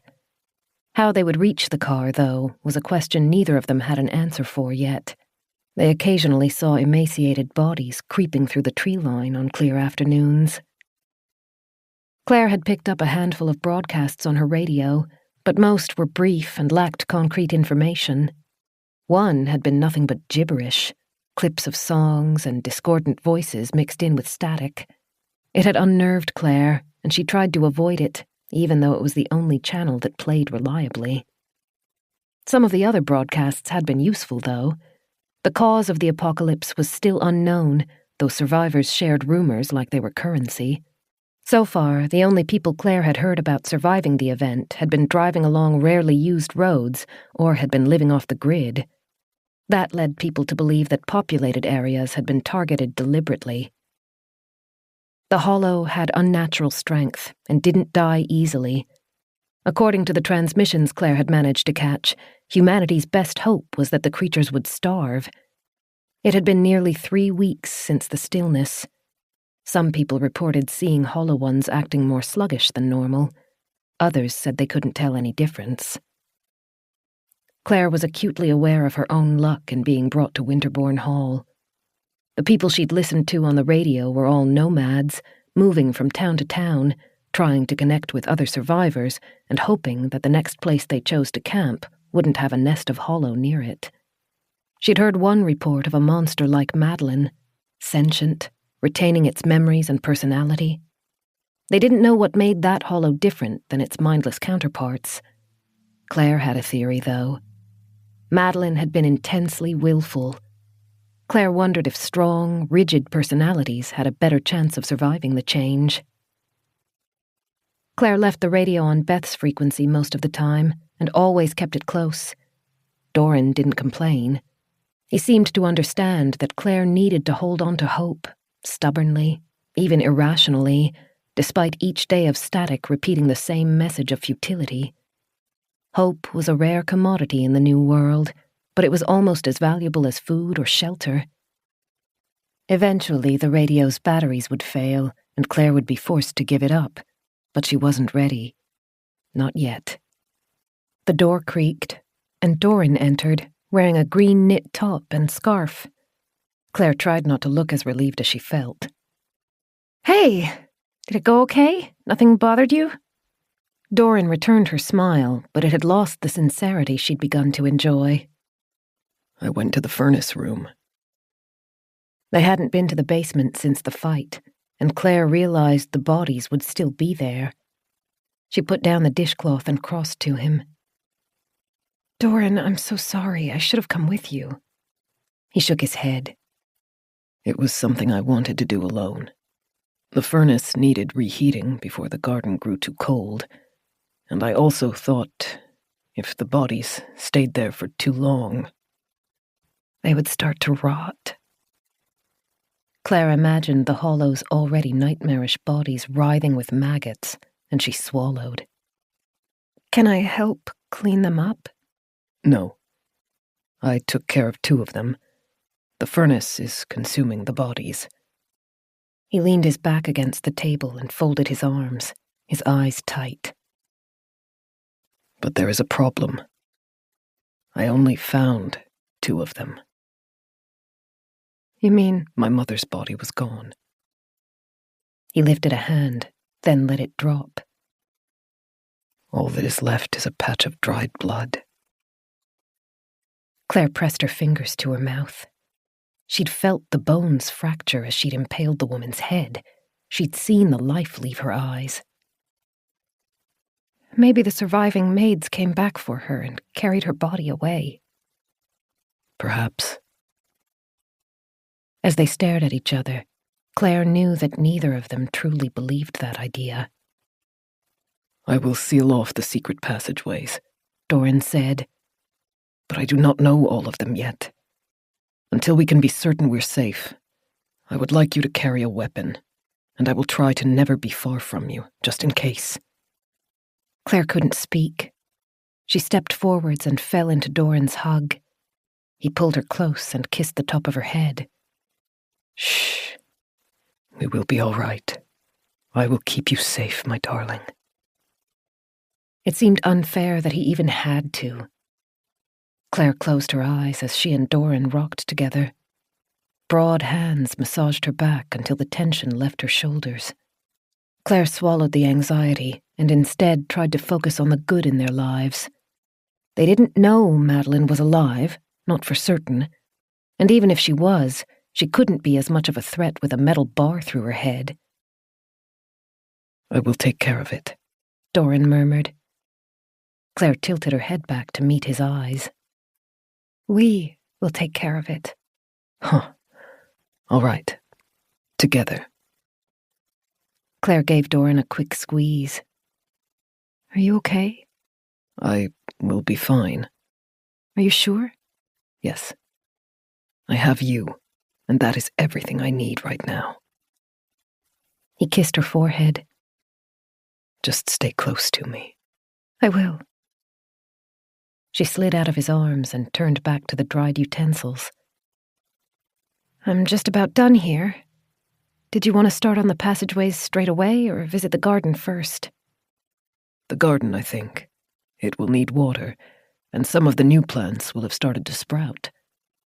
Claire had been looking forwards to visiting their sanctuary again. It was the best part of Winterbourne. Tending to the tiny, fragile plants while chatting with Doran always made the world seem brighter and warmer. It would be good to return to their routine, as much of a routine as Winterbourne allowed them, at least. As she stacked the plates, Doran came up beside her, using the damp dish towel to wipe down the bench. They were close enough that their arms grazed, and Claire smiled as she leaned into the touch. The radio on the shelf crackled. It had been running for so long that the static had become a part of the background noise, and the sudden change made Claire's breath catch. She and Doran turned to face the small black box. A woman's voice floated out, distorted and tinny, but unmistakable.